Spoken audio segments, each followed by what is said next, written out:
Chapter 5083, He Yuan leaves the black ink nest. Over the following half a month, Yang Kai spent a fair amount of time setting up a simple array, so that he could make use of the Great Sun's power to craft artifacts. Additionally, the array stabilized the space he had opened up at the center of the sun. After he was done with all of that, he got some rest for a few days to restore his energy. It was only then that he started refining artifacts. He fished out the jade slip given to him by Xiaogu, and realized that he had to make 2 artifacts this time. One of them was offensive while the other one was defensive. He wondered who this black ink clansman was. Regardless, it was none of his business, he just had to craft the artifacts according to the demands. With the help of the Great Sun's power, he had indeed become more efficient in refining artifacts. Furthermore, his skills in artifact refining had been improving day by day. In just 3 months, he was done crafting these 2 artifacts. There was already a black ink clansman waiting for him outside of the array he set up. In fact, this black ink clansman had been there for half a month. Yang Kai was aware of this, but his focus was on refining the artifacts, so he decided to ignore him. Now that he was done, Yang Kai opened up the restrictions and let this person in. The black ink clansman, who had never dared to disturb Yang Kai, instantly noticed and dashed forward before cupping his fist, Sir Yang. Perhaps the only black ink disciples who could be addressed as sirs by the black ink clansman were artifact refiners. Yang Kai glanced at him, and realized that this black ink clansman was a high-rank black ink clansman who worked for Xiaogu. He had also followed Xiaogu to come all the way here to this fief.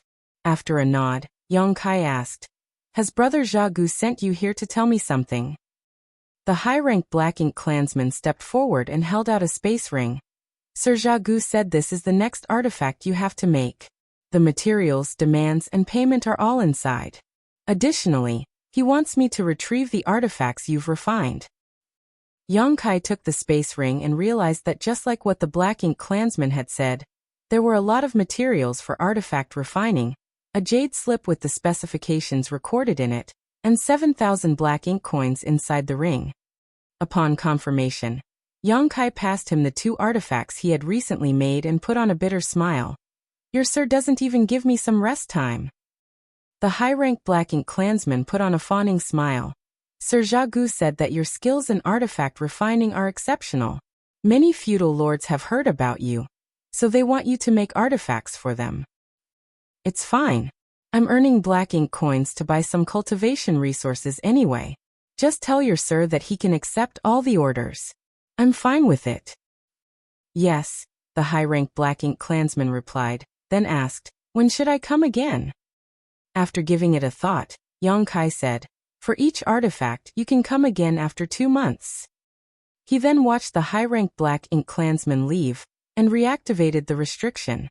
Instead of starting right away, Yang Kai fished out a set of 7th-order materials from his small universe, and began refining them. During this period of time, he had been busy refining artifacts for the feudal lords. In Xiaogu's previous territory, it wasn't convenient for him to refine 7th-order materials. After all, Xiaogu might come over at any moment. It would be hard for Yang Kai to explain himself if Xiaogu saw him refining such expensive materials. Now that he was inside a Great Sun though, and with the arrays he had set up, he didn't have to worry about privacy.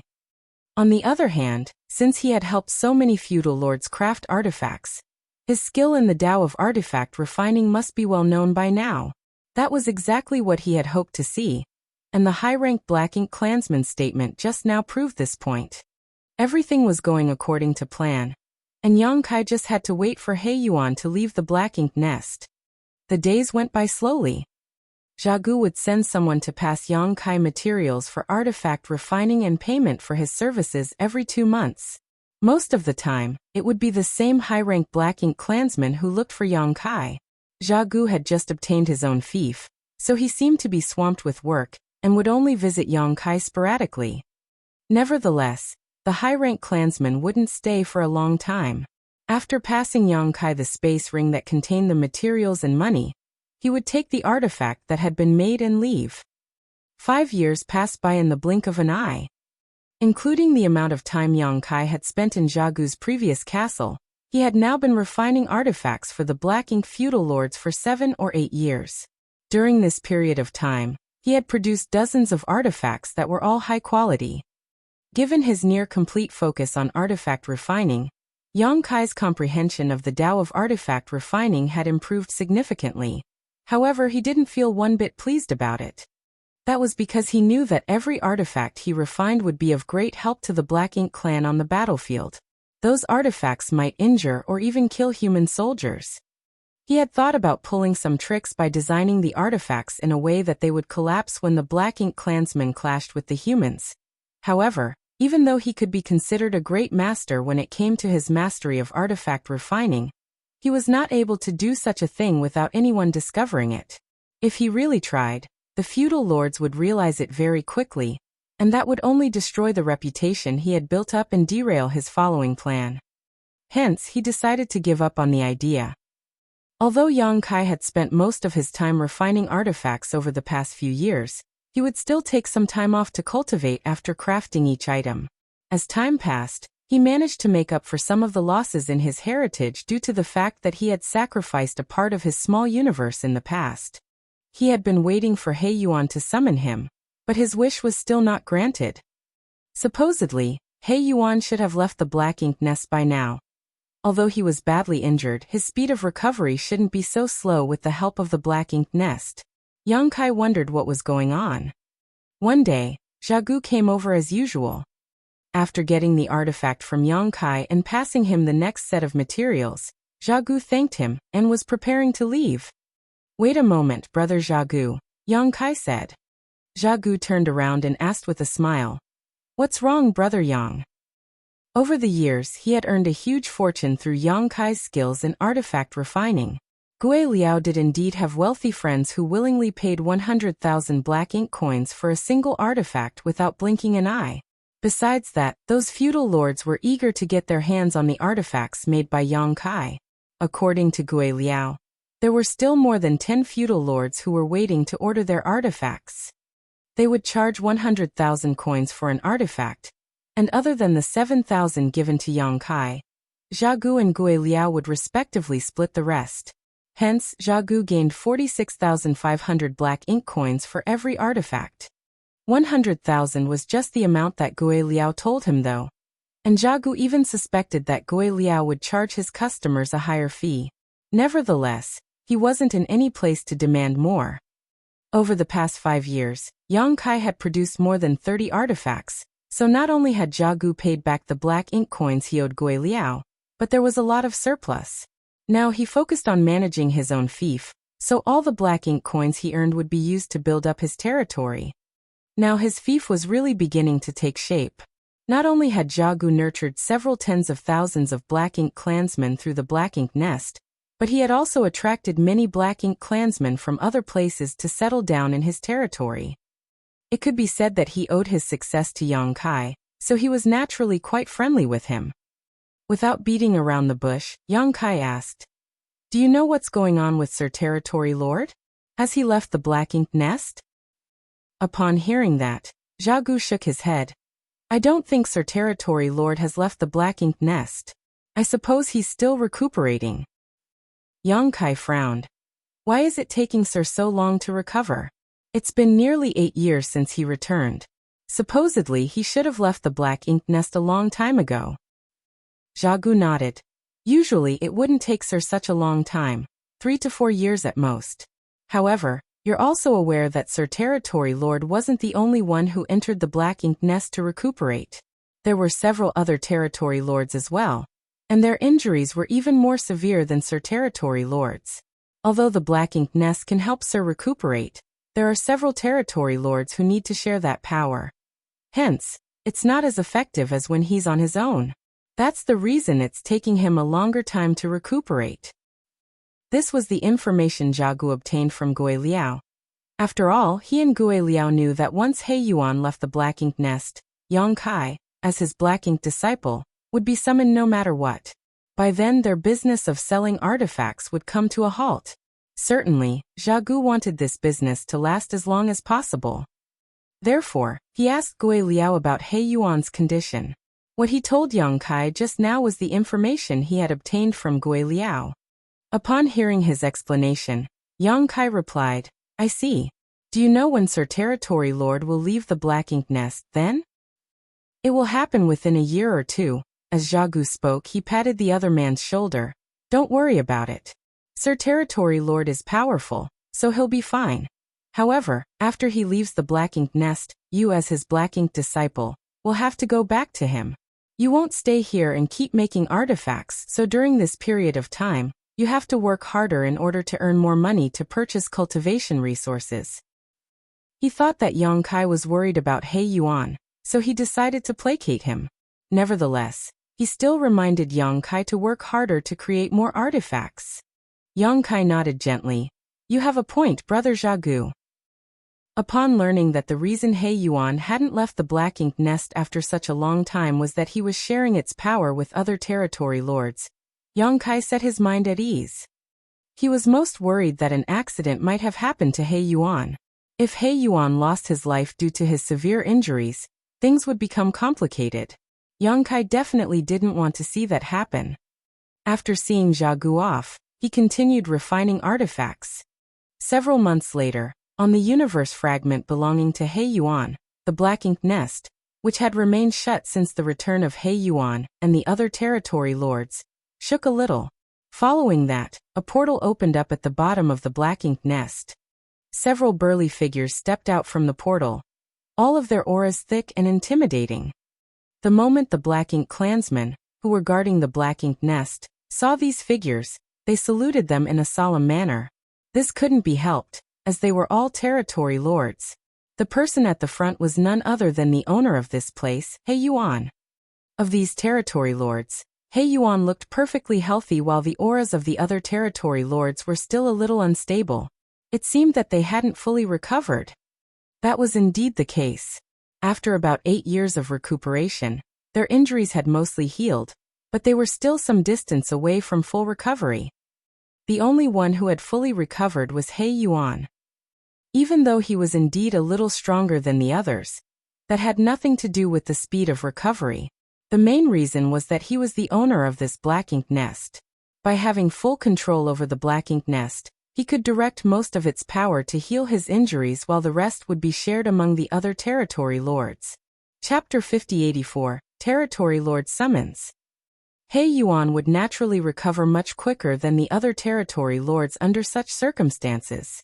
It wasn't that he wanted to suppress the other territory lords, just that anyone would have done the same thing if they were in his position.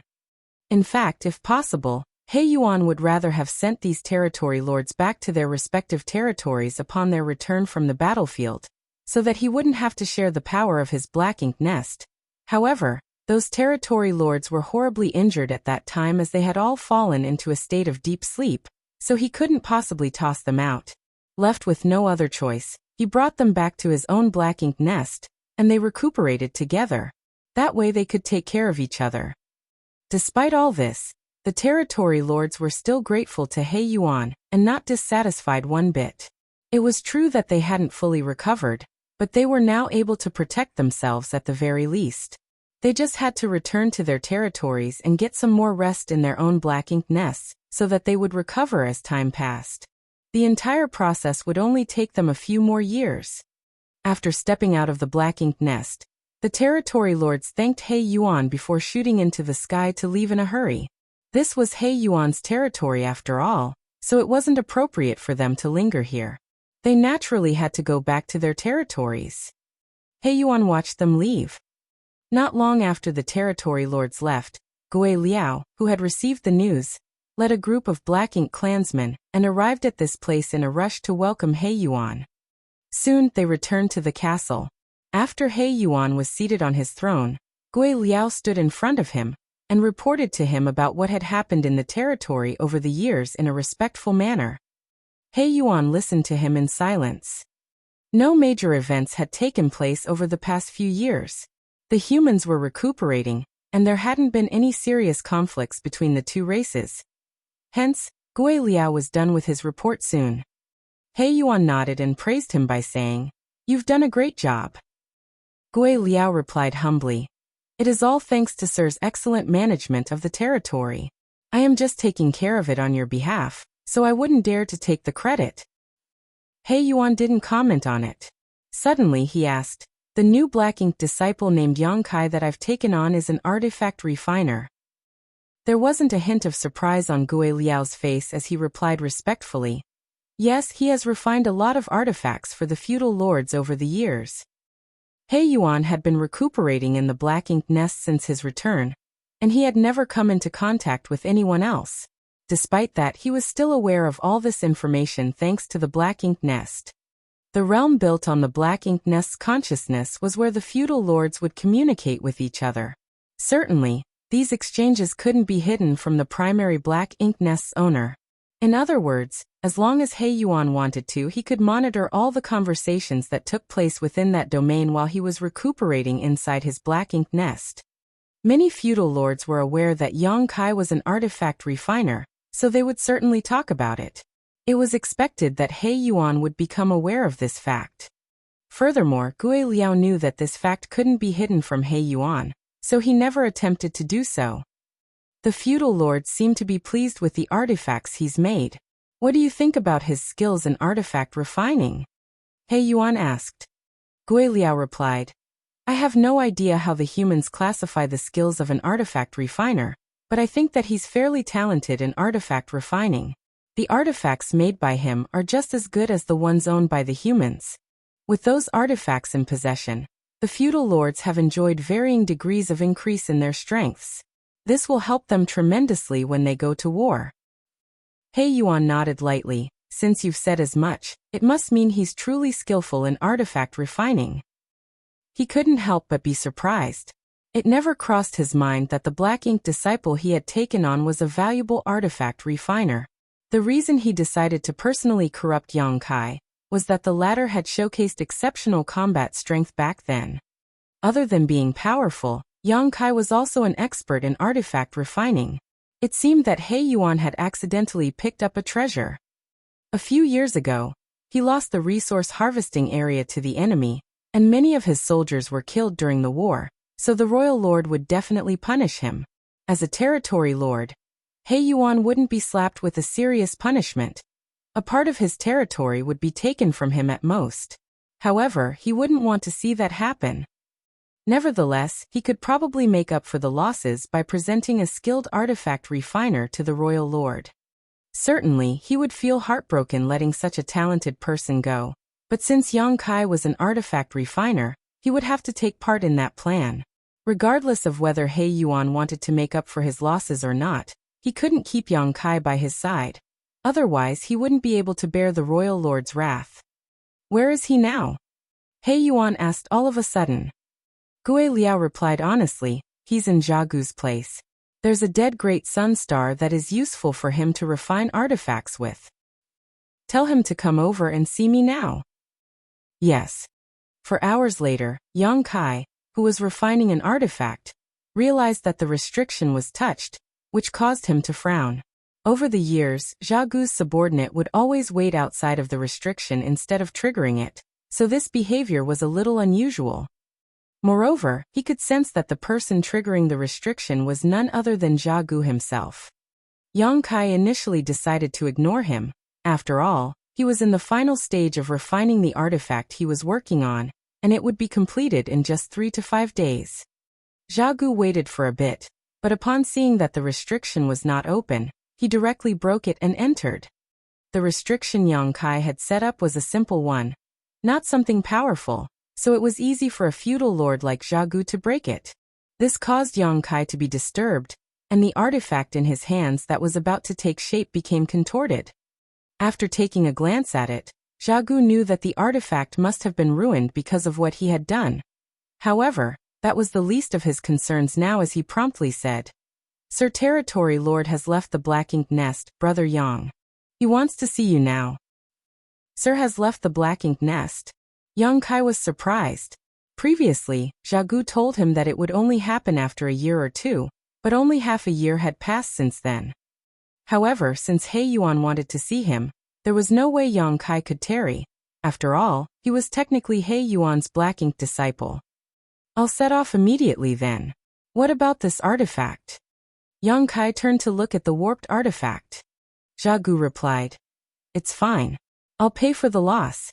Don't worry about it. Sorry for the trouble then, brother Zhao Gu. Yang Kai cupped his fist. Since I'm going back to Sir Territory Lord's side, I guess I won't have a chance to work with you and refine artifacts again. Please take care of yourself. We'll definitely meet again if there's a chance. Farewell. I'll see you off, Zhao Gu said. A moment later, they dashed out of the Great Sun Star together. After flying alongside Yang Kai for a while, Zhao Gu stopped in his tracks and fished out a space ring. Many thanks for your hard work, Brother Yang. It's been a pleasure cooperating with you over the years. Please take this little gift that I've prepared. There's no need for this. Yang Kai was ready to turn him down. Nevertheless, Zhao Gu directly stuffed the ring into his hands. I've earned quite a few black ink coins over the years thanks to your skills. You're the one who has been working hard, and there's nothing much I can help you with. This is what you deserve, so don't turn me down. Since you've said so much, I'll accept it. Many thanks. Farewell. Zhao Gu waved his hand. It seemed that he wasn't willing to part with him. Yang Kai cupped his fist and left the place. As Zhao Gu watched him leave, he let out a long sigh. Over the years he had earned about 1.5 million black ink coins thanks to Yang Kai. That was the amount of money he made in less than 10 years. A human artifact refiner like Yang Kai was simply a money tree to him. Certainly, he wasn't willing to let him go. However, he wouldn't dare to disobey the Territory Lord's order. He probably would never have a chance to make easy money like this again. It was expected that he was heartbroken and disappointed. A long time after Yang Kai's figure was out of sight, Zhao Gu forced himself to turn around and return to his territory. Fortunately, his fief was on the right track now, and the black ink nest was fully hatched. He had the capital to gain a footing, which was unlike in the past when he had the title and power of a feudal lord, but not the wealth and influence to match it. After leaving Zhao Gu's place, Yang Kai looked into the space ring given to him, and realized that there were only 10,000 black ink coins in it. He couldn't help but break into laughter, thinking that Zhao Gu was truly stingy. Although he wasn't aware of the exact amount Zhao Gu charged the other feudal lords as he had been focused on refining artifacts over the years, he at least knew that Zhao Gu wasn't being honest with him. When he started refining artifacts for Zhao Gu back then, the latter was broke, so how did Zhao Gu get 500,000 black ink coins to buy a subnest in just 3 years and even purchase a lot of resources to hatch it? Yang Kai was clearly the one who helped him earn that money. In other words, the price Zhao Gu told him was a bald-faced lie. He must have been charging far more than 10,000 black ink coins per artifact. Despite knowing all of that, Yang Kai didn't intend to settle accounts with him. Black ink coins were useless to him. He just wanted to make himself known as a competent artifact refiner. Fortunately, everything was going according to plan. Yang Kai was glad that after accepting this task in Blue Sky Pass back then, he spent the next 10 years studying the Tao of artifact refining. Otherwise, he wouldn't know where to start after arriving in the Black Ink clan's domain. Since He Yuan had left the Black Ink nest, Yang Kai couldn't help feeling apprehensive as it was now the most critical moment. One day later, Yang Kai arrived at the castle on the universe fragment and soon, he was granted an audience with He Yuan. Inside the grand hall, Yang Kai finally saw He Yuan again after 8 years. After saluting him, Yang Kai stood respectfully in front of him. He could feel that He Yuan was examining him. On the other hand, Gui Liao was just standing beside He Yuan in a subservient manner, no longer displaying any haughtiness. Your small universe has fully healed? He Yuan suddenly asked. Gui Liao, who had been standing there in silence, suddenly lifted his gaze and glanced at Yang Kai. He had never expected this to be the first question He Yuan asked Yang Kai. In fact, this matter had something to do with him. He could do whatever he wanted when He Yuan wasn't around. However, since He Yuan was here, he was worried that Yang Kai would say something that would put him in an unfavorable position. Yang Kai happened to look at him as well, and as their eyes met, Gui Liao felt his chest tightening. He suddenly had a bad premonition. Just as expected, Yang Kai grinned at him and cupped his fist. Master, I asked Jagu to help me buy a profound Een spirit fruit previously. After acquiring it, I managed to heal my small universe. Upon hearing that, He Yuan frowned. Why did you ask Jagu to help you buy a profound Een spirit fruit? Didn't I tell Gui Liao to get you one before entering the black ink nest?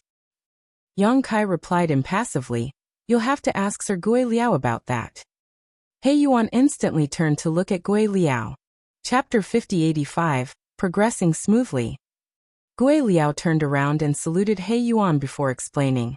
Sir, as you know, it is difficult to acquire profound Een spirit fruits.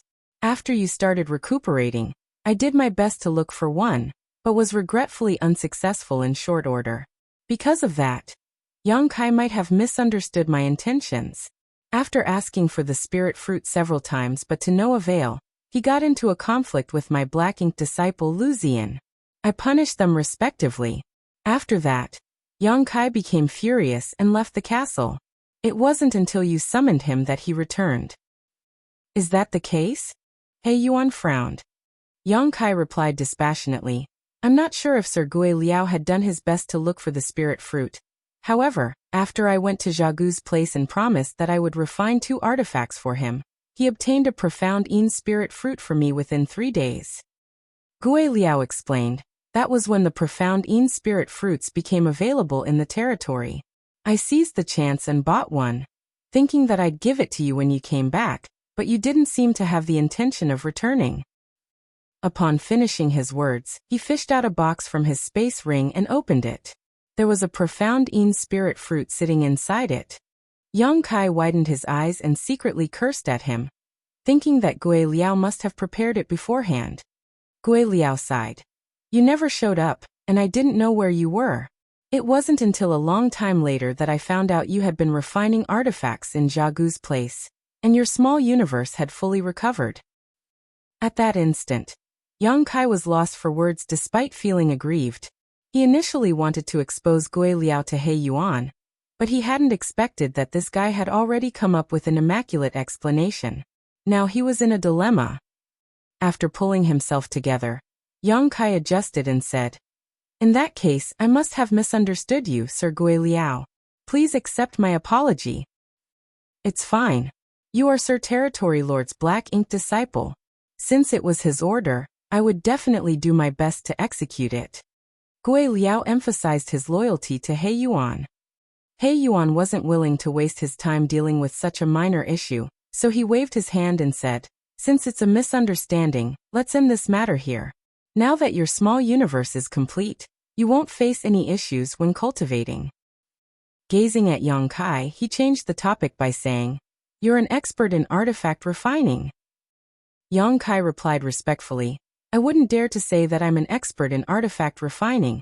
I simply know a thing or two about it.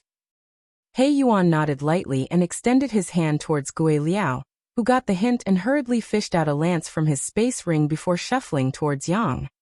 Did you make this artifact? He Yuan asked. After taking the lance, Yang Kai examined it and recognized that it was an artifact he made. Furthermore, if he wasn't mistaken, it was the first artifact he crafted after he followed Jagu to his new fief. Although he had crafted quite a number of artifacts over the years, there wasn't an overwhelming number of them. Therefore, he could remember every piece distinctly. This lance was one of the artifacts he was tasked to refine at that time, together with an artifact armor that could cover the upper half of the body. As he recalled the customer's demands and the specifications of the artifact armor, Yang Kai instantly realized that Gui Liao was the patron who wanted him to make the lance and artifact armor. It seemed that Gui Liao had already come into contact with Jagu at that point in time. The reason Jagu could obtain his new fief might even have something to do with Gui Liao. Yang Kai stopped pondering on it and nodded. I was the one who made it. Upon hearing that, He Yuan became energized. How long did it take you to make it?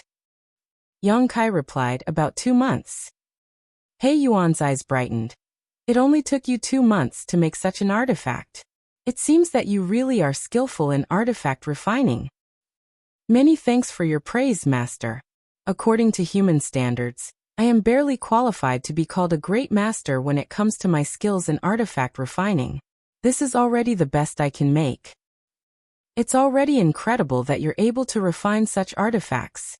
I'm sure you're aware that due to the Black Ink clan's unique powers, we're not proficient in artifact refining.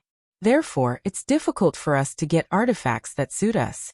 That's why human artifact refiners are valued highly among the Black Ink clan. To the side, Gui Liao smiled and nodded. You're right, sir. Great master artifact refiners like Yang Kai are even rarer. Given enough time to grow, he'll be able to create even better artifacts. He Yuan looked fervently at Yang Kai. If I want you to focus on crafting artifacts, how much do you think you can improve on your artifact refining skills? Focus on crafting artifacts? Yang Kai appeared bewildered. Master, please understand that the Tao of artifact refining is just a hobby of mine. I hope that I can focus on martial Tao so that I will be able to assist you out on the battlefield. A gratified He Yuan nodded. That's very thoughtful of you. However, what if I insist that you focus on the Tao of artifact refining? Without hesitation, Yang Kai replied, since it is your order, master, I will definitely obey it. However, go on, He Yuan said. I do not have an exceptional aptitude in the Tao of artifact refining. Regardless of how hard I try, at best I will become a grandmaster in the future. There is no possibility I can become a great grandmaster. You have a chance to become a grandmaster? He Yuan's eyes lit up as he laughed. Wonderful. A hesitant Yang Kai asked, do you need me to make any artifacts for you, master? If that is the case, I shall do my best not to disappoint you. I do need you to refine an artifact for me, but He Yuan caught himself and paused for a moment. Go back and get some rest first. You will accompany me somewhere in a few days. Despite appearing puzzled, Yang Kai saluted him and left the hall. After he was gone, Gui Liao asked, are you bringing him to the royal city, sir? An excited He Yuan nodded. Yes. The royal lord has already given the order that whenever we find human artifact refiners in our territories, we have to send them to the royal city. I've told you the reason behind it, so I'm sure you still remember it. Yes, Gui Liao replied respectfully. How is the royal lord's plan progressing, sir? At the mention of this, He Yuan appeared worried. It's not going well. Although some prototypes have been made, they're weak and unreliable, totally incomparable to the warships owned by the humans. That's why they desperately need skilled artifact refiners. Yang Kai is a great master now, and he might grow to become a grandmaster one day. Perhaps he won't be able to take charge of the plan, but he can surely help out in some important parts. Someone like him is exactly what the royal lord needs. He Yuan then let out a sigh. It's a shame. He was quite strong after all. The reason he personally corrupted Yang Kai back then was that the latter had showcased exceptional combat power. However, compared to Yang Kai's strength, the royal lord's plan was definitely more important. He Yuan had no choice but to let him go. Yang Kai was told to wait for a few days before leaving with He Yuan. Although he pretended to be perplexed, he knew that his plans were progressing smoothly. He reckoned that He Yuan was bringing him to see the royal lord. This made him feel both excited and anxious. He was excited because everything was going according to plan. If nothing unexpected happened, he would soon figure out who were the human artifact refiners that made artifacts for the Black Ink clan as well as their whereabouts. On the other hand, he was anxious because it wasn't easy to deal with a royal lord, who was as powerful as a Ninth Order old ancestor. Faced with such a being, he wouldn't dare to say that he wouldn't be exposed. When he was in the royal city on his own, once his identity was exposed, he wouldn't be able to bear the consequences. Instead of idling in the castle, Yang Kai headed to the city. Over the years, the main reason he worked with Jia Gu to refine artifacts was that he wanted to make himself known as an expert in artifact refining and attract He Yuan's attention.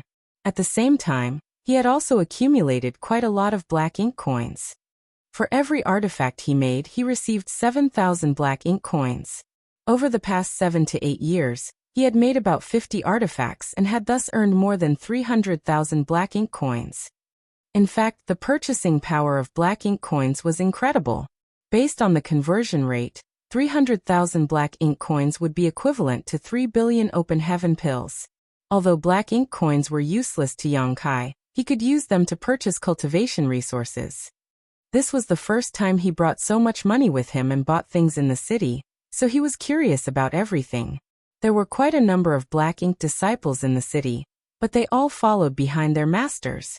He was the only black ink disciple who was on his own, which was why he caught the attention of many black ink clansmen.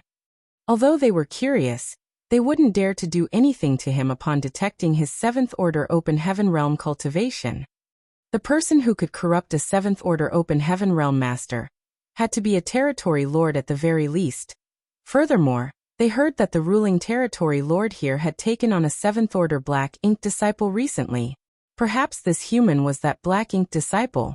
Certainly, no one would dare to have their eyes on the territory lord's Black Ink disciple. There were a lot of shops in the city, and after visiting several of them, Yongkai realized that the Black Ink clan possessed a truly massive amount of cultivation resources. After giving it a thought though, he realized that this wasn't surprising. The Black Ink battlefield was vast, and the Black Ink clan occupied most of it. There were countless universe worlds in those territories that could be mined. Hence, they were not lacking cultivation resources. This was starkly different from the situation that the humans were in. They would only be able to snatch some resource harvesting areas and extract the resources there for a short period of time after defeating the Black Ink clan's army. After the Black Ink clan was done recuperating, the humans would have to give up those resource harvesting areas. This kind of cycle never ended. With that said, the Black Ink clan were unable to directly refine these resources to cultivate. Instead, they had to throw them into the Black Ink nests, which would produce Black Ink strength. It was only then that the Black Ink clansmen could make use of Black Ink strength. The resources that the human cultivators yearned for couldn't be directly used by the Black Ink clansmen. Therefore, these resources were surprisingly affordable in this Black Ink clan city. The 300,000 Black Ink coins that Yongkai had were worth 3 billion open heaven pills. If he were in a city run by the humans, he would use up all the money purchasing 2 or 3 sets of 7th Order materials. Nevertheless, in this city, he managed to buy more than 10 sets of 7th Order materials with his Black Ink coins. The difference between the purchasing powers of these two currencies was astonishing. Yongkai suddenly felt regretful, thinking that he should have gotten some Black Ink coins from Zhongliang and the others when he was in Blue Sky Pass back then. The humans from the various Great Passes had amassed a staggering amount of Black Ink coins over the years, all of which were collected from the battlefield after they defeated the Black Ink clan over the years. They would pick up Black Ink coins from the dead Black Ink clansmen, but the money was useless to them, so they would just pile them up. Over the years, Blue Sky Pass had probably amassed trillions of Black Ink coins. If Yongkai had brought those Black Ink coins with him, he could have snapped up all the resources in He Yuan's territory. Chapter 5086, Black Ink Clan's Plan. Certainly, it would cause a commotion if Yongkai really did so. He just regretted that he hadn't brought a few million Black Ink coins with him. Otherwise, he could have purchased a fair amount of resources without being noticed. More than 10 sets of 7th Order material were nothing compared to his total wealth, but he could refine them without worrying about getting caught. This was the reason he left the castle to purchase resources. Otherwise, he wouldn't be able to explain himself when He Yuan saw him refining resources. Without staying for a long time, he used up his Black Ink coins and returned to the castle to start cultivating. A few days later, He Yuan finally summoned him. Above an empty square in the middle of the castle, a large ship was hovering in midair. More than 100 Black Ink clansmen were ready to board the ship with He Yuan, including Yongkai. This large ship wasn't a warship, it was just a flight-type artifact. Given Yongkai's mastery of artifact refining, it would only take him some time to craft a similar ship. However, it would take him a longer time and more energy to build one than make an ordinary artifact. Over the years, none of the feudal lords that were his customers had asked him to make a flight-type artifact. To the feudal lords, artifacts that could save their lives or kill the enemies were far more important than flight-type artifacts. Furthermore, the materials used to build a flight-type artifact were more expensive than the ones used for making an ordinary artifact. I will return from the royal city soon. After I'm gone, you will manage the affairs in the territory, He Yuan said to Gui Liao. Don't worry, sir. I'll handle everything well. Gui Liao replied respectfully. He Yuan went on to say, when I come back, I'll let you enter the Black Ink Nest so that you can become a territory lord. You've accumulated enough over the years to do so. In an instant, Gui Liao became agitated. Many thanks, Sir Territory Lord. I'll not disappoint you.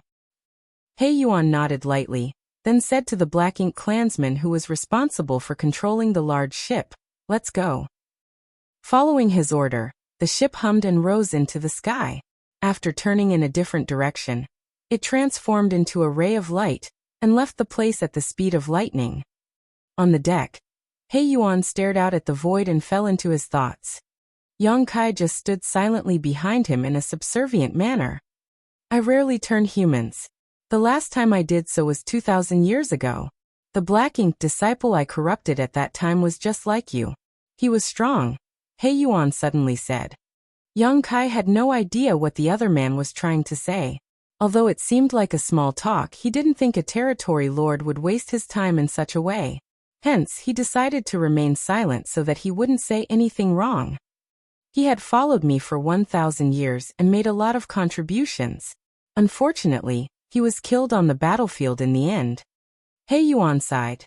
Theoretically, a 7th Order Open Heaven Realm Master is equivalent to a feudal lord.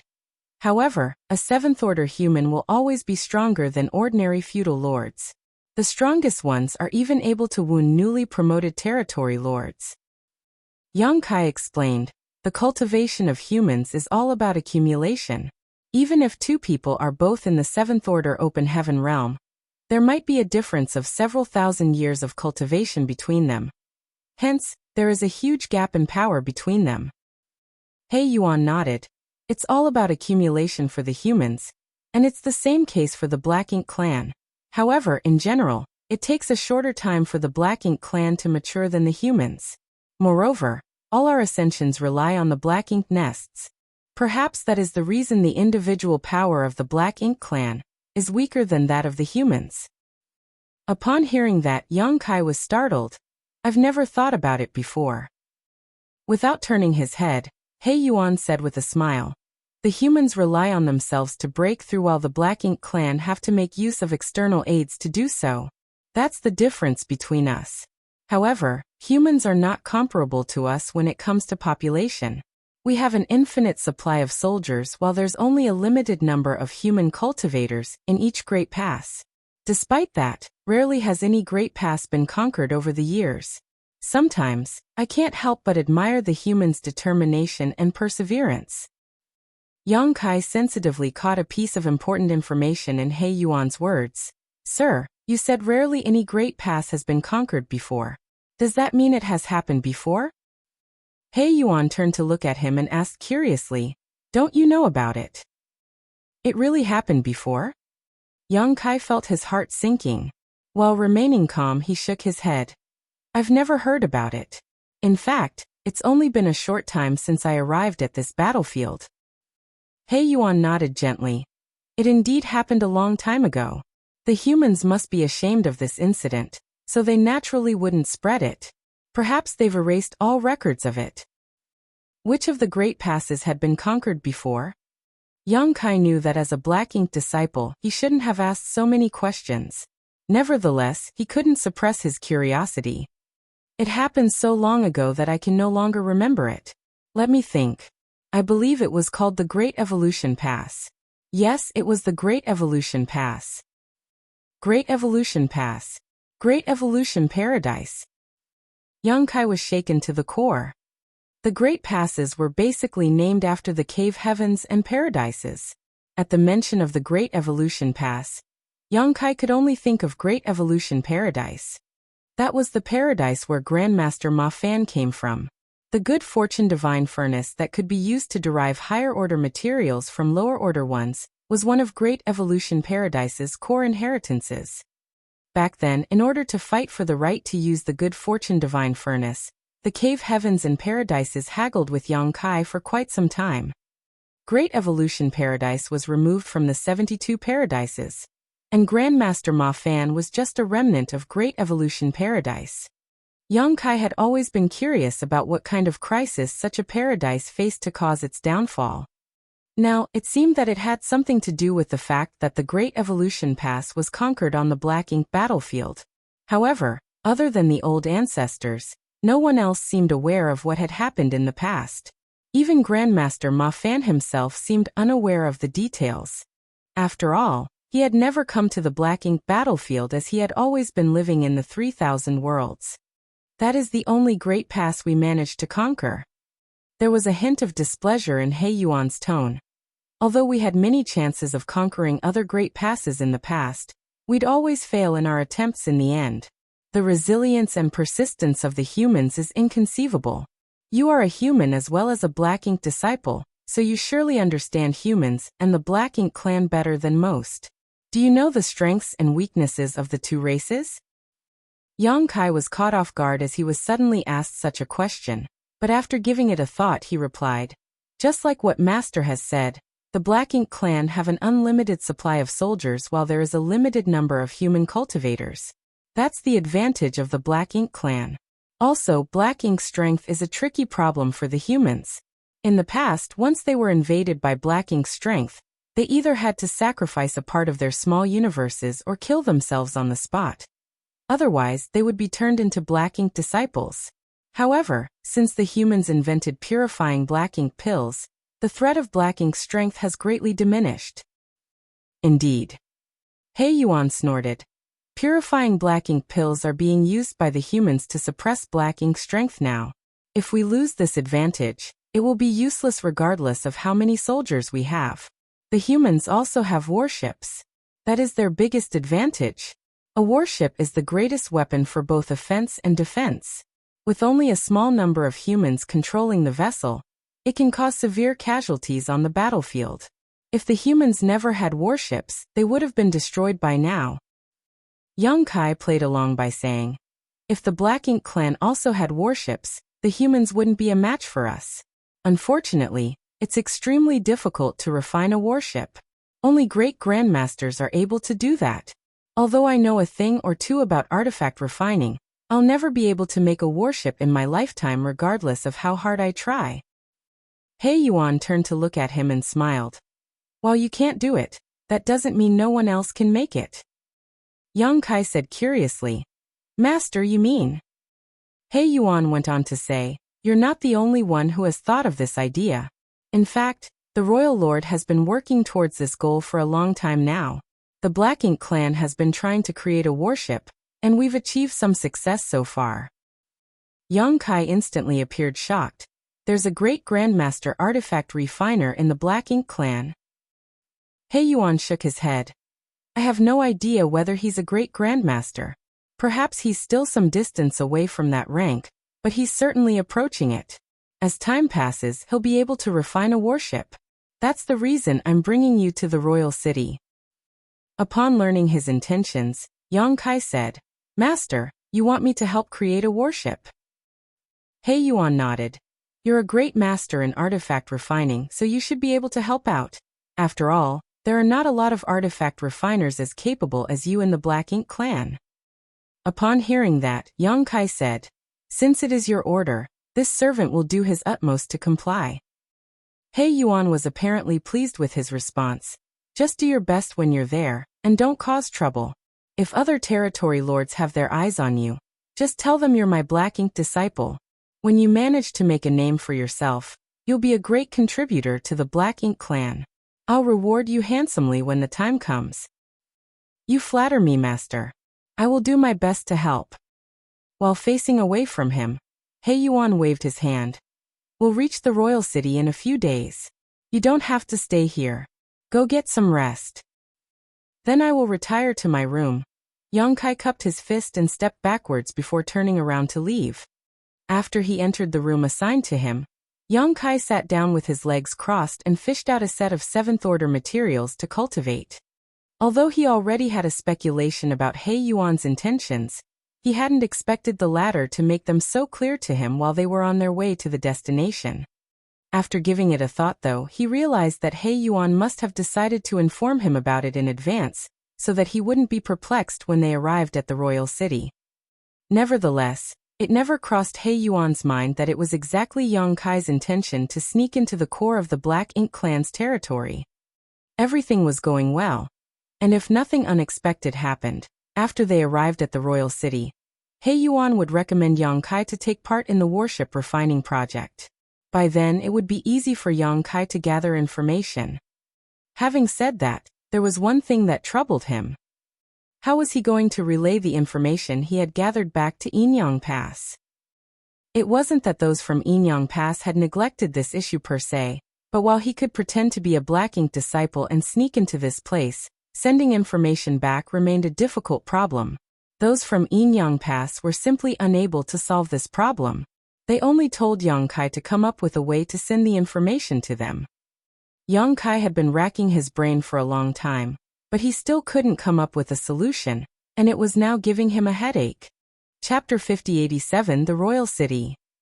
A few days later, Yang Kai was cultivating when he felt the large ship shaking a little and decelerating.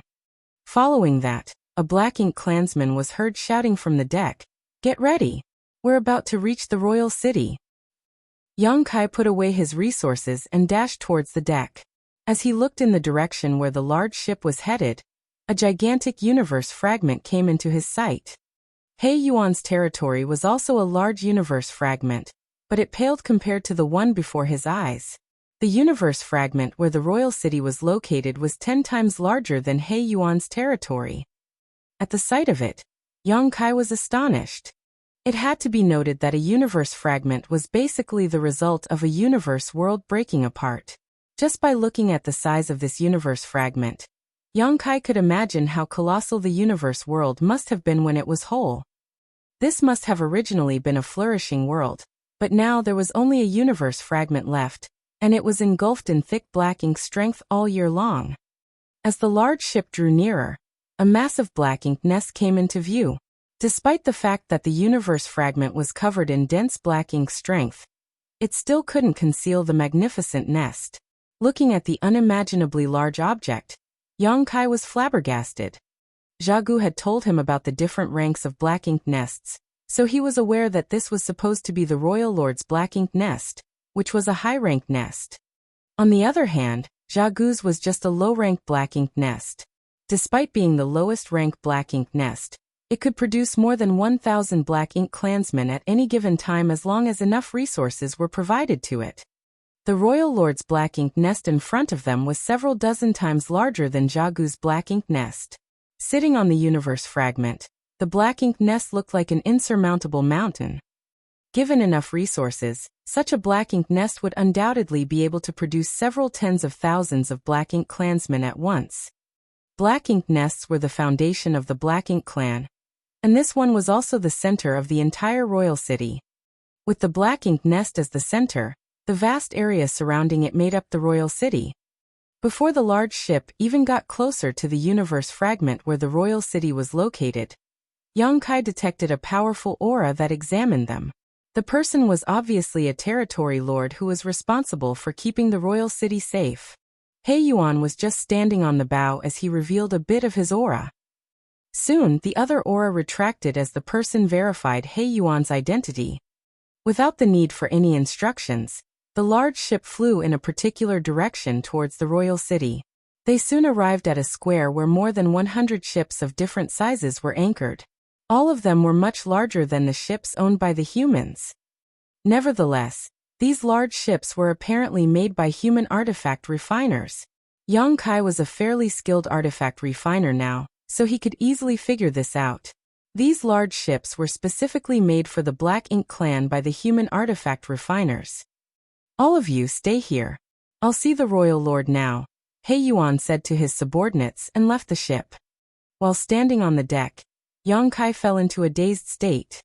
He initially thought that He Yuan would bring him to see the royal lord, so he had been apprehensive all along.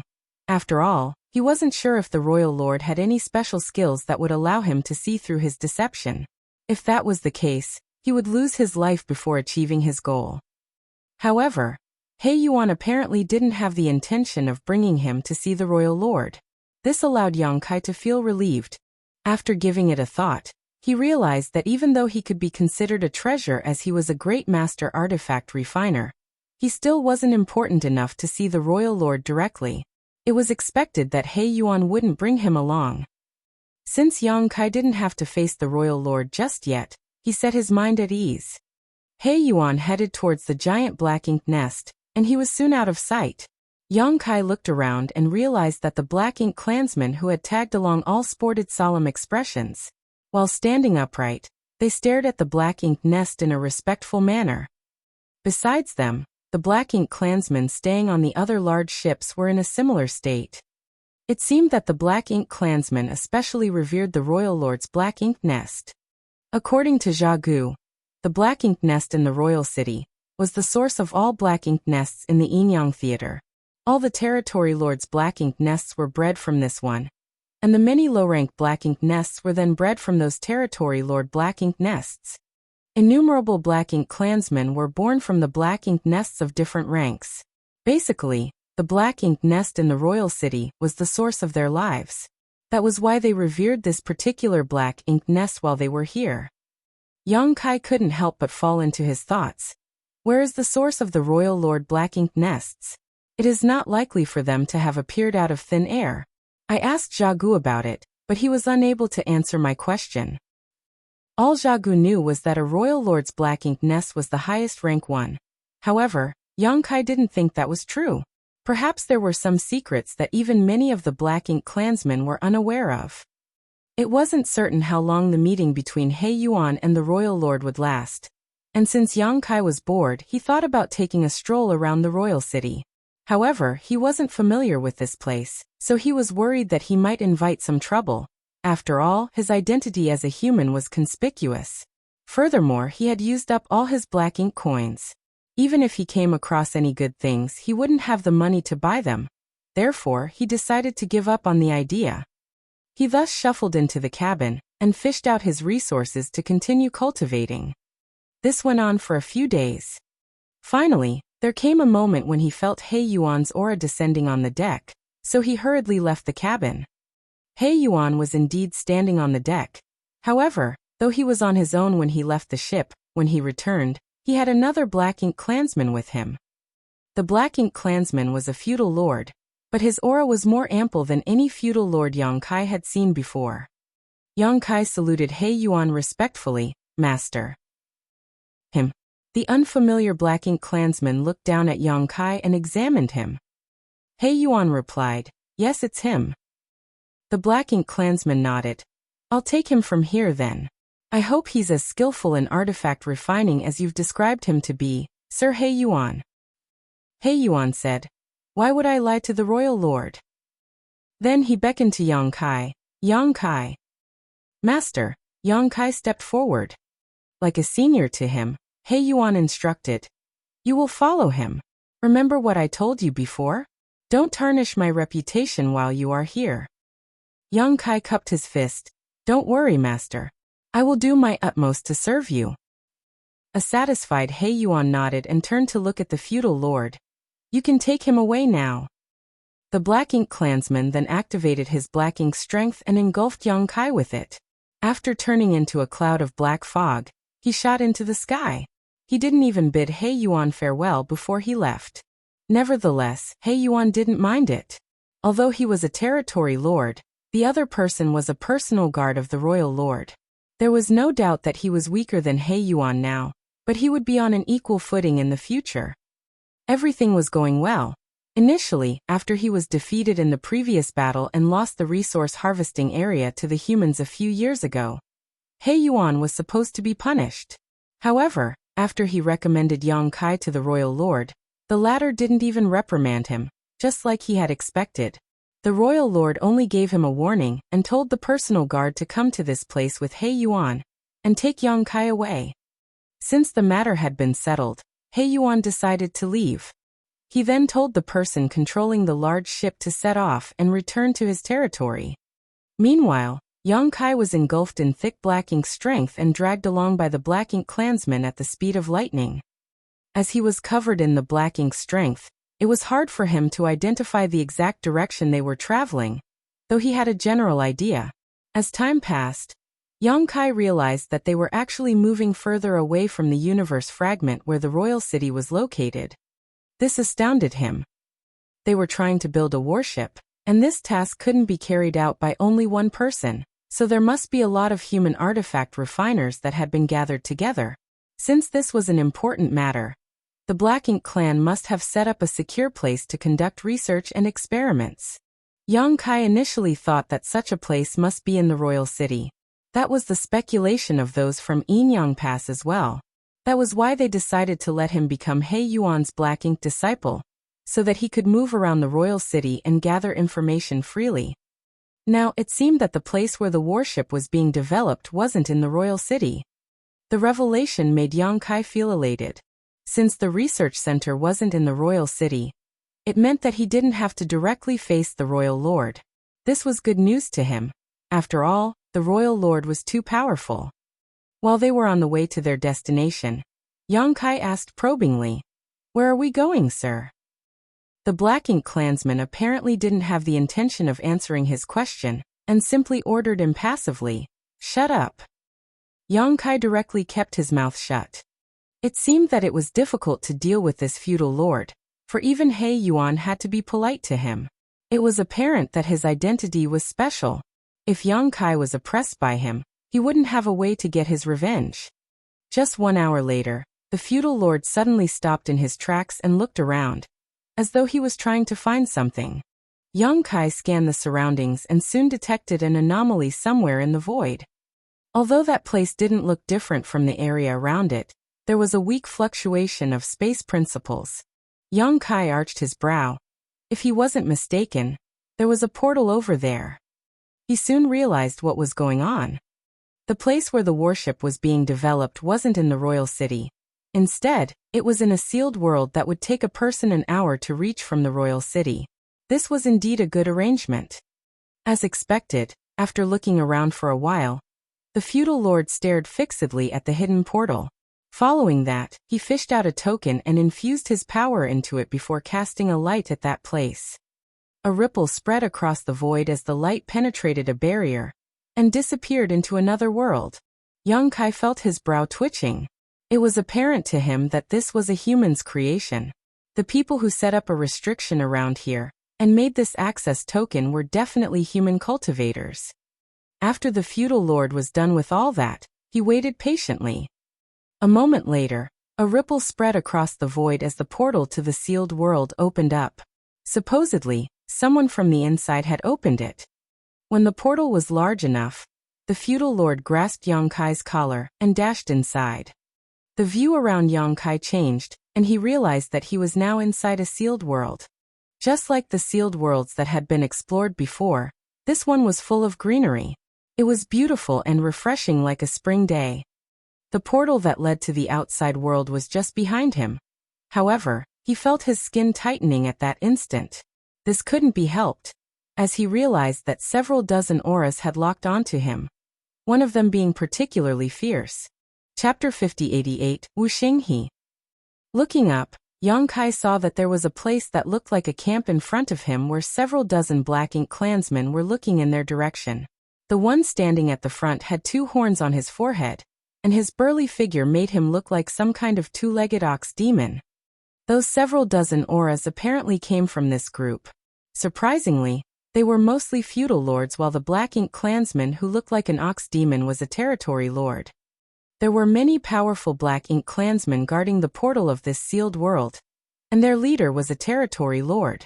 It went to show how important the Black Ink clan considered this place. The feudal lord who led Yang Kai to this place gazed at the territory lord and cupped his fist. "Sir Meiqiong." The territory lord named Meiqiong nodded lightly. Just by taking a glance at Yang Kai, he figured out the latter's identity. "Found a new artifact refiner?" The feudal lord replied. "It was Sir He Yuan who found him." "He Yuan," Meiqiong snorted. Perhaps he had some grudges against He Yuan. Yang Kai could see a hint of disdain flashing through his face at the mention of He Yuan. "What's his rank?" The feudal lord replied. "According to Sir He Yuan, he's a great master artifact refiner." "A great master? He Yuan is pretty lucky." Meiqiong was surprised. After all, since this plan had been started years ago, all the Black Ink disciples who knew even a thing or two about artifact refining had been gathered here. It was hard to find a great master artifact refiner in the outside world. Even in this place, there were only a small number of great masters. I'll leave him to you, Sir Mei Qiong. I still have to go back and report the matter to the royal lord. Mei Qiong nodded. Good. Just leave him here. You can go back now. The feudal lord went on to say, the royal lord wants me to tell you and Sir Qing Lei to work harder and complete this task as soon as possible. In an instant, Mei Qiong appeared annoyed. It's not like Qing Lei and I can accelerate the process in any way. The human artifact refiners are the ones developing it. The feudal lord asked impassively, do you want me to pass on your words to the royal lord, sir? Mei Qiong felt his brow twitching. Feeling vexed, he uttered, Qing Lei and I will work harder to supervise them. Tell the royal lord to rest assured. It was only then that the feudal lord bowed his head and flew towards the portal.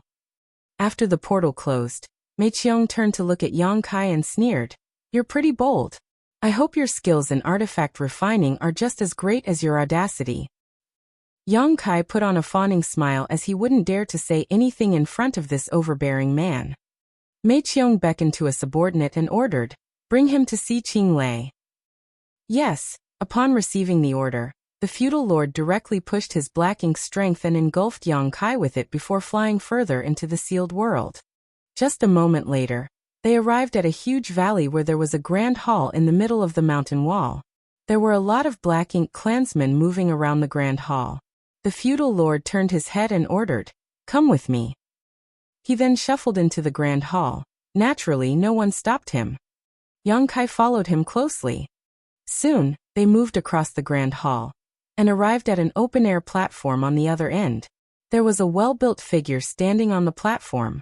Looking down from this position, one could watch over the entire valley. The feudal lord, who led Yang Kai to this place, saluted the well-built figure, Sir Qing Lei. Without turning his head, Qing Lei asked in a deep voice, the portal of the sealed world was open just now. Although he was responsible for guarding this place, he was a territory lord after all. He certainly could detect that the portal was opened earlier. The feudal lord replied respectfully, an artifact refiner has been sent over from the royal city. Qing Lei turned around and examined Yang Kai before nodding. What's his rank? It's said that he's a great master artifact refiner.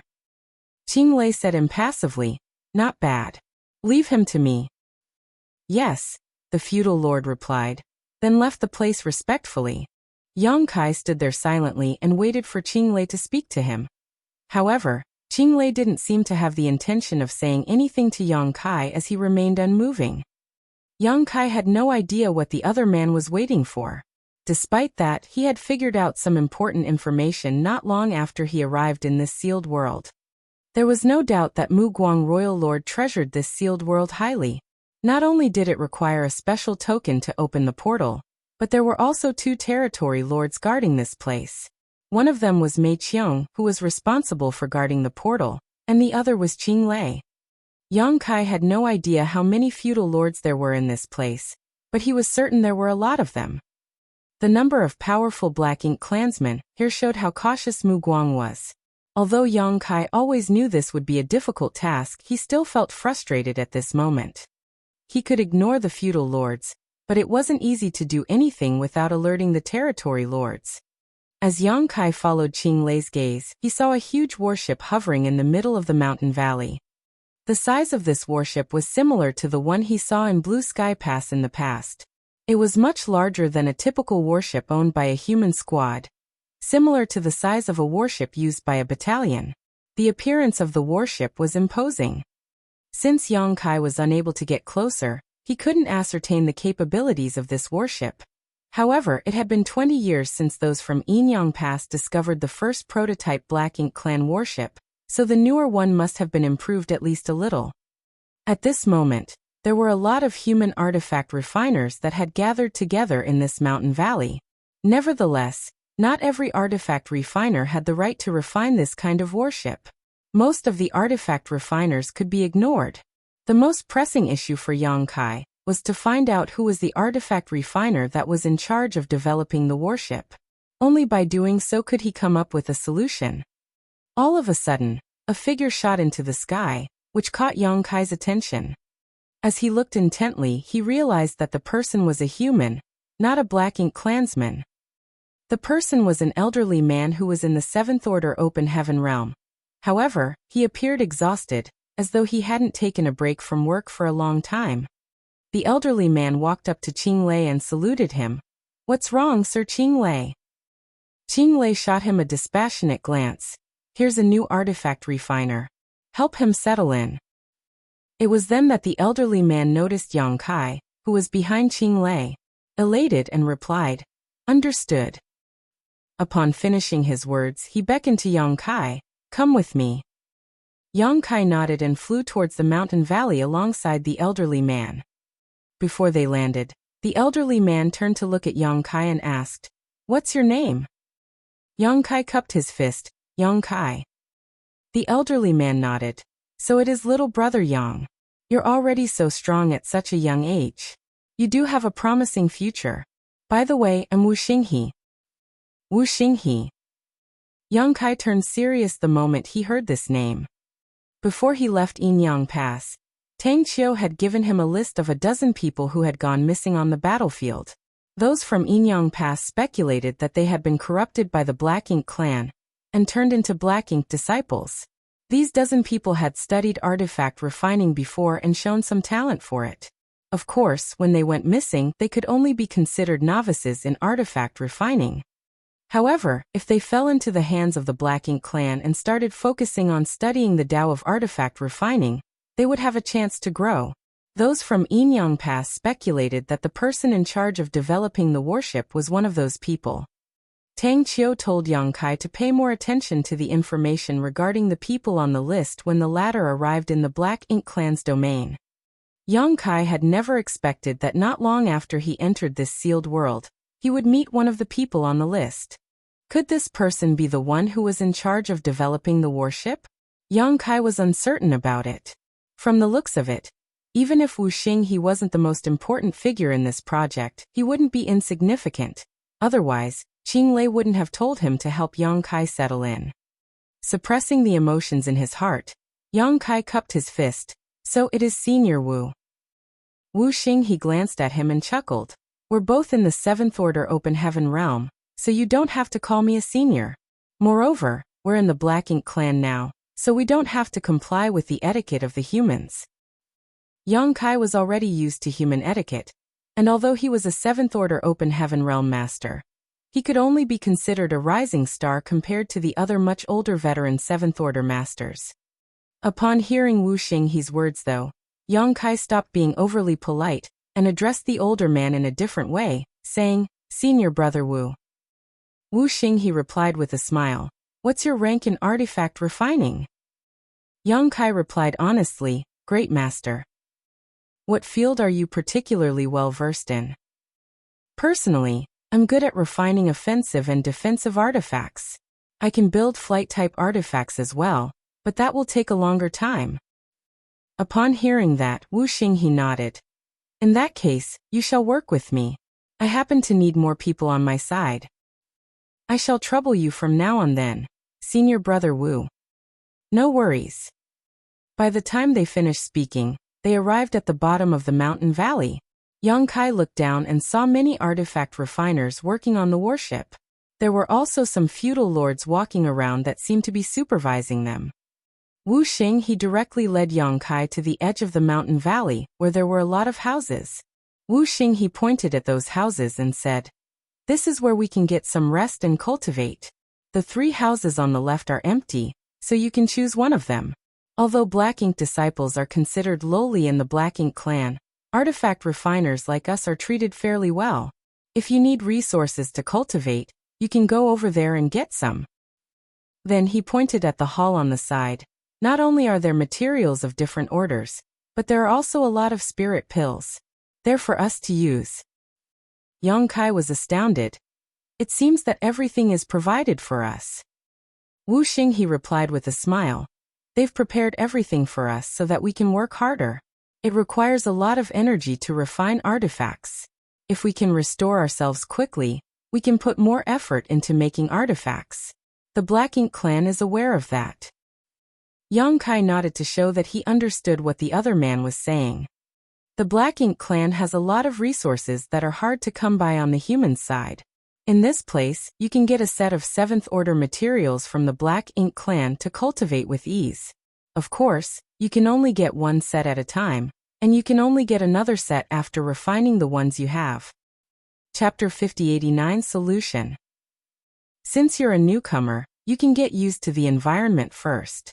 Look for me tomorrow, Wuxia he said, then turned around to leave. Yang Kai then watched him leave. After the older man was gone, he shuffled towards the 3 houses on the left. Wuxia he said that these 3 houses were vacant, so Yang Kai could choose one of them at random.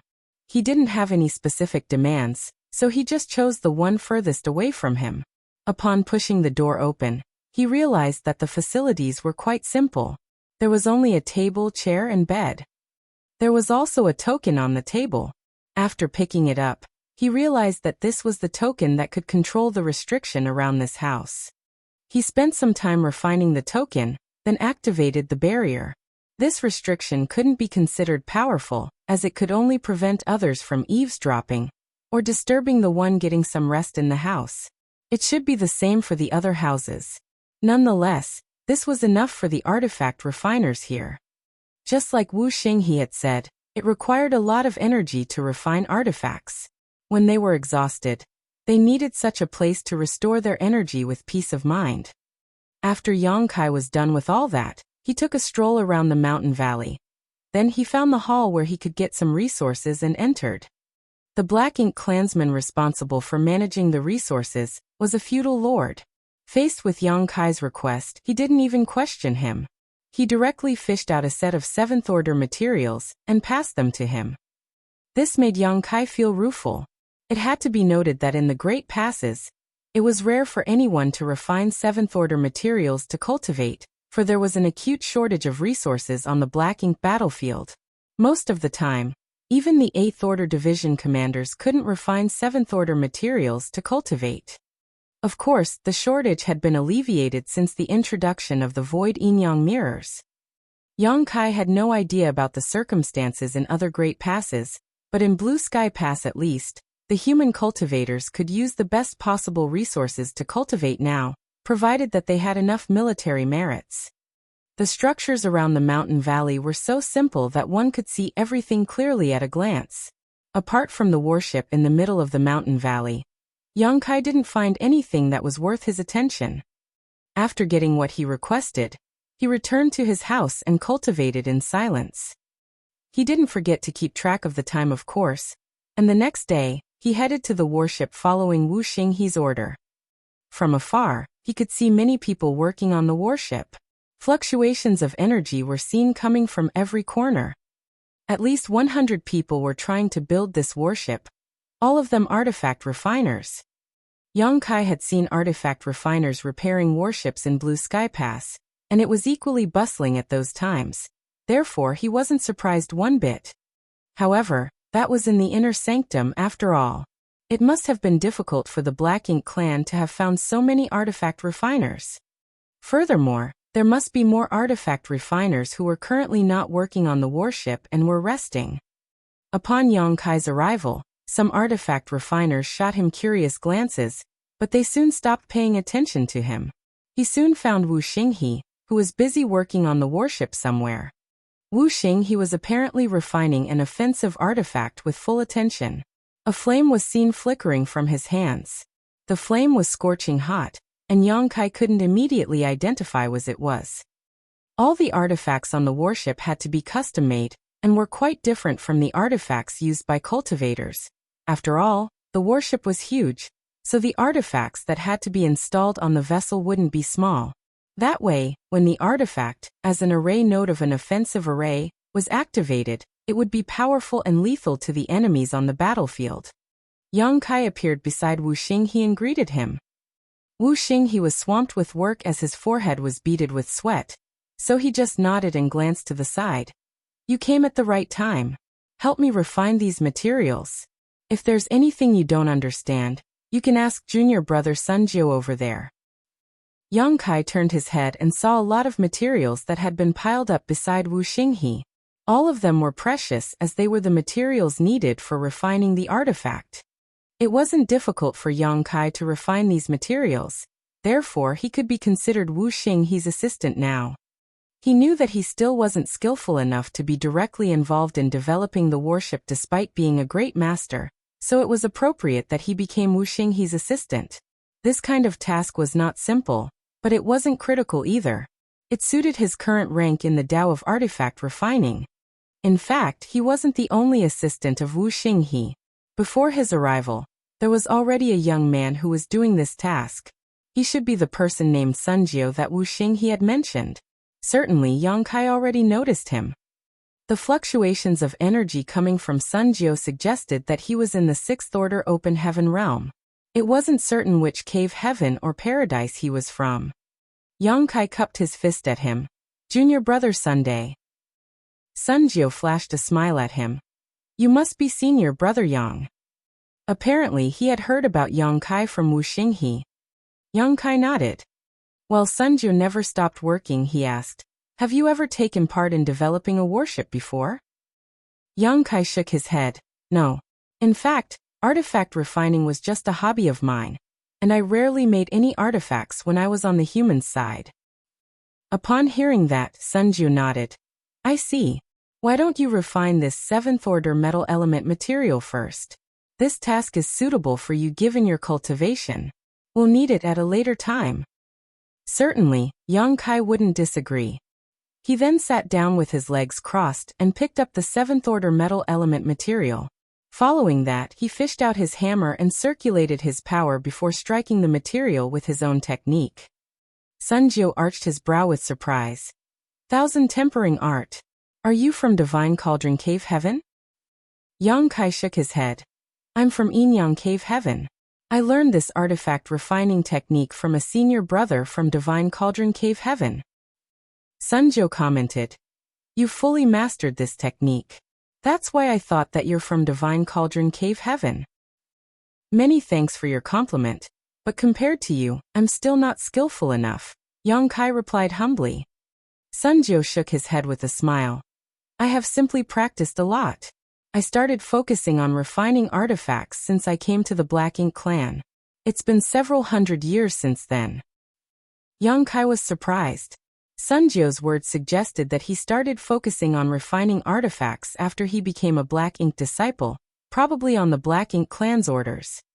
Therefore, it seemed that the Black Ink clan had already started preparing to build a warship several hundred years ago, or perhaps even longer.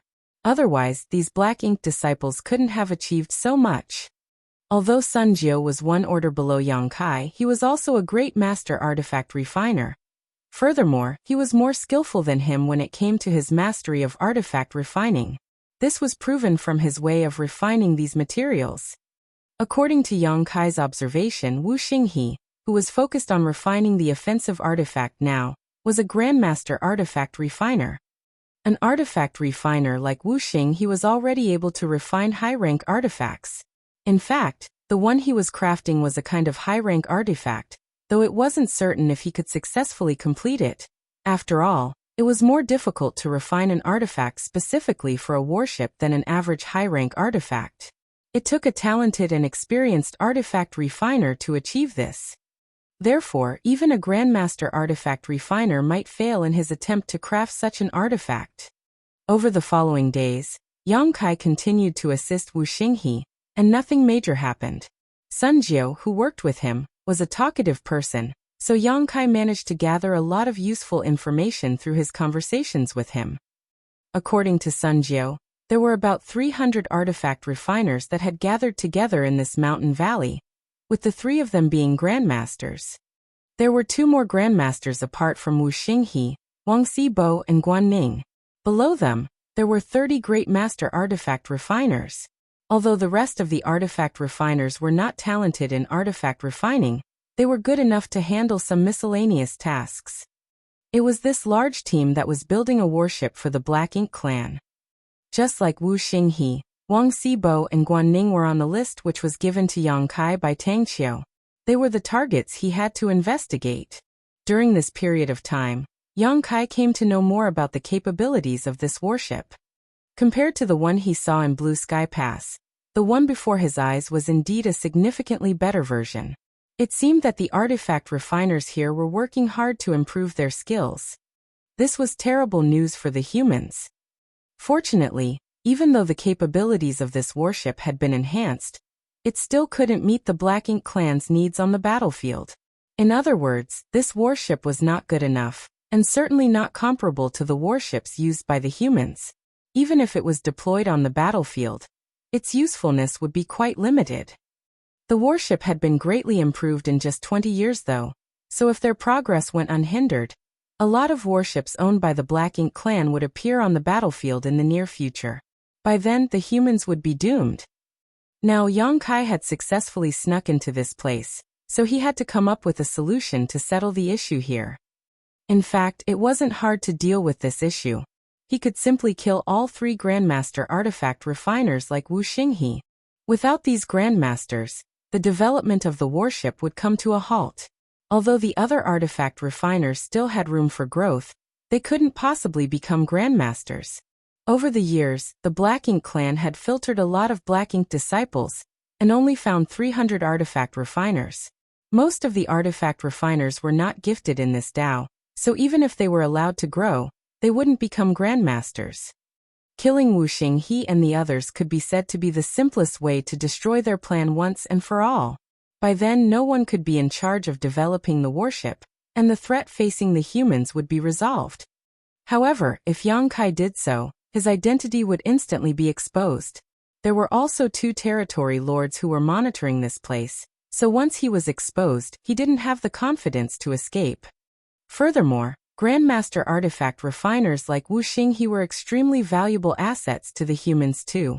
They only worked for the Black Ink clan, because they had been corrupted by Black Ink's strength. It would be much better to purify them and bring them back rather than kill them. For the time being, Yang Kai couldn't think of a perfect solution, nor did he have any idea how he could flee from this place once his identity was exposed. Therefore, he could only wait patiently and play it by ear. Fortunately, the warship in this place was still not usable, so he had time to come up with a plan. Chapter 5090, Purifying Wu Xinghe. In the blink of an eye, 3 years had passed since Yang Kai arrived at this sealed world. During this period of time, the warship was continuously improved. On the other hand, Yang Kai's skills in artifact refining also grew day by day. When he was a newcomer back then, his skills in artifact refining were inferior to those of Sun Jiu. However, 3 years later he was now a much better artifact refiner than the latter. Although he still wasn't a Grandmaster, he had grown to be a more accomplished artifact refiner than before. Even though it had something to do with his aptitude and hard work, his conversations with the other artifact refiners had helped him grow rapidly as well. Wu Xinghe's attentive guidance was especially important in this regard. It should be noted that before Yang Kai left Blue Sky Pass, he had spent 10 years studying artifact refining, and his teacher was an artifact refining grandmaster like Chai Hao. During that period of time, Chai Hao selflessly taught Yang Kai all of the Divine Cauldron Cave Heaven's secret techniques in artifact refining. Yang Kai's knowledge of artifact refining was just as great as that of any grandmaster. What he lacked were practice and experience. After he arrived at the Black Ink clan's domain, he spent 8 years refining artifacts for feudal lords. As a result, his skills in artifact refining improved tremendously. Now he was sent to this sealed world as he spent his days with a grandmaster like Wu Xinghe and a great master like Sun Jiu. It was expected that he would reach greater heights in the Tao of artifact refining. Over the years, Wu Xinghe realized Yang Kai's talent in artifact refining and witnessed his growth, so he spent even more time giving him guidance. Even Wang Xibo and Guan Ning now saw Yang Kai in a different light after observing his performance. Whenever Yang Kai had any questions regarding artifact refining, these 2 grandmasters would teach him everything they knew.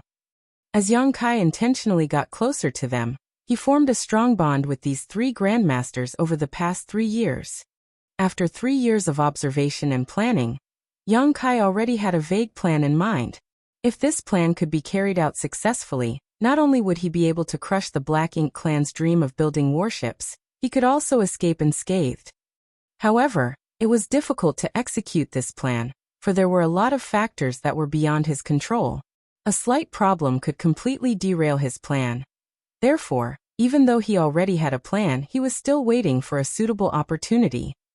One day, Yang Kai, who was swamped with work, suddenly looked up and saw a figure flashing across the sky above the mountain valley. The figure was heading towards the sealed world's portal. That figure was none other than Qing Lei, who was responsible for guarding this place. There were a total of 2 territory lords and about 100 feudal lords here, with a large number of high-rank Black Ink clansmen accompanying them. One of the territory lords, Mei Qiong, was responsible for guarding the portal, while Qing Lei was tasked with monitoring the artifact refiners who were developing the warship in the mountain valley. Basically, Mei Qiong would never leave the portal. On the other hand, even though Qing Lei stayed in the palace above the mountain valley most of the time, he would leave this sealed world every 6 months. Yang Kai had asked Wu Xinghe about it, and according to the latter, Mu Guang regarded the development of the warship extremely highly. So the royal lord wanted Qing Lei to head to the royal city to make a progress report to her every 6 months. Every time Qing Lei returned from the royal city, he would take Wu Xinghe and the other grandmasters to task, and urge them to finish perfecting the warship as quickly as possible. He had probably been reprimanded by the royal lord, which led to him venting his anger on these human artifact refiners. Nevertheless, perfecting a warship was highly dependent on their skills in artifact refining. Although Wu Xinghe and the others were artifact refining grandmasters, they were unable to create something as great as the warships owned by the humans. Therefore, the same scene would repeat itself every 6 months. The reason Qing Lei suddenly left his grand hall must be that he had to head to the royal city to report on the progress as usual. As expected, a moment later, Yang Kai felt a faint fluctuation of space principles coming from the portal, which soon disappeared. It must be the movement from opening and closing the portal. The duration was short, so the average 7th Order Open Heaven Realm masters might not be able to detect it. However, to a master in the Tao of space like Yang Kai, he could easily sense such a fluctuation. Yang Kai waited for a bit to make sure that Qing Lei was gone before he put down what was in his hands and said to Sun Jiao, "Junior brother Sun, I'm exhausted. I'm going to rest for a bit." Looking up, Sun Jiao saw that Yang Kai's face was pale, and his aura was weak. Therefore he nodded and replied, "Sure thing, senior brother Yang. Just leave it to me." Artifact refiners were treated well in this place. Nevertheless, it required a lot of energy to refine artifacts, so the artifact refiners would frequently use up their energy and need to rest. Yang Kai's request wasn't unusual, so Sun Jiao wasn't surprised one bit. "Many thanks, junior brother," Yang Kai said, then leaped off the warship and flew towards the place where the artifact refiners resided. Instead of returning to his place though, he headed straight to a certain 3-story building. This was where Wu Xinghe resided. As one of the 3 artifact refining grandmasters, the treatment he received was naturally better than the other artifact refiners. Yang Kai visited this place frequently, because he would ask Wu Xinghe questions about artifact refining from time to time. Half a day ago, Wu Xinghe had returned to his home to get some rest as he was exhausted. Now he should be inside this building. Despite seeing all this from afar, the Black Ink clansmen, who were patrolling around the area, didn't come over and question Yang Kai. Instead, they just walked on by. Yang Kai knocked on the restriction and called out, "Senior brother Wu." Moments later, the restriction around the building was deactivated and Yang Kai pushed the door open and entered. When he reached the 2nd floor, he saw that Wu Xinghe was seated with his legs crossed on his bed. There was a set of 7th Order materials around him, and the energy fluctuations around him suggested that he was refining those resources. "Senior brother Wu." Yang Kai cupped his fist at him. Despite being disturbed while getting some rest, Wu Xinghe was not annoyed. Instead, he looked curiously at Yang Kai and asked, "What's wrong, junior brother Yang?" Yang Kai replied, "I faced a problem when I was refining a certain material earlier. I wanted to ask you about it." Wu Xinghe asked, "What kind of problem did you face?" The thing is, when I was refining an 8th order firestone, I used the landslide technique that you taught me. However, I realized that it slightly damaged the integrity of the firestone. Why is that? As he spoke, he shuffled towards Wu Xinghe. Seeing that the older man was deep in thought, Yang Kai swiftly manipulated the local space principles. In an instant, space was frozen solid. Wu Xinghe was pondering on Yang Kai's question when the turn of events took place, so he hadn't been able to react at all. When he looked up, he saw that Yang Kai had clapped his hands together as a dazzling light came right at him. A dumbstruck Wu Xinghe had never expected that Yang Kai would launch a sneak attack on him, and instinctually wanted to resist. However, he had been resting here because he was exhausted from artifact refining, so he didn't have much energy to begin with. Furthermore, since he became a Black Ink disciple, he had been focusing on improving his artifact refining skills following the Black Ink clan's orders, and had not fought with anyone for the past 1,000 years. Therefore, despite being a 7th Order Open Heaven Realm Master, he was unable to fully utilize his power. On the other hand, Yang Kai was an experienced fighter whose strength significantly surpassed the other cultivators in the same order. Hence, it was expected that Wu Xinghe was unable to counterattack or even resist. Before Wu Xinghe could even condense his world force, his forehead was slapped by Yang Kai. A horrifying power penetrated his small universe and caused him to fall into a dazed state. Following that, the dazzling and pure light completely engulfed him. A strange sound was then heard. While Wu Xinghe was engulfed in the white light, something like a dark fog began leaking from his body and was purified into nothingness. He appeared to be in pain, but his expression soon became tranquil. A moment later, Yang Kai retracted his hands and vigilantly paid attention to the surroundings. After letting Yang Kai in earlier, Wu Xinghe reactivated the restriction to prevent anyone from disturbing them. However, Yang Kai was still worried that his actions would attract the Black Ink clan's attention. That was the reason he had to wait for Qinglei to leave before making a move. Qinglei was a territory lord after all, so if he noticed the anomaly, Yang Kai wouldn't be a match for him. Fortunately, Yang Kai acted swiftly and decisively. Only a few breaths of time had passed since he activated purifying light. Furthermore, he deliberately sealed the surrounding space and made sure that Wu Xinghe was unable to resist. Hence, the restriction around the building was not triggered. Everything is going well. Upon making sure that the Black Ink clan were not alerted, Yang Kai let out a breath. Forgive my disrespect, Senior Brother Wu. Yang Kai apologized to him and sat down cross-legged in front of him. Presently, Wu Xinghe's face was pale. After all, Yang Kai's palms did not only contain the purifying light, but also his own power, which penetrated Wu Xinghe's small universe and caused it to shake. That was how he suppressed Wu Xinghe and made sure the latter couldn't resist. When Wu Xinghe heard the other man's voice, his vision refocused. While staring fixedly at his face, he said doubtfully, "You?" With a solemn expression, Yang Kai said, "Senior Brother Wu, what I'm about to tell you might sound inconceivable, but you have to believe that what I'm going to say is true. We don't have much time left, so I'll be blunt. First of all, you should know that I was never corrupted by Black Ink strength, nor am I a Black Ink disciple. I'm simply pretending to be one." I knew it. Although Wu Xinghe appeared shocked, he was also relieved.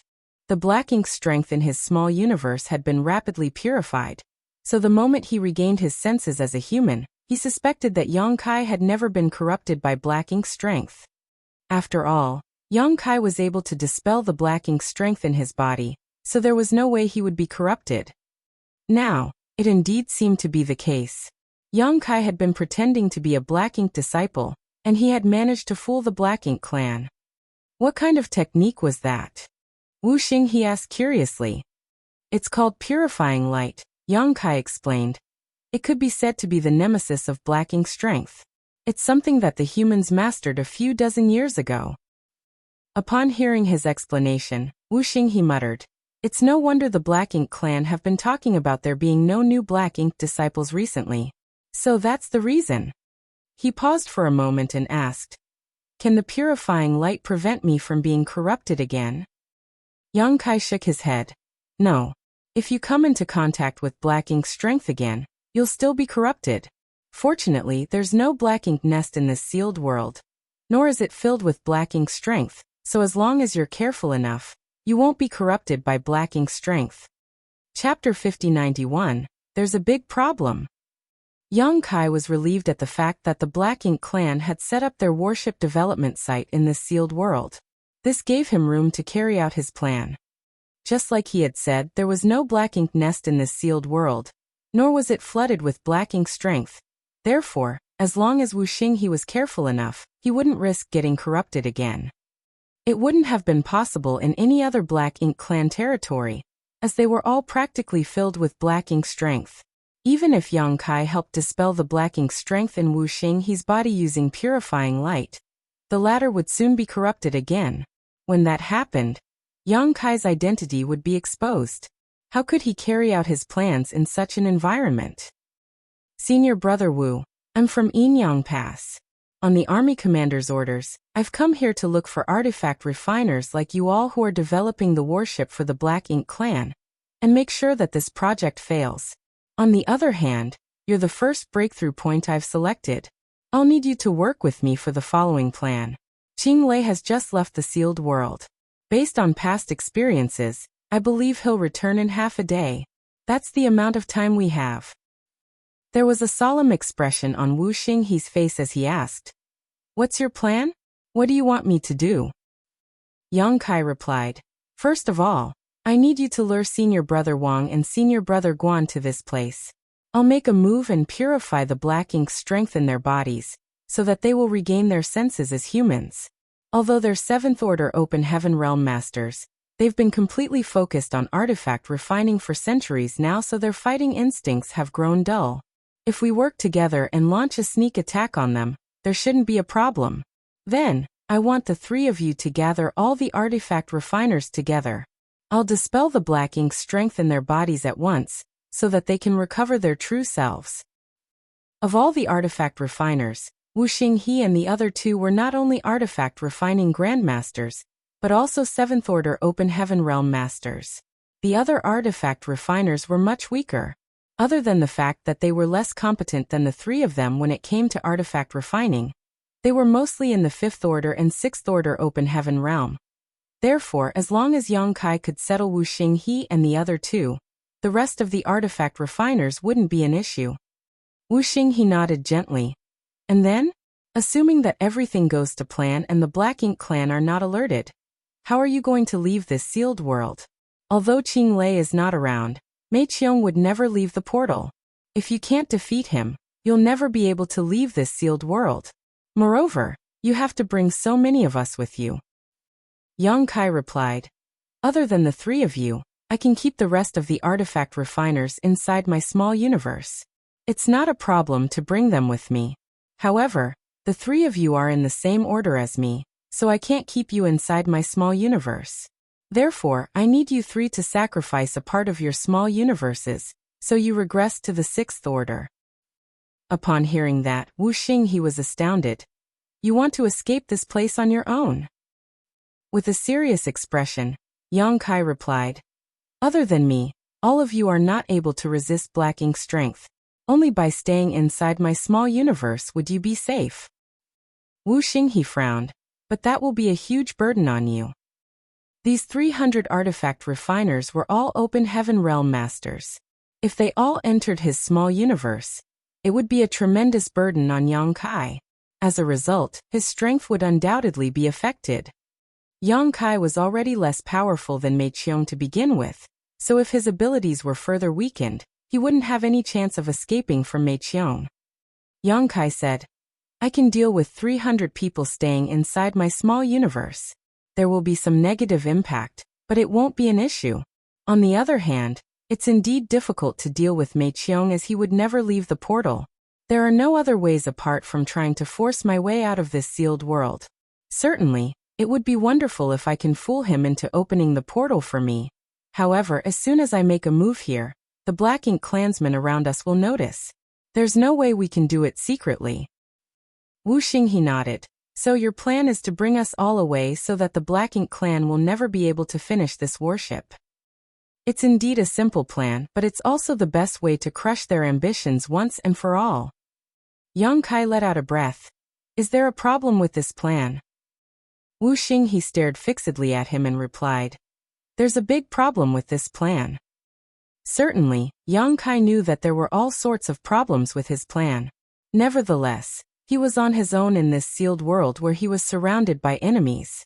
Even the artifact refiners could be considered the Black Ink clan's allies, so any negligence would cause his plan to be exposed earlier than he had hoped. Unfortunately, he didn't have a better solution. Therefore, he wasn't surprised when Wu Xinghe said there was a problem with his plan, and he simply asked humbly, "What is it?" Wu Xinghe replied, "Even if you successfully bring all of us away, you still can't stop the Black Ink clan from developing a warship." Yang Kai furrowed his brow and asked, "Why is that?" Wu Xinghe explained, "That's because we're not the ones leading the development of the warship. Although Wang Xibo, Guan Ning, and I are contributing to this project, we're just assistants. There's someone else who is in charge of this project." Yang Kai was flabbergasted. "Really? Who is it? I thought the three of you are the only artifact refining grandmasters here." Wu Xinghe let out a sigh. "A person named Nian. He's more talented than Wang Xibo, Guan Ning, and me when it comes to artifact refining, and he's just one step away from becoming a great grandmaster." Yang Kai was dumbfounded. "Nian? Why have you all never mentioned him before?" It had been 3 years since he arrived at this sealed world. Although Yang Kai had tried to gather information through his conversations with other Black Ink disciples, he had never heard of this Nian before. That led him to believe that Wu Xinghe and the other 2 grandmasters were the ones who were in charge of this project. If the person in charge of developing the warship was someone else, Yang Kai's plan naturally wouldn't work.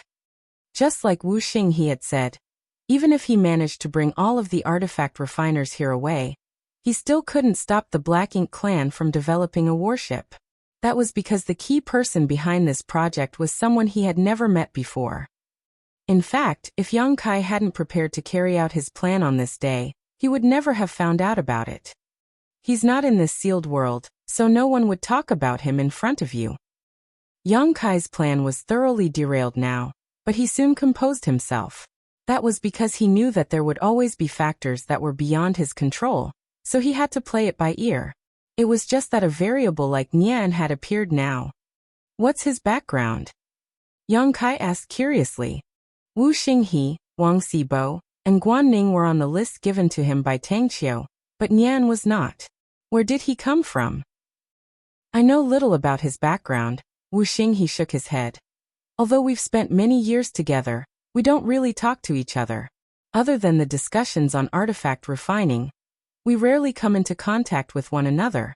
Moreover, he's an arrogant person because of his talent in artifact refining. He doesn't even have any regard for me. More importantly, it's said that he's the one who initiated the plan to build a warship for the Black Ink clan." "He was," Yang Kai said through clenched teeth. However, as a Black Ink disciple, Nian was loyal to the Black Ink clan. Since they were on different sides, it couldn't be said that Nian had betrayed the humans. Rumor has it that he doesn't have an outstanding aptitude. When he was corrupted by Black Ink's strength and became a Black Ink disciple, he was not valued by the Black Ink clan at all. He almost lost his life on several occasions when he was brought to the battlefield. Before he became a Black Ink disciple, he had never come into contact with the Tao of artifact refining. When he saw that the artifact refiners were valued by the Black Ink clan, he decided to study the Tao of artifact refining. That was when his life changed. Although his aptitude in cultivation is average, he's extremely gifted in the Tao of artifact refining. In a short time, he significantly improved his skills in artifact refining and became a grandmaster. Then he launched the project of building a warship, which gained the support of the Black Ink clan. However, despite being a grandmaster, he's still struggling to build a warship. As you can see, the warship in the mountain valley is not comparable to true warships. Yang Kai nodded. "Since he's the one who has proposed building a warship, where is he? Why have I not seen him over the past 3 years?" Wu Xinghe replied. "He's trying to achieve a breakthrough right now. Given his aptitude in artifact refining, he could grow to be a great grandmaster. However, you're also aware that it requires both skill in artifact refining and powerful cultivation to become a great grandmaster. A person has to be in the 8th Order Open Heaven realm to become a great grandmaster. He's trying to break through to the 8th Order Open Heaven realm? Yang Kai was astonished. Wu Xinghe nodded solemnly. Indeed. I don't know whether he'll succeed. In fact, 1 year before your arrival, he was already taken away by the Black Ink clan to prepare to break through to the 8th Order. Although the environment in this sealed world was terrific, it was still a sealed world after all. As Nian wanted to ascend to the 8th Order, this place was naturally not suitable. That was the reason he had left this place many years ago. This led Yang Kai to believe that Wu Xinghe and the other 2 grandmasters were the ones in charge of this project. This kind of misunderstanding could have led to severe consequences had he acted rashly. It couldn't be helped though, as no one had mentioned Nian to Yang Kai before, so how was he supposed to know that this guy was the key person behind this project? Senior brother Wu, you said that Nian's aptitude in cultivation wasn't high? Yang Kai suddenly thought of something. Yes. He was already a 7th Order Open Heaven Realm Master when he left. However, even that was because he had the help of Black Ink strength. His original limit was the 6th Order, Wu Xinghe replied. Yang Kai was dumbfounded. Nian's original limit was the 6th Order. In other words, he had originally broken through to the 4th Order Open Heaven Realm. This kind of aptitude was indeed average among the cave heavens and paradises.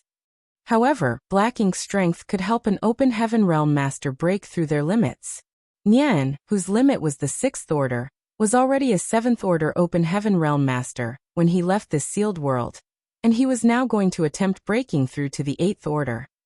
It was no wonder Wu Xinghe said that this guy was an arrogant person. As far as Yang Kai knew, Open Heaven Realm Masters who managed to break through their natural limits with the help of Black Ink's strength would have their temperaments change drastically, just like Lu Zian, who was Gui Liao's Black Ink disciple. Moreover, when Black Ink disciples tried breaking through their limits, they had to face a huge risk and any negligence would cause them to self-destruct. Yang Kai had witnessed such an incident in the Black Prison many years ago. Nian was already lucky enough to have ascended to the 7th Order, and he was now trying to make it to the 8th Order. This was no different from committing suicide. Chapter 5092, To Act or Not. The Royal Lord takes this matter extremely seriously. Since Nian is trying to achieve a breakthrough, I believe the Royal Lord will give him all the support he needs. The Royal Lord might even personally assist him. If the Royal Lord makes a move, Nian might be able to succeed. The success of Nian's breakthrough was related to the Black Ink clan's future, so it was expected that Mu Guang wouldn't sit on the sidelines. Yang Kai initially thought that Nian wouldn't succeed in ascending to the 8th Order. However, he wasn't so sure now if Mu Guang decided to help. No one knew what methods the Royal Lord had. Regardless, this matter had to be dealt with accordingly. Otherwise, even if Yang Kai managed to take all of the artifact refiners away from this sealed world, he still couldn't stop the Black Ink clan from carrying out their plan. This made him fall into a dilemma. He initially intended to execute his plan today, but a variable like Nian came out of nowhere all of a sudden. Fortunately, there was still room for maneuver. At this moment, Yang Kai was relieved that this sealed world was not filled with Black Ink strength.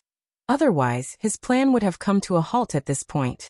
Presently, he had to make some changes. After giving it a thought, he said, Senior brother Wu, we have to confirm whether Nian is dead or alive. It would be great if he lost his life during his breakthrough. However, if he returns safely, that'll mean he's successfully become a great grandmaster. By then the warship will be perfected. What do you want to do? Wu Xinghe asked. Yang Kai shook his head. I don't have a solution right now. We can only wait. After all, it's not like we can ask the Black Ink clan about it. During this period of time, you have to be cautious to avoid coming into direct contact with the Black Ink clan. There's no ambient Black Ink strength in this sealed world, so as long as you don't get too close to the Black Ink clansmen, you won't be corrupted. If you happen to be invaded by Black Ink strength, you have to immediately inform me and I will purify it for you. Got it. Wu Xinghe nodded, then said, as for Wang Bo and Guan Ning, do you want to dispel their black ink strength only when you're in the final stages of the plan, or do you want to act in advance? Yang Kai asked, what do you think? After pondering on it for a moment, Wu Xinghe replied, the risk will be increased if we act now. After all, even if they regain their human nature, they'll still be at risk of getting corrupted again. However, they're 7th Order Open Heaven Realm Masters and Artifact Refining Grandmasters. What's more, they frequently come into contact with me. Guan Ning is especially sensitive, so I'm worried that I'll accidentally expose myself. We'll act in advance then. Yang Kai directly made a decision. I'll need you to work closely with me. Got it. I'll inform you when everything is prepared, Wu Xinghe nodded. Also, I want to take control of this sealed world's portal. That way, it'll be easier for us to flee when executing the plan. Upon hearing that, Wu Xinghe shook his head. That won't be easy. Mei Qiong has never left the portal over the years. How are you going to take control of it? Yang Kai replied with a smile. I have my own methods. However, I'll have to pass through the portal. Does that mean you have to leave this sealed world once? Wu Xinghe asked. Yang Kai nodded. And, do you have any idea how we can do it? After a moment of deliberation, Wu Xinghe replied, I can have you head to the royal city to buy some materials for me. I believe the Black Ink clan won't turn me down. That sounds good. However, there will be a Black Ink clansman who will follow you. The 2 territory lords will never leave this sealed world, so the person who will go with you will most likely be a feudal lord. That's fine. I'll make sure that the feudal lord won't notice whatever I do. Since the other man was so confident, Wu Xinghe stopped trying to dissuade him. After they discussed the matter for a while longer, Yang Kai left and returned to his own house to get some rest. A few days later, Qing Lei was seated on the platform that was above the mountain valley. As he looked down, he was able to monitor everything that was going on in the mountain valley from his position. No anomalies could be hidden from him. With that said, nothing major had happened since the day he started guarding this place, and the human artifact refiners had always been working hard to perfect the warship. Unfortunately, many years had passed, but the thing they created was still not usable. Just then a figure shot up from the valley and landed in front of him. Qing Lei lifted his gaze and realized that this person was one of the artifact refining grandmasters, Wu Xinghe. Wu Xinghe saluted him respectfully, Sir Qing Lei. What's wrong? Qing Lei asked impassively. Wu Xinghe replied, I need some materials that we are running low on in this sealed world. Will you please allow me to go to the royal city to buy them? Upon hearing that, Qing Lei furrowed his brows. What materials do you need that have to be purchased in the royal city? Wu Xinghe randomly mentioned some materials, which were all quite precious. Qing Lei replied, got it. I'll tell someone to send them to you. Although those materials were valuable, there was never a lack of resources in the Black Ink clan. Moreover, this project was related to the Black Ink clan's future, so the royal lord was fully supportive of it. Regardless of what materials they needed, they just had to make a request, and someone from the royal city would send them over. Wu Xinghe seemed to have expected this kind of response, so he said, Sir, the quality of these materials is critical. Someone who is not proficient in artifact refining might not be able to fight the appropriate ones. As such, I have to personally head to the royal city. You want to personally go there? Qing Lei was surprised. In the past, Wu Xinghe had asked for more materials on several occasions, but he only came over and told him what he needed, and the materials would be sent to him. He had never requested to personally head to the royal city. Wu Xinghe nodded. I have to go there to make sure that all the materials are up to standard, so that the progress won't be held up. Some of the materials they sent us previously were substandard, and could not be used. Qing Lei became fidgety. You and the other 2 grandmasters are in charge of this project now. If you're gone, who will continue developing the warship? After giving it a thought, Wu Xinghe suggested by saying, Why don't I tell someone to go over there on my behalf? Qing Lei asked, Who is it? Wu Xinghe replied, The newcomer Yang Kai. His aptitude in artifact refining is just as good as mine, so he'll definitely grow to be a grandmaster one day. Qing Lei didn't understand what aptitude in artifact refining had to do with the purchase of materials. However, since Wu Xing he had recommended this person, he decided to stop questioning him. He thus nodded. He'll be the one then. I'll tell someone to accompany him. Saying so, he waved his hand. The next moment, a feudal lord behind him stepped forward. Qing Lei ordered, "Bring that human to the royal city and come back quickly." Then he passed a token to the feudal lord. After taking the token, the feudal lord flew towards the mountain valley alongside Wu Xinghe. A moment later, Wu Xinghe called out to Yang Kai, who was getting some rest in his place. As Yang Kai was told what to do, he nodded. "You have to come back quickly," Wu Xinghe ordered with a solemn expression. Yang Kai stared fixedly at him and nodded. "Don't worry, senior brother Wu. I'll come back as soon as possible." He then said to the feudal lord on the side, "Please." Without saying anything, the feudal lord led Yang Kai to fly towards the portal. When they arrived at the portal, the feudal lord passed the token to Mei Qiong, who was guarding this place. Since the token was authentic, they were allowed to leave. The moment the portal was opened, Yang Kai and the feudal lord subsequently dashed out of it.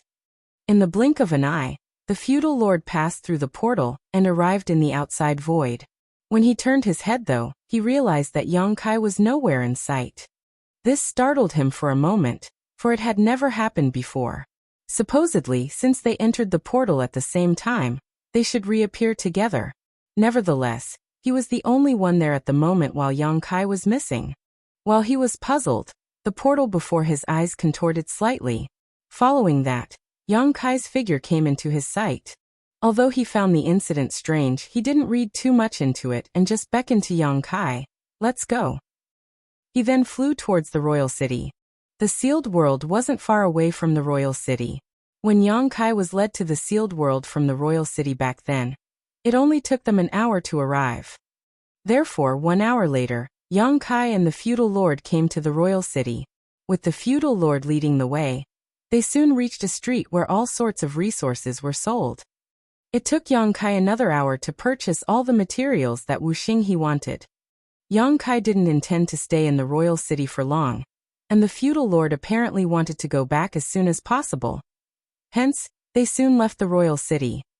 1 hour later, before they arrived at the sealed world's portal, Yang Kai felt that something was coming from behind. When he turned his head, he saw a large ship charging forward in their direction.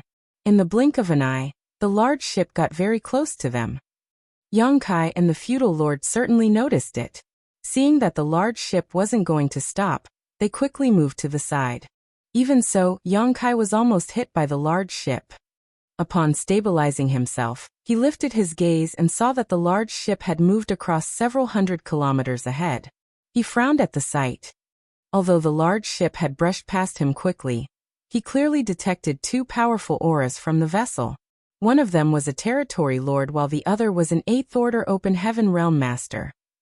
Putting the territory lord aside, the 8th Order Open Heaven Realm Master gave off a violent and dangerous aura, as though he would explode at any moment. Yang Kai was astonished. He had pretended to be a Black Ink disciple and snuck into the Black Ink clan's territory twice, but he had never come across an 8th Order Black Ink disciple before. Usually, an 8th Order Open Heaven Realm Master wouldn't be corrupted by Black Ink's strength unless a Royal Lord personally made a move. However, in every major battle, the Royal Lord would have to deal with an old ancestor from the human side, so they wouldn't have any spare energy to use their secret technique to corrupt 8th Order Open Heaven Realm Masters. If they did so, they would be giving the old ancestor a chance to injure them. Hence, there were some 7th Order Black Ink disciples, but 8th Order Black Ink disciples were extremely rare. The direction the large ship was heading suggested that it was going to the sealed world. A strange idea suddenly sprang into Yang Kai's mind. Would it be so coincidental? The feudal lord turned to look at Yang Kai, and upon making sure that the latter was fine, he continued moving forward without saying a word. Yang Kai quickly followed him. A short while later, they arrived at the sealed world's portal. At this moment, a large ship was parked in the void as it was waiting for the portal to open. The large ship was the one that Yang Kai had seen earlier. Chapter 5093, Return of Nian. By the time Yang Kai and the feudal lord reached this place, the sealed world's portal was slowly opening. The two figures on the deck noticed them and turned their heads. One of them was a territory lord while the other was the 8th Order Open Heaven Realm Master that Yang Kai had detected. Upon closer look, he realized that the 8th Order Master had a bloated figure, which made him look like a ball. His head was right above his figure, as though his neck didn't exist. Sarcomas could be seen all over his skin, looking like horrible abscesses. Just by standing there, this bloated person exuded a violent and dangerous aura. Even the territory lord beside him wasn't willing to stand close to him. The moment Yang Kai saw this person's appearance, he realized his identity. This person was none other than the Nian that Wuxia he had mentioned. Although Yang Kai had never seen him before, this person's appearance suggested that he had broken through his limit with the help of black ink strength and achieved something that couldn't be achieved through ordinary means. However, his life was also at risk now due to the hidden dangers in his small universe. Nian only made it to the 4th Order when he ascended to the Open Heaven Realm, so the 6th Order was his natural limit. He was already lucky enough to have ascended to the 7th Order with the help of the black ink strength. Now he even managed to make it to the 8th Order, which was simply inconceivable. The Royal Lord must have taken action personally. Otherwise, Nian couldn't have achieved this. It could be said that Nian was in a perilous situation, for he gave off a feeling that he might explode at any moment. However, he was still safe and sound. Perhaps Mu Guang had used an incredible technique to ensure his safety when he ascended to the 8th Order. In that case, he would most likely become a great grandmaster. A great grandmaster would definitely be able to refine a warship. Perhaps the Black Ink clan would have their own warships in no time, and sail them across the battlefield. It wouldn't be like in the past when their warships were practically useless. At that instant, Yang Kai felt a sense of urgency. Back then, when he heard about the existence of Nian from Wuxia, he had no choice but to change his plans. Still, it never crossed his mind that Nian could break through his limit and ascend to the 8th Order so soon. Fortunately, he was certain that Nian was alive at the very least, and he could act accordingly. While Yang Kai was in his thoughts, Nian suddenly asked, "Are you a newcomer?" Yang Kai promptly cupped his fist. "Greetings, sir. I've been here for 3 years." Upon hearing that, Nian asked, "Are you the one who was sent here by He Yuan?" Yes, Yang Kai had no idea how the other man found out he was He Yuan's black ink disciple. Nevertheless, it went to show that Nian was able to get his hands on the sensitive information that only the most important black ink clansmen knew. In other words, the Royal Lord truly treasured him. "Where were you?" Nian asked. Yang Kai honestly reported to him. Fortunately, the materials that Wuxia asked him to buy were indeed precious. Qing Lei could be easily fooled because he knew nothing about artifact refining, but the same trick couldn't be used on Nian. Luckily, Nian didn't intend to probe him further, and just nodded gently before he stopped talking. As the portal was opened, the territory lord and Nian dashed inside while the ship remained anchored outside. After they entered, Yang Kai and the feudal lord also flew into the sealed world. Presently, Mei Qiong was busy handling the territory lord and Nian, so he couldn't pay a lot of attention to Yang Kai. After asking some questions, he simply let Yang Kai pass. After leading Yang Kai to the mountain valley, the feudal lord left, for he had to report to Qing Lei on the completion of this mission. Yang Kai sauntered towards Wuxia's residence and gently triggered the restriction. A moment later, a gap appeared in the middle of the restriction, then Yang Kai walked inside. On the second floor, Wuxia was seated with his legs crossed. There was some faint black ink strength lingering around his figure. Presently, he was continuously circulating the power of his small universe to resist the black ink strength. Yang Kai wasn't surprised at the sight. He walked up to Wuxia and clapped his hands. The next instant, a pure and dazzling light engulfed Wuxia. A sizzling noise was heard as the black ink strength inside Wuxia's body soon disintegrated. Wuxia's clothes were already soaked in sweat as he let out a breath. "You came back pretty quick, junior brother." Yang Kai replied, "I wouldn't let you be at risk." Before he left the place some time ago, he already realized that Wuxia he had been invaded by black ink strength. That was the reason he had to come back in a hurry. If he returned any later, Wuxia he would have been corrupted and become a black ink disciple. When that happened, Yang Kai's identity would have been exposed. Of course, Yang Kai reckoned that Wuxia he would kill himself at the most critical moment to ensure that the secret remained safe. On the black ink battlefield, human soldiers had always been willing to sacrifice their lives for the sake of the greater good. Wuxia he was corrupted by black ink strength when he came into contact with Qinglei. This sealed world was not filled with black ink strength, so he didn't have to worry about anything as long as he was cautious enough. However, Wuxia he was standing too close to Qinglei at that time. As a territory lord, Qinglei naturally released black ink strength around him. On the other hand, Wuxia he wouldn't dare to resist lest his secret was exposed. That was how he was corrupted. Fortunately, he was only stained with a small amount of black ink strength. Otherwise, he would have become a black ink disciple again before Yang Kai returned. Is everything prepared? Wuxia he asked with concern. Yang Kai nodded. Yes. Wuxia he had no idea what move Yang Kai had used to fool the feudal lord that had tagged along with him. However, since he had said as much, it meant that the matter was indeed settled. Nian has returned, senior brother Wu. Yang Kai said. He's back. Wuxia he was startled. With a solemn expression, Yang Kai nodded. I came across him on my way back. He's now an 8th Order master. Upon hearing that, Wuxia he sported an anxious expression. That's terrible news for us. What he and Yang Kai hoped was for Nian to explode and pass away, when trying to achieve an ascension, so that no one would be able to help the Black Ink clan finish their worship. Now that Nian had returned safely though, it was bad news for them. After giving it a thought, Wuxia he asked, can Nian be saved? Yang Kai shook his head. No. His limit is the 6th Order, so his small universe can only bear the power of the 6th Order. The reason he's alive right now is because of the black ink strength. The moment I dispel the black ink strength in his body, his small universe will explode.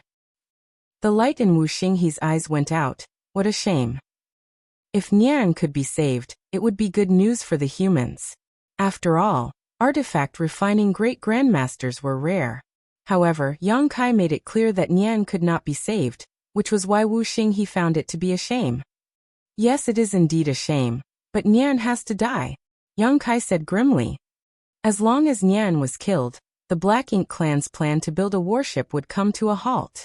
Perhaps they would still be able to nurture some artifact refiners in the distant future, but those Black Ink disciples would never grow to be great grandmasters. Now humans from different great passes had purifying light, and purifying black ink pills had been successfully developed. In other words, no human soldiers would be corrupted by black ink strength again. How was the Black Ink clan supposed to nurture artifact refiners without any new Black Ink disciples? The moment they broke through their limits with Black Ink strength, people like Nian and Lu Ziyan lost all hope to be saved. It's not easy to kill an 8th Order master. Moreover, there are 2 territory lords in this sealed world. What's your plan? Yang Kai replied. I'm certainly no match for a normal 8th Order Open Heaven Realm Master. However, Nian is different. He won't be able to fully utilize his 8th Order might. Furthermore, I don't have to fight with him directly. I just have to get a chance to dispel the black ink strength in his body. By then, his small universe will come apart, and he'll detonate. As for the 2 territory lords, Mei Qiong has never left the portal over the years, so I don't have a good solution for him. Nevertheless, Qinglei will leave this sealed world every 6 months. We can make use of that. Upon hearing that, Wuxia he nodded. Qinglei only left this sealed world some time ago, so it will be another 6 months before he leaves again. We'll make a move in 6 months then. Yang Kai was determined. I hope that everything will go well by then. However, before that, I will need you to deal with Senior Brother Wang and Senior Brother Guan. Wuxia he nodded. I'll inform you at an opportune time. As they spoke, the restriction around the building was triggered. A thought flashed through Wuxia he's mind as the restriction was deactivated. A moment later, a black ink disciple walked up the stairs and cupped his fist at them. Senior brother Nia wants to see you, senior brothers. A puzzled Wu Xinghe asked, what happened? The black ink disciple shook his head. I have no idea, but senior brother Nia wants everybody to gather together. Upon finishing his words, he turned around and left. After exchanging glances, Yang Kai and Wu Xinghe frowned. They had no idea why Nian wanted them to come together not long after he returned. Let's see what he's up to, Wu Xinghe said, then left the place with the other man. A moment later, several hundred artifact refiners gathered together in front of the warship in the mountain valley. Standing in front of them was the bloated Nian. Many people were whispering among themselves as they had no idea why Nian gathered everyone. When all of the artifact refiners were present, Nian gazed at the huge warship with narrowed eyes and waved his hand, dismantle it. Upon hearing that, all of them were astounded. Guan Ning, who was at the front, stepped forward and said, Senior brother Nia, this warship is about to be completed. Why do you want to dismantle it? Nian replied dispassionately, what's the point of keeping this rubbish? Dismantle it. But just when Guan Ning wanted to continue speaking, Nian suddenly turned his head and glared at him. What else do you want to say? As he spoke, his eighth order open heaven realm pressure swept across the place. Guan Ning gulped and spoke no further. Wu Xinghe, who was standing beside Yang Kai, frowned. Although Nian was haughty back then, he had never been so overbearing. It seemed that his temperament had changed after he forcefully ascended to the eighth order. Chapter 5094, The Time Has Come. The artifact refiners worked together to dismantle the warship, which was yet to be completed. Then Nian directly gave the order and divided the hundreds of artifact refiners into a dozen groups. Each group was given specific tasks according to the fields they were proficient in. A massive amount of resources were sent to this place by the Black Ink clan, after which the artifact refiners started building a new warship. While working hard, Yang Kai secretly observed Nian and realized that the latter was indeed an artifact refining great grandmaster now. He had no idea how skillful Nian was in artifact refining before his recent ascension, but from the looks of it, the latter was indeed a more accomplished artifact refiner than Wu Xinghe and the others. Perhaps he was still not comparable to Dongguan Ping, who was a great grandmaster in Blue Sky Pass. However, Dongguan Ping had been a great grandmaster for thousands of years. As a new great grandmaster, Nian was naturally less experienced. However, as time passed, his achievements might be just as great as those of Dongguan Ping. This person was indeed gifted when it came to artifact refining. It was no wonder he could transform into an influential figure from a little-known person. Although he still wasn't skillful enough, he was already capable of refining a functional warship. As Yang Kai observed with concern as the warship in the mountain valley started taking shape after just 3 months, it was not different from the previously dismantled warship when it came to its appearance, but all the artifact refiners in the mountain valley clearly felt that its capabilities were much greater than those of the previous version. Once it was completed, it would be good enough to be deployed on the battlefield. The artifact refiners were elated at the imminent success of the project, so they spent longer hours taking part in the development of the warship, which further accelerated the refinement process. Yang Kai remained as Wu Xinghe's assistant. During this period of time, with Wu Xinghe's cooperation, Yang Kai managed to dispel the black ink strength within Wang Xibo and Guan Ning. Although these 3 grandmasters were doing their best to delay the process of perfecting the warship, they had to be cautious to prevent exposing themselves. Day after day, with the enormous amount of resources pouring in and hundreds of artifact refiners working diligently, the warship was nearing perfection. It was also closer to the deadline Yang Kai had set almost 6 months ago. One day, Yang Kai was helping Wu Xinghe as usual to refine an offensive artifact to be installed on the warship. It had only been 6 months since Nian returned, but under his leadership, the hundreds of artifact refiners here worked together to perfect the warship. The warship was almost complete, but there were still some defects that had to be rectified.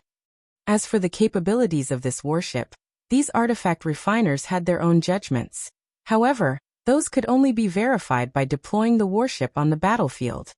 Somewhere near the warship, Nian was having a chat with Qing Lei, who was responsible for guarding this place.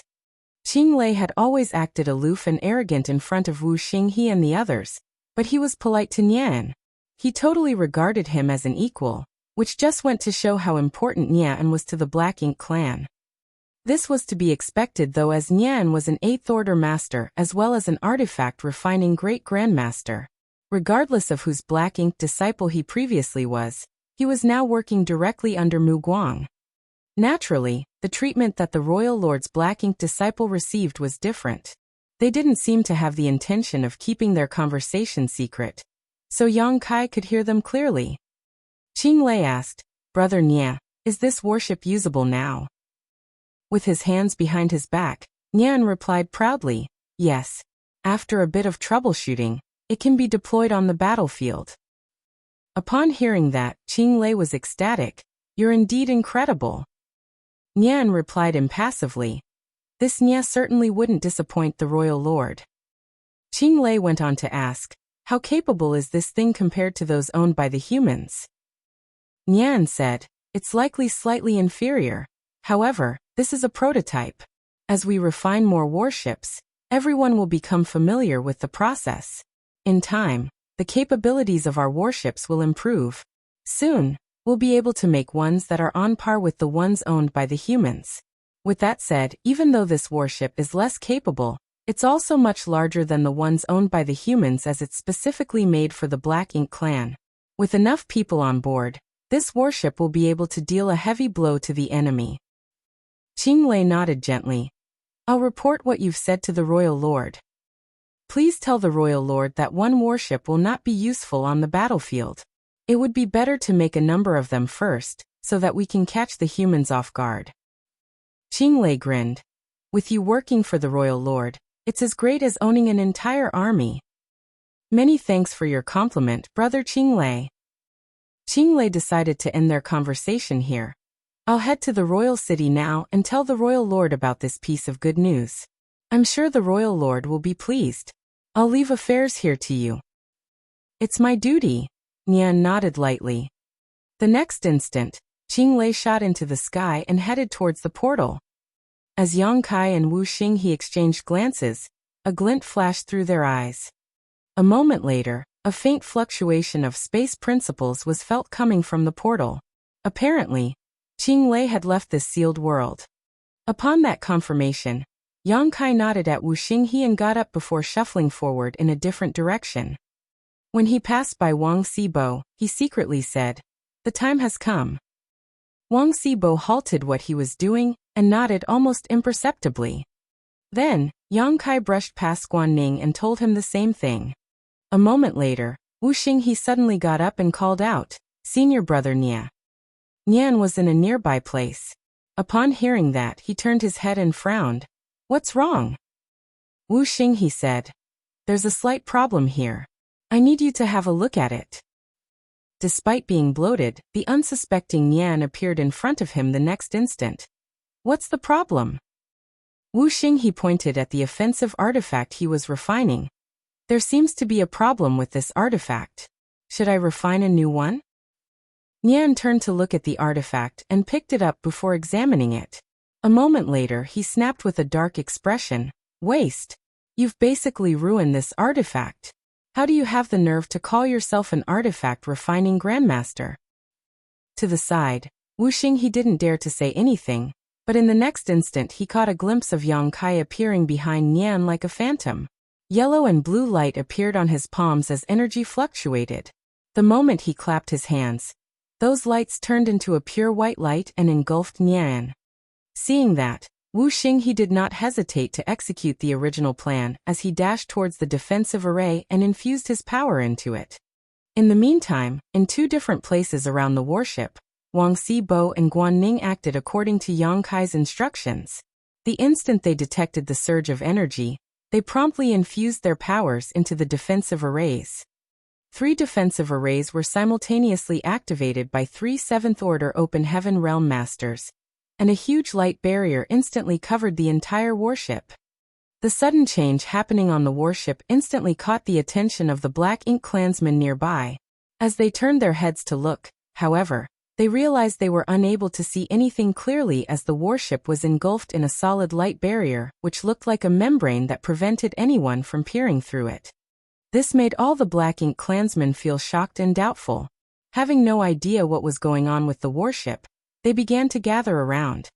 None of them could have expected that a plan that was a long time in the making was unfolding right before their eyes. While the Black Ink clansmen were caught off guard, Nian also hadn't expected that someone would launch a sneak attack on him. The moment Yang Kai engulfed him with the purifying light, Nian turned around and felt an instinctive disgust towards the white light. He quickly snapped, "You court death." As his 8th Order Open Heaven Realm power burst forth, he threw out his fist. A grunt was heard as someone was sent flying away. However, the white light had already covered Nian completely. In an instant, he wailed in pain as the black ink strength in his body gushed out of his body, as though it was facing its nemesis. The black ink strength was soon dispersed and purified. Nian's expression was transformed by fear and horror. The violent aura around him became even more dangerous, and the sarcomas on his skin started bulging as black pus spewed out of them. Just moments later, all the black ink strength in his small universe was dispelled by the purifying light, and without its support, he was unable to bear his own 8th Order cultivation. He widened his eyes as the veins on his forehead throbbed. While he looked horrible, his already bloated figure started expanding rapidly like a balloon. He shook a little as he extended his hands in an attempt to grab something, but he was unable to do anything in the end. Following a loud boom, he exploded and turned into hashed meat and blood. Just like Yang Kai had said to Wu Xinghe before, he didn't need to directly deal with Nian in order to kill him. Nian acquired his 8th Order cultivation through the help of black ink strength. Hence, without the black ink strength support, his own cultivation would kill him. Yang Kai didn't even need to fight with him. Just by activating purifying light to dispel the black ink strength in his body, he could easily dispatch Nian. Having said that, Nian was still an 8th Order Open Heaven Realm master. If they really got into a fight, Yang Kai might not be a match for him. The moment the 8th Order Open Heaven Realm master detonated, a violent force spread across the warship and caused the people on the deck to fall to the ground. The artifact refiners closest to Nian had all collapsed while the bow of the warship was destroyed upon impact. Even the light barrier around the warship bulged. As Yang Kai coughed, he struggled out of the wreckage with a flushing face. Nian's last desperate strike managed to hurt him, but that was inevitable, for they were basically at arm's length from each other at that time. Despite being a master in the Tao of space, Yang Kai couldn't dodge the final strike of an 8th Order master before his death. Fortunately, everything was going according to plan. Since Nian was dead, the Black Ink clan's plan would come to a halt. Other than this new great grandmaster, no one else could help them build warships that would be used against the humans. It could be said that Yang Kai had completed half of his task just by killing Nian. Even if he was unable to escape now, he would die with no regrets. Chapter 5095, Please cut your cultivations, senior brothers. Strictly speaking, Yang Kai's plan was a crude one with many factors that were beyond his control. For example, he wasn't certain whether Qinglei would leave at the appropriate time. And how was he going to escape from the sealed world when a territory lord was guarding the portal? Even if he managed to flee from the sealed world, how would he shake off the Black Ink clan's pursuit? He didn't have time to ponder on all these issues though, nor was it useful for him to do so. Since the plan was crude, it meant that there were too many variables he could not account for. The only thing he could do was to launch a sneak attack and kill Nian. Under Nian's leadership, the warship was about to be completed, and Qinglei had left at this point.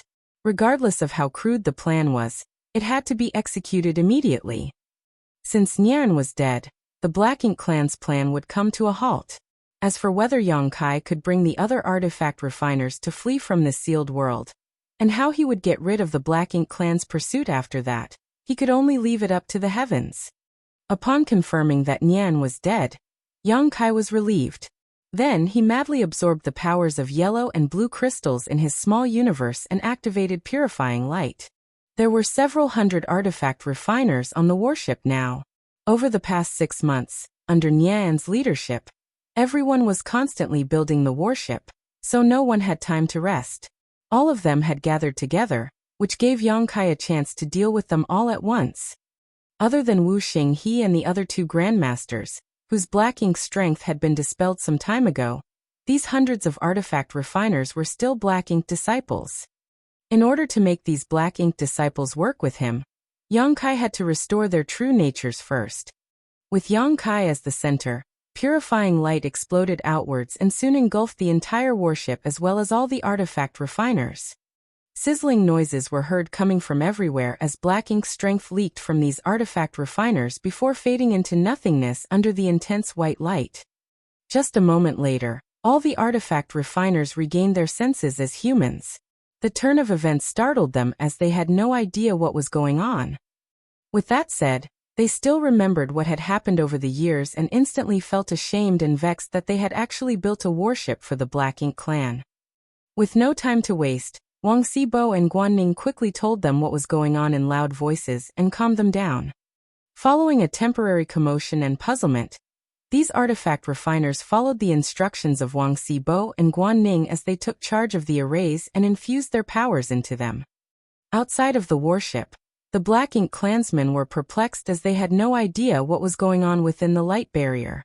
They reckoned that something had gone wrong and many of the feudal lords were now shouting. Some of them even started attacking the light barrier in order to find out what was going on inside.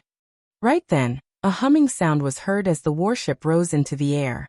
Following that, violent attacks were shot from its weapons. Many of the unprepared Black Ink clansmen suffered injuries, or were killed in this initial bombardment. Even some of the feudal lords were badly injured. Although Nye An's return was terrible news to Yang Kai, the warship built under his leadership was of great help now. The capabilities of this warship were not comparable to those of the warships owned by the humans, but it was already good enough to be deployed in battle. Moreover, with hundreds of artifact refiners present, they were able to unleash the warship's full power.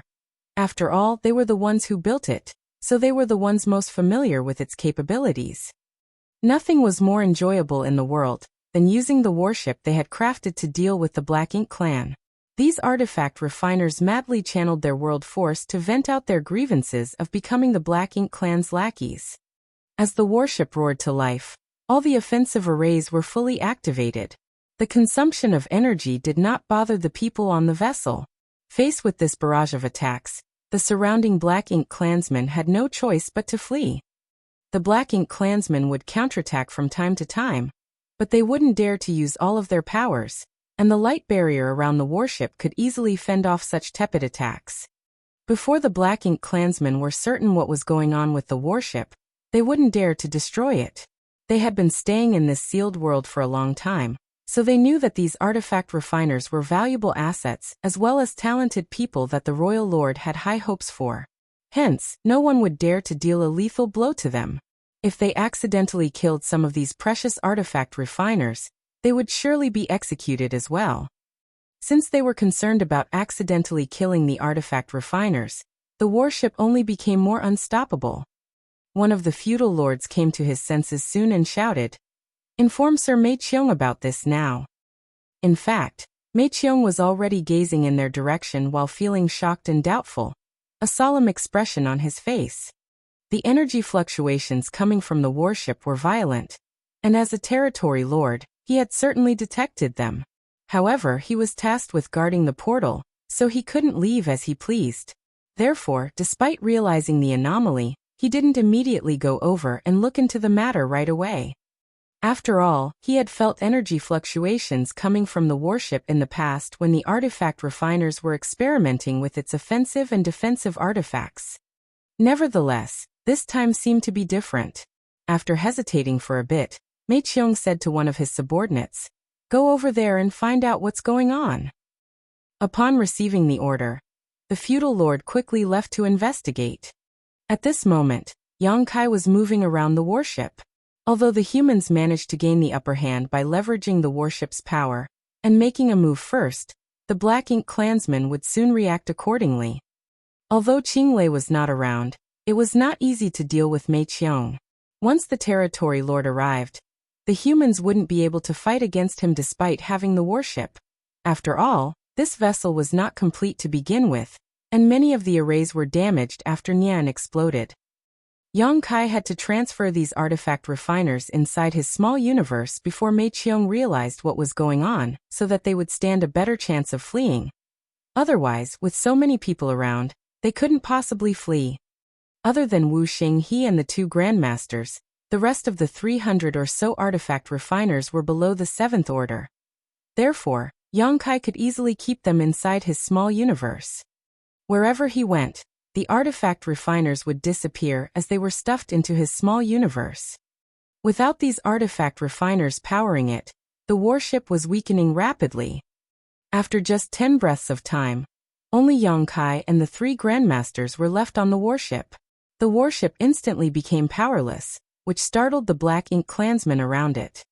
Yang Kai quickly shouted, "Please cut your cultivations, senior brothers." Wu Xinghe and the others were in the 7th Order Open Heaven Realm, which was the same order as Yang Kai. Usually, Yang Kai wouldn't be able to keep them inside his small universe. However, if they were willing to give up a part of their small universes and force their order to regress, there wouldn't be a problem. This was part of Yang Kai's plan, so Wu Xinghe and the others were aware of it. Therefore, at this moment, they did not hesitate to sacrifice parts of their small universes. In order to save time, they ferociously sliced off large chunks of their small universe to quickly weaken themselves. Just moments later, their orders all fell from the 7th order to the 6th order. Their faces were pale, and the soul-wrenching pain caused them to tremble uncontrollably. Yang Kai had gone through the pain of sacrificing a part of his small universe before, so he understood how they felt. However, their orders regressing was a small price to pay to escape with their lives. After all, when they returned to the human side safely, they could consume profound Yin spirit fruits to repair their small universes. If they lost their lives, nothing else would matter. Soon, Wu Xinghe and the others were also put inside Yang Kai's small universe. Any other 7th Order Open Heaven Realm Master wouldn't be able to keep these 300 Open Heaven Realm Masters in their small universes. After all, there was a limit to the capacity of a 7th Order Master's small universe. By keeping too many Open Heaven Realm Masters, they would find it hard to utilize their world force, and their strength would plunge. Nevertheless, Yang Kai wasn't affected one bit. He wasn't certain if it was because his heritage was ample, or for some other reason. With that said, this was undoubtedly good news to him. However, without Wu Xinghe and the other grandmasters taking charge, the light barrier around the warship instantly disappeared.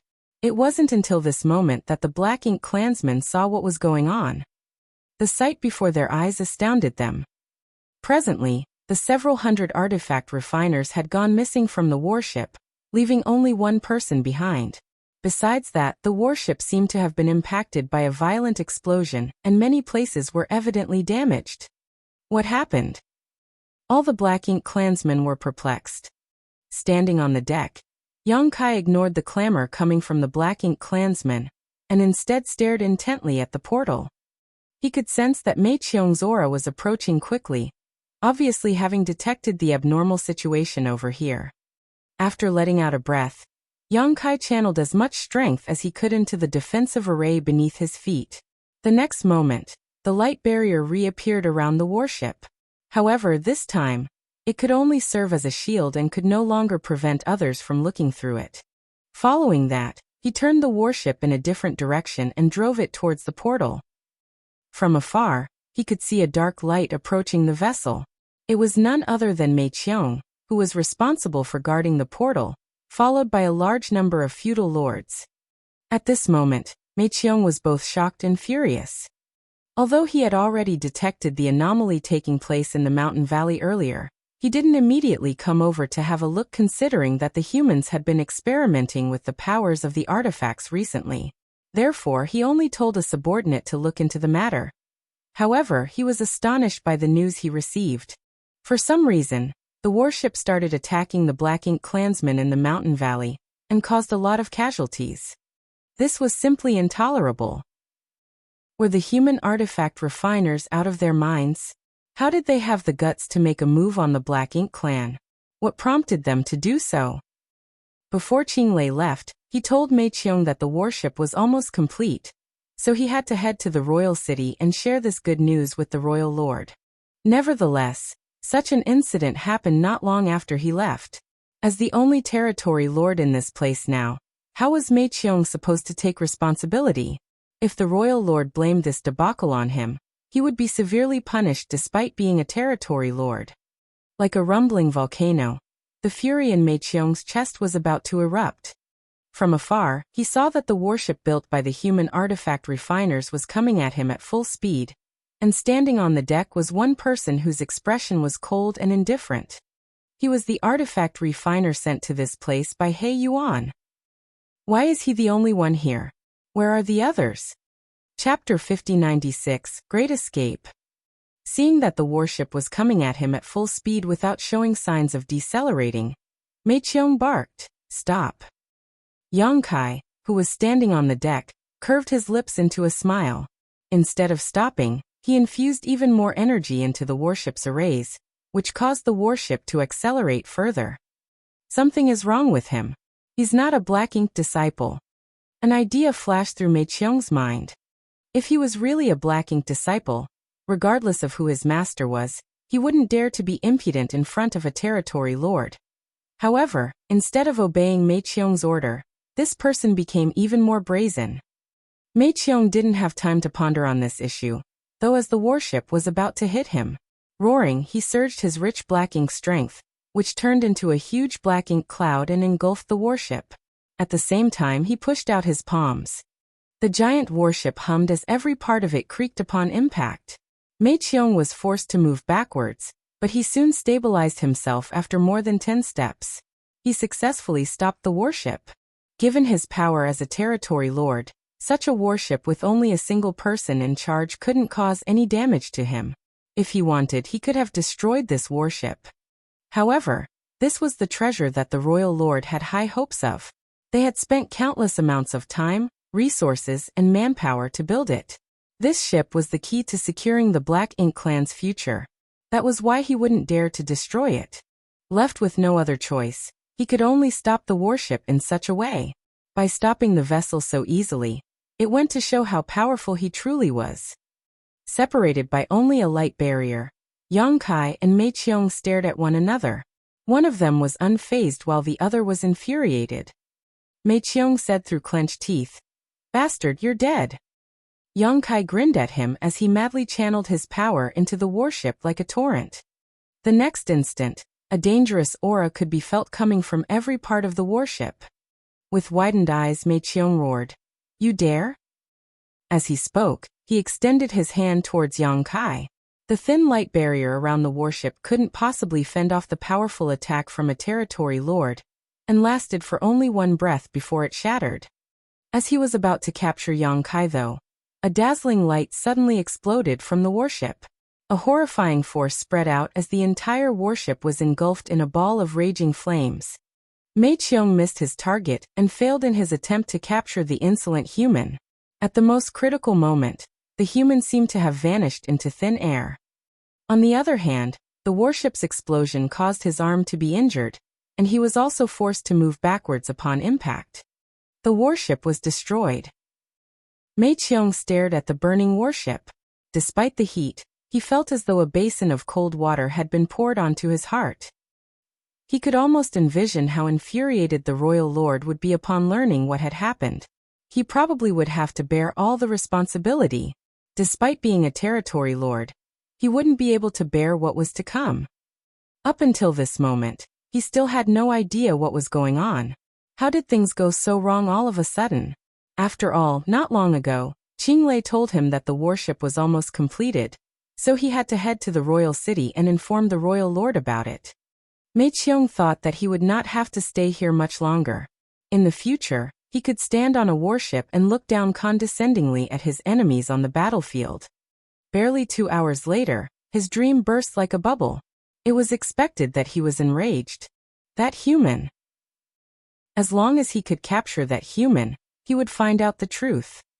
He suddenly turned his head and gazed at the portal before yelling, "Cordon off the portal!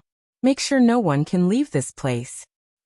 Although the human disappeared as the warship exploded, Mei Qiong didn't think he was dead.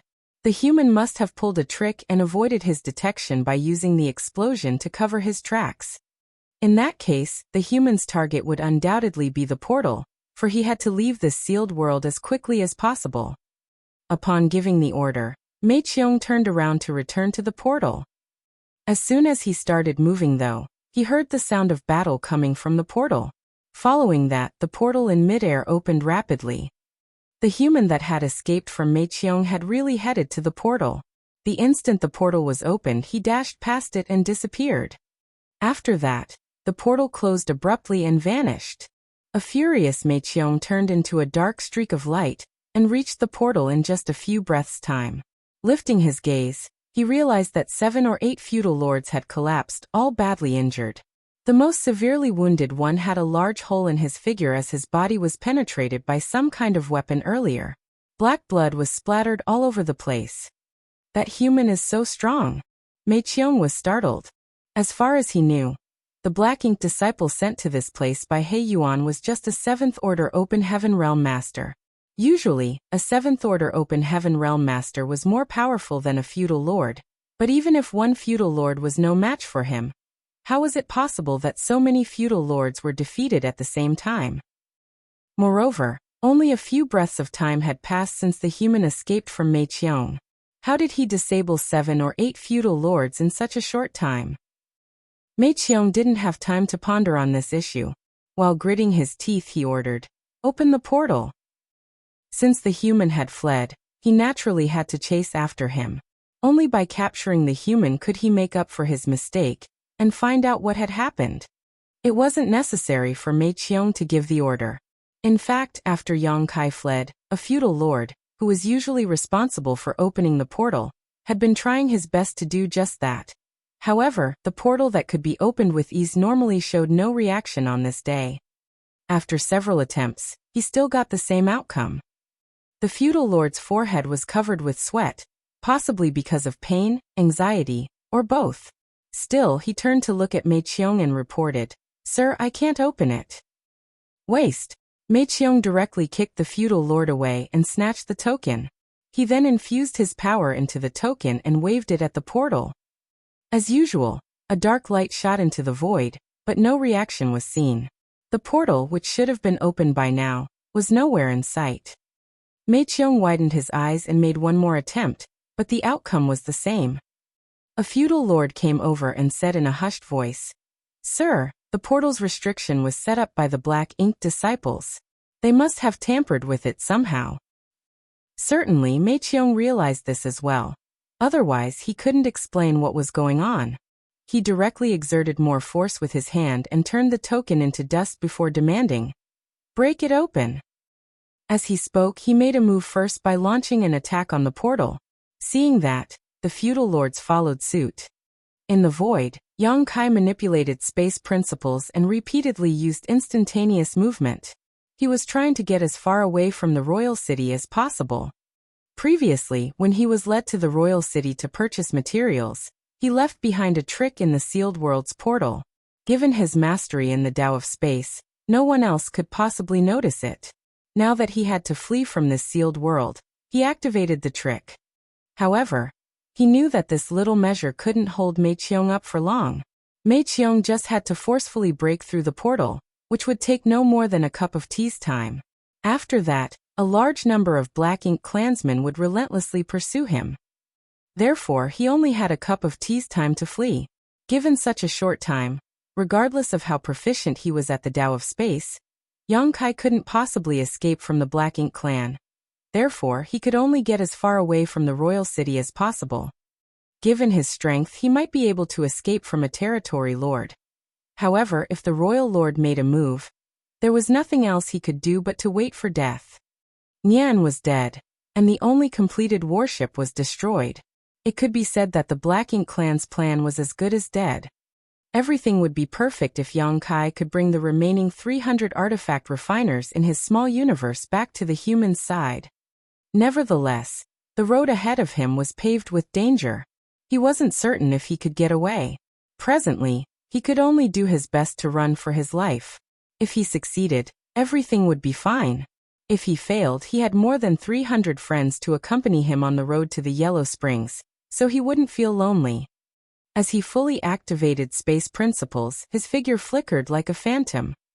Fortunately, Yang Kai didn't run into any real danger while navigating through the void.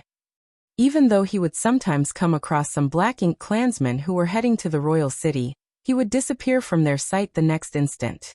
Many of the Black Ink clansmen even thought that they saw an illusion. Suddenly, there came a moment when Yang Kai felt all his hair standing on end. There seemed to be a pair of eyes that were opening and staring at him from a faraway place behind him. Mu Guang, Royal Lord. After making some calculations, Yang Kai realized that Mei Qiong should have broken through the portal and informed the Royal Lord about what had happened in the sealed world by now. Even from such a great distance, the Royal Lord could still accurately locate him, astonishing Yang Kai. One had to know that he had never stopped using instantaneous movement since he left the sealed world, and presently, he was very far away from the royal city. The Royal Lords were really astounding, and their powers were beyond Yang Kai's imagination. He wasn't certain whether Mu Guang could really find his exact whereabouts, but he wouldn't dare to stop fleeing. However, after he was targeted by that gaze, he felt that something had been wrapped around his figure, which made him feel a constant sense of discomfort and left him slightly muddle-headed. It was obviously because of the Royal Lord's aura that had locked onto him. With a solemn expression, Yang Kai continued charging forward without worrying about his consumption of energy. Regardless of whether Mu Guang had really discovered his whereabouts, he still had a chance to flee. After all, Mu Guang was still far away from him, so it wouldn't be easy for the Royal Lord to catch up. Half a day after Yang Kai escaped from the sealed world, he finally came across a Black Ink clan army that was there to stop him. It wasn't appropriate to call them an army really, as their scale suggested that they were just a feudal lord's private force. There were only a small number of feudal lords, and the rest were high-rank and low-rank Black Ink clansmen, numbering about 300 people. This private force was right in front of Yang Kai, as though they had been waiting for him for a long time. The moment Yang Kai's figure appeared, the feudal lord at the front shouted, "He's that human. Capture him, and the Royal Lord will reward you handsomely." Chapter 5097, Mu Guang, Royal Lord. Yang Kai wasn't surprised at the fact that this Black Ink clan army could quickly find out what was going on, and even intercept him here. In fact, he had already expected it. Compared to the humans, the transmission of information between the Black Ink clansmen was far quicker. In Jiagu's territory, Yang Kai learned about some of the Black Ink nest secrets. With the Black Ink nests of different sizes as the foundation, a colossal information network could be built. Through the information network, everything that happened in the Black Ink clan's territory could spread around quickly. Since Mu Guang had found out about what had happened in the sealed world, the Royal Lord could make use of the Black Ink nests and spread the word across the entire Yinyang theater, allowing the Black Ink clan to promptly respond. Certainly, given Yang Kai's current strength, he wouldn't have any regard for a mere feudal lord's force. If he wanted, he could easily kill these mixed soldiers with only a few feudal lords in charge. However, he didn't have the intention of fighting with them. Mu Guang's aura had locked onto him from afar, so he wouldn't dare to waste any time or energy. If possible, he wouldn't want to battle against any Black Ink clansmen, so that he would have a better chance of fleeing. Hence, before the private force could even approach him, he manipulated space principles and disappeared. Several hundred Black Ink clansmen were left dumbfounded. However, this was just the beginning. In the following half a day, Yang Kai would come across a number of private forces trying to block his path. Nevertheless, he was determined not to deal with those Black Ink clansmen, and since he was bent on fleeing, those Black Ink clansmen couldn't do anything to him either.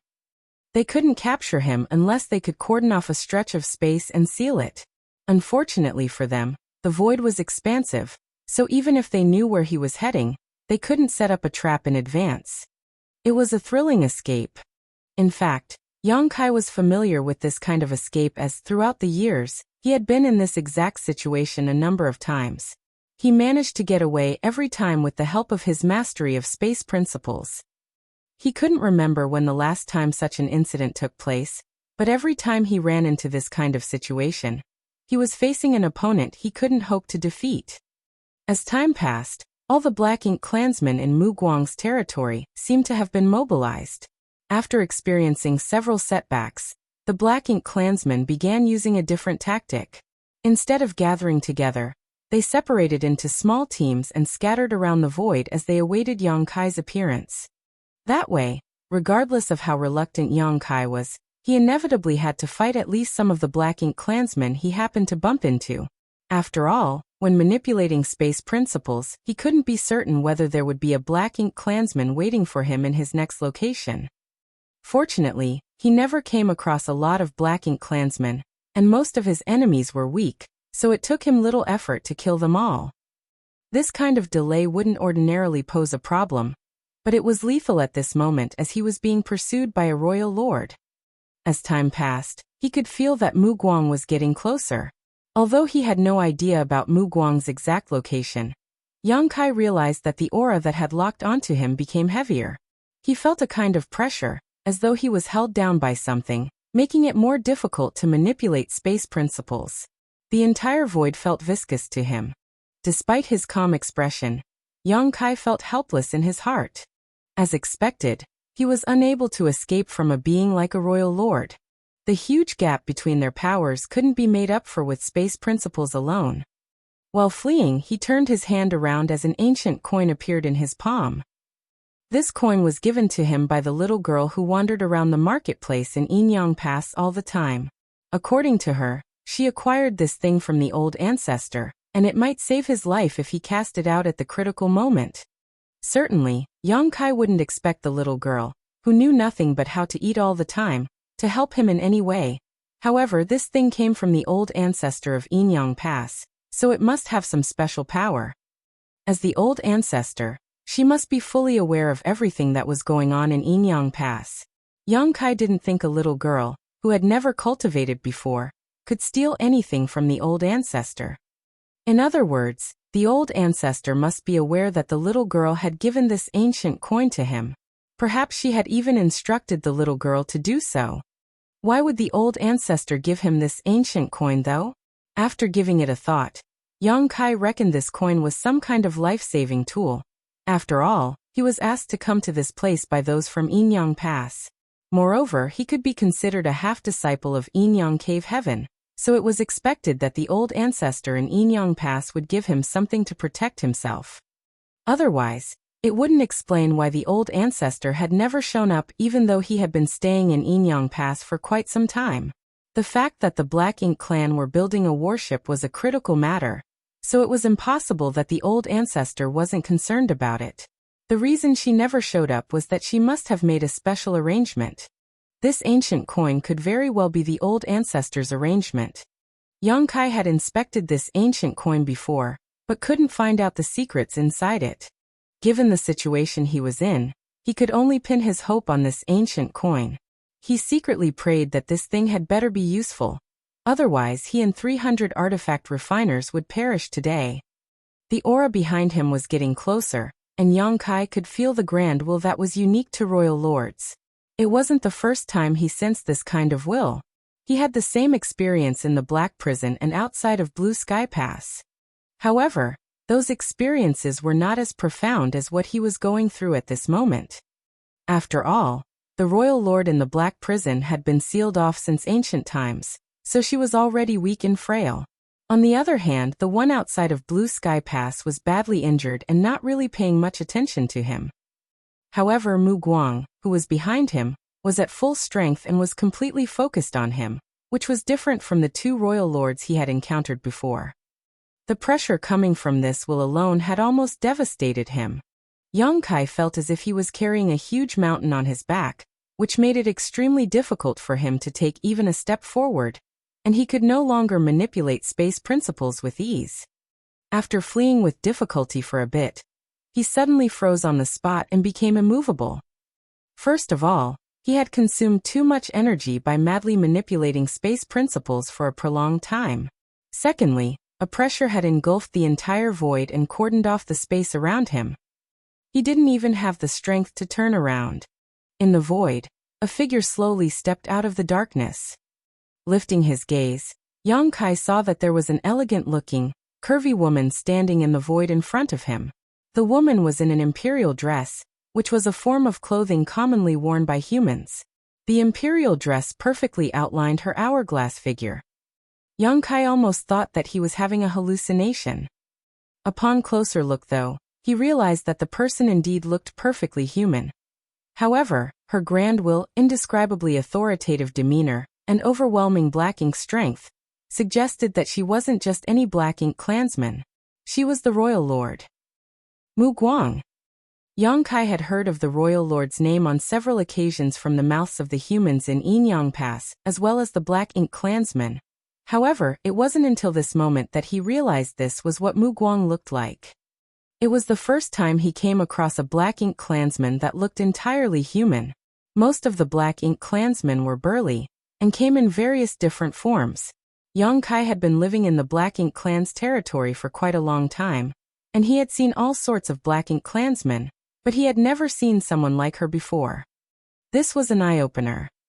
If Mu Guang never revealed her black ink strength, no one would have thought that she was a black ink clansman. Although the woman was stepping forward in a leisurely manner, her expression was as cold as a frigid winter's day and she spoke dispassionately. Despite being weak, you're pretty audacious. Apparently, she had heard from Mei Qiong about what happened in the sealed world. She knew that not only had all the artifact refiners gone missing at the same time, but the warship that was almost completed had also been destroyed. It could be said that her centuries-long plan, which could potentially change the status quo and secure the Black Ink clan's ultimate victory, was ruined right before it succeeded. It was expected that she wasn't pleased with what had happened. Yang Kai's figure was stiff as he remained silent. It wasn't that he didn't want to retort, but rather that he didn't even have the strength to speak in front of Mu Guang. Mu Guang stopped in a place that was just 100 meters away from Yang Kai and asked grimly, "Where is Nian?" To her, Nian was key to the success of her plan. They could build a new warship and nurture a new batch of artifact refiners, but there was only one Nian. Without this great grandmaster, they would never be able to construct a functional warship. It had to be noted that the Black Ink clansmen had been waiting for countless years before they finally had a great grandmaster like Nian. That was the result they had achieved with the Royal Lord's full support. Otherwise, Nian couldn't have safely ascended to the Eighth Order on his own, let alone become a great grandmaster. As she spoke, Mu Guang slightly retracted her pressure. Yang Kai was finally able to speak. Still, his voice was hoarse, as though he hadn't drunk anything for several days. "Nian is dead." "Impudence!" Mu Guang roared. Impacted by the invisible pressure, Yang Kai sprayed out a mouthful of blood, and he instantly looked dispirited. Her eyes were burning with fury as she glowered at Yang Kai. "I'll give you one more chance. Tell me where Nian is, and I'll spare your life." Yang Kai guffawed. Nian's natural limit was only the Sixth Order, so he couldn't bear his Eighth Order open heaven realm cultivation. "Why would I lie to you about him being dead? Moreover, he exploded right in front of me. What? Are you going to kill me to avenge his death?" Mu Guang was enraged, but she soon thought of something and calmed herself down. She sneered. "You want to die? It won't be so easy. I heard that you're pretty talented in artifact refining. With proper training, you might be the next Nian." After she finished speaking, her eyes filled with an endless darkness all of a sudden. Yang Kai felt a force trying to break into his small universe, but it soon dissipated. Upon coming to his senses, he exclaimed, "Royal Lord's secret technique." When he was in the Black Prison back then, some of the Eighth Order Open Heaven Realm Masters who fought alongside him were struck by the Royal Lord's secret technique, and instantly became Black Ink disciples. Yang Kai still vividly recalled the incident, and coupled with his own experience, he came to realize what the woman before his eyes had done just now. Chapter 5098, Old Ancestor's Avatar. Apparently, Mu Guang had used her Royal Lord's secret technique on Yang Kai. The Royal Lord's secret technique was a technique that was, naturally, unique to Royal Lords, and they wouldn't use it unless it was absolutely necessary. That was because even though this secret technique was powerful, as even Eighth Order Masters were powerless to resist it, and easily transformed into Black Ink disciples, it would take the Royal Lord a lot of strength to cast it. Therefore, on the battlefield, with a human old ancestor around, the Eighth Order Open Heaven Realm Masters didn't have to worry about getting struck by the Royal Lord's secret technique and becoming Black Ink disciples. If the Royal Lord really did so, it would give the old ancestor a chance to land a heavy blow on them. However, without the old ancestor's deterrence, the Eighth Order Open Heaven Realm Masters could only rely on themselves if they came across a Royal Lord. As expected, after using the Royal Lord's secret technique, Mu Guang flushed slightly. The pressure that made it difficult for Yang Kai to breathe since her appearance had also weakened. Despite that, the woman before Yang Kai's eyes was still a powerful being he could not hope to defeat. You indeed have one of the 4 universe pillars. That smelly girl in Yinyang Pass is pretty generous. Seeing that Yang Kai was still fine, the woman wasn't one bit surprised. Instead, she seemed to have expected this outcome. After all, there had to be an explanation for why a Black Ink disciple had suddenly betrayed them. Only a human who possessed one of the 4 universe pillars wouldn't have to worry about Black Ink's strength or the Royal Lord's secret technique. It also enabled them to pretend to be a Black Ink disciple and sneak into the Black Ink clan to kick up a storm. However, the cultivators who possessed the 4 universe pillars that they had come across before were all 8th Order Open Heaven Realm Masters. None of them was a 7th Order Master. Moreover, when He Yuan corrupted this human, he saw him giving up a part of his small universe twice. The human even appeared powerless to turn things around, and was determined to sacrifice his life to avoid capture. Both He Yuan and the Royal Lord were fooled. They had never expected that the humans would be audacious enough to let a 7th Order Master own one of the 4 universe pillars and pretend to be a Black Ink disciple. Furthermore, he almost succeeded.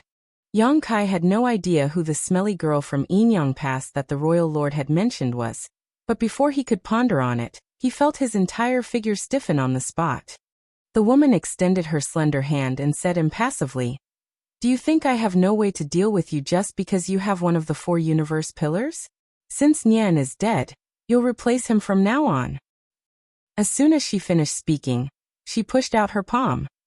Endless darkness shaded his vision, and a great sense of danger engulfed his entire figure. However, Yang Kai was powerless to resist. Faced with the Royal Lord's attack, he was unable to even move. Right then, he felt a warm stream of energy gathering in his forehead. Following that, something broke out from his figure. At that instant, he broke free from the horrifying pressure and regained his freedom. On the other hand, Mu Guang let out a cry of surprise. As a dazzling light expanded, Yang Kai could see a wisp flying out of his forehead and shooting towards Mu Guang. The wisp of light soon turned into a human form. It was an old man whose hair and beard were gray with age. Clad in an ordinary robe, he stood there barefooted. His entire figure was covered in a gentle white light, which made him look a bit ethereal and immaterial. Yang Kai was flabbergasted and unconsciously muttered, "Old ancestor?" The old man, who looked surreal as he was engulfed in a white halo, was the old ancestor from Blue Sky Pass. Yang Kai wouldn't be mistaken, for he had met the old ancestor once when he was in Blue Sky Pass. Why is old ancestor here? Yang Kai was puzzled. But soon he realized that it wasn't the old ancestor's true form. It was more like a projection or an avatar. That was because the figure that was engulfed in the white light didn't look like it had a physical body. In an instant, Yang Kai figured out everything. Previously, he was asked to see the Blue Sky Old Ancestor. Just when he was ready to leave after the meeting ended, the old ancestor told him that both the dead and the living were contributors to the human race. After that, he poked a finger on Yang Kai's forehead and told him to leave. Yang Kai had no idea why the old ancestor did that. He had even inspected himself but did not find anything of note. He reckoned that the old ancestor must have given him something to help save himself. After all, he possessed the purifying light, which was important to the human race. Therefore, it was expected that the old ancestor would treat him differently. The technique was hidden most of the time, but it would be triggered when Yang Kai's life was at stake. However, when he and Bai Yi snuck into Zhu Feng's hideout and fought with the latter, Yang Kai almost lost his life on several occasions. At the most critical moment, he even spat out his own dragon bead, and engaged in a life-and-death clash with Zhu Feng. Yang Kai eventually managed to kill Zhu Feng. He was in a perilous situation at that time, but the old ancestor's technique didn't activate. Hence, Yang Kai thought that his speculation was wrong. The old ancestor's technique was probably not a way to save his life. Instead, it might have other uses. It just wasn't triggered because the right time hadn't come yet. As time passed, Yang Kai almost forgot about that incident. But just when he was in danger this time, the technique was triggered and the old ancestor's avatar appeared. Yang Kai was elated. It seemed that his speculation was right. The old ancestor had really given him a life-saving charm. But that technique would only be triggered when he was facing a royal lord and not on lesser occasions. After a moment of thought, Yang Kai figured out everything. As the old ancestor's avatar was facing off against Mu Guang, Yang Kai heard him say, "I can only delay her temporarily. Run." The next instant, the old ancestor's avatar clashed with Mu Guang and blocked her violent attack. As their ferocious powers clashed, a ring of light expanded, space trembled, and the entire universe seemed to be cracking apart. Struck by the fallout, Yang Kai was sent tumbling away. With determination written all over his face, he forcefully cast out the ancient coin in his hand. Usually, the ancient coin looked just like any other coin, but at that moment, it spun rapidly and enlarged. Despite being a 7th-order open heaven realm master, as well as a grand dragon, Yang Kai was still dumbstruck after the two powerful masters clashed. However, the ancient coin wasn't affected one bit. In the blink of an eye, the ancient coin expanded to the size of a house. There was a square hole in the middle of the ancient coin, and at this moment, violent space principle fluctuations could be felt coming from it, causing the local space to ripple and warp. A slender figure stepped out from the hole in the coin in the next instant. She looked like she was a young woman in her early 20s. With a smile on her face, she called out to Yang Kai and asked, "Are you all right?" A dumbfounded Yang Kai gazed at her and replied, "You." Although he hoped that the ancient coin could save him, he hadn't expected to see such a sight. He initially thought that the ancient coin was a powerful artifact that could be used to injure the royal lord. But it turned out that the ancient coin was actually a kind of artifact that could be used to build a void corridor that led to somewhere. This woman apparently stepped out of the other end of the void corridor. For some reason, Yang Kai found this young woman familiar, as though he had seen her before. Nevertheless, he was certain he had never come across her in his life. That was because the aura exuding from this woman suggested that she was an old ancestor. The woman waved her hand in front of Yang Kai's and with a frown, she asked worriedly, "Did you injure your head or something?" An anxious Yang Kai quickly cupped his fist. Junior Yang Kai greets old ancestor. He had certainly figured out the woman's identity by now. She was none other than the old ancestor of Yinyang Pass. He was somewhat surprised at the fact that the old ancestor of Yinyang Pass was a woman, and such a young and beautiful one at that. However, the age of an old ancestor would naturally not show on her face. Despite looking like she was in her early 20s, she must be an old monster that had lived for at least 10,000 years. The woman laughed happily. "You don't have to be overly polite with me." Then, she turned her head and said, "Didn't I tell you to use that ancient coin when you were in mortal danger? Fortunately, that old man left a secret technique in your body. Otherwise, you wouldn't have even had a chance to use the ancient coin." A sheepish Yang Kai lowered his head, but he was secretly cursing in his heart. He couldn't help thinking that the old ancestor of Yinyang Pass was somewhat unreliable. Since the ancient coin was so important, she should have explained its uses clearly to him. Instead, she actually had a little girl pass it to him, which made him think that those from Yinyang Pass never provided any help for him. He even thought that if he couldn't turn things around, he would perish today along with 300 artifact refiners. As they spoke, the fight between the old ancestor's avatar from Blue Sky Pass and Mu Guang was already in its final stage. After all, it was just an avatar. Although it had the power of an old ancestor, it couldn't last for long. As the violent forces dissipated, the two figures separated. Mu Guang stared fixedly at the woman and said through clenched teeth, "It's you little bitch." The woman refuted, "Mind your language, old hag, or I'll skin you alive." She then gazed at the old ancestor's avatar from Blue Sky Pass. Presently, the avatar was dim and flickering, as though it would disappear at any moment. Noticing the woman's gaze, the avatar turned his head and nodded gently, "I'll leave the rest to you." With a solemn expression, the woman replied, "Rest in peace, old man. I'll certainly avenge you." Yang Kai's brow twitched as he found the whole conversation awkward. The old ancestor's avatar was indeed going to disappear, but it wasn't like he was really dying. With that said, even though it was just an avatar, its destruction would undoubtedly cause a serious loss to the old ancestor. If not for the fact that Yang Kai had made a huge contribution to the human race, and was of incredible importance, the old ancestor wouldn't have left an avatar with him. The avatar took a glance at Yang Kai, then turned into countless motes of light and dissipated. "I'll hold her here." The Inyang Pass old ancestor suddenly yelled.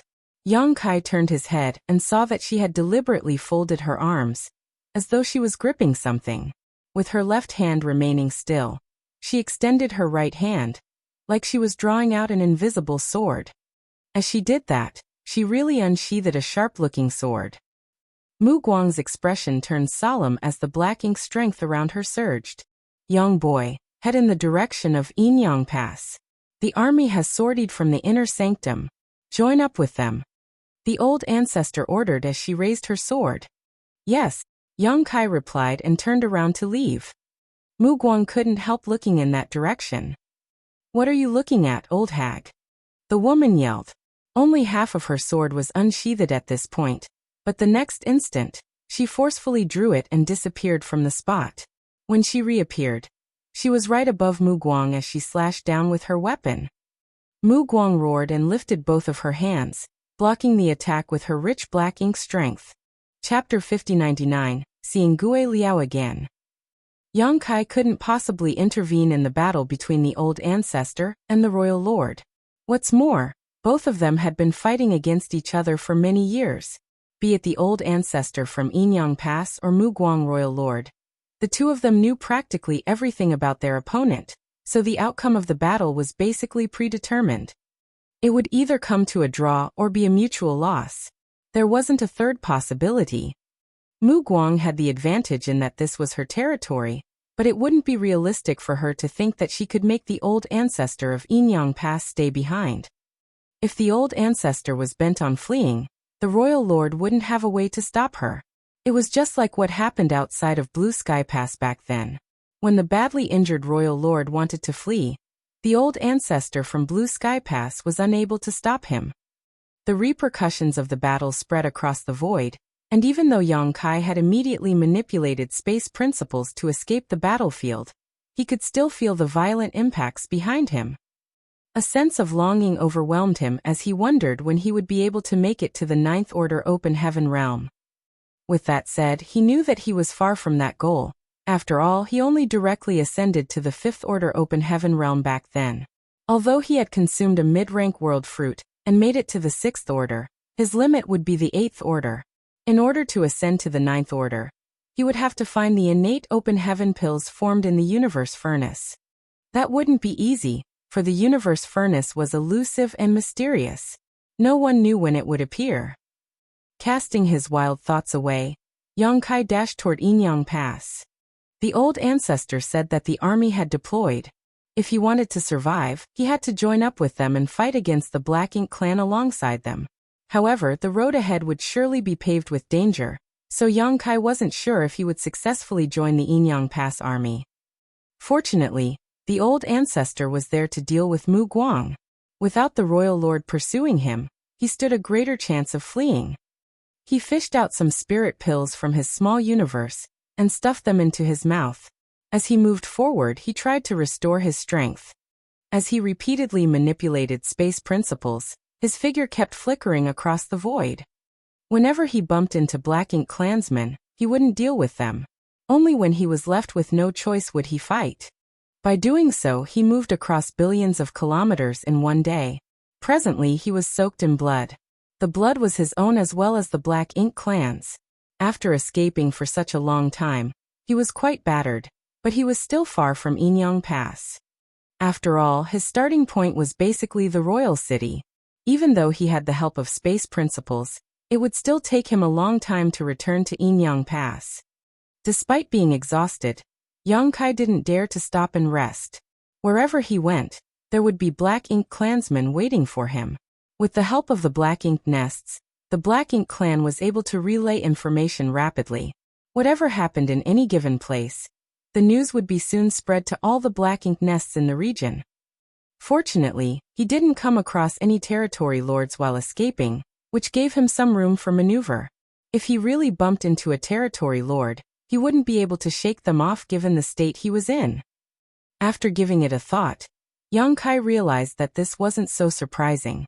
Just like 8th Order Open Heaven Realm Masters, territory lords were rare.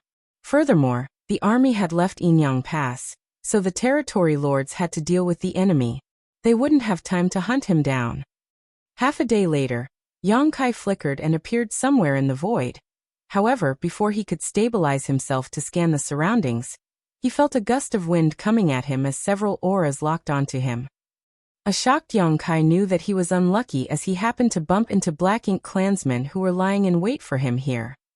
Nevertheless, he had encountered similar incidents during his escape, so he wasn't flustered. He easily dodged the initial attacks and took some distance from his opponent. Lifting his gaze, Yang Kai realized there were indeed a lot of Black Ink clansmen who had surrounded him. Many of them looked pleasantly surprised or perplexed. Apparently, his sudden appearance startled them. Yang Kai silently cursed and thought that he had run out of luck as he was surrounded by so many enemies. He reckoned that he had to fight his way out of here. I knew there was something wrong with you from the start, and now it seems I was right. A stern voice, which sounded familiar to Yang Kai, was heard speaking from the side. Yang Kai turned his head and saw a Black Ink disciple with a hunched back who was glowering at him. This person was the one who launched a sneak attack on him just now. Lu Zian. Yang Kai arched his brow with surprise. He had never expected to bump into Lu Zian here. Initially, he thought that after leaving He Yuan's territory, he would never see Lu Zian again. Who would have thought they would see each other again? After scanning his surroundings, Yang Kai couldn't help but stare at the feudal lord who was apparently in charge. As expected, wherever Lu Zian was, Gui Liao would also be there. After all, Lu Zian was Gui Liao's Black Ink disciple. Of the other Black Ink clansmen, Yang Kai also found another feudal lord he was familiar with. It seemed that he had seen him before. These were obviously the Black Ink clansmen who were He Yuan's subordinates. Yang Kai soon figured out what was going on. While he was fleeing in Inyang Pass direction, he unknowingly returned to He Yuan's territory. He Yuan wasn't around as Yang Kai couldn't detect his aura, which made him feel relieved. Surrender now. You can't escape. Lu Zian barked. Ignoring him, Yang Kai extended his hand and summoned his Azure Dragon Spear. Lu Zian snapped, "Since you refuse a toast, you must drink a loss." As he spoke, he summoned a saber and surged his strength. A glint flashed across the blade as he took a step forward and wielded the weapon at Yang Kai. Gui Liao, who was not far away from them, ordered, "Don't kill him. We have to capture him alive." Upon finishing his words, he circulated his Black Ink strength and charged towards Yang Kai. At the same time, the Black Ink clansmen around Yang Kai dashed towards him. Lu Zian grinned. "Don't worry, master. He's strong, so I might not be a match for him." As soon as he brought his weapon down, he cut Yang Kai in half. However, he didn't feel ecstatic for killing his opponent. Instead, his expression changed drastically. That was because he didn't feel he had hacked into blood and flesh.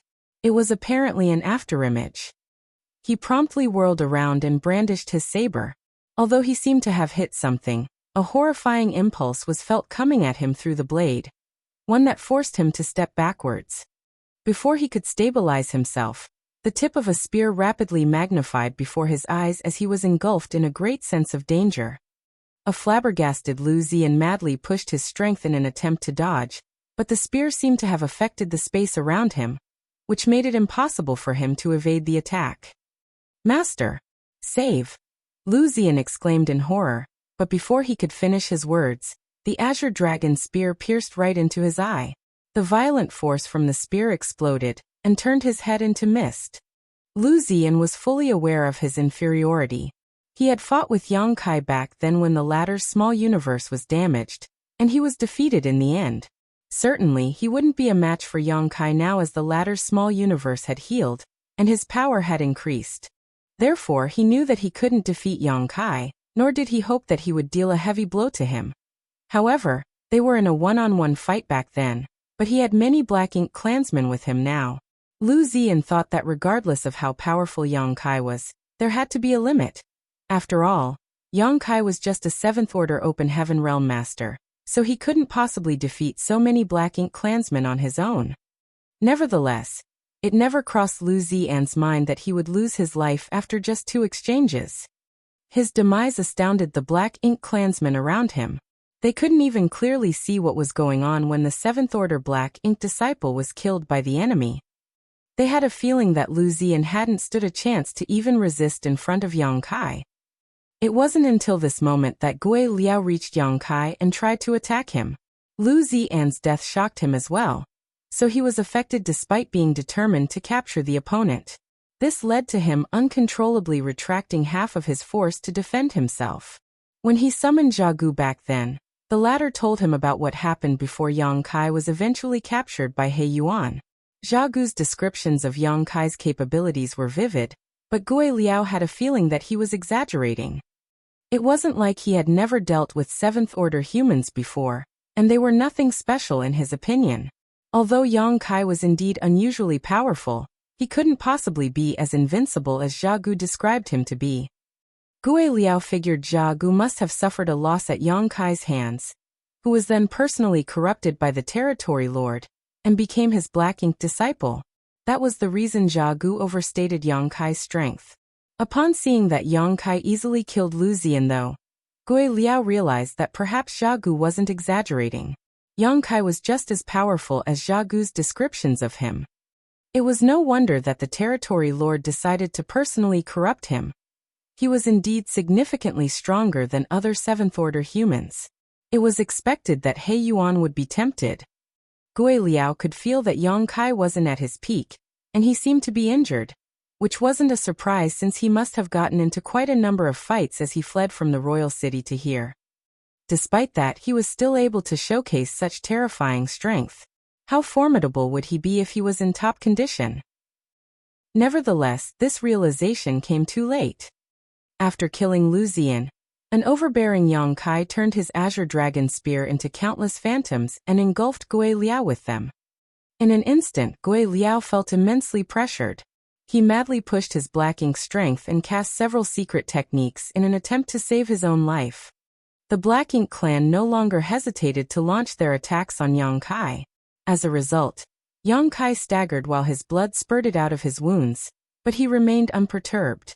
Gui Liao was feeling both helpless and frustrated at the moment. He had no idea why Yang Kai only targeted him even though there were many Black Ink clansmen around.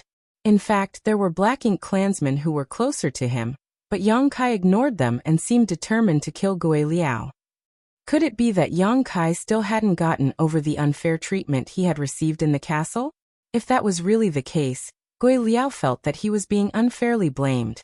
However, he had no idea that the reason Yang Kai only targeted him was that he was the most powerful and authoritative figure among the Black Ink clansmen at the scene. Gui Liao was He Yuan's confidant, so killing Gui Liao would be akin to weakening He Yuan's power. Besides that, Gui Liao was indeed more powerful than other feudal lords. As far as Yang Kai was concerned, it wouldn't be long before Gui Liao would ascend to become a territory lord. When that happened, the humans would have a new formidable opponent on the battlefield. It would be like nipping a potential problem in the bud by killing Gui Liao here. Chapter 5100, Enraged He Yuan. With that consideration in mind, and as the chance was rare, it was expected that Yang Kai wouldn't let Gui Liao off. Faced with the aggressive onslaught, Gui Liao was forced back repeatedly. On the other hand, Yang Kai thrust out his spear in rapid succession. Gui Liao realized that he could only ward off the opponent's attacks but not counterattack. This made him feel shocked and infuriated. He had never expected that such a 7th Order human existed in this world. Over the years he had frequently followed He Yuan to the battlefield and fought with many Seventh-Order masters. However, none had ever made him feel that he couldn't defeat them. At this moment, a sense of despair overwhelmed him as he was dealing with Yang Kai. Gui Liao used all the secret techniques he knew, but every strike Yang Kai made was overwhelming. In every exchange of blows, his black ink strength would be blasted apart on impact. Furthermore, Yang Kai's mobility was simply astonishing. Although the surrounding black ink clansmen managed to hit him from time to time, they were unable to seriously injure him. They only managed to cause some flesh wounds, which wouldn't change anything. "I'll die." That was the thought that flashed through Gui Liao's mind as a sense of anxiety gripped him. He had never expected that such a feeling would rise within him when he was facing a human in the same relative realm. This made him feel both ashamed and unresigned. He still had a bright future ahead of him, and he was about to attempt to ascend to become a territory lord. That was why he wasn't willing to lose his life here. Before He Yuan sent Yang Kai to the royal city, he told Gui Liao that he would let him enter the main black ink nest and make a breakthrough to the territory lord realm upon his return. Gui Liao had been looking forward to it. However, several territory lords had recuperated in the black ink nest recently, so it was running low on energy. Therefore, He Yuan didn't immediately let Gui Liao enter the black ink nest upon his return. Instead, he spent a massive amount of resources trying to replenish the black ink nest's spent energy. Over the past few years, the black ink nest had almost restored all its energy, and it would only take another 6 months before Gui Liao could attempt a breakthrough. When he succeeded, he would be a new territory lord, which would put him on par with He Yuan. Nevertheless, before his dream could become a reality, it was crushed by Yang Kai's spear. Presently, Gui Liao was soaked in blood, and facing the Azure Dragon spear, he felt his aura weakening by the breath. Regardless of how hard he tried, he was unable to resist Yang Kai's bombardment. The attacks were both sharp and unpredictable, with the spear always coming at him from the most unexpected angle, making it impossible to counterattack. Every strike also brought with it a strange power that sealed off the space around him. Just a short while later, Gui Liao was left with more than 10 serious wounds on his figure. The most severe injury was on his abdomen, which now had a hole the size of a fist in it. Just when Gui Liao felt he was about to lose his life, a formidable aura suddenly appeared in the distance. Yang Kai and Gui Liao, who were locked in battle, detected this familiar aura at the same time. The former turned solemn while the latter was elated. This couldn't be helped, as the newcomer was none other than He Yuan. This place was He Yuan's territory, and his feudal lords had scattered around to intercept Yang Kai. The moment Gui Liao and the Black Ink clansmen got into a fight with Yang Kai, He Yuan naturally detected it and hurriedly came over. He Yuan could move swiftly, so not long after Yang Kai detected his aura, he caught a glimpse of He Yuan approaching. Gui Liao promptly exclaimed, "Sir Territory Lord, save me." Yang Kai fell into a dilemma as he hesitated between fleeing immediately and killing Gui Liao. The next moment, though, he summoned all of his strength and thrust out his spear. At the same time, Gui Liao's figure was reflected in Yang Kai's right eye. The reflection slightly contorted, and at that instant, Gui Liao, who was attentively resisting Yang Kai's attack, seemed to be struck by an immense pressure. There seemed to be a mysterious force that was contorting his body. His figure stiffened while he was overwhelmed by an excruciating pain. This moment of sluggishness cost him dearly. The Azure Dragon spear directly pierced through his chest, and as the violent force exploded, his figure split in half. Black blood and black ink strength scattered across the void. A hint of disbelief flashed through Gui Liao's eyes. Although he hadn't lost his life yet, his death was inevitable given his injuries. Yang Kai couldn't help but close his right eye as blood dripped down from it. Myriad Demons' Heaven's Eye secret techniques were indeed incredible. However, Yang Kai had yet to fully master them, and he had already consumed a lot of energy prior to this battle. Forcefully activating this eye secret technique caused a huge burden on him. Fortunately, he managed to kill Gui Liao with the help of this eye secret technique, cutting off a potential crisis for the human race. It could be said that his efforts were worth it. Since He Yuan was about to reach him, Yang Kai naturally wouldn't want to stay here, and he quickly pushed his space principles in an attempt to flee. Nevertheless, the Black Ink clan's bombardment of attacks caused the surrounding void to become unstable, so he was unable to leave immediately. On the other hand, Gui Liao, who was cut in two, turned ferocious as his half-figure came right at Yang Kai. He spread his arms in an attempt to detain Yang Kai as he yelled, "Don't even think about escaping!" Yang Kai hadn't expected this guy to be so savage. Just when he was almost captured by Gui Liao, Yang Kai hurriedly pushed out his spear and turned Gui Liao's top half into mist. Unfortunately, thanks to this moment of delay, He Yuan finally reached him.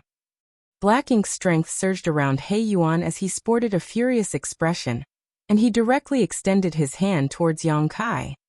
At this critical moment, Yang Kai wouldn't dare to be negligent.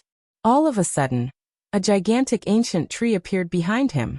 The tree crown seemed able to cover the entire sky. Its low-hanging branches turned into the strongest defense for Yang Kai. He Yuan struck the tree crown with all his might. The branches rustled upon impact as points of green light flew out everywhere. Towering evergreen was instantly broken through, and as if struck by a huge hammer, Yang Kai was sent flying away while he sprayed out a mouthful of blood. It was expected that Yang Kai couldn't resist a territory lord's all-out attack. If not for his towering evergreen's fantastic defensive power, he would have lost his life then and there. It could be said that He Yuan was completely enraged. After all, he was the one who turned Yang Kai into a Black Ink disciple and recommended him to the royal lord to take part in the plan. In the end, the Black Ink clan's grand plan was destroyed because of Yang Kai, and even the critical person in charge of the project, Nian, was dead. This was a huge failure that even a territory lord like him couldn't bear. It was imaginable that the royal lord was mad with rage, and her fury would surely be vented out on him. All of this was Yang Kai's fault, so it was expected that He Yuan would be furious. Honestly speaking, when he received the news from the royal city, He Yuan couldn't believe what he was hearing and suspected that the other side was mistaken. After all, before he captured Yang Kai back then, he saw the latter going all out to resist and even give up a part of his small universe twice, which almost caused his order to regress. Since he was unable to turn things around, he even decided to commit suicide. It was only then that He Yuan made a move and corrupted him. Was everything he saw that day nothing more than an act?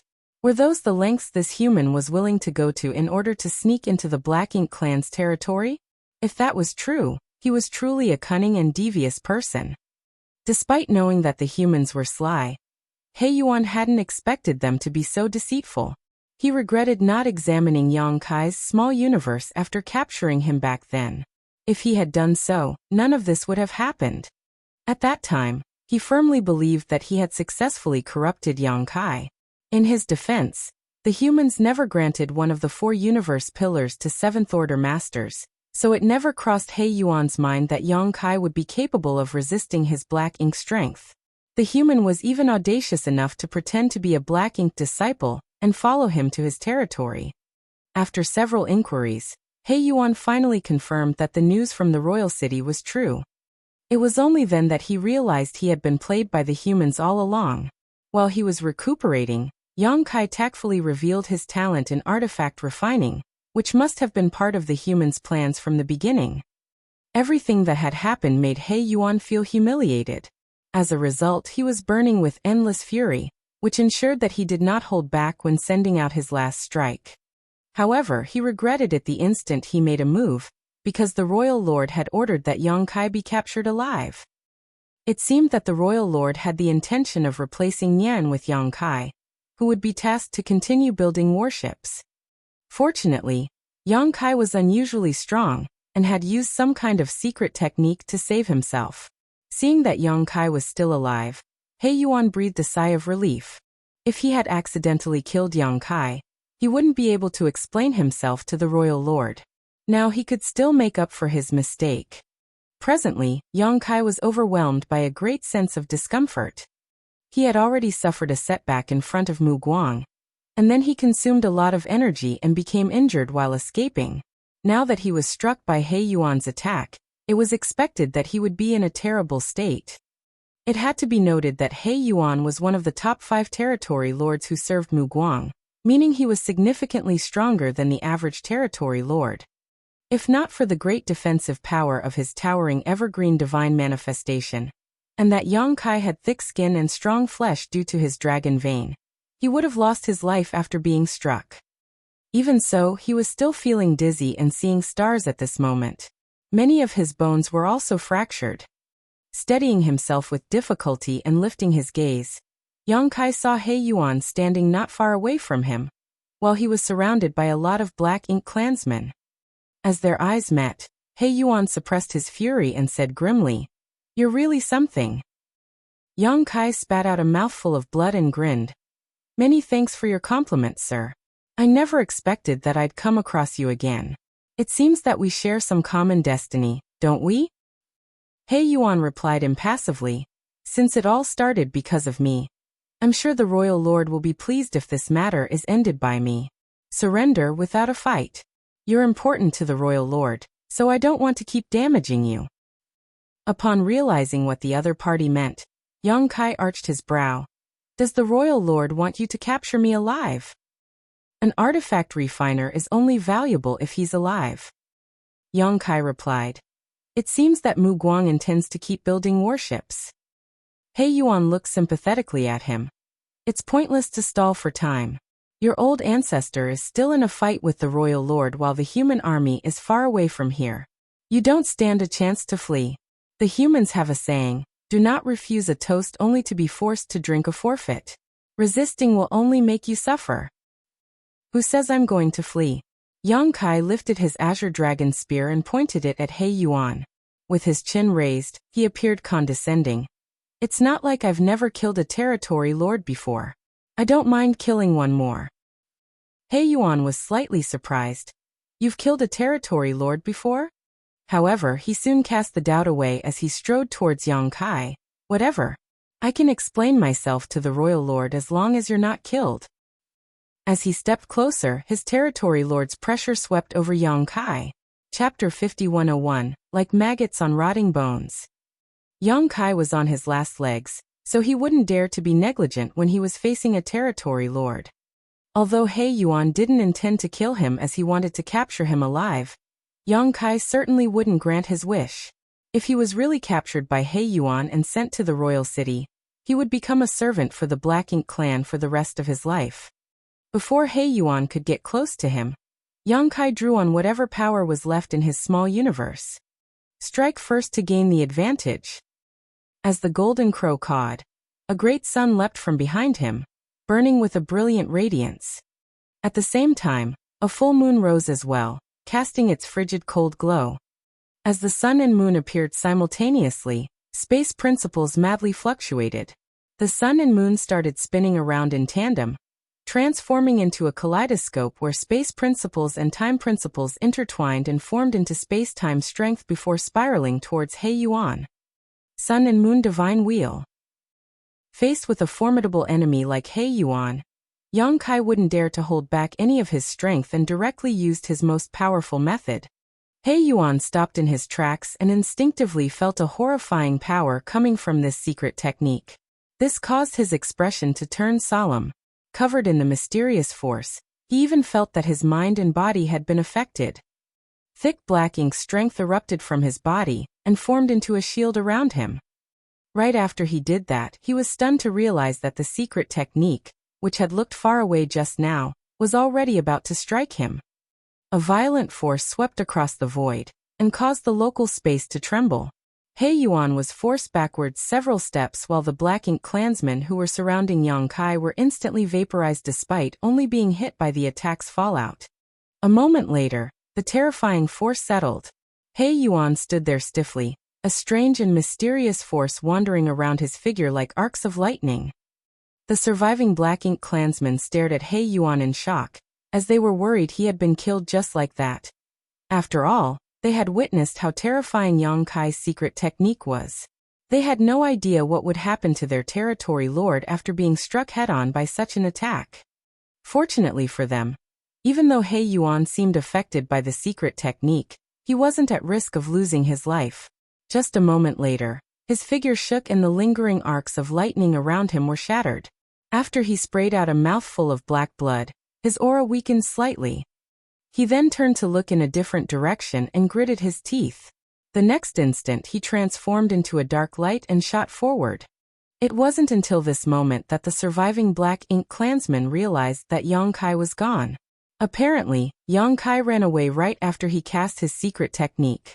However, they were not powerful enough to resist the influence of the secret technique on their senses, so they were not aware that Yang Kai had fled.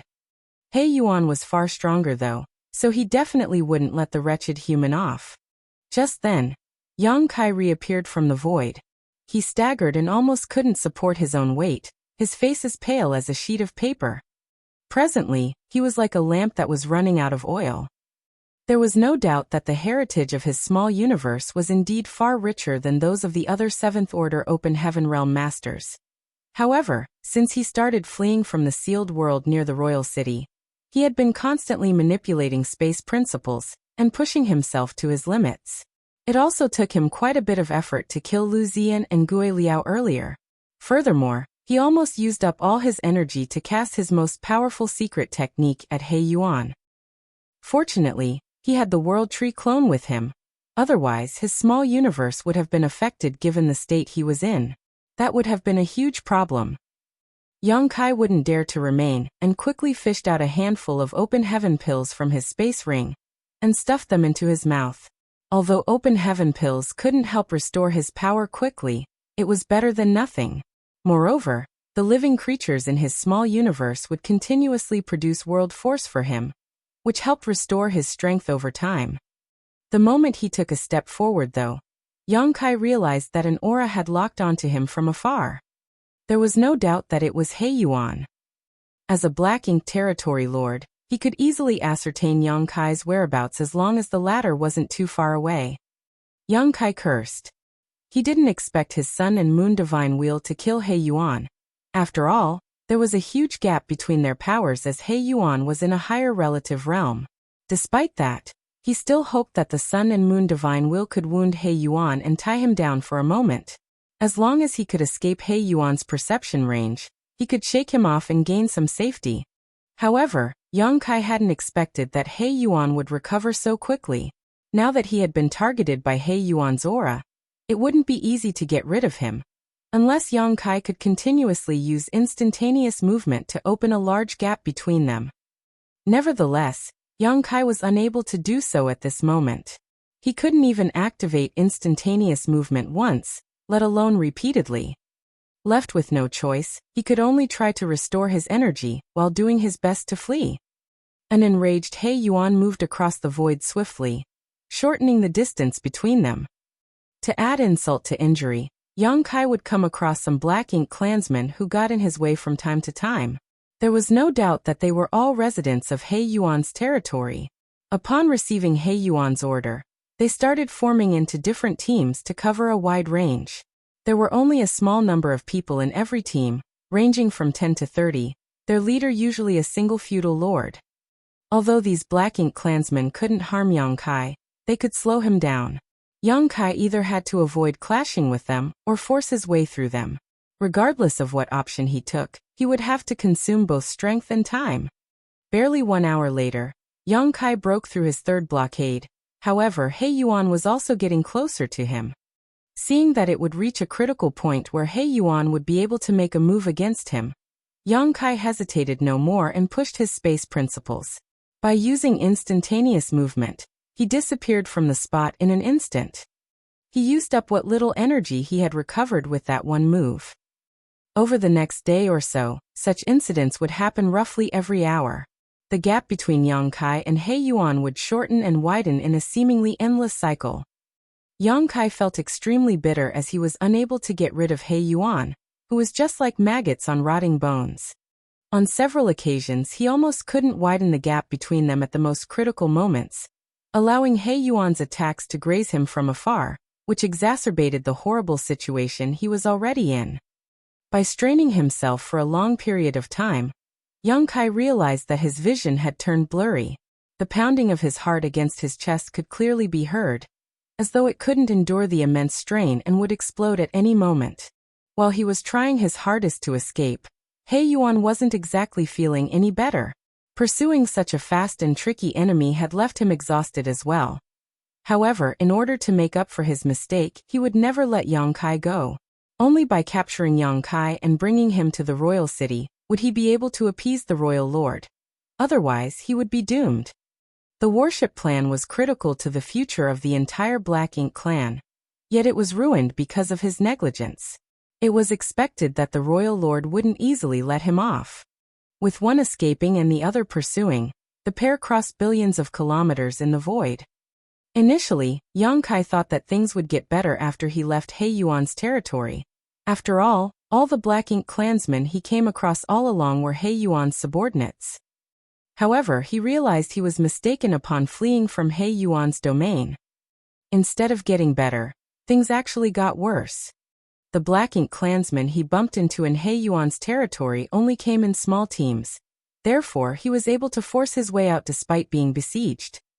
However, right after he left He Yuan's territory, Yang Kai came across an entire Black Ink clan army.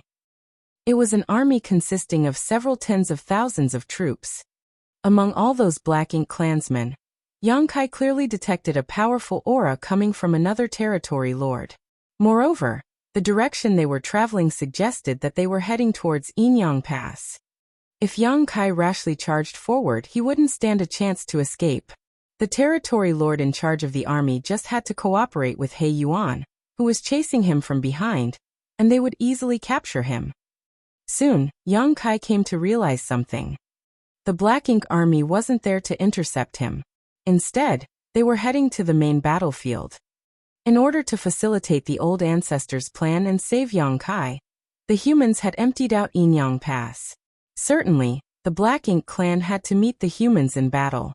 The territory lords and feudal lords called the roll in the shortest time possible, and set out towards Yinyang Pass from all different directions. The army before Yang Kai's eyes was just one of many. At that instant, Yang Kai fell into a dilemma. If he continued heading in Yinyang Pass direction, he would only come across even more Black Ink clan armies.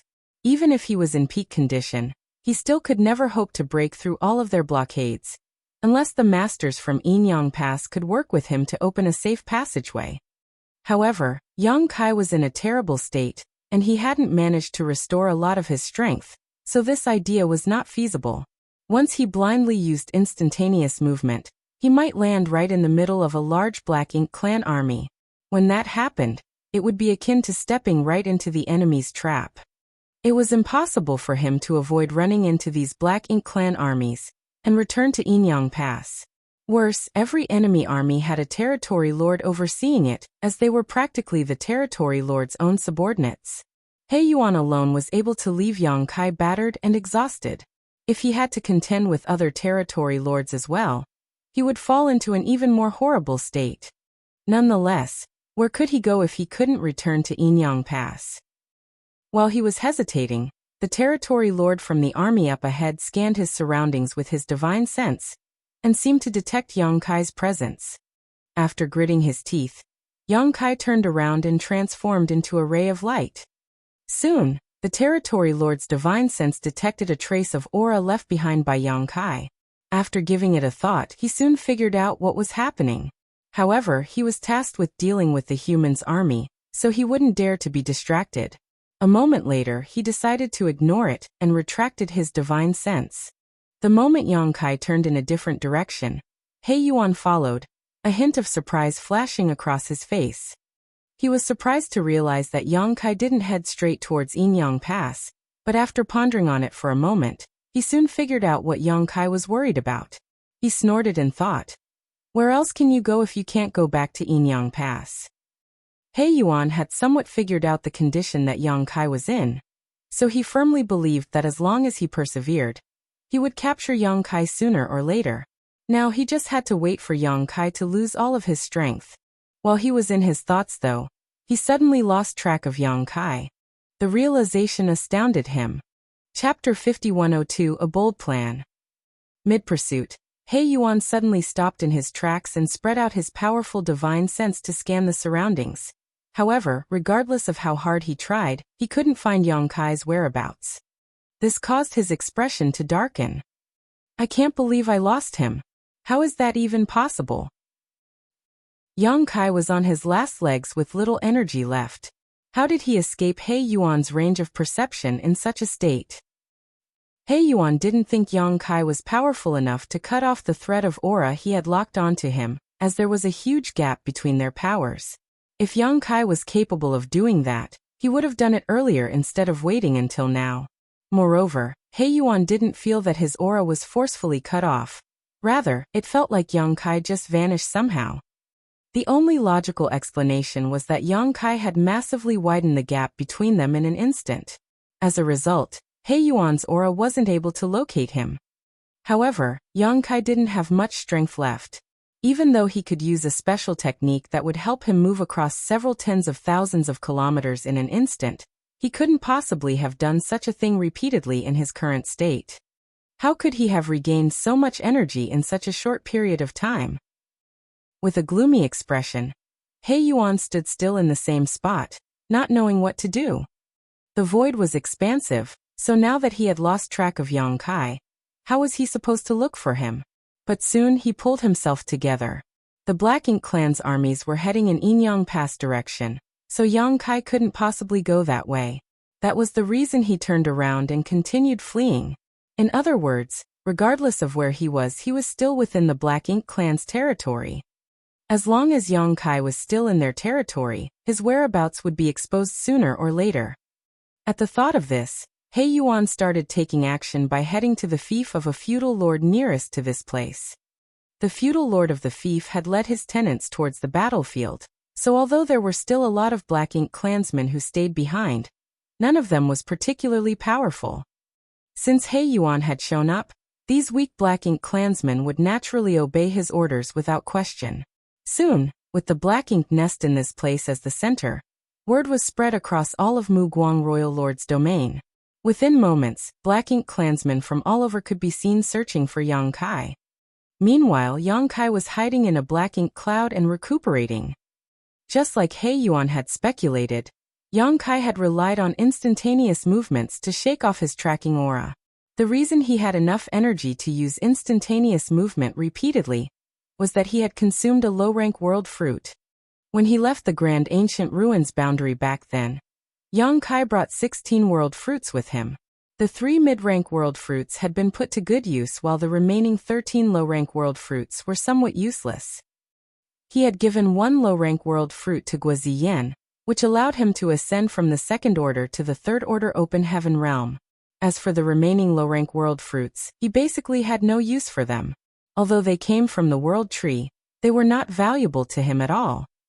Most had stayed in his small universe for such a long time that Yang Kai had almost forgotten about them. It wasn't until his small universe was thoroughly exhausted this time that he recalled them. Although they were not valuable, they were the best spirit fruits to replenish one's world force. After consuming a low-rank world fruit, Yang Kai regained enough strength in his small universe in a short time to use instantaneous movement several times in a row. It was thanks to the low-rank world fruit that he shook off He Yuan and hid inside this Black Ink cloud. Even though he was safe for the time being, he knew that he would not be safe for long as he was still deep inside the Black Ink clan's territory. There was no way He Yuan would let him off. At least he finally had a chance to take a breather. It felt terrible to have so little energy left in his small universe. If he had enough energy, he could fight or flee despite being no match for his opponents. Upon making sure that He Yuan hadn't found him, Yang Kai quickly tried to restore his energy. He didn't consume another low-rank world fruit. With this experience, he naturally wouldn't waste something that could quickly restore a large amount of his strength. Instead, he stuffed a lot of open heaven pills into his mouth before fishing out a set of 7th-order materials to refine in order to replenish his spent world force. Unfortunately, this moment of rest didn't last long. Barely half a day later, Yang Kai felt several auras barge into the Black Ink cloud he was hiding in. Those auras were not powerful, only high-ranked Black Ink clansmen. With a frown, Yang Kai tried his best to conceal his aura. There were countless Black Ink clouds of different sizes in the Black Ink clan's territory, and usually, the Black Ink clan wouldn't pay them any mind. However, the fact that these high-ranked Black Ink clansmen carefully searched this Black Ink cloud showed that they were looking for Yang Kai. Initially, Yang Kai hoped that they would be negligent so that he could continue recuperating. Unfortunately, one of the high-rank Black Ink clansmen directly flew towards his hiding place. A moment later, the high-rank Black Ink clan stood right in front of him. Lifting his gaze, he saw a vague figure hiding somewhere inside the Black Ink cloud. But before he could get a closer look, he saw a fist flying out and striking him. As the violent force exploded, the high-rank Black Ink clansman turned into a blood mist without even a chance to scream. "Over there!" one of the Black Ink clansmen exclaimed upon detecting the movement.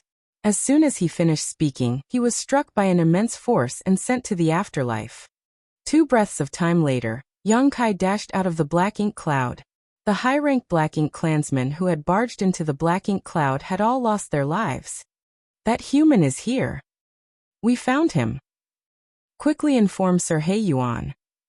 The moment the surrounding Black Ink clansmen saw Yang Kai, they became startled for a moment before coming to their senses and shouting. Yang Kai looked around and realized that the Black Ink clansmen were scattered everywhere.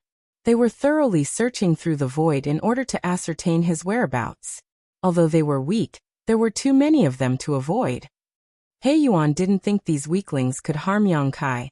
He just wanted to make sure that Yang Kai had nowhere to hide. Amidst the chaos, the Black Ink clansman closest to Yang Kai cast a secret technique at him. Yang Kai secretly cursed. Although he knew that He Yuan wouldn't let him off, he hadn't expected the other party to move so swiftly. Judging from the way these Black Ink clansmen searched for him, it seemed that he would have nowhere to hide no matter where he went. After dodging the attack, Yang Kai summoned his Azure Dragon Spear and displayed his supreme limitless spear art to the enemy. Despite being besieged by so many Black Ink clansmen, he managed to force his way out. Those Black Ink clansmen hadn't expected Yang Kai to be so ferocious, but after suffering a setback, they had learned their lesson. Wherever Yang Kai went, they would keep their distance and not directly engage him. Yang Kai continued charging forward until there were no longer a lot of Black Ink clansmen around him. It was then he manipulated space principles and left this area using instantaneous movement. A moment later, He Yuan arrived, but after asking around he could only snarl through clenched teeth. "Keep searching for him. When you find him, do your best to delay him. Anyone who dares not to fight will die by my hand." Upon receiving the order, these Black Ink clansmen wouldn't dare to disobey He Yuan despite feeling bitter. Soon, Yang Kai realized that he was like a rat that these Black Ink clansmen were determined to corner. Wherever he went, the Black Ink clansmen would soon find him. Furthermore, he realized that the way these Black Ink clansmen dealt with him had changed. Initially, he just had to kill a few of them and the rest would flee, allowing him to escape with little effort. Now, however, these Black Ink clansmen refused to back down regardless of how ferocious he was.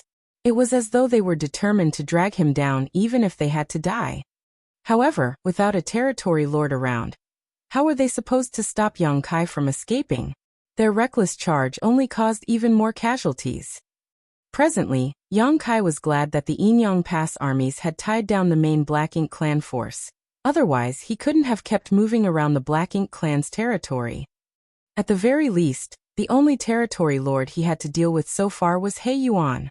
Mu Guang Royal Lord was locked in battle with the old ancestor from Inyang Pass, while most of the territory lords had probably left this place to intercept the humans from Inyang Pass. Perhaps there were still some territory lords who stayed back in Mu Guang's territory, but there wouldn't be a lot of them. Yang Kai reckoned that he would be fine as long as he was cautious enough. The only problem he had to face was how he could get rid of He Yuan and circumvent the Black Ink clan's army to rejoin the people from Inyang Pass. That was indeed a difficult task. With that said, he was already in a better situation than before. At the very least, he had restored some of his strength, so unlike some time ago, he was no longer running on empty. Most of the territory lords must have headed to the battlefield, so there wouldn't be a lot of them who stayed back. At the thought of this, Yang Kai racked his brain and came up with a bold plan. The more he thought about it, the more he was inclined to believe that this plan was feasible. If this plan was successfully carried out, it would deal a heavy blow to the Black Ink clan. He became excited in an instant. He Yuan would never have thought that Yang Kai would be so reckless. Since he had made a decision, Yang Kai did not hesitate to carry out his plan. After killing for a bit, he stopped dealing with the Black Ink clansmen around him and manipulated space principles to flee. He Yuan had been in a terrible mood recently, but despite feeling vexed, he had no way to vent his anger. Just like he had expected, Yang Kai didn't have a chance to leave the Black Ink clan's domain after escaping from him, and was instead now wandering around the Black Ink clan's territory. With the help of the Black Ink nests, He Yuan could easily get feedback from different places and accurately locate Yang Kai. However, this method couldn't help him capture Yang Kai. Every time he received the news and rushed to the place where Yang Kai appeared, he would only find the corpses of Black Ink clansmen while Yang Kai was nowhere to be seen. Although he was stronger than Yang Kai, he didn't have a chance to make a move against him, leaving him feeling frustrated and helpless. In his fury, He Yuan even killed 100 or so Black Ink clansmen who had retreated in fear when they confronted Yang Kai. Based on what He Yuan learned from the surviving Black Ink clansmen who had fought with Yang Kai, he confirmed that this annoying human was recovering. Yang Kai seemed to be doing his best to restore his energy, and after such a long period of time, he should have almost fully recovered by now. Nevertheless, He Yuan didn't understand what Yang Kai was up to. Since Yang Kai had almost restored all of his strength, he should be trying to leave the Black Ink clan's territory. However, from the looks of it, he didn't seem to have any intention of doing so. Instead, he seemed to be enjoying the game of hide-and-seek with the Black Ink clansmen.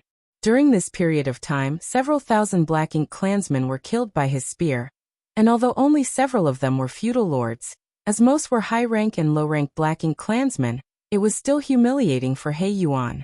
Chapter 5103, Destroying Black Ink Nests. He Yuan was moving across the void at the speed of lightning as he headed straight to a particular battlefield. When he finally arrived at his destination, what came into his sight were corpses and broken limbs scattered all around.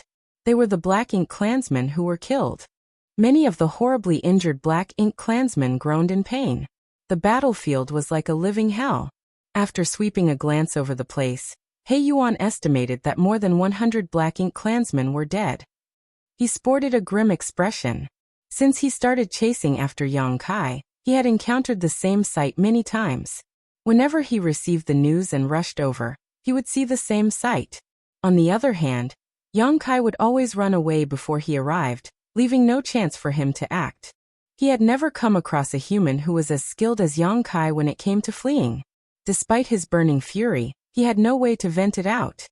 The surviving Black Ink clansmen wouldn't dare to go near He Yuan upon his arrival.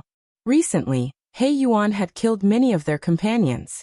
If He Yuan blamed them for not doing their best and decided to kill them, they would be wronged. In fact, they had tried their hardest to stop Yang Kai earlier.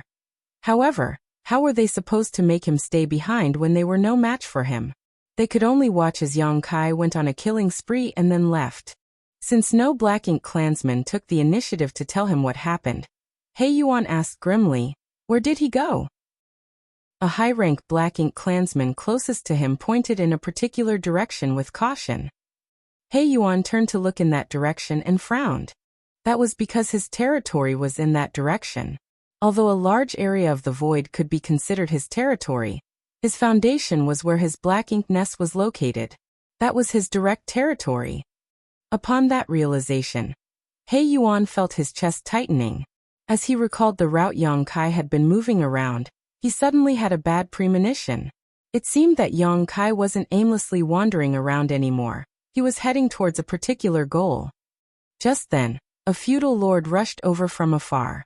Upon reaching He Yuan, he said anxiously, "Sir Territory Lord, something terrible has happened. What makes you so nervous?" He Yuan turned to look at him, the ominous feeling in his chest strengthening. This couldn't be helped, as this feudal lord was in charge of the fief that was closest to his Black Ink nest. This feudal lord was also responsible for monitoring the perimeter. He must have received some shocking news, so he rushed over and informed He Yuan about it. As expected, the feudal lord replied, "We've received word that Yang Kai is invading your territory, sir." He Yuan's head started buzzing as though it had been struck by a hammer. While feeling dizzy, he also instantly figured out Yang Kai's plan and roared, "How dare he!" He had never expected that Yang Kai, who was all on his own, didn't have the intention of fleeing at all. Instead, he wanted to raise hell when most of the Black Ink clan had left for war. It had to be said that Yang Kai was truly audacious, and his move caught He Yuan off guard. Many of the territory lords who worked for Mu Guang had left their domains to deal with the human army from Yinyang Pass. Therefore, there was a serious lack of soldiers in their home territories right now. That was also the reason He Yuan was unable to capture Yang Kai after such a long time. Now Yang Kai was heading straight to his territory. Although there were a lot of feudal lords left behind, He Yuan wasn't confident that they could repel Yang Kai. After all, he had witnessed the latter's capabilities during this pursuit. On the other hand, it was apparent that Yang Kai was aiming for his Black Ink nest. The foundation of a feudal lord or territory lord's territory was their Black Ink nest. Without a Black Ink nest, they couldn't be considered a real feudal lord or territory lord. This was what Jiagu taught Yang Kai back then. A massive amount of resources had to be consumed to grow a Black Ink nest. For a feudal lord's Black Ink nest to hatch and fully mature, it required a colossal amount of resources, not to mention a territory lord's Black Ink nest. In comparison, the resources needed to grow a territory lord's Black Ink nest were many times more than what would be required to nurture a feudal lord's Black Ink nest. If his Black Ink nest was destroyed, He Yuan's foundation would be gone for good. That would be an unbearable blow to him. Although he could still get a new subnest from the royal lord and hatch it, it would be a heavy burden on the royal lord's Black Ink nest. Furthermore, it would also cost the royal lord a lot of time and energy to do this. Also, after such a catastrophic failure, it wasn't even certain whether the royal lord would still give him a new subnest. Throughout the war against the humans, it wasn't rare for feudal lord Black Ink nests to be destroyed. However, only a tiny number of Black Ink nests belonging to territory lords were ever destroyed. It was a great humiliation to the Black Ink clan for a territory lord Black Ink nest to be destroyed, and the only way to wash this shame away was by killing many more humans. With a great roar, He Yuan flew straight towards his home territory. At the same time, he prayed that the feudal lords who stayed behind could stop Yang Kai. He also hoped that Yang Kai didn't really intend to destroy his Black Ink nest. However, it was apparent what Yang Kai's plan was by him heading straight to his territory. It was likely that he had his eyes on the Black Ink nest.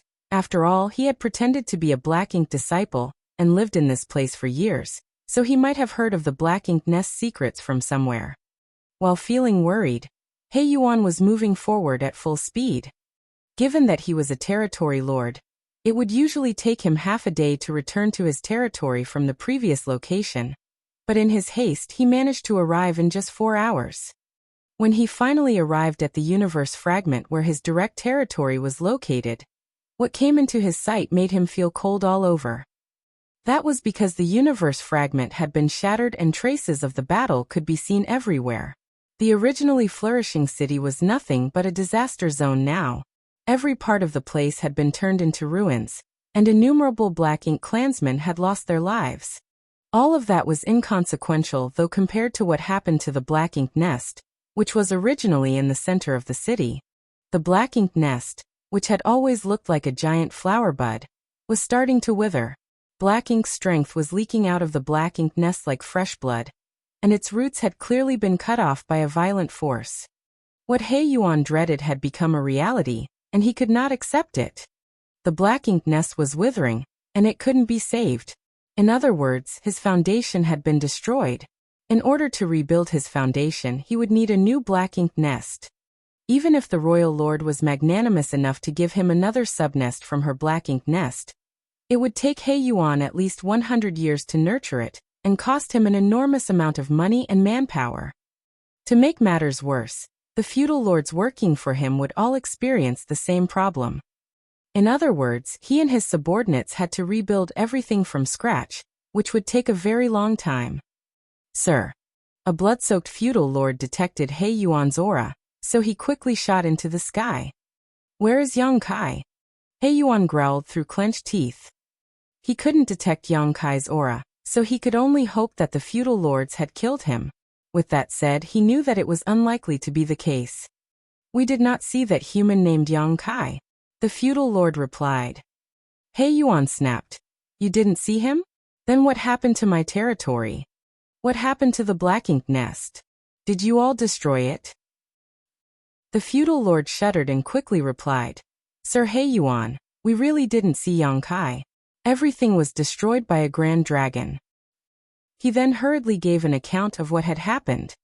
According to this feudal lord, a grand dragon which was far more than 20,000 meters long had appeared out of nowhere. It was overbearing, and its entire figure radiated a golden glow. As soon as the grand dragon appeared, a lot of black ink clansmen were killed by its opening dragon breath. Strangely, the grand dragon was holding a huge spear in its claws. With this weapon, it smashed the universe fragment to pieces and destroyed the black ink nest, leaving the entire city in ruins. What was even more outrageous to the black ink clansmen was that the grand dragon had even robbed their shops and snatched up their resources. Although the feudal lords tried their best to resist, they couldn't possibly defeat the grand dragon. After kicking up a storm, the grand dragon nonchalantly departed, leaving this mess behind. The black ink clansmen knew nothing about grand dragons as they had never seen such creatures before. Fortunately for them, the black ink disciples had some ideas. Grand dragon? How could there be a grand dragon here? He Yuan appeared puzzled. The feudal lord replied cautiously. According to the black ink disciples, Yang Kai is probably not a human, but rather a member of the dragon clan. That grand dragon was his true form. He Yuan roared. I don't care whether he's a human or a member of the dragon clan. Find him. I must rip him to pieces. Only by doing so could he vent his fury. He was so enraged that he had even forgotten about the royal lord's order, which stated that Yang Kai had to be captured alive. But sir, the feudal lord spoke in a shaking voice, since the black ink nest is destroyed, we can't send any messages. He Yuan grabbed him by the collar and yanked him towards himself, his eyes practically spitting fire as he snarled. Since the black ink nest is gone, go out and inform everyone yourself. Mobilize all the clansmen in the territory. Leave him nowhere to hide. If you can't do that, all of you must die. Yes, the feudal lord replied anxiously. After the feudal lord flew off, He Yuan turned to look in a different direction. There seemed to be a mysterious force that was dissipating in the void. The energy fluctuations were consistent with what Yang Kai would leave behind each time he used instantaneous movement. Therefore, He Yuan speculated that Yang Kai had fled in that direction. Previously, he already didn't have a way to capture Yang Kai, and now that his black ink nest was gone, he knew it would be even harder to locate him.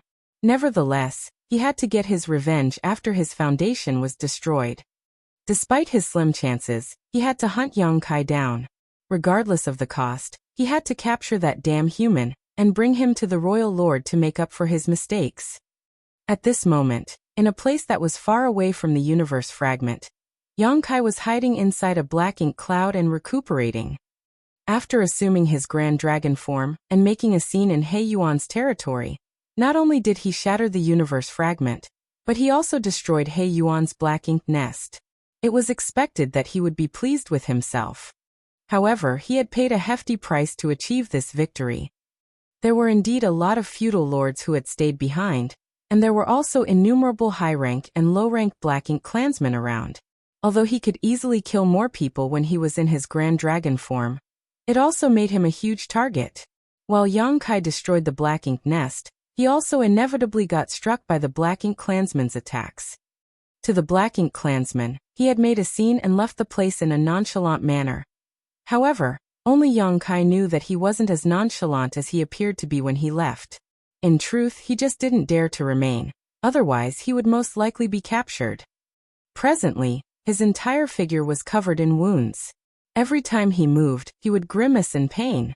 3 wounds on his back were so deep that one could even see his bones. Fortunately, these injuries didn't injure his foundation, and given his intrepid physique and astonishing restorative powers, he would recover in no time. Chapter 5104 Implicated. Yang Kai's trip of turning into a grand dragon and making a fuss in He Yuan's territory was rewarding. Not only had he killed a lot of black ink clansmen, but he had also destroyed He Yuan's black ink nest and snatched a massive amount of cultivation resources. The price he paid was worth it. When Yang Kai pretended to be a Black Ink disciple back then, he already realized that the city where He Yuan's Black Ink nest was located was flourishing. There were ample supplies, which included all sorts of materials of different orders. The Black Ink clan couldn't directly use these resources, so they were basically thrown into the Black Ink nests to help produce Black Ink strength. Nevertheless, these were precious cultivation resources for the humans. Since Yang Kai decided to make a move, he certainly had to take those resources away. Furthermore, there was one discovery that surprised him. He realized that his Grand Dragon form had lengthened. When he was in the Divine Spirit's ancestral land in the Shattered Heaven back then, he made use of the Dragon Palace and ancestral strength to become a Grand Dragon. At that time, his Grand Dragon form was 10,000 meters long. Then, with the help of Big Brother Huang and Big Sister Lan in the Chaotic Dead territory, his dragon vein was significantly enhanced, which allowed him to turn into a 20,000-meter Grand Dragon. At that time, Big Brother Huang and Big Sister Lan respectively left a mysterious power in his body that could stimulate the power of his dragon vein. Even after Yang Kai reached 20,000 meters in his Grand Dragon form, he had a feeling that the mysterious power hadn't been used up and most of it still remained hidden in his dragon bead. Then he got into a fight with Zhu Feng. At the critical moment he spat out his dragon bead and dealt a lethal blow to Zhu Feng, which caused his dragon bead to be damaged. Over the years, the damaged dragon bead had slowly healed with the nourishing of his dragon vein. Now it seemed his dragon vein had also been strengthened. When he transformed into a Grand Dragon in He Yuan's territory, he was nearly 30,000 meters long. Apparently, the damage to his dragon bead had stimulated the mysterious power left behind in his body by Big Brother Huang and Big Sister Lan. During this period of time, not only had his dragon bead gradually healed, but his dragon vein had also been strengthened. This came as a pleasant surprise. The strength of a Grand Dragon was manifested in their length. Usually, only a 10,000-meter dragon could be regarded as a Grand Dragon, which was equivalent to a 7th-order Open Heaven Realm Master. Now that Yang Kai's dragon form was 30,000 meters long, his power was equivalent to that of a peak 7th-order Master.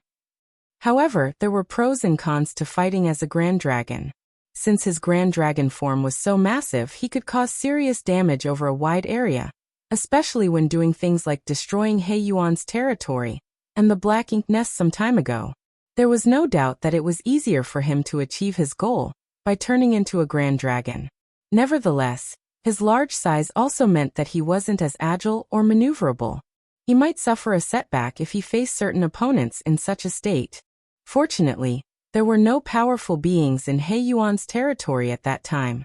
Although the feudal lords had gone all out, they couldn't really kill him, only inflict some injuries on him at most.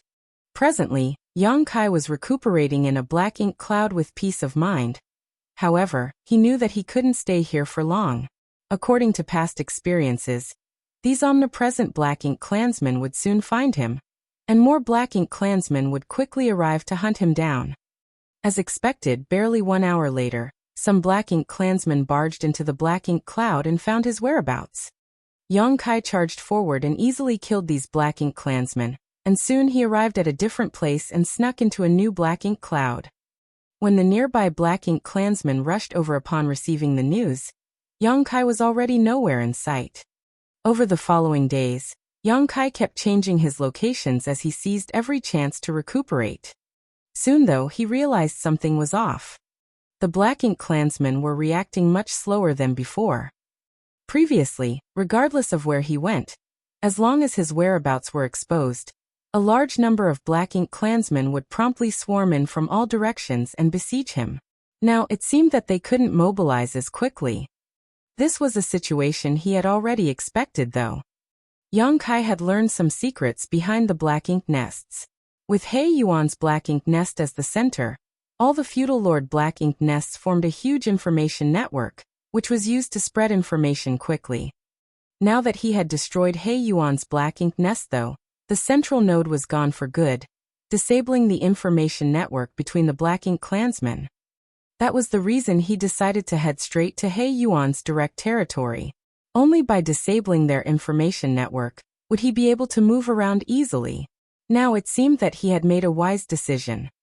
Although he was still on his own, young Kai had already greatly improved his situation. Nevertheless, destroying He Yuan's black ink nest was just the first step of his plan. Since the black ink nests were the foundation of the Black Ink clan, he naturally wouldn't want to leave so soon as this chance was rare. Even though the territory lord's black ink nest was gone, there were still a lot of feudal lord black ink nests remaining. For every black ink nest that was destroyed, it would cause a huge loss to the Black Ink clan. It only took young Kai a few days to fully recover, and after fishing out a universe chart to ascertain his own location, he looked for the nearest feudal lord's fief. Soon he found a target. However, the situation he came upon surprised him a bit. After killing some Black Ink clansmen who were searching for him along the way, he soon reached his destination, but the huge Black Ink nest was already withered and collapsed on the ground, as though it was dying. Countless Black Ink clansmen knelt around the Black Ink nest with solemn expressions. It seemed that they were holding a kind of sacred ceremony. The feudal lord at the front crossed his arms and chanted something. However, regardless of how hard they tried, they couldn't save the Black Ink nest from dying. Its Black Ink strength was leaking out like fresh blood. And for every bit of Black Ink strength that was lost, the aura of the Black Ink nest would weaken a little. It seemed that this Black Ink nest would wither and die within half a day. Young Kai flew forward as though no one else was around while the Black Ink clansmen, who were completely focused on the ceremony, didn't detect his presence. Standing in front of the Black Ink nest, young Kai swept his gaze around and frowned, a perplexed expression on his face. The feudal lord at the front finally detected young Kai's aura, and turned his head. When he made out young Kai's face he snapped, "It's you." It wasn't until this moment that these Black Ink clansmen came to their senses and stood up. In the blink of an eye, young Kai was surrounded by all these Black Ink clansmen. Young Kai turned to look at the feudal lord and nodded gently, "Brother Xiaogu." The feudal lord was none other than Xiaogu, who was the owner of this fief. Young Kai had been here once and witnessed everything when Xiaogu planted the Black Ink nest and hatched it. It was also through Xiaogu that he learned a lot of the secrets about Black Ink nests that the humans were previously unaware of. The way young Kai addressed Xiaogu startled him. With a doubtful look, he glanced at young Kai and asked, Is the rumor about you real? Have you betrayed Sir Territory Lord?" Young Kai replied impassively, "I'm a human, and I've never pledged to be loyal to him. How could you say that I've betrayed him? As for the rumor, I have no idea what you've heard, but it's most likely to be true." Xiaogu snapped, "Did you destroy Sir Territory Lord's Black Ink nest?" Young Kai nodded. Then he pointed to the front with a perplexed expression. "What happened to your Black Ink nest?" The reason he came all the way here was to destroy this Black Ink nest. Besides the one here, he had decided to destroy all of the feudal lord Black Ink nests under He Yuan. Only by doing so could he deal the heaviest blow to He Yuan. After all the Black Ink nests were shattered, He Yuan and his subordinates would lose all of their foundation. This was a bigger contribution than killing several tens of thousands of Black Ink clansmen on the battlefield. "My Black Ink nest," Xiaogu appeared furious. "My Black Ink nest is a subnest of Sir Territory Lord's Black Ink nest. Since you've destroyed the Territory Lord's Black Ink nest, do you think the subnest wouldn't be affected?" In fact, young Kai already had a speculation the moment he saw this Black Ink nest. However, when his speculation was verified by Xiaogu, he was still surprised. Prior to this, he wasn't aware that the death of a Territory Lord's Black Ink nest would affect the feudal Lord Black Ink nests it spawned as well. After giving it a thought though, he realized that it wasn't so surprising. Xiaogu's Black Ink nest was a subnest of He Yuan's Black Ink nest, so there was a close connection between them. Since He Yuan's Black Ink nest was destroyed, it was expected that Xiaogu's Black Ink nest would be implicated. Following a moment of deliberation, young Kai asked, "Is your Black Ink nest the only one that's been affected? Or have all the feudal lord Black Ink nests been implicated as well?" Xiaogu said through gritted teeth, "Do you think I'll tell you?" Young Kai nodded. "Don't bother, I think I've figured it out."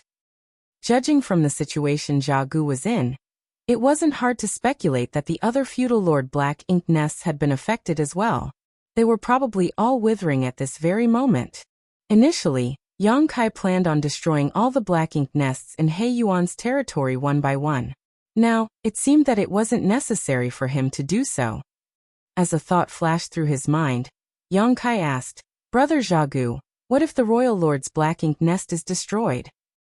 "Don't even dream about destroying any black ink nest ever again," Xiaogu roared.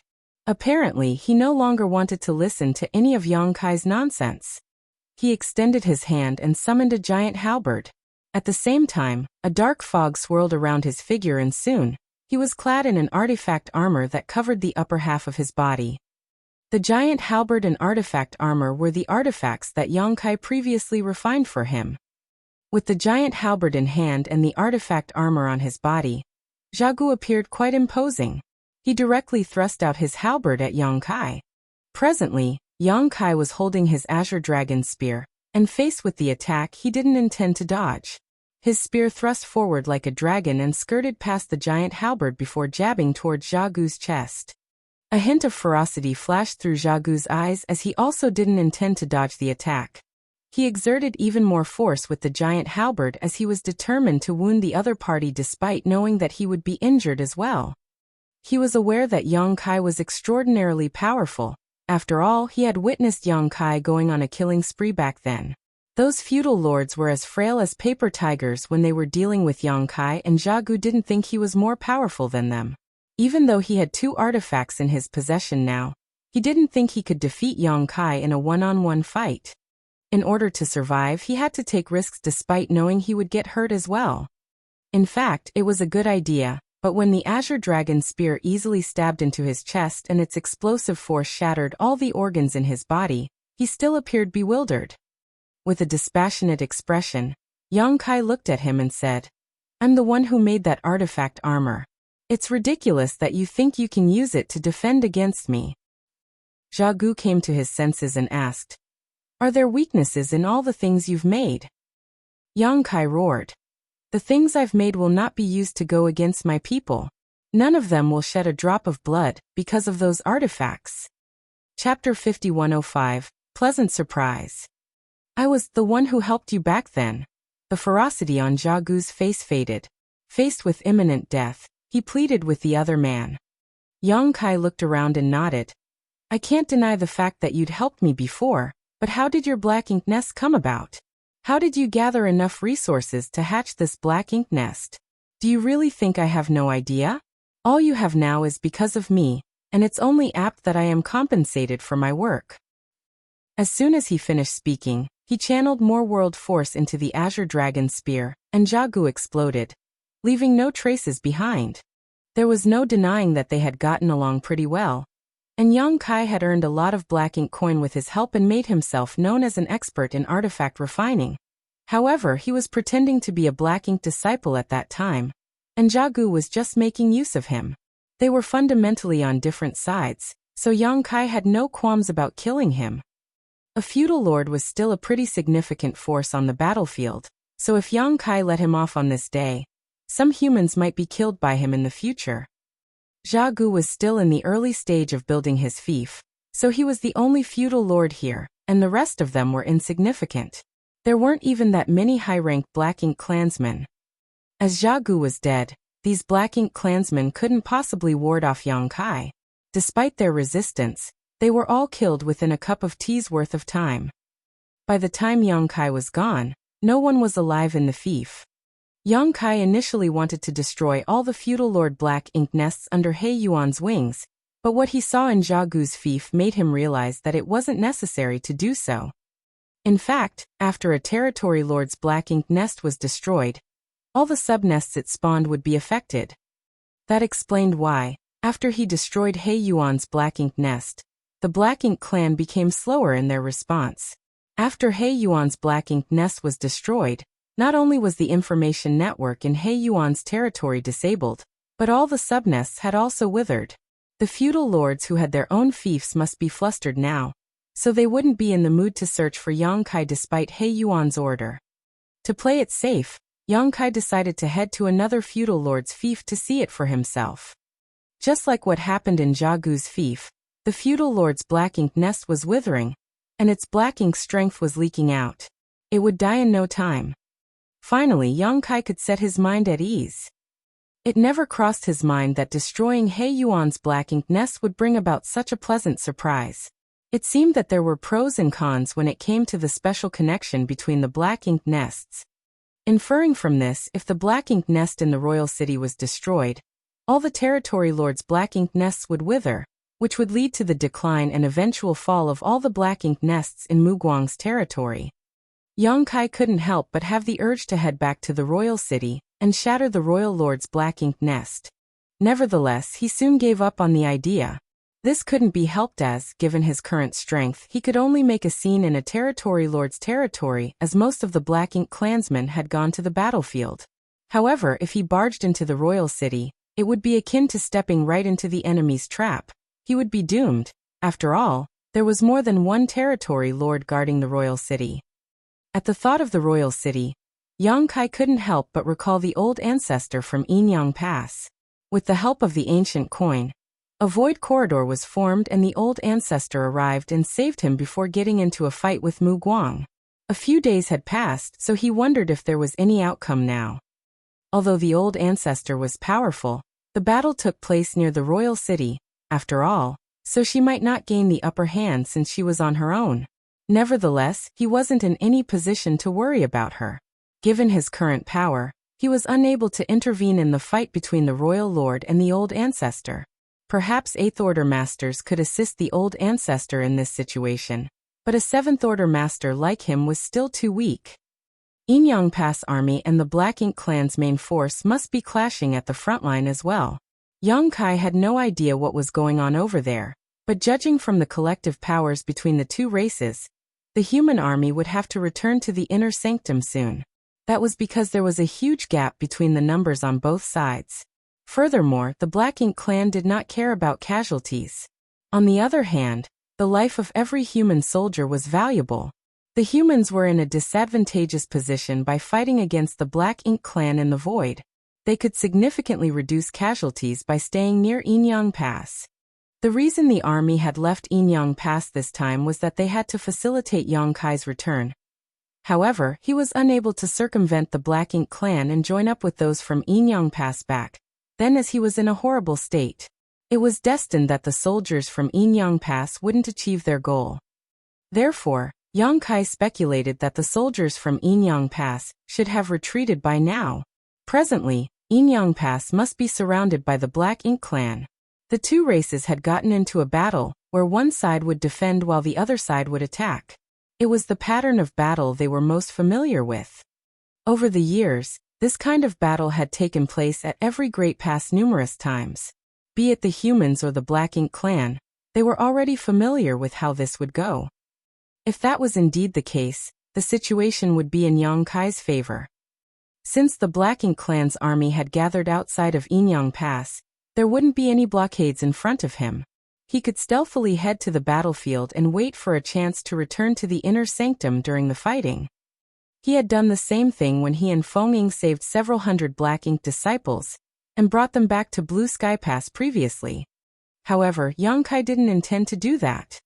He had a taste of successfully destroying He Yuan's Black Ink nest, which resulted in the fall of all its subnests. As this was a rare opportunity, Yang Kai naturally didn't want to miss it as he reckoned that it wouldn't come again. Therefore, he left He Yuan's territory several days later and headed towards another territory lord's territory. He had no idea whose territory it was, nor did he know where that territory lord's home territory was. Regardless, it didn't matter to him. He directly headed to the feudal lord's fief nearest to him and went on a killing spree.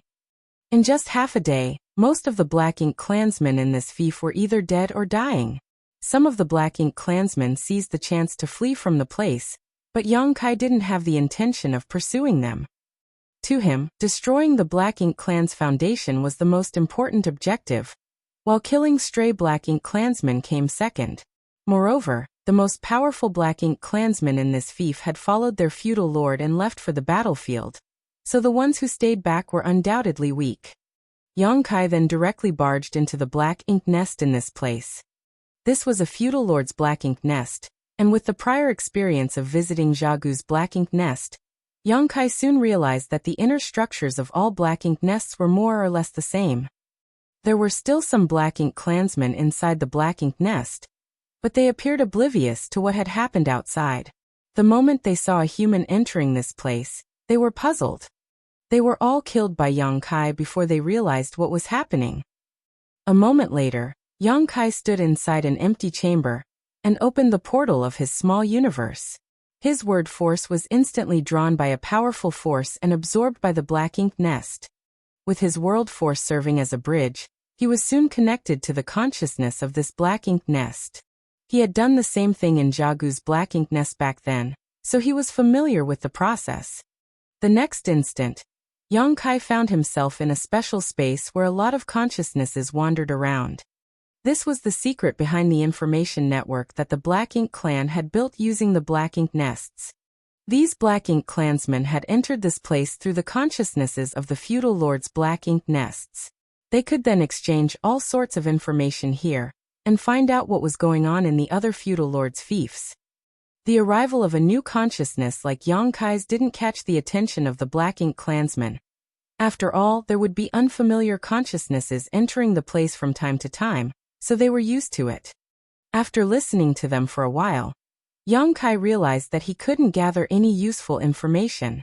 He wanted to find out what was going on at the front lines through the conversations between these consciousnesses, but the latest information from the battlefield was apparently not available to these Black Ink clansmen who stayed behind. Just when he was ready to carry out his plan, a message was sent from a consciousness. The message wasn't encrypted in any way, so the other consciousnesses could easily read it. Yang Kai soon found out what the message was about. The Royal Lord is still in a fight with that human. I wonder if she can kill her. Another consciousness replied. That human is the old ancestor of Yinyang Pass. Although the Royal Lord is powerful, it's not easy for her to kill that human. However, I heard that several territory lords have gone over to help.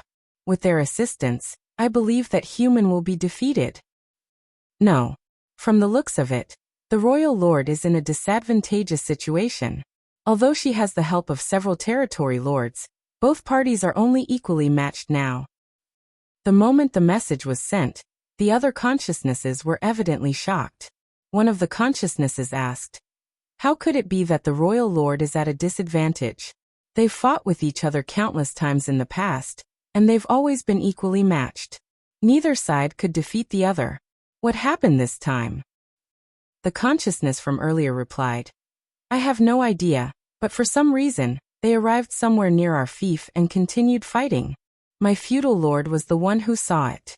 Fortunately, they soon left, otherwise our fief would have been destroyed. We wouldn't be able to defend against the fallout from their battle." Could it be that the Royal Lord hasn't recovered? That's possible. However, the Royal Lord has the help of some territory lords now, so the human old ancestor certainly won't get the upper hand. The consciousnesses continued chatting and soon changed the topic. Although Yang Kai hadn't gathered a lot of information, he had at least found out that the old ancestor was fine. On the other hand, he was surprised at the fact that the Royal Lord had fallen into a disadvantageous position. It never crossed his mind that the seemingly unreliable old ancestor from Yinyang Pass would be so powerful, able to battle against the Royal Lord and several territory lords on her own. He wondered what the outcome of the battle would be. Nevertheless, he didn't have the right to interfere in this matter, and he had bigger fish to fry. He then focused on sensing his surroundings. According to Xiaogu, this special space was actually a platform linked to the consciousness of the territory lord's Black Ink nest. The consciousnesses of the subnests could easily connect to it, which allowed the feudal lords to communicate with one another. In that case, Yang Kai reckoned that he could make use of it and find out the whereabouts of the territory lord's Black Ink nest. Chapter 5106. This won't end here. Following the faint traces, Yang Kai's consciousness tracked the signs back to the source and soon found what he was looking for. Although he wasn't certain about the exact location of the territory lord's Black Ink nest, he was confident that he got the direction right. As long as he moved in that direction, he would find the territory lord's Black Ink nest. Since he had achieved his goal, He retracted his divine sense and left the feudal lord black ink nest before shooting into the sky. He didn't waste any of his energy to destroy this feudal lord's black ink nest, since all the feudal lord black ink nests were linked to the territory lord's black ink nest. As long as he destroyed the source, all the feudal lord black ink nests would wither as well. The moment Yonkai's consciousness left this special space, a certain consciousness temporarily fell into a dazed state in another similar, but even more magnificent space. The consciousnesses of the feudal lord's black ink nests would gather together in the special space transformed from the consciousness of the territory lord's black ink nest.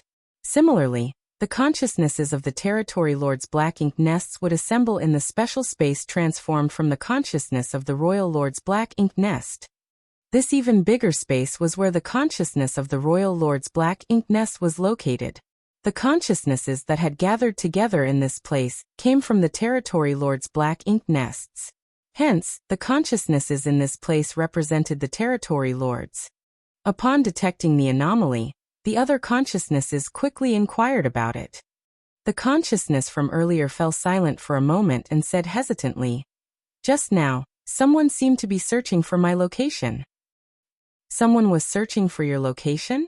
Another consciousness asked curiously. The third consciousness was equally inquisitive.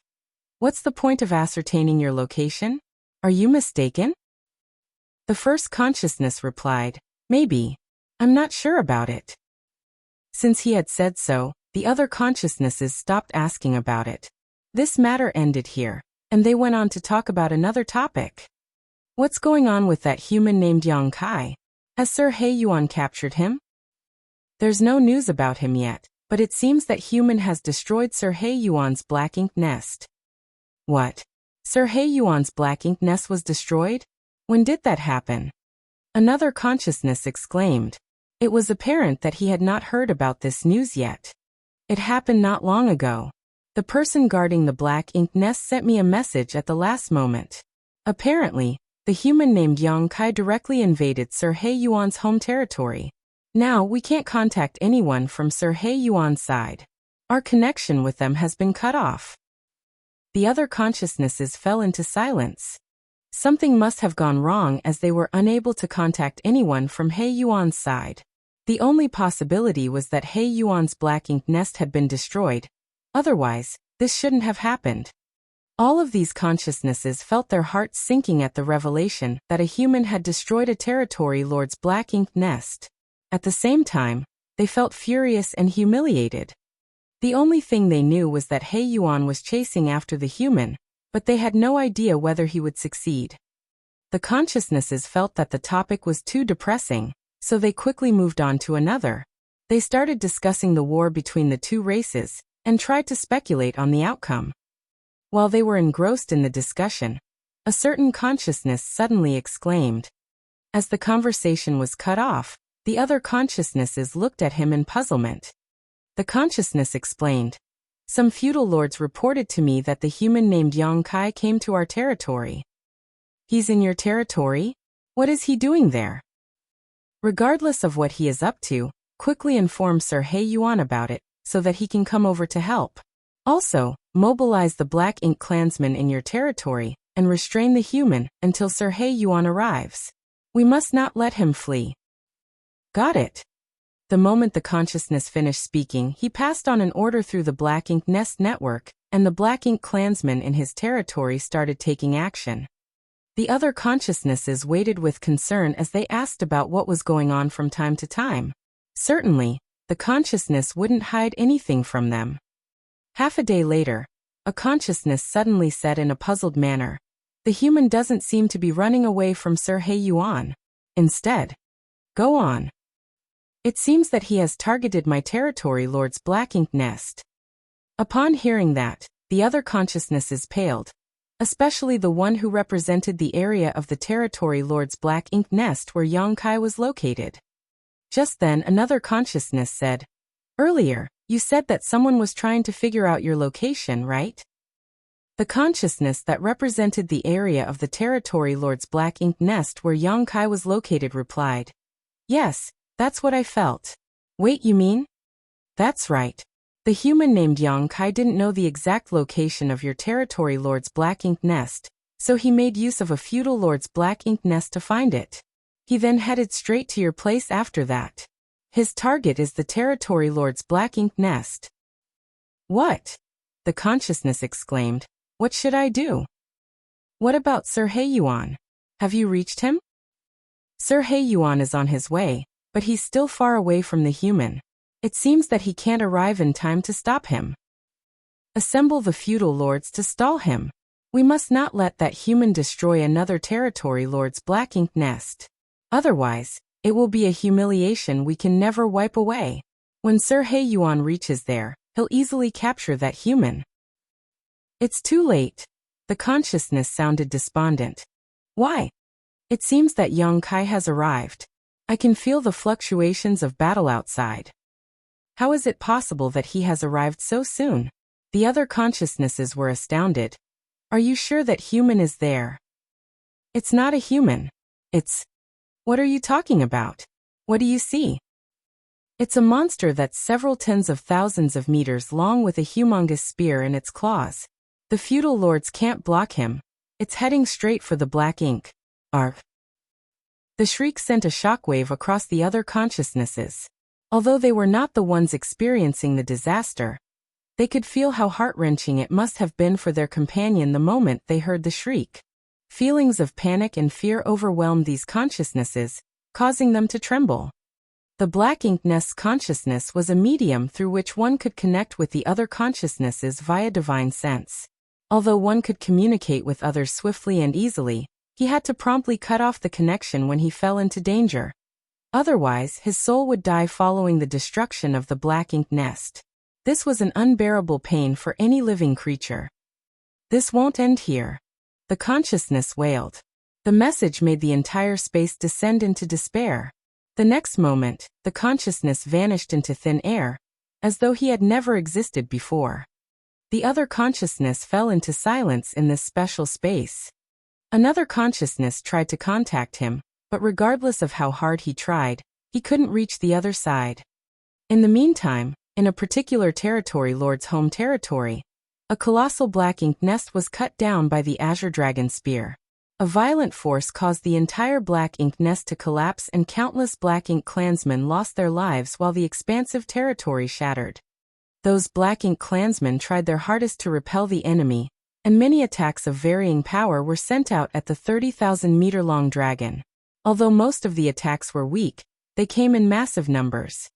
The golden dragon scales on the dragon trembled upon impact, and as its gigantic figure flew across the void, dragon blood fell to the ground. Yang Kai didn't intend to keep fighting with them. After destroying the black ink nest and killing those who got in his way, he went on to snatch up as many resources as he could before turning around and escaping. A while later, he withdrew his dragon form and returned to his human form. Following that, he manipulated space principles and disappeared from the place with a flicker. The black ink clansmen dashed out of the broken territory and fearlessly pursued their hated enemy. However, they soon lost track of Yang Kai and could only aimlessly search for him. The territory lord's territory behind them was now in a giant mess. After a long time of silence, the consciousnesses that had gathered together in the grand space formed from the consciousness of the royal lord's black ink nest finally started reacting. One of the consciousnesses said, "Another territory lord's black ink nest has been destroyed. We haven't received any definitive news yet, so it's too early to say that. The truth is right before our eyes. Why else wouldn't we be able to contact them? You might want to deny it, but you can't change the fact that a calamity has happened." It was a several tens of thousands of meters long monster with a huge spear in its claws that destroyed the black ink nest? What was it? It's a grand dragon. According to the black ink disciples, a grand dragon is a powerful being. Sir Heiyuan's black ink nest was destroyed by that same grand dragon. Furthermore, from what I've gathered, Yang Kai is not a human. The grand dragon is his true form. I don't care whether he's a human or grand dragon. He's destroyed 2 territory lord black ink nests so far. And I don't have to remind all of you that before our comrade passed away earlier, he said that it won't end here. I'm sure you all know what that means. A consciousness asked in horror. Does that mean that Yongkai is going to destroy even more territory Lord Black Ink nests? In order to repel the human army, the territory lords have left for the battlefield with their respective armies. Apart from a few territory lords who have remained in the royal lord's territory to guard the royal city and coordinate other matters, there are no powerful masters left. Moreover, some of those territory lords had to join up with the royal lord to fight against the human old ancestor.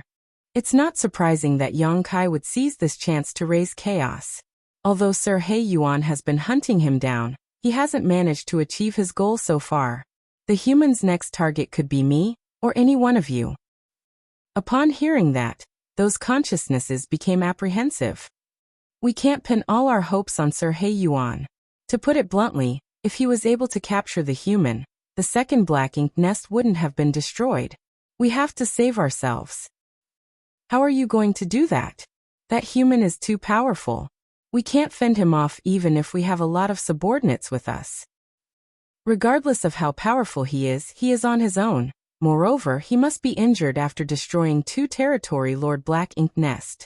I believe he'll have to recuperate for some time before acting again, so all of you don't have to worry.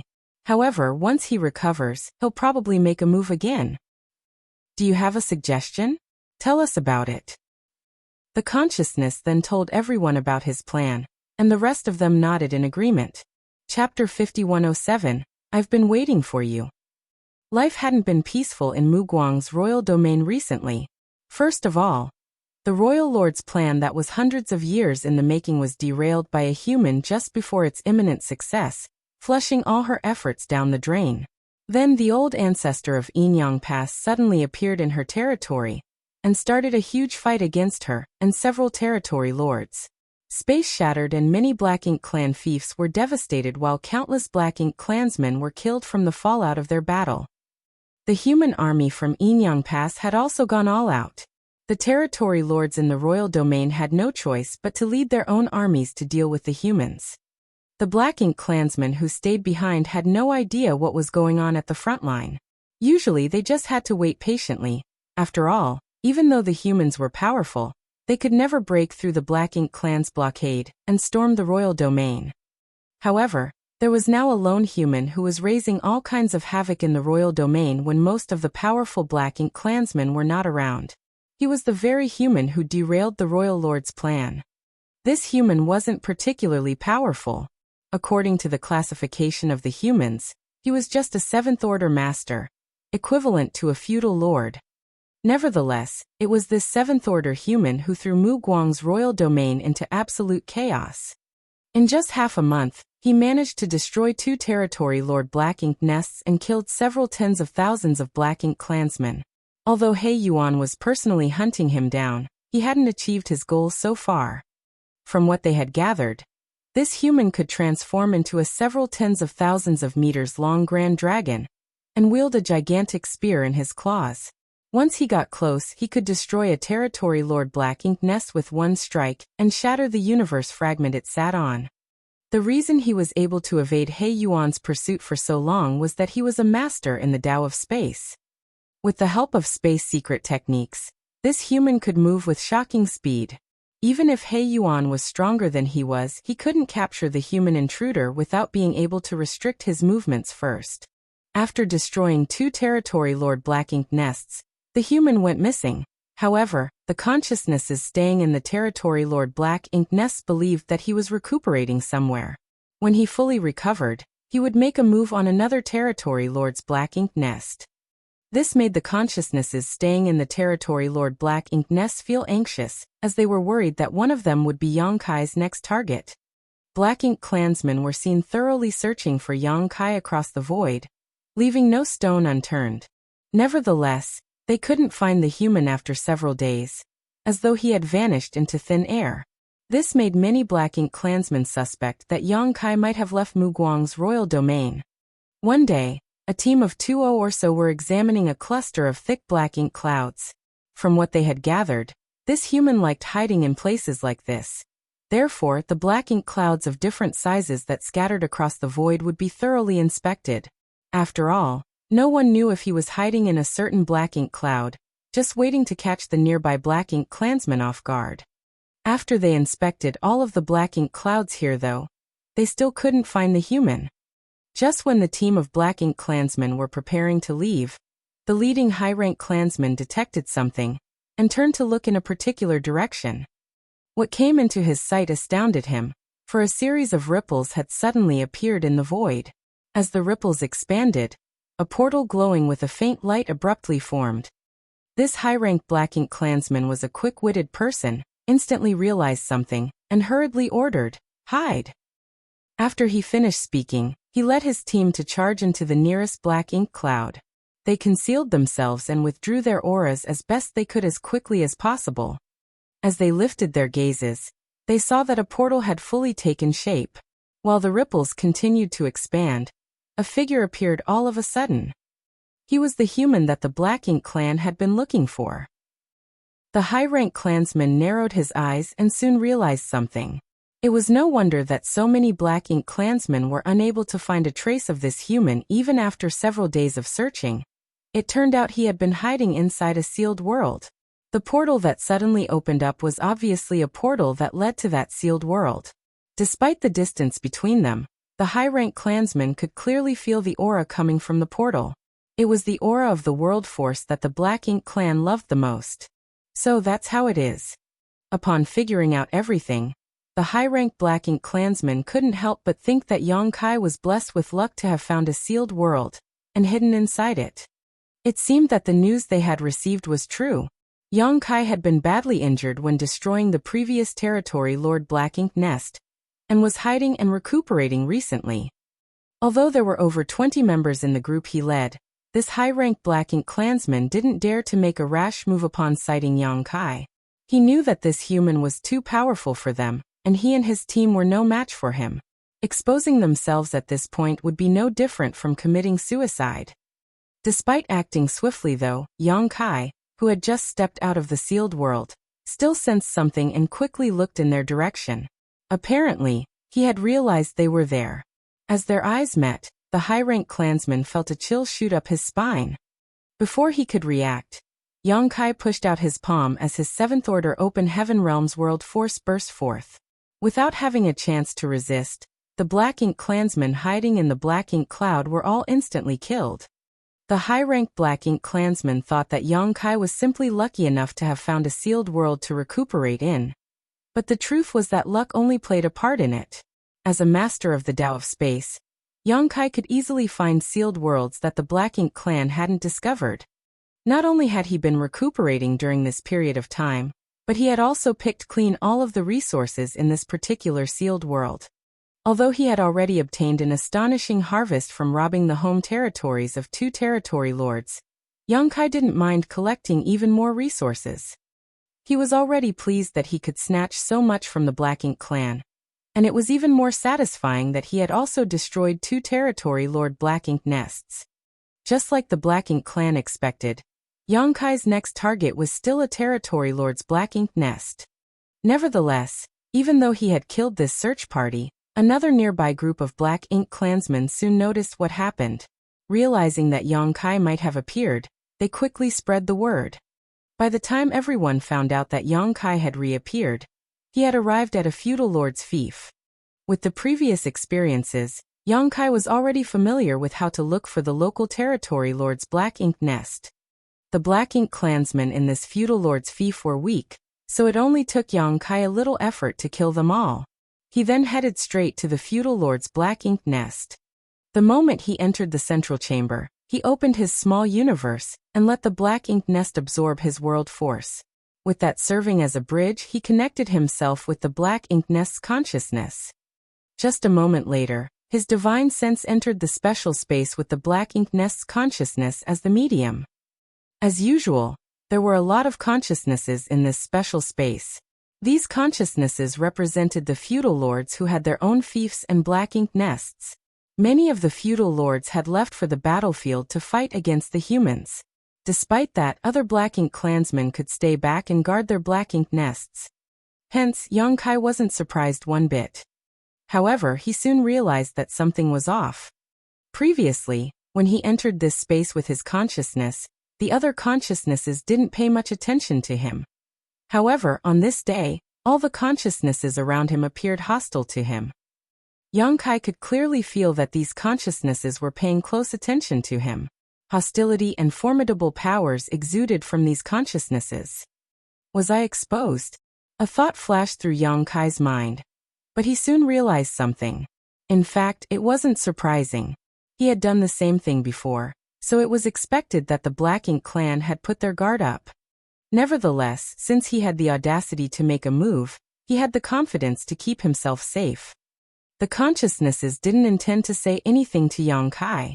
The moment Yang Kai understood all this, however, the special space froze as a restrictive power spread across it, like a heaven-sealing earth-locking array. Yang Kai instantly appeared surprised, for he had never expected that such a turn of events would happen in this space. With that said, this space was transformed from the consciousness of a territory lord's Black Ink nest, so it wasn't surprising that there were secrets that he wasn't aware of. He tried cutting off his connection with the Black Ink nest, but he realized that it wasn't possible to do so.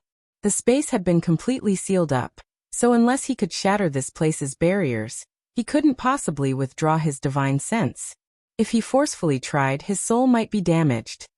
It seemed that his consciousness had been locked inside this space. I've been waiting for you. The moment the space was sealed off, a voice reached him, one that sounded furious and vexed.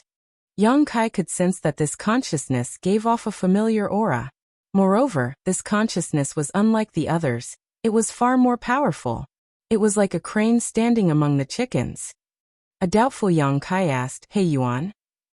The consciousness roared, "I'm glad that you recognize me." Yang Kai was astounded. "It's really you. So you were waiting for me?" Hey Yuan replied, I knew that you wouldn't stop trying to destroy the other territory lord's Black Ink nests, so I chose one and waited for you. It surprises me that you really came to Kong Chan's territory. It seems that I'm in luck." Yang Kai had no idea who Kong Chan was, but he reckoned that he was the owner of this territory, and a territory lord. The reason He Yuan decided to wait here was that Kong Chan's territory was the closest to the territory lord's territory where the Black Ink nest was previously destroyed by Yang Kai. He reckoned that Yang Kai would most likely come to this area. Now, it seemed that his wait was worth it, for Yang Kai had really come to this place. At that instant, He Yuan felt slightly less aggrieved. As a territory lord, he was equivalent to an 8th Order Open Heaven Realm Master. However, he had been trying to hunt Yang Kai down recently, but he couldn't even find out the latter's whereabouts. It was expected that he was frustrated. Chapter 5108, Battle Between Souls. Having fought with Yang Kai several times, He Yuan was now aware that the other man was proficient in the Tao of Space, which could be utilized to swiftly escape from his enemies. That was the reason Yang Kai could always shake off his pursuit. Presently though, Yang Kai's consciousness was sealed off in this space. Since he was unable to use his biggest strength, he was basically trapped. "Keep him alive. Don't kill him," He Yuan ordered. He still remembered Mu Guang's order that Yang Kai had to be captured alive, so that he could replace Nian to preside over the construction of warships. If he killed Yang Kai here, he wouldn't be able to explain himself to the royal lord. Following his command, the surrounding consciousnesses exuded powerful forces which then blasted at Yang Kai. Every territory lord had a few dozen feudal lords who had their own fiefs, and Kong Chan was no exception. He had about 30 feudal lords who had their own fiefs. Therefore, roughly the same amount of consciousnesses belonging to feudal lords were here. If these feudal lords came across Yang Kai in their physical bodies, they wouldn't dare to provoke him. After all, a large number of feudal lords were killed by Yang Kai recently. Despite being a 7th Order human, he was more powerful than any 7th Order master they had dealt with before. However, this space was transformed from the Black Ink nest's consciousnesses, so the feudal lords didn't have to directly face Yang Kai. They could achieve their goals simply by confronting Yang Kai's consciousness. That was the solution that they came up with after Yang Kai went missing previously. It was a trap targeted specifically at Yang Kai. This wasn't the only trap though, as similar traps had been set up in every territory lord's territory. In other words, whichever territory lord's territory that Yang Kai headed to, he would fall into the same trap if he dared to make use of the Black Ink nests. The only difference was that only Kong Chan's territory had He Yuan assuming command. The other territory lords' territories only had feudal lords who were patiently waiting for Yang Kai to show up. With that said, regardless of whether there was a territory lord around or not, as long as Yang Kai stepped into such a trap, he would never be able to run away. He could only escape by defeating all the consciousnesses here, but that was practically impossible. These consciousnesses exuded powerful forces as a tide of violent energy soon formed in this special space, and shot towards Yang Kai like a tsunami.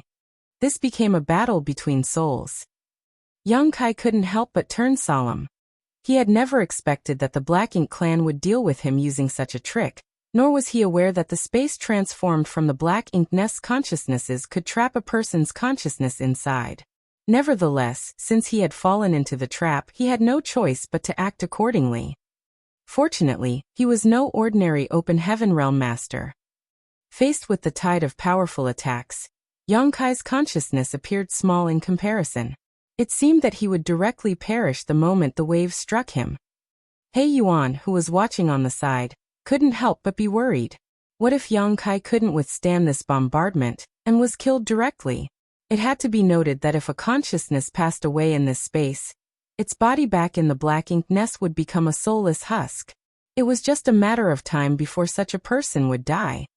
While He Yuan was watching with concern, Yang Kai's consciousness was drowned in the tide.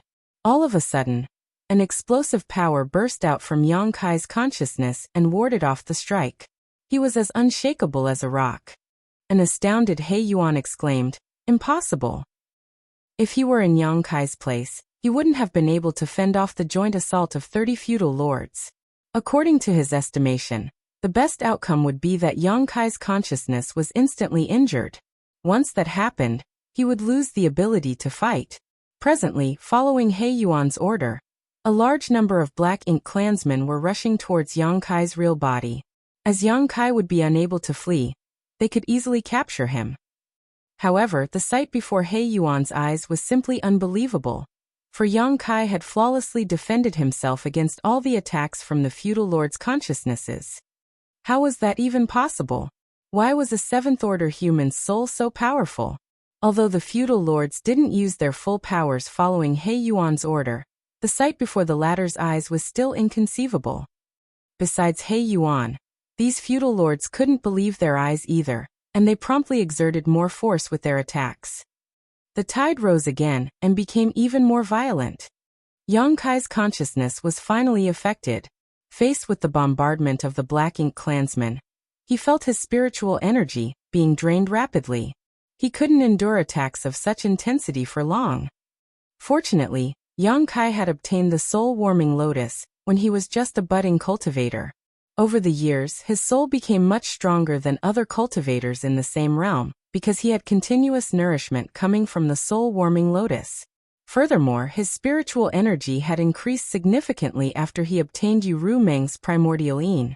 It had to be noted that charm demons were the best when it came to utilizing spiritual energy, not to mention that Yu Ru Meng was a demon saint at the time. Although he was just a 7th-order open heaven realm master now, Yang Kai's soul was on par with an 8th-order human master's. That was the reason he could ward off the tide of the feudal lord's consciousnesses on his own. In this space, a consciousness was the manifestation of one's soul, so the stronger a person's soul was, the stronger they were in this place. On top of that, most of the Black Ink clansmen were not experts in using their souls. However, Yang Kai reckoned that the Royal Lord's secret technique that was exclusive to the Royal Lords must be a form of soul technique. These feudal lords were basically trying to show off meager skills before an expert by trying to fight Yang Kai with their consciousnesses alone. With that said, even though he could temporarily defend himself from the bombardment, he couldn't persevere for long. After all, he couldn't endure the barrage of attacks forever, regardless of how impenetrable his defense was. Furthermore, his consciousness was trapped in this special space, so he had no idea what was going on in the outside world. If the Black Ink clan seized the chance to harm his physical body, he wouldn't even be able to defend himself. Therefore, after tentatively defending himself for a moment, he decided to act ruthlessly. The Black Ink clansmen, who were ready to channel more of their powers to suppress Yang Kai, suddenly felt chills running down their spines. Before they could figure out what was going on, Yang Kai's aura flared up. His powerful consciousness slowly solidified in this special space and turned into a soul avatar. What astonished these feudal lords was that this soul avatar was holding a saber. The feudal lords were befuddled while He Yuan was flabbergasted. Over the years, they had never seen a consciousness that could take on his true form in this place. The communication between consciousnesses had always been accomplished in a kind of intangible form. How powerful must a person's soul be in order to actually take on a visible, almost solid form? What made them feel despondent was that they had no idea why there was a saber here. How did Yang Kai bring an artifact to this space where only consciousnesses were supposed to exist? Was this a special skill unique to the humans? They had never interacted with the humans' consciousnesses before. However, the Black Ink nests belonged to the Black Ink clan, so why was a human in a favorable position in this place? The feudal lords thought that the saber was an artifact Yang Kai brought to this place, and in fact, they weren't wrong. However, this weapon was no ordinary artifact. It was a soul-type artifact. It was the Emperor artifact Soul-Splitting Saber. This was an artifact that Yang Kai had obtained all the way back when he was still in the Hung Luo star field. He was still weak at that time, so this Emperor artifact was of great help to him when it came to killing his enemies. However, as his strength increased, this Emperor artifact was no longer useful to him. He simply kept Soul-Splitting Saber in his soul, and had not used it for years. It never crossed his mind that he would use this Emperor artifact again one day. Although this Emperor artifact was too weak compared to his current realm, it was better than fighting against the feudal lord's consciousnesses with only his raw spiritual energy. After all, he was on his own while the Black Ink clansmen came at him in large numbers. With the soul-splitting saber in hand, Yang Kai felt his murderous intent surging and grinned. "Don't worry. I'll make this quick." The moment he finished speaking, he brandished his saber as a cold light slashed across this special space. Yang Kai's powerful spiritual energy allowed the light of the soul-splitting saber to fill the entire space. Following the attack, the consciousnesses of 4 feudal lords died in silence. At the same time, the feudal lords, who were respectively in charge of 4 Black Ink nests in Kong Chan's territory, collapsed to the ground. Although they were still technically alive, they were now completely immobile. The destruction of their consciousnesses meant that they wouldn't survive for long. The power of the saber astonished the feudal lords. The barrage of attacks, which was the agglomeration of the feudal lords' consciousnesses, instantly weakened. With most of the pressure lifted off, Yang Kai slashed with his saber again. This time, the feudal lords promptly dodged the attack, so only 2 were killed. Still, they were shaken to the core after witnessing the power of the saber twice. They initially thought that they could easily capture Yang Kai with this trap, but they had never expected that this human was actually so ferocious. Even though he was in a trap set up by the Black Ink clan, he was still the one slaughtering them. Faced with the threat of death, the feudal lords' consciousnesses tried to flee from this place in a hurry. After all, none of them wanted to be killed, especially when Yang Kai was chasing after them with his strange saber.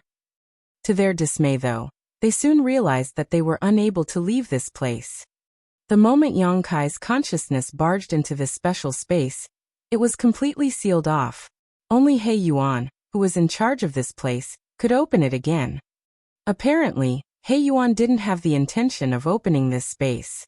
The turn of events not only startled the feudal lords, but also He Yuan. He had never expected that instead of harming Yang Kai, the trap they had set up in advance became a battlefield where they were the ones being slaughtered. Nevertheless, he soon came to his senses. Seeing that the feudal lords' consciousnesses were trying to run away from Yang Kai, he roared, "Stand and fight! We must not let him flee this time." This chance was hard to come by, and if they let Yang Kai escape, He Yuan didn't have the confidence to trap him again. Regardless of the price he had to pay, he had to defeat and capture Yang Kai today. The next instant, He Yuan took the initiative to charge towards Yang Kai. His consciousness, which was even more powerful than the rest, clashed with Yang Kai. Yang Kai's consciousness, which had basically replicated his true form, was caught off guard and staggered backwards upon impact while the light around him also dimmed.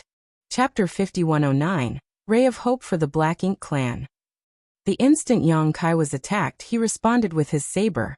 He Yuan's consciousness promptly backed off, but he couldn't be as quick as the saber light. Struck by the saber light, He Yuan groaned in pain like an injured beast. His powerful consciousness weakened in an instant, and it was obvious that he was wounded. As horror overwhelmed him, thinking that he was doomed, He Yuan heard something crack. As his consciousness refocused, he realized that the saber in the hands of Yang Kai's avatar had shattered upon impact. An elated He Yuan roared at the feudal lords who were running away. His weapon has been destroyed. Do not fear. Upon hearing that, the feudal lords turned around and realized that, just like what He Yuan had said, the saber in Yang Kai's hands had fallen apart for some reason. In an instant, they become energized. The consciousnesses were all essentially naked, so the feudal lords were stunned when they saw Yang Kai summoning a saber. After He Yuan was done barking, he madly activated his power and charged towards Yang Kai.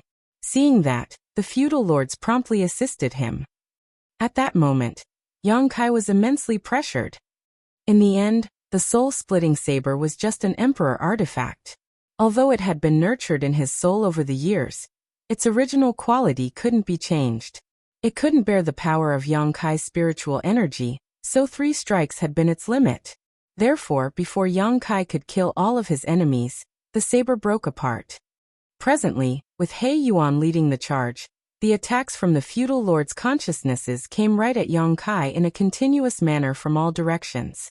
Regardless of how powerful Yang Kai's soul was, he couldn't possibly bear such a bombardment. Seeing that Yang Kai's consciousness became immobile, as though it had been suppressed, the feudal lords struck their opponent harder, determined to take him down. Yang Kai was aware that he was in an unfavorable position. It had to be said that the Black Ink clan had come up with a brilliant method to deal with him. In such a place, space principles were practically useless. This was purely a contest of the strength of their spiritual energy. He had to quickly come up with a solution, otherwise he would be doomed. At the most critical moment, Yang Kai realized that since he could summon the soul-splitting saber to this place, what about the soul-warming lotus? The soul-warming lotus was a supreme treasure, so if he could summon it, there wouldn't be any suspense regarding the outcome of this battle. However, he had never summoned the soul-warming lotus to fight his enemies before. Usually, he would only counterattack when others attempted to invade his knowledge sea, so the idea of summoning it hadn't crossed his mind. As he thought about this, a 7-colored light burst from his figure. When the feudal lords, who were bombarding Yang Kai with their attacks, saw the light, they were bewildered. He Yuan had no idea what was going on either, but through his battles with Yang Kai, he came to realize that this human had all sorts of tricks up his sleeve. Therefore, the moment the 7-colored light appeared, he felt that something was off and promptly shouted, "Take him down now." As soon as he finished speaking, he focused all of his power and charged towards Yang Kai. At this moment, he had no choice but to ignore the royal lord's order that Yang Kai had to be captured alive. Whether Yang Kai could survive this strike would depend on his luck. Following He Yuan's order, the feudal lords wouldn't dare to hold back any of their strength and madly attacked. Invisible attacks came right at Yang Kai from all directions and drowned him. However, the 7-colored light only became brighter and soon filled the space. The feudal lords watched apprehensively while He Yuan turned solemn. A moment later, the storm subsided as the originally noisy space fell silent. A lotus that radiated a light of 7 colors abruptly appeared in the place where Yang Kai previously stood. The lotus spun gently, exuding an aura that the Black Ink clansmen coveted. "What is that?" one of the puzzled feudal lords asked. Although he had no idea what this 7-colored lotus was, he could clearly feel that it was hugely beneficial to any Black Ink clansman who could possess it. "Where is he?" There was another feudal lord who was concerned about Yang Kai's whereabouts. Other than the 7-colored lotus sitting in the place where Yang Kai previously stood, the human himself was nowhere in sight. "I suppose he's dead. Although he is strong, he couldn't possibly survive that bombardment." "Well done. That human was too arrogant as he had no regard for us. He deserved his death." Besides these feudal lords, He Yuan also believed that Yang Kai had perished. Yang Kai had indeed showcased powerful spiritual energy, but regardless of how formidable he was, he couldn't possibly stave off the joint attack of all the feudal lords and He Yuan. However, if Yang Kai was really killed, how was He Yuan going to explain himself to the royal lord? This was giving He Yuan a headache. Also, what was this seven-colored lotus that Yang Kai had left behind? While he was puzzled, the flower petals of the spinning seven-colored lotus started to unfurl, and as that happened, a figure revealed itself. Seated among the stamens, this person radiated a vague glow. Upon making out the person's face, He Yuan was shocked. That was because not only wasn't Yang Kai dead, he wasn't even wounded. How can this be? He might have been lucky enough to have survived the bombardment of attacks, but how was it possible that he wasn't injured at all? Could the strange lotus have blocked all their attacks? Before He Yuan could figure it out, Yang Kai's soul power burst forth. The power of this soul was as magnificent as the ocean, and as profound as the abyss. As the mass of spiritual energy increased in intensity, the special space started trembling. It wouldn't be polite if I didn't offer a gift in return. Please accept this. The moment the clear voice reverberated across the space, clearly discernible spirit energy turned into visible saber lights that pointed in all directions as they hovered above Yang Kai's head. Faced with the saber lights, the feudal lords felt chills running down their spines. As soon as Yang Kai finished speaking, the spiritual energy saber lights shot out in all directions and mercilessly rained down on them. The feudal lords were horrified as they all scrambled to escape or defend themselves. Nevertheless, their efforts were futile. As the saber lights swept across the space, half of the feudal lords' consciousnesses were destroyed. Even He Yuan was struck by two saber lights and roared in pain. The surviving feudal lords' consciousnesses all trembled in fear. He Yuan knew that if they let Yang Kai attack again, all of the Black Ink clansmen here would be killed. Yang Kai's soul was unimaginably powerful. Besides that, he had a lot of special offensive skills when it came to the soul, something that the Black Ink clan were not aware of previously. Ignoring his own injuries, He Yuan launched another attack in an attempt to turn the tide. Seeing that, some of the feudal lords joined in and made a move. However, the incident that took place the next moment sent He Yuan into a state of despair. The attacks of He Yuan and the feudal lords were all blocked by the seven-colored lotus. As a result, Yang Kai wasn't harmed one bit. Now He Yuan could confirm that the reason Yang Kai was safe earlier was that the latter had this strange seven-colored lotus. He wondered what kind of treasure it was that could defend against so many spiritual energy attacks. Even a territory lord like him was unable to hurt Yang Kai despite having personally made a move. The defensive strength of the seven-colored lotus was simply impenetrable. With the protection of the seven-colored soul-warming lotus, Yang Kai had no more worries. As his spiritual energy condensed into another attack, he slashed out at the surviving Black Ink clansmen. More and more of the feudal lords were eliminated, and inside the feudal lord Black Ink nests in Kong Chan's territory, numerous bodies passed out and collapsed to the ground. These feudal lords no longer reacted regardless of how loud the other Black Ink clansmen called out to them.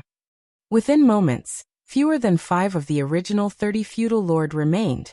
These consciousnesses were running about madly as Yang Kai relentlessly chased after them, completely powerless to counterattack. He Yuan's aura was also weakening by the breath. It was not possible to use any kind of technique in a pure clash of spiritual energy, so in such a place, it was hard for He Yuan to use his formidable strength. Finally, one of the feudal lords shouted, "Sir He Yuan, we can't persevere any longer.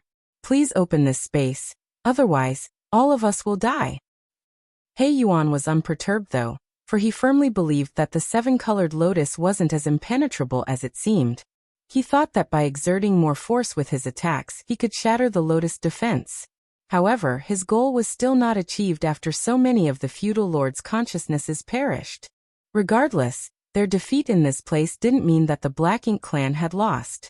They still had a chance to turn things around. That was because the moment Yang Kai entered this space through the Black Ink nest's power, He Yuan managed to ascertain his whereabouts. This could be achieved easily, For Yang Kai made use of a feudal lord's black ink nest to come into this space. Just by finding out which black ink nest it was, He Yuan could effortlessly discover where Yang Kai was. After all, the fiefs and black ink nests of the feudal lords were fixed. Therefore, the moment Yang Kai's consciousness entered this space, He Yuan ordered more than 10 feudal lords to rush over to Yang Kai's location. He Yuan's initial plan was to damage Yang Kai's consciousness, so that this team could easily capture him in a weakened state. However, things were not going to plan. Not only was Yang Kai not injured, but he had also made use of a 7-colored lotus to commit a massacre. They were not in a favorable position in this special space, so it was inevitable that so many feudal lords' consciousnesses were wiped out. Nevertheless, as long as Yang Kai's consciousness was trapped here, he couldn't return to his body, and the team that He Yuan had sent would soon capture Yang Kai. That was the reason He Yuan refused to open this space despite the fact that so many feudal lords were injured or dead. There was still a ray of hope for them to turn things around. With that said, regardless of how swift the team of feudal lords were, it would take them at least 4 hours to arrive at the black ink nest where Yang Kai was located. Could He Yuan persevere for another 4 hours? He had no idea, but he knew that there were not a lot of feudal lords' consciousnesses left. Once they were all dead, he would have to face Yang Kai alone. Despite the fact that a lot of feudal lords were killed, He Yuan continuously channeled his power to attack the 7-colored lotus in the hope that he could shatter its defense. There was no doubt that the outcome was disappointing for him, as the 7-colored soul-warming lotus was so impregnable that even a territory lord like him couldn't hope to destroy it. Chapter 5110 Unconstrained. Shrieks were heard reverberating across this special space, each one representing the demise of a feudal lord's consciousness. He Yuan felt his heart sinking. When the last feudal lord's consciousness died, Yang Kai slowly turned around. While standing on the 7-colored soul-warming lotus, he stared dispassionately at He Yuan's consciousness. The tide of spiritual energy swirled around Yang Kai like a violent storm. "You're the only one left, He Yuan. Are you ready to die?" Yang Kai stepped towards his enemy, the 7-colored soul-warming lotus following closely. He Yuan roared, "You'll pay for underestimating me." Despite the ferocity in his tone, it was apparent that he was just acting tough. Just now, he had joined forces with more than 30 feudal lords, but they still couldn't hurt Yang Kai at all. Instead, they were the ones that were wiped out. More than 30 feudal lords had died, and he was the only one left now, so how was he supposed to be a match for Yang Kai? The only thing he could do was to stall for time so that the team he had sent could capture Yang Kai. After a sneer, Yang Kai said, "Let's see how you're going to make me pay then." Upon finishing his words, he drove the soul-warming lotus to charge towards He Yuan. A flustered He Yuan promptly ran away. While relentlessly chasing after him, Yang Kai mocked him by saying, "Didn't you say you'll make me pay the price? Is this how you do it? It's an eye-opener for me, Sir He Yuan." He Yuan was thoroughly ashamed and had the urge to stop in his tracks and fight it out with Yang Kai, but he didn't have the courage to do so. His consciousness was already wounded after the exchanges of moves with Yang Kai. If his injuries were exacerbated, he would have to get into a black ink nest and recuperate for a long time. Therefore, he did his best to avoid fighting with Yang Kai so that he wouldn't get hurt. Yang Kai wasn't a fool, so he soon realized what the other man was trying to achieve. "Are you stalling for time?" Certainly, He Yuan wouldn't respond to him, but his silence only confirmed Yang Kai's speculations. After giving it a thought, he figured out the other man's plan. "If I'm not mistaken, there should be some black ink clansmen coming to capture me. Am I right?" He Yuan finally responded saying, "You can't flee. Surrender without a fight now." Yang Kai sneered, "We'll talk if you can survive." Upon figuring out He Yuan's plan, Yang Kai certainly wouldn't waste any time on him. He was worried that his physical body would be harmed by the black ink clansmen coming to attack him, so he exerted even more force with his attacks. Although He Yuan was trying to dodge, it was hard for him to do so. Left with no choice, he had to exchange moves with Yang Kai several times, which resulted in his aura weakening even further. On the other hand, with the protection of the soul-warming lotus, Yang Kai became increasingly ferocious, abandoning all semblance of defense and only attacking. Barely an incense stick later, He Yuan realized that he could no longer persevere. His consciousness was badly wounded. It would take him several hundred years to heal this kind of injury. If he clashed with Yang Kai again, his consciousness would be destroyed, just like what happened to the feudal lords. Despite his unwillingness, there was nothing else he could do. He had paid a huge price, losing more than 30 feudal lords and suffering horrible injuries himself. However, he still hadn't managed to capture one seventh-order human like Yang Kai. This was the biggest humiliation in his life. Nevertheless, things had come to such a point where he could no longer turn things around. If He Yuan still didn't give up, he would be killed by Yang Kai before the team of feudal lords he sent could capture him. Therefore, at the last moment, he promptly decided to escape. Just as Yang Kai dashed forward with his violent tide of spiritual energy, he realized that He Yuan was nowhere in sight. At the same time, this special space, which had been locked since his arrival, was reopened. He ran away. Yang Kai ground his teeth, thinking that it was such a shame. If he could keep fighting with He Yuan, he had the confidence to kill the latter's consciousness. Unfortunately, He Yuan was the one who could decide whether he would open up the space, and he didn't give Yang Kai a chance to kill him. Killing a territory lord would be a huge contribution. By doing so, not only could it significantly weaken the Black Ink clan's power, but it could also reduce the possible casualties of the human soldiers on the battlefield. Although Yang Kai had killed a territory lord before, he had joined forces with Bai Yi at that time to do so, and Zhu Feng, the territory lord in question, was already badly injured. Despite that, it had still been a perilous situation. In the end, Yang Kai managed to deal a lethal blow to Zhu Feng only by resorting to his dragon bead. The chance to fight with He Yuan this time was rare, and it was impossible to have such a chance again. However, even though He Yuan had fled, it wasn't like Yang Kai had achieved nothing. When he was dealing with He Yuan just now, he managed to ascertain his whereabouts. If he raced after him now, he might be able to kill him. Therefore, the instant Yang Kai realized that He Yuan had fled, he quickly retracted his consciousness and dashed out of the feudal lord's Black Ink nest. It was silent all around him with no Black Ink clansmen in sight, so he turned to look in a particular direction and shot into the sky. As space principles undulated, Yang Kai charged forward swiftly. About an hour later, he saw a group of Black Ink clansmen rushing over in his direction. What surprised him was that this team was entirely composed of feudal lords, about a dozen in total. This was obviously unusual. The strongest Black Ink clansmen had left to deal with the human army from Yinyang Pass, and although there were still a lot who stayed back, and Yang Kai had come across many of them recently, it was the first time he saw a group that consisted of only feudal lords. This powerful team was obviously tasked with capturing Yang Kai. Was this the arrangement He Yuan had made? When Yang Kai was dealing with He Yuan earlier, these feudal lords must have been heading in his direction. Unfortunately, they came too late as the battle in the special space had ended long ago. They were still on their way when Yang Kai happened to run into them. It seemed that He Yuan was really located in that direction.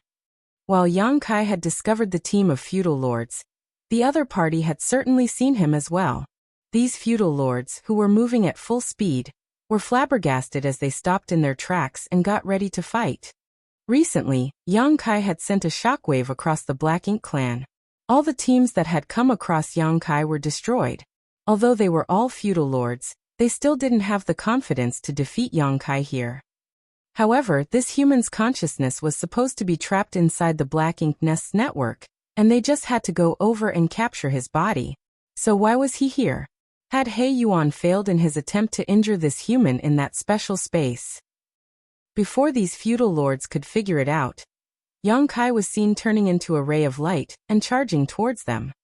Before he even arrived, his spear turned into countless shadows. The instant both parties clashed, the feudal lords exclaimed and grunted, feeling that the violent force had torn their defenses apart. In an instant, they were all blown backwards. Yang Kai directly moved past them and left this place without turning his head, soon disappearing from sight. The place was in a mess as black blood and Black Ink strength scattered everywhere. The feudal lords looked around with horrified expressions. 3 of them were killed by Yang Kai in the blink of an eye, and the rest were injured. It seemed that this human was even more powerful than they had heard. The surviving feudal lords were glad that Yang Kai didn't intend to kill them. They had no idea why he was in a hurry, as he only attacked them once and left. Otherwise, all of them would have lost their lives. One of the feudal lords suddenly realized something. Is he after Sir He Yuan? When the feudal lords heard that, a myriad of expressions came over them. Even if that was true, there was nothing they could do. Now they could only hope that He Yuan could capture that human. Otherwise, all the Black Ink clansmen in Mu Guang's royal domain would be humiliated. It only took Yang Kai another hour to rush over to a certain feudal lord's fief. The feudal lords guarding this fief were startled upon seeing Yang Kai, and before they could figure out what was going on, they were easily killed. When the only 2 feudal lords were dead, the other Black Ink clansmen in the fief certainly wouldn't be able to counterattack. Yang Kai directly barged into the Black Ink nest and searched around, but He Yuan was nowhere in sight. However, some of He Yuan's aura was left in the chamber inside the Black Ink nest, which suggested that he had been here not long ago. After dashing out of the Black Ink nest, Yang Kai caught a horrified high-rank Black Ink clansman by the throat and asked in a grim voice, "Where's He Yuan?"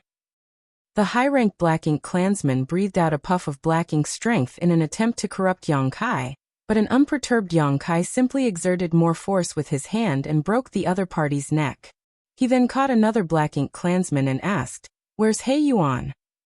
Having witnessed what happened just now, the Black Ink clansman replied in horror, "I have no idea where Sir He Yuan went.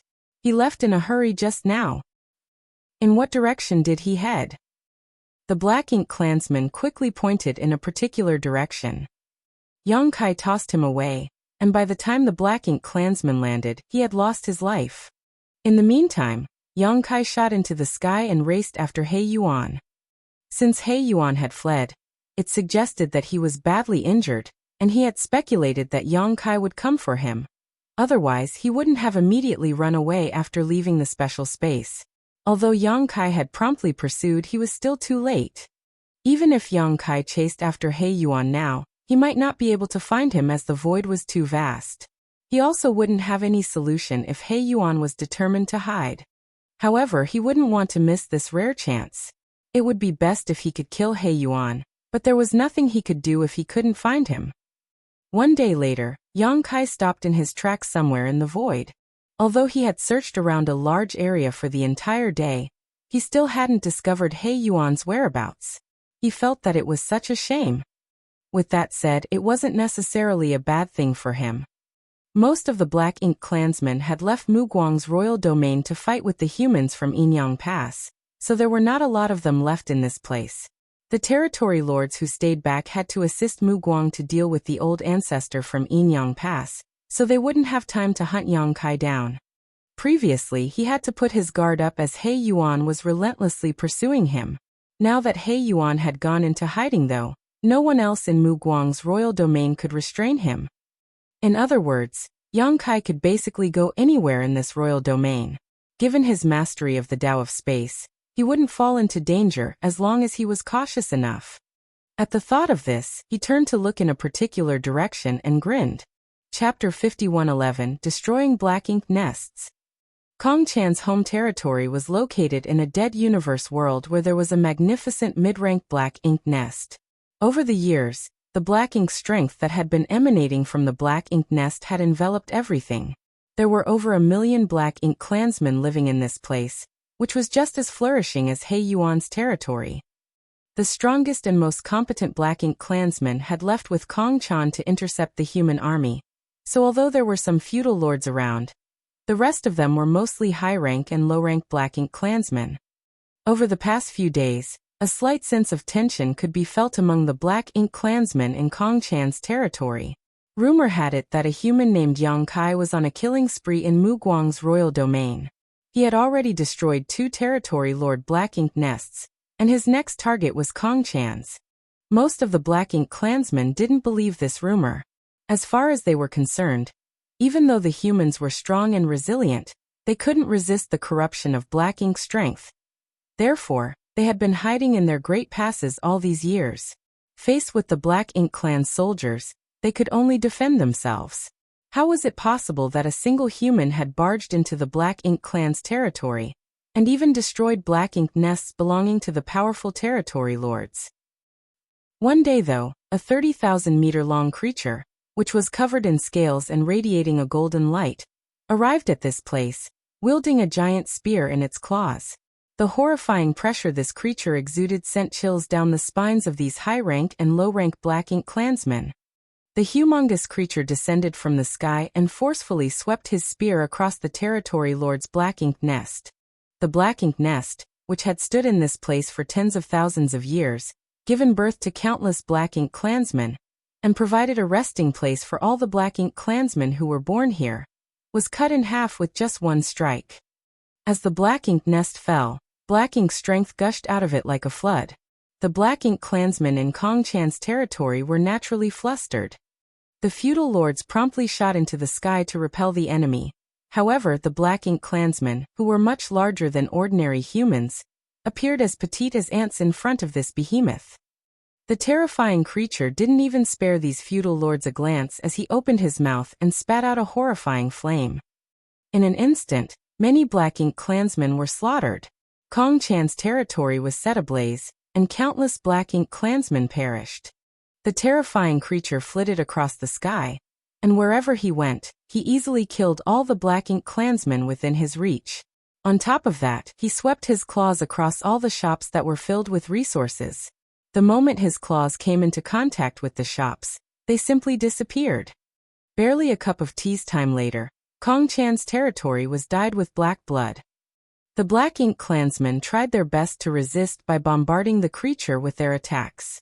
Their attempt wasn't effective in the beginning, but soon, the creature grunted in pain as his blood scattered about. The battle didn't last for long. Only an incense stick of time had passed from when the terrifying creature appeared to when he was forced to retreat. Despite that, over 100,000 Black Ink clansmen had lost their lives and Kong Chan's territory had been destroyed. Innumerable amounts of resources and manpower were lost. What sent these Black Ink clansmen into despair though was that Kong Chan's Black Ink nest was thoroughly destroyed. Black Ink nests were the foundation of the Black Ink clan. It could be said that all the Black Ink clansmen living in this place were nurtured by this Black Ink nest. To them, Kong Chan's Black Ink nest was profoundly important to them, a symbol of their very lives. But now this Black Ink nest was destroyed. Although it was still alive, it would inevitably wither after it was cut down by the giant creature. Soon this Black Ink nest would perish. These Black Ink clansmen were furious as they vowed to get their revenge, but how were they supposed to look for the colossal creature? After breaking the siege, the creature abruptly disappeared. Furthermore, after the territory lord's Black Ink nest was destroyed, all the feudal lord Black Ink nests in Kong Chan's territory died. The information network had been disabled, so their ability to coordinate their efforts was severely hampered. Meanwhile, Yang Kai was hiding inside a Black Ink cloud and recuperating. In the past, he would be nervous when he recuperated as he was worried that He Yuan would find him. However, he didn't have to worry about that now. In the Black Ink nest space, he had severely injured He Yuan's soul. Just like him, He Yuan was probably hiding somewhere and recuperating, so he wouldn't dare to mess with Yang Kai. He should be glad that Yang Kai stopped trying to look for him. Without any territory lords around, Yang Kai wasn't afraid of the other Black Ink clansmen given his current strength. In such a situation, his presence in the Black Ink clan was like a flood dragon plunging into an ocean or a tiger in the mountains. He was simply unstoppable. Several days later, Yang Kai dashed out of the Black Ink cloud and headed straight in a particular direction. Although he ran into some Black Ink clansmen on his way, he easily killed them off as they were no match for him. Sometime later, he arrived at a new territory lord's territory. He had destroyed 3 mid-rank Black Ink nests already, so the Black Ink clansmen were obviously aware of his plans. Knowing that he had targeted the Black Ink nests belonging to the territory lords, the Black Ink clansmen resisted in an even more ferocious manner. The instant Yang Kai assumed his Grand Dragon form, the feudal lords, who had been hiding, rushed out to deal with him. Upon seeing so many Black Ink feudal lords, Yang Kai counted and realized there were over 100 of them. Despite being a grand dragon, Yang Kai still felt apprehensive. He was indeed powerful and able to escape from a territory lord, as he was no match for such a master. However, there was no way he could defeat 100 feudal lords in a frontal clash. Yang Kai had no idea whose territory this was, but from the looks of it, he knew that all of the feudal lords who stayed behind had gathered together in this place to defend the territory lord's black ink nest.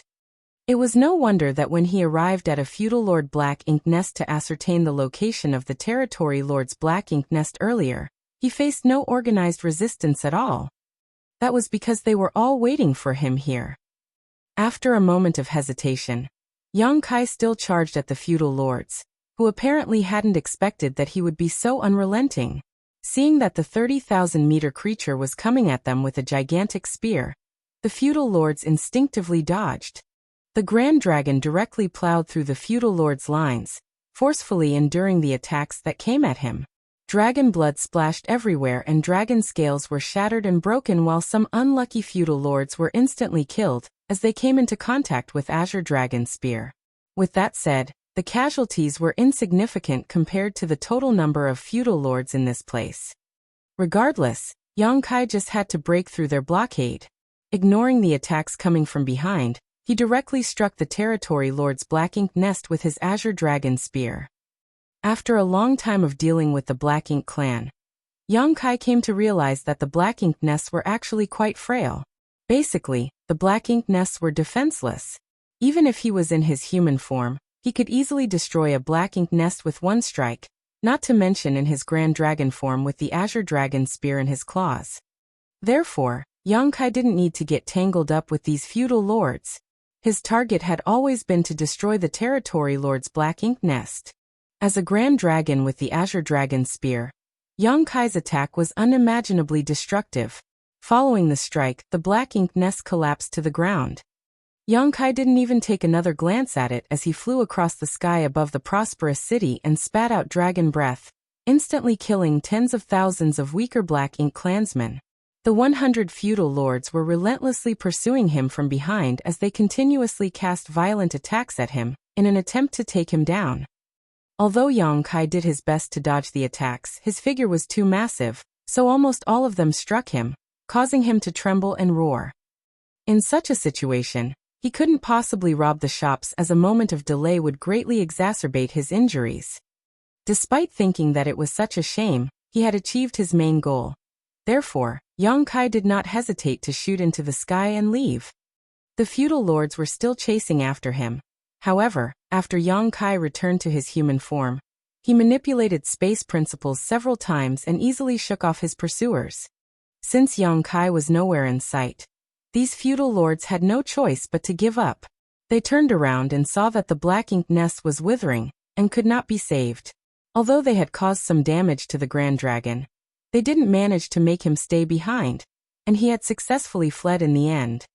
Another territory lord Black Ink nest was destroyed and all of the Black Ink clansmen in Mu Guang's royal domain were alerted. No one knew when Yang Kai would jump out of nowhere and make a move on another territory lord's Black Ink nest. More importantly, no one knew which territory lord Black Ink nest would be his next target.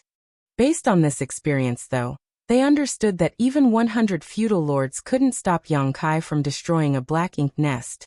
It wasn't that they were unable to defeat Yang Kai, but that he could break through their formation and head straight to the Black Ink nest, though he would be injured in the process.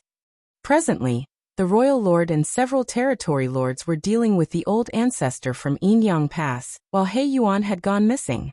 The feudal lords couldn't find anyone who could take charge, leaving the entire royal domain leaderless and flustered.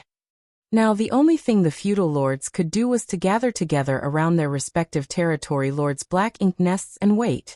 They had to prepare should Yang Kai launch a surprise attack on them all of a sudden, and they could only hope that they could stop him or kill him on the spot eventually. Therefore, in Mu Guang's royal domain, every territory lord Black Ink nest now had over 100 feudal lords surrounding it. Through the territory lords' Black Ink nests that hadn't been affected, they constantly exchanged information and reported on Yang Kai's whereabouts. The territory lord's territories neighboring the black ink nest that Yongkai previously destroyed were the center of attention. They speculated that Yongkai's next target would be one of those territory lords' black ink nests.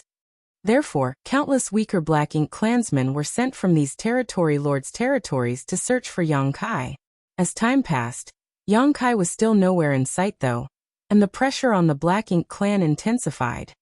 Based on past experiences, Yongkai would go into hiding every time he destroyed a black ink nest, but when he reappeared he would stir up a bloody storm. Chapter 51:12, I Can Give It a Try. The black ink clan speculated that Yongkai was probably hiding somewhere to recuperate. After all, every time he appeared he would be wounded. However, it wouldn't take him a long time to recover. The human named Yongkai seemed to have an incredible restorative ability. Regardless of how badly injured he was, he could always recover in 10 days to half a month. Based on the information they had gathered from the black ink disciples, this kind of restorative power must have something to do with his Dragon Clan bloodline. Dragon Clan members were known to be able to heal their wounds quickly. As expected, Yongkai reappeared half a month later. Just like the black ink clan had speculated, he appeared in a neighboring territory lord's territory of the black ink nest that he previously destroyed. Although over 100 feudal lords were already waiting there, and they had set up a restrictive spirit array with the help of the black ink disciples, they still couldn't ward off the 30,000-meter-long Grand Dragon. Just like what happened previously, the Grand Dragon destroyed the black ink nest and shattered the universe world it sat on. Although he was badly injured, he still managed to break through the siege and escape. Another territory lord's black ink nest was gone for good. This caused the black ink clansmen to be furious. The destruction of the black ink nests united all these black ink clansmen, as the feudal lords swore that they would kill Yongkai for the humiliation he had inflicted upon them. The black ink clan intensified their search for Yongkai, which made it hard for him to recuperate in peace. Despite their best efforts though, a mid-rank black ink nest would be destroyed by Yongkai every half a month. Faced with the ferocious Grand Dragon, these black ink clansmen didn't have a solution as there were no powerful masters among them who could confront the enemy head-on. One day, when Yongkai transformed into a Grand Dragon and arrived at a territory lord's direct territory, he saw nearly 200 feudal lords charging towards him. After an intense battle, he managed to kill quite a number of them, but their defense line held, so he was unable to get close to the black ink nest. Faced with so many feudal lords, he wouldn't dare to be reckless. Otherwise, he would most likely be killed. Left with no choice, he fled for now. It had been about half a year since Yongkai destroyed the first territory lord's black ink nest. During this period of time, he had destroyed 10 territory lords' black ink nests. In the past, the feudal lords were unable to stave him off regardless of how hard they tried, but this time, they managed to force him to withdraw without achieving his goal. Seeing that the Grand Dragon turned around to flee, the feudal lords became high-spirited and cheered in ecstasy. Some of the bold feudal lords even chased after Yongkai, but they eventually lost track of him. Although the feudal lords were unable to make Yongkai stay, it was the first time they gained a victory against this opponent. With their hard work and perseverance, they saved a territory lord's black ink nest that Yongkai had targeted. This was a meaningful victory for all the black ink clansmen that was worth celebrating. Unlike how joyful the black ink clansmen were, Yongkai was extremely vexed. He had repeatedly made a move recently, and even though he had made a huge contribution by destroying quite a number of territory lord black ink nests and killing a lot of feudal lords, he came to the realization that as time passed, he faced increasingly strong resistance. One thing he had noticed was that the number of feudal lords he had to face increased each time he arrived at a new black ink nest. Furthermore, he found many of the feudal lords familiar. In other words, he had seen them before. After giving it a thought, he soon realized that those familiar-looking feudal lords came from the other territories to help. His target was clear, which was to destroy territory lord black ink nests. Usually, a territory where a territory lord's black ink nest was located would have 100 or so feudal lords inhabiting it. Once he managed to destroy the nest though, these feudal lords would head to the neighboring black ink nests to provide reinforcements. That was the reason he came across so many feudal lords on this day, and many of them looked familiar to him. It was apparent that he faced them before. In that case, as he destroyed more black ink nests, he would face stiffer resistance. Yang Kai was unable to achieve his goal on this day, as nearly 200 feudal lords went all out to protect the black ink nest. Although he had turned into a grand dragon, he was still unable to break through their defenses, and instead he was terribly injured. It seemed that he had to stop this game at this point. If he still recklessly continued, an accident was likely to happen. Fortunately, he had already destroyed a lot of territory lord black ink nests, thus dealing a heavy blow to the Black Ink clan. He had also snatched vast amounts of resources from several territory lords' territories, and killed countless Black Ink clansmen. It could be said that he had made a huge contribution. Despite his reluctance, Yang Kai still decided to end his actions here. He believed that after the chaos he raised this time, the foundation of the Black Ink clan in Muguang's royal domain had been severely damaged. It would take them several hundred to 1,000 years to fully recover. The Black Ink clan must be extremely vexed that 10 territory lord Black Ink nests had been destroyed, which resulted in several dozen more feudal lord Black Ink nests withering as well. Since he had made up his mind, Yang Kai found a remote place to recuperate in peace. It was destined that his journey back home wouldn't be smooth sailing though. Other than the fact that he would run into a lot of Black Ink clansmen along the way, he would also have to deal with the Black Ink clan army besieging Yinyang Pass. Several days later, Yang Kai, who was recuperating, suddenly thought of something. He turned into a soul avatar and appeared in his small universe. This was a place with lush mountains and clear rivers. The 300 artifact refiners that Yang Kai had kept inside his small universe were settled down here. In any case, other than recuperating in such a serene place, there was nothing else they could do. This was Yang Kai's small universe after all. If they activated their world forces as they pleased, it would cause a burden on Yang Kai. They might even damage or contaminate Yang Kai's small universe. With that in mind, they had been doing nothing recently, which was why they were quite bored. However, after such a long time, they still had no idea what was going on in the outside world, and Yang Kai didn't seem to have the intention of releasing them. It was expected that Wu Xinghe and the others were worried about Yang Kai, and they wanted to ask him what was going on.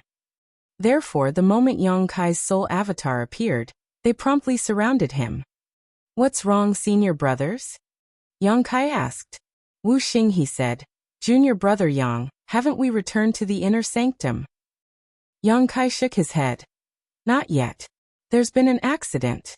We're still inside the Black Ink clan's territory." "We're still in enemy territory?"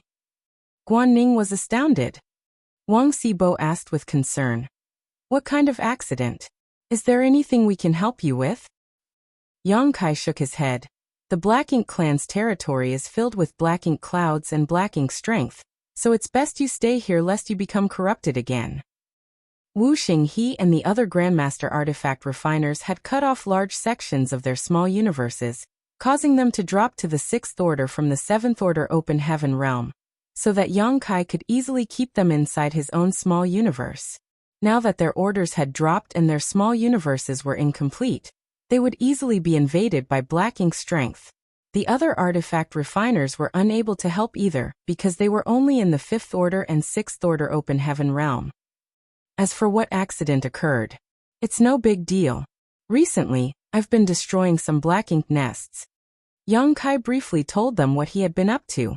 It wasn't that he wanted to brag, but he understood that these artifact refiners were apprehensive as they had been staying in his small universe, and unable to find out what was going on in the outside world. Therefore, he decided to tell them what he had done to let them know that it wasn't that he was unable to return to the inner sanctum. He just didn't want to go back without dealing a heavy blow to the Black Ink clan first. Upon hearing that Yang Kai had single-handedly destroyed so many territory lord Black Ink nests and killed countless Black Ink clansmen, these artifact refiners were dumbfounded. They couldn't really believe what they had just heard. After all, Yang Kai was just a 7th order open heaven realm master. Although most of the strongest Black Ink clansmen had left the royal domain, even an 8th order division commander would be unable to pull off such a feat. However, they knew that it wasn't necessary for Yang Kai to lie to them. In other words, Such things had really happened. Wu Xinghe and the others were astonished as admiration was written all over their faces. A moment later, Wu Xinghe came to his senses and asked, "Junior brother, you mean after a territory lord's black ink nest is destroyed, all of the subnests that originated from that black ink nest will wither as well?" Yang Kai nodded. "That's right." Wu Xinghe quickly ran the numbers in his mind. A territory lord's black ink nest is connected to several dozen feudal lord black ink nests. In other words, hundreds of feudal lord black ink nests have been destroyed as a result. "I think so." All of them gasped. Wang Xibo said in a shaking voice, "You've also injured He Yuan." Yang Kai nodded. "He wanted to fight me using only our souls, but he had no idea that I possessed the soul-warming lotus. He basically found the wrong opponent. Unfortunately, even though I've managed to wound his soul, I have no idea where he is now. I've failed in my attempts to find him. Otherwise, I could seize this chance and end his life." The soul-warming lotus. Wu Xinghe muttered under his breath. He had certainly heard of this supreme treasure before, but it never crossed his mind that such a valuable item was in Yang Kai's possession. With the soul-warming lotus protecting Yang Kai's soul, it was expected that He Yuan would lose in such a contest. Anyway, the Black Ink clan have suffered immense losses recently. However, the feudal lords who are still around have gathered together around the surviving territory lord Black Ink nests, so I'm no longer able to keep attacking. It's time we went home. Upon hearing that, Wu Xinghe nodded. "You'd better keep yourself safe, junior brother. You're just a 7th order master now, but you've managed to make such a huge contribution. When you ascend to the 8th order in the future, you'll be a pillar of strength for the human race. You must prioritize your safety at all times." Yang Kai replied humbly, "Many thanks for your compliment, senior brother. How confident are you that you can kill He Yuan if you find him?" Wang Xibo suddenly asked. After pondering on it for a moment, Yang Kai shook his head. "I have no idea. However, since He Yuan's soul is damaged, he must be significantly weakened now. If I run into him, I'll stand a chance to end his life. Why do you ask, senior brother Wang?" A hint of hesitation flashed through Wang Xibo's face. Realizing something, Yang Kai asked, "Do you have a way to locate He Yuan?" Wang Xibo remained silent. Nevertheless, his silence meant that he definitely had a way to find He Yuan. Yang Kai promptly said, "Senior brother Wang, if you have a solution, why don't you tell me about it? Although I've destroyed a lot of mid-rank black ink nests and severely damaged their foundation, black ink nests can still be hatched again. It will just take them some time and energy to nurture these black ink nests. However, it will be different if we have a chance to kill He Yuan, who is one of the top 5 territory lords serving Mu Guang. Killing He Yuan will deal much longer-lasting damage than destroying 10 territory lord black ink nests. His death will be a severe blow to the Black Ink clan." After a sigh, Wang Xibo said, "I wouldn't dare to say that I can definitely find him, but I can give it a try." Yang Kai's eyes brightened. "I'm all ears." Wang Xibo went on to say, "He Yuan has a defensive artifact that was made by me." Chapter 51:13. Why is he here again? After giving it some thought, Yang Kai soon realized what the other man was talking about. That arm ring. Certainly, he was aware that there was an arm ring on He Yuan's right arm. After all, he had frequently come into contact with him. Although Yang Kai knew that it was an artifact made by a human artifact refiner, it never crossed his mind that it was crafted by Wang Xibo. As expected, Wang Xibo nodded. Indeed, it was an arm ring. Back then, He Yuan found me and told me to make a defensive artifact for him. Therefore, I specifically made the arm ring for him. Although the defensive artifact isn't very strong, it's not weak either. It might save his life at a critical moment. Since you've seen it before, it means that he's still wearing it. Yang Kai nodded. It will be easy then. Wang Xibo put on a smile. Junior brother, you're an artifact refiner yourself, so you know that we have a habit of leaving unique marks on the artifacts we make to show that they are our works. Certainly, Yang Kai was aware of this custom. Just like Wang Xibo had said, many artifact refiners had a habit of leaving their unique mark on the artifacts they refined. Of course, They wouldn't leave a mark on every artifact they crafted, only the special and unique ones. The reason artifact refiners did such a thing was that they wanted to make a name for themselves. On the other hand, an artifact with a unique mark of an artifact refining grandmaster would be costly. The marks could either be conspicuous or hidden. It was fully at the artifact refiner's discretion. In fact, Yang Kai had done such a thing as well. However, he didn't leave a unique mark but instead a kind of hidden restriction. He left such a restriction in every artifact he refined for the feudal lords. When he dealt with Xiaogu, he activated the corresponding restrictions, disrupting the flow of energy in the artifacts on Xiaogu's body, rendering them brittle and useless. That was how he managed to kill him with one strike back then. Therefore, he could easily understand what Wang Xibo was talking about at this moment. Did you leave a mark in that arm ring? And Wang Xibo nodded. There was no doubt that the arm ring he made for He Yuan was valuable, which was why he left his unique mark on it. I can make something to trace that mark. Perhaps it will allow you to find He Yuan.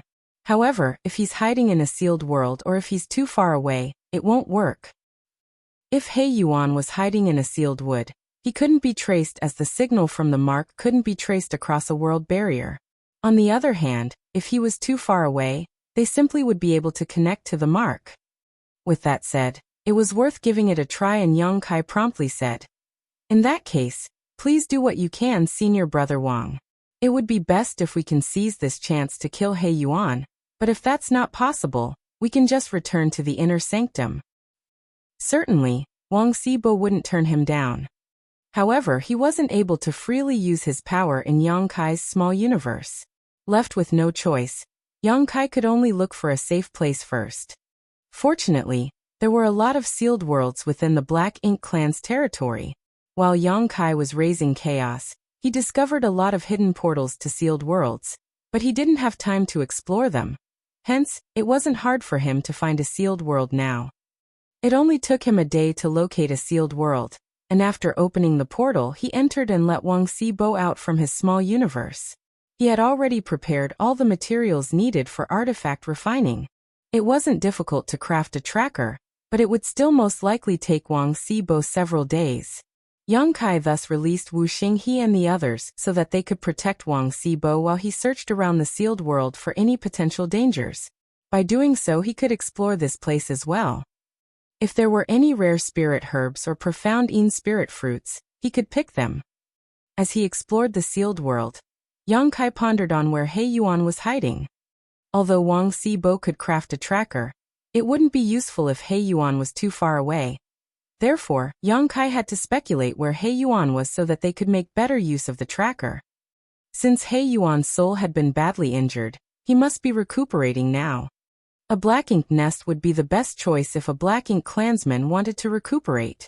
As a territory lord, He Yuan certainly had to go into a territory lord rank Black Ink nest to properly heal. However, Yang Kai was causing a storm in Mu Guang's royal domain, targeting mid-rank Black Ink nests. Hence, He Yuan might not have the guts to enter one. If he was cornered by Yang Kai in a Black Ink nest, he would be in hot water. Hence, Yang Kai was 80% sure that He Yuan wasn't in any Black Ink nest. He believed that He Yuan would be hiding in a region where those territory lords' Black Ink nest had already been destroyed. That was because there were no longer Black Ink nests in such a place. Judging from what Yang Kai had been doing, he wouldn't revisit such a place. Thus, it would be considered a safe zone for He Yuan. He might even be hiding in his own territory to fool his opponent. A few days later, Yang Kai returned from the depths of the sealed world. There were no valuable items in this sealed world. He had picked a few herbs, but there were no profound spirit fruits. During this period of time, Wang Xibo had finished making the tracker. Seeing Yang Kai, he passed something that looked like a compass to him and explained, "With the help of this thing, you'll be able to detect the arm ring as long as it's within range. You should find He Yuan when you detect the arm ring's presence." Got it. Yang Kai nodded. Be cautious, junior brother. Although He Yuan has been weakened, he's still a territory lord. Run away if you can't defeat him, Wang Xibo said with concern. Yang Kai replied, "Don't worry, senior brother. I have to bring all of you back to the inner sanctum, so I won't take any big risks. After moving Wang Xibo and the others back inside his small universe, Yang Kai left the sealed world. Upon identifying the direction with the help of his universe chart, he headed straight towards He Yuan's territory. Yang Kai held the compass in his hand, and he would take a look at it from time to time. Nevertheless, it didn't react along the way.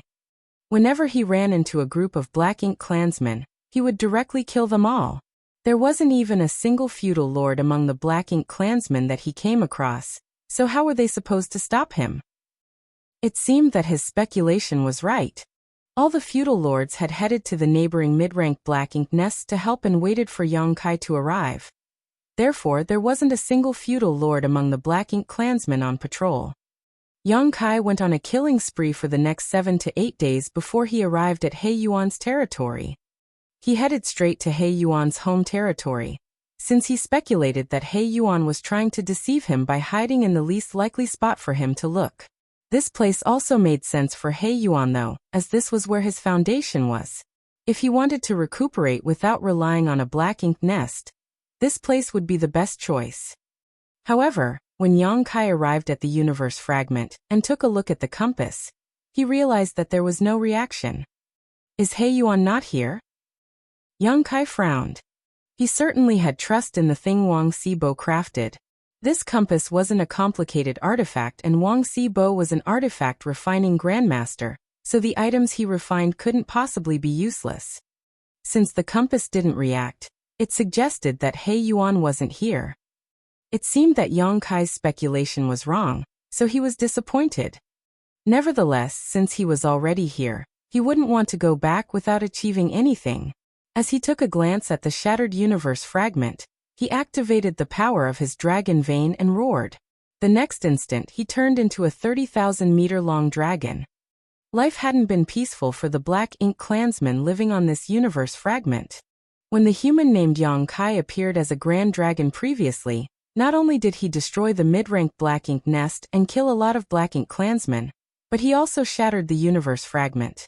As a result, the city was ruined, and a lot of the resources in the shops were stolen. There was originally a mid-rank Black Ink nest that continuously produced Black Ink strength here, which was the foundation that the Black Ink clansmen relied on to survive. Now that the Black Ink nest was destroyed, the Black Ink strength around the universe fragment became thinner and thinner. A long time had passed, but the injured Black Ink clansmen still hadn't managed to recover. It was imaginable that the remaining Black Ink strength would be gone for good in no time. When that happened, the situation here would only exacerbate. On the other hand, He Yuan was missing. Initially, there were still some feudal lords in this area, but they had left soon after. It seemed that they had headed out to protect other mid-rank Black Ink nests. The Black Ink clansmen living on the universe fragment were apprehensive about their future. Although some high-rank clansmen assured them that He Yuan wouldn't abandon them, and that he would get another Black Ink nest to rebuild their foundation, their efforts did little to assuage these fears. Just as the Black Ink clansmen on the universe fragment were lost in their own anxiety, they heard a dragon roar coming from the distance, and it sounded familiar. The Black Ink clansmen looked up and saw that there was a colossal grand dragon with a golden glow descending from the sky, shaking its head and flicking its tail as it swam towards them. Why is he here again? The Black Ink clansmen on the universe fragment were stunned. It was said that this grand dragon had been targeting territory Lord rank Black Ink nests, but since the Black Ink nest in this place had been destroyed, why was he here now? Before they could figure out the reason, the grand dragon was upon them. Wherever he went, Black Ink clansmen would die. When Yang Kai arrived at this place as a grand dragon previously, he faced resistance from a lot of feudal lords. However, this time the most powerful opponents were just high-rank Black Ink clansmen. Faced with Yang Kai's intense dragon pressure, these Black Ink clansmen were so terrified they ran away at first sight, not daring to clash with him. The Grand Dragon destroyed everything in sight, as though there was no one else in this place. As he breathed out his dragon breath, the Black Ink clansmen screamed in terror and pain. When Yang Kai left 2 hours later, the entire universe fragment was thoroughly shattered. Countless Black Ink clansmen had lost their lives during the carnage. It was estimated that over 100,000 Black Ink clansmen had perished. Although there wasn't a feudal lord among them, these high-rank and low-rank Black Ink clansmen were still part of the Black Ink clan's foundation. Their deaths could potentially affect the Black Ink clan's survival as a whole.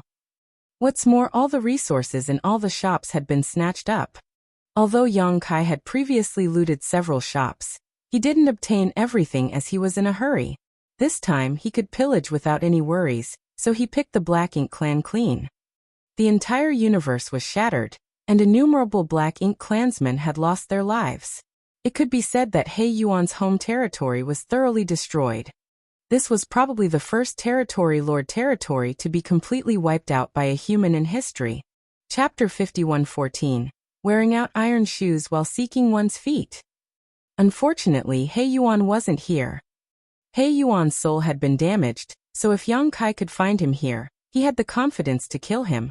However, the void was expansive, so Yang Kai wasn't even sure where to start looking for him. Nevertheless, there was nothing he could do at this point. It was time he returned to Yinyang Pass. The Black Ink clan's army was currently besieging the Great Pass, but Yang Kai had no idea about the specifics over there. Since he had made up his mind, he headed straight towards Yinyang Pass. As space principles flared, his figure flickered. There weren't any obstacles along the way. Perhaps the Black Ink clansmen were too terrified of him now, so they wouldn't dare to wander about. Half a day later, just as he was about to leave He Yuan's territory and enter another territory lord's domain, the compass in his hand shook a little all of a sudden. Although he didn't find He Yuan in his home territory, Yang Kai still held out hope. Perhaps he might find a trace that would lead him to He Yuan on his way back, so he kept the compass made by Wuxia bow on his person the whole time. Hence, he was pleasantly surprised that it finally reacted. The vibration was weak. However, Yang Kai was a 7th Order Open Heaven Realm Master, and he had been hoping to find He Yuan, so he had been paying close attention to the compass. Therefore, the moment the compass vibrated, he immediately noticed it. Yang Kai abruptly stopped in his tracks and looked down, only to see that the pointer was slightly swaying as it pointed in a particular direction. His eyes brightened. Since the compass was reacting, it suggested that it had detected the arm ring's presence. He Yuan was always wearing the arm ring on his right arm, so wherever it was, He Yuan should be hiding there. The reason the pointer was swaying was that He Yuan was still far away. It was barely within the range where the compass could detect the arm ring, so it could only roughly point out a direction. That was enough though. Yang Kai was ecstatic. He initially thought that he would miss the chance to kill He Yuan, so he was surprised at the turn of events. He immediately concealed his aura and charged in the direction that the compass had pointed. There was no doubt that He Yuan was recuperating. Although his soul had been injured, he was still a territory lord. Therefore, it wouldn't be easy to take him down. Yang Kai reckoned that his best hope was to launch a sneak attack on him. As he got closer, the pointer gradually stabilized and eventually stopped swaying. Half a day later, Yang Kai hid inside a Black Ink cloud and silently examined the universe fragment in front of him. The universe fragment was pretty huge as it was left behind from a shattered universe world. Such universe fragments were innumerable on the Black Ink battlefield, especially inside the Black Ink clan's territory. Many feudal lords and territory lords built their bases on such universe fragments. He Yuan's home territory was also built on a universe fragment. As Yang Kai observed this place, he realized that there were no Black Ink clansmen moving around on the universe fragment. He Yuan was nowhere in sight, nor could he detect his aura. However, the compass was pointing in this direction. In other words, He Yuan must be hiding in this universe fragment. After observing for a bit, he still couldn't find He Yuan. Yang Kai frowned and dashed out of the Black Ink cloud before charging towards the universe fragment. Since he had no idea where He Yuan was, he could only search for him. He did his best to conceal himself as he moved around the universe fragment like a ghost. Initially, Yang Kai was worried that his whereabouts would be exposed. After all, regardless of how well he could conceal his aura, He Yuan might detect his presence in such close proximity. However, after he searched around most of the universe fragment, there was still no reaction from He Yuan. It was only then that Yang Kai set his mind at ease. It seemed that He Yuan was indeed badly injured. When a Black Ink clansman was horribly injured, the best way to recuperate was to enter an unconscious state. In other words, He Yuan was probably hibernating somewhere on this universe fragment. That would allow Yang Kai to make a move with ease.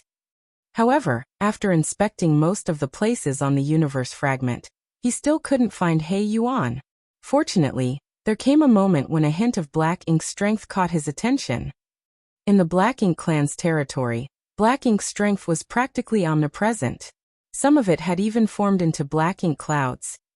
Therefore, Yang Kai didn't pay attention to this wisp of Black Ink strength initially. It wasn't until he realized there was something off about this particular patch of Black Ink strength that he decided to examine it. A moment later, he noticed that the source of the Black Ink strength was inside the universe fragment. In other words, He Yuan was hiding within the universe fragment. It was no wonder that Yang Kai was unable to find him even after such a long time. With that thought in mind, he traced the Black Ink strength and soon found a cave that led to the depths of the universe fragment. As he held his breath, Yang Kai snuck into the cave and descended for quite some time. The deeper he went, the thicker the Black Ink strength was. This led him to believe that his judgment was right. There came a moment when he saw light at the other end of the cave. There was a huge empty space in the center of the universe fragment, and as he looked up, Yang Kai couldn't help but narrow his eyes. That was because there was a several dozen meter tall Black Ink nest in the center of this universe fragment. Just like the other Black Ink nests that Yang Kai had seen before, this one looked like a dark flower bud, and as it breathed, the entire Black Ink nest pulsated like a heart. He was surprised that there was a Black Ink nest in this place. One had to know that he had destroyed He Yuan's Black Ink nest, so supposedly, all the subnests bred from it should have withered by now. Why was there still a Black Ink nest here? The only possibility was that this Black Ink nest wasn't a subnest of He Yuan's Black Ink nest, nor was it a subnest of any of the mid-rank Black Ink nests Yang Kai had destroyed. This might even be another mid-rank Black Ink nest, otherwise it couldn't possibly have survived. However, its scale wasn't even comparable to the low-rank Black Ink nests. He Yuan must have hatched it in a hurry to help him recuperate, so he didn't have time to grow it yet. As Yang Kai looked down at the compass, the pointer was pointing at the Black Ink nest. Found you. Yang Kai stored the compass and examined the Black Ink nest in front of him.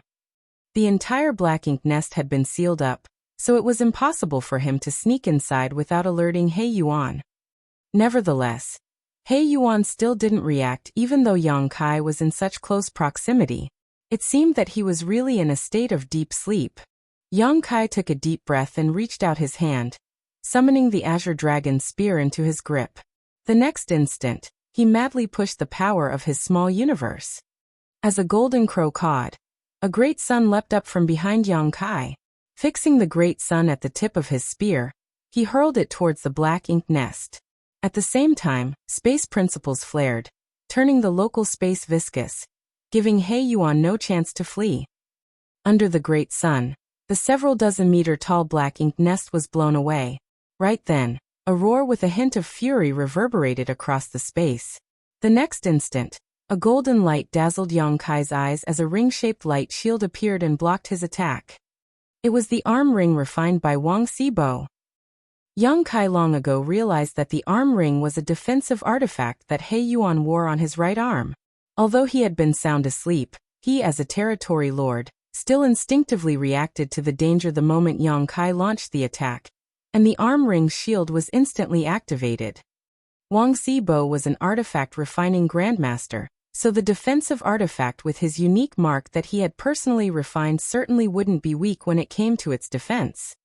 However, it wasn't enough to withstand Yang Kai's attack either. After all, he was significantly more powerful than an average 7th Order master. Furthermore, Golden Crow cast the sun was a divine manifestation, so ordinary secret techniques were not comparable to it. Under the great sun, the golden defense shattered and Yang Kai directly thrust his Azure Dragon spear towards He Yuan's chest. It was expected that He Yuan was in a terrible mood as he was faced with such an attack right after he awakened. As his power burst forth, he forcefully threw out his fist. In an instant, the ground cracked and rocks flew around. The universe fragment, which had been drifting around the void in silence over countless years, was subject to a violent clash, and in the next instant, it exploded into pieces. Two figures shot out of it. While in midair, Yang Kai sprayed out a mouthful of blood, his face as pale as a sheet. He almost couldn't bear He Yuan's all-out attack. Some of his ribs were broken and his 5 viscera and 6 organs were throbbing. Just like what Wang Xibo had said. Even though He Yuan had been weakened, he was still a territory lord. Yang Kai stabilized himself and lifted his gaze, only to see that He Yuan was looking furious. There was a hint of puzzlement behind his eyes, as it was apparent that he hadn't figured out what was going on yet. The arm ring on his right arm had turned dim with cracks all over it. Most of its spirituality had been lost. It was only thanks to this arm ring that blocked Yang Kai's golden crow cast the sun at the critical moment that his life was saved. Otherwise, he could have been killed by Yang Kai in that sneak attack. Even so, blood was still streaming from his chest at this moment, as the blow had still hurt him. A short while later, He Yuan figured out what was going on. As he looked up and made out the person who launched a sneak attack on him, he said through clenched teeth, "It's you." Yang Kai spat out the blood in his mouth and sneered, "You're pretty lucky." It was thanks to the arm ring that Wang Xibo had made for He Yuan that Yang Kai could find He Yuan. Nevertheless, it was also because of the arm ring that his strike was rendered ineffective. His success and failure were all because of Wang Xibo. With that said, he had found He Yuan at the very least, and the battle had just started. "How did you know that I was here?" He Yuan was both surprised and shocked as he couldn't figure it out. The void was vast, and he was hiding inside an empty universe fragment to recuperate. How did Yang Kai discover him? One had to know that he randomly chose this place to settle down for the time being. No one else was aware of his whereabouts. Despite that, Yang Kai had still accurately located him and launched a sneak attack on him, which was inconceivable. "Is it hard to find you?" Yang Kai sneered as he wielded his spear. "I can smell the stench coming from your body even if we're billions of kilometers apart.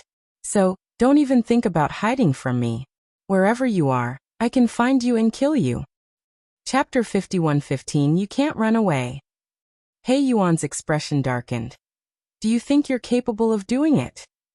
"You'll soon find out if I'm capable or not." Yang Kai snorted, looking high-spirited as he pointed his spear at his opponent. "Don't even think about running away, as today, either you die or I perish, there is no third possibility." "Run!" He Yuan was so furious that he started laughing as his territory lord aura rose. Black ink strength swirled around his burly figure as he roared. "How dare a trivial ant like you challenge this lord? You court death." As his horrifying pressure burst forth, space started contorting. Under the influence of his fury, He Yuan's robust figure expanded and became even more intimidating.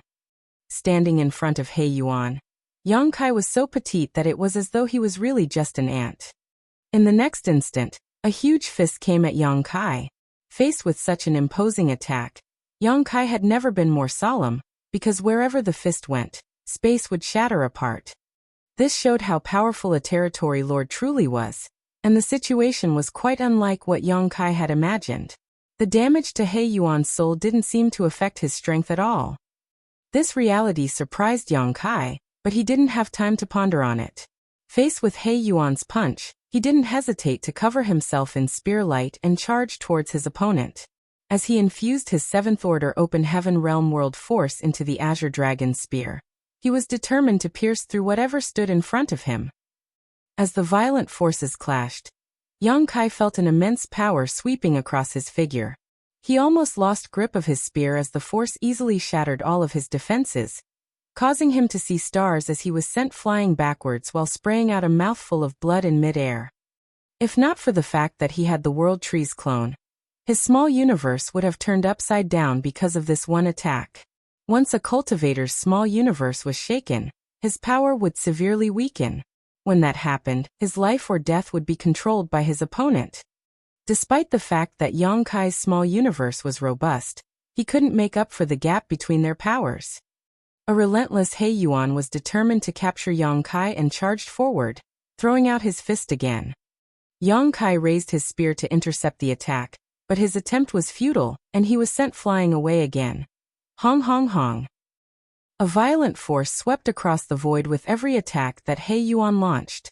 Despite being defiant, Yang Kai was powerless to counterattack, as though he was a mere sandbag. Barely a moment later he was covered in blood, looking completely battered. Struck by He Yuan's fist again, Yang Kai flew out several hundred kilometers and crashed into a universe fragment and remained there, unmoving. He Yuan strode towards Yang Kai, and with every step he took, he crossed several dozen kilometers. It only took him a moment to reach Yang Kai, and as he looked down at him, he spoke in a voice so loud that it reverberated across the void. Have you lost all hope, Aunt? Don't worry. I won't kill you, for you are still useful to the royal lord.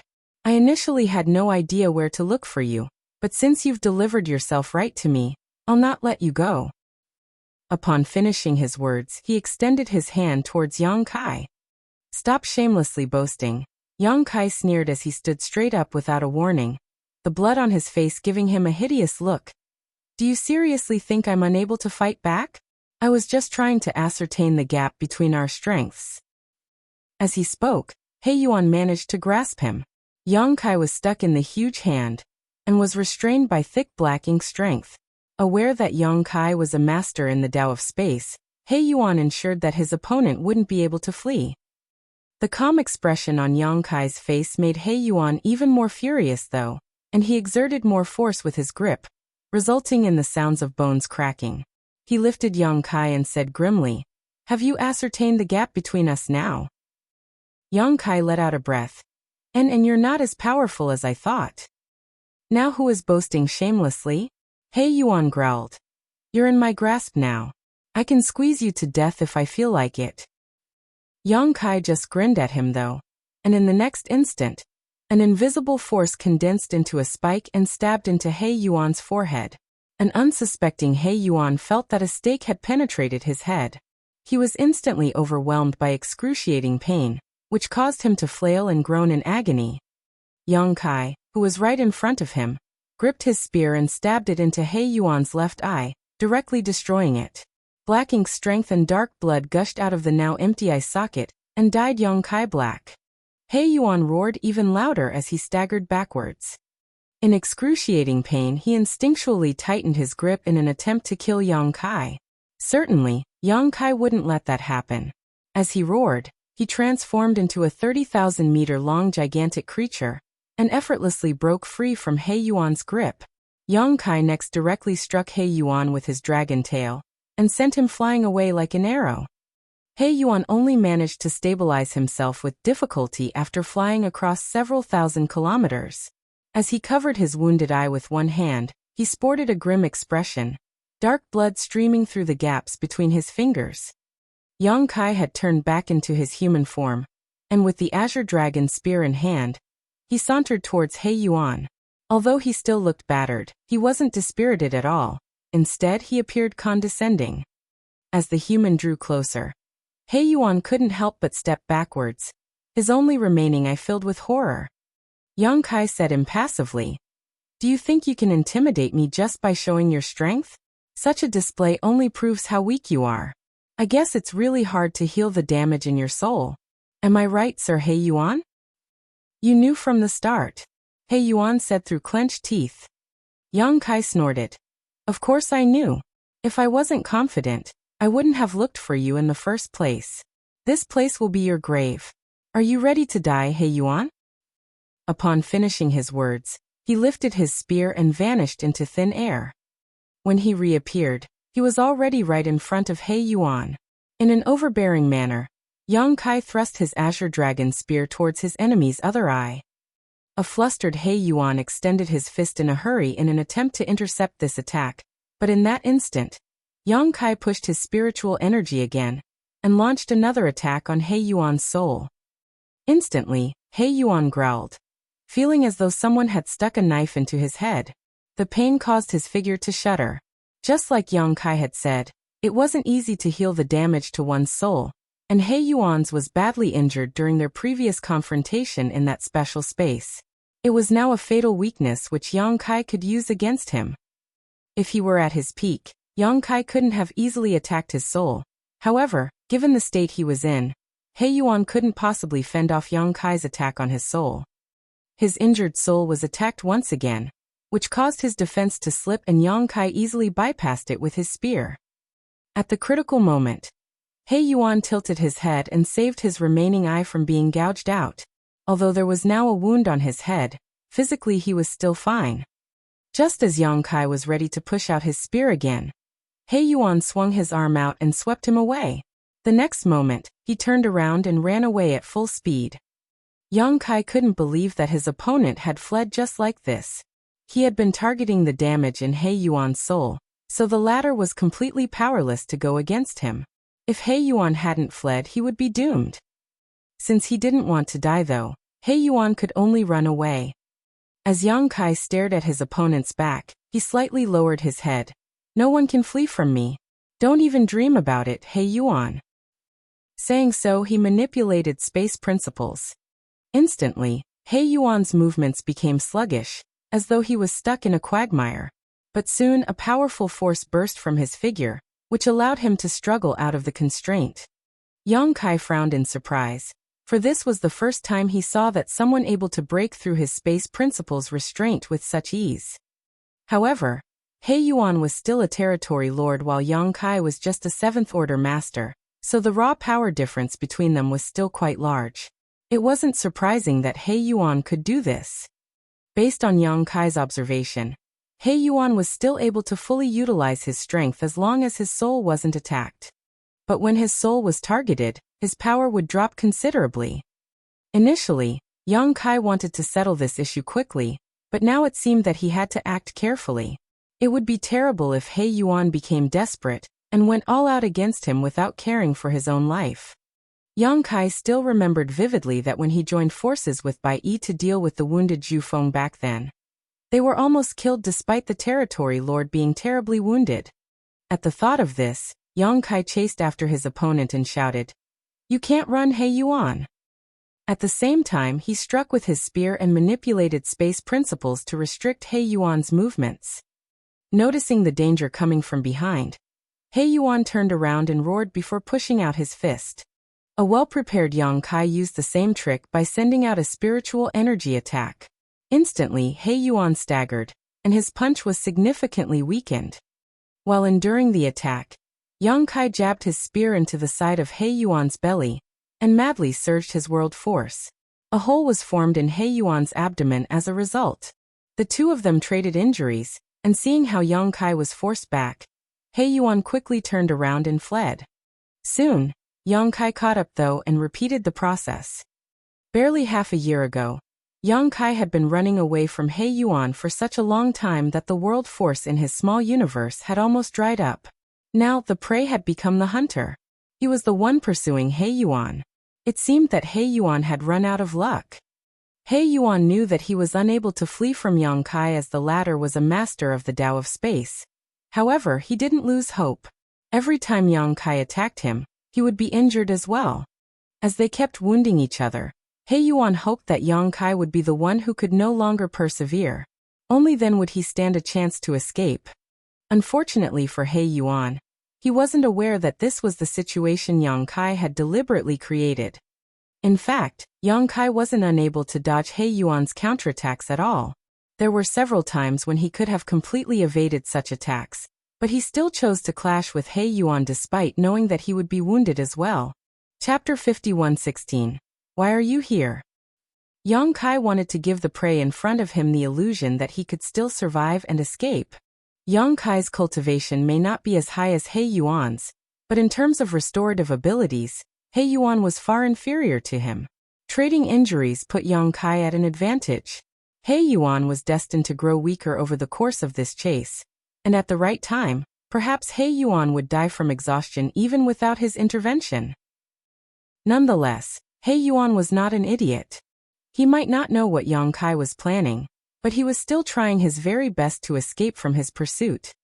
He repeatedly fled to the fiefs of a few feudal lords, hoping to use the Black Ink clansmen in those territories to stop Yang Kai. However, The remaining Black Ink clansmen in those feudal lord fiefs were basically just the low and high-rank clansmen with no feudal lords at all. How could they possibly stop Yang Kai? They might delay him for a few breaths, but it was impossible for He Yuan to completely escape. The chase continued across billions of kilometers, and He Yuan's injuries became more and more severe. He was riddled with wounds now, and not a single part of his body was left unbloodied. The fury and grievance boiling in his heart could not be expressed in words. He was far stronger than Yang Kai in terms of raw power, but Yang Kai kept deliberately targeting his heavily injured soul, rendering him unable to display the strength of a territory lord. Otherwise, why would he be in such a miserable condition? Several times, He Yuan had an urge to turn around and fight to the death with Yang Kai, but in the end he didn't have the courage to do so. In his current state, he would not survive if he truly tried to fight to the death with Yang Kai.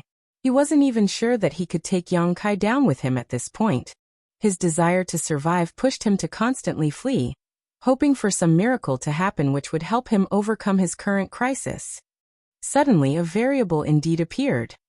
At some point, He Yuan suddenly felt a few familiar and powerful auras rapidly approaching him.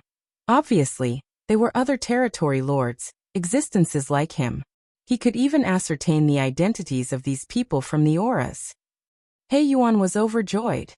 Currently, most of the territory lords in Mu Guang's royal domain had basically led their respective armies to fight against the humans from Yinyang Pass.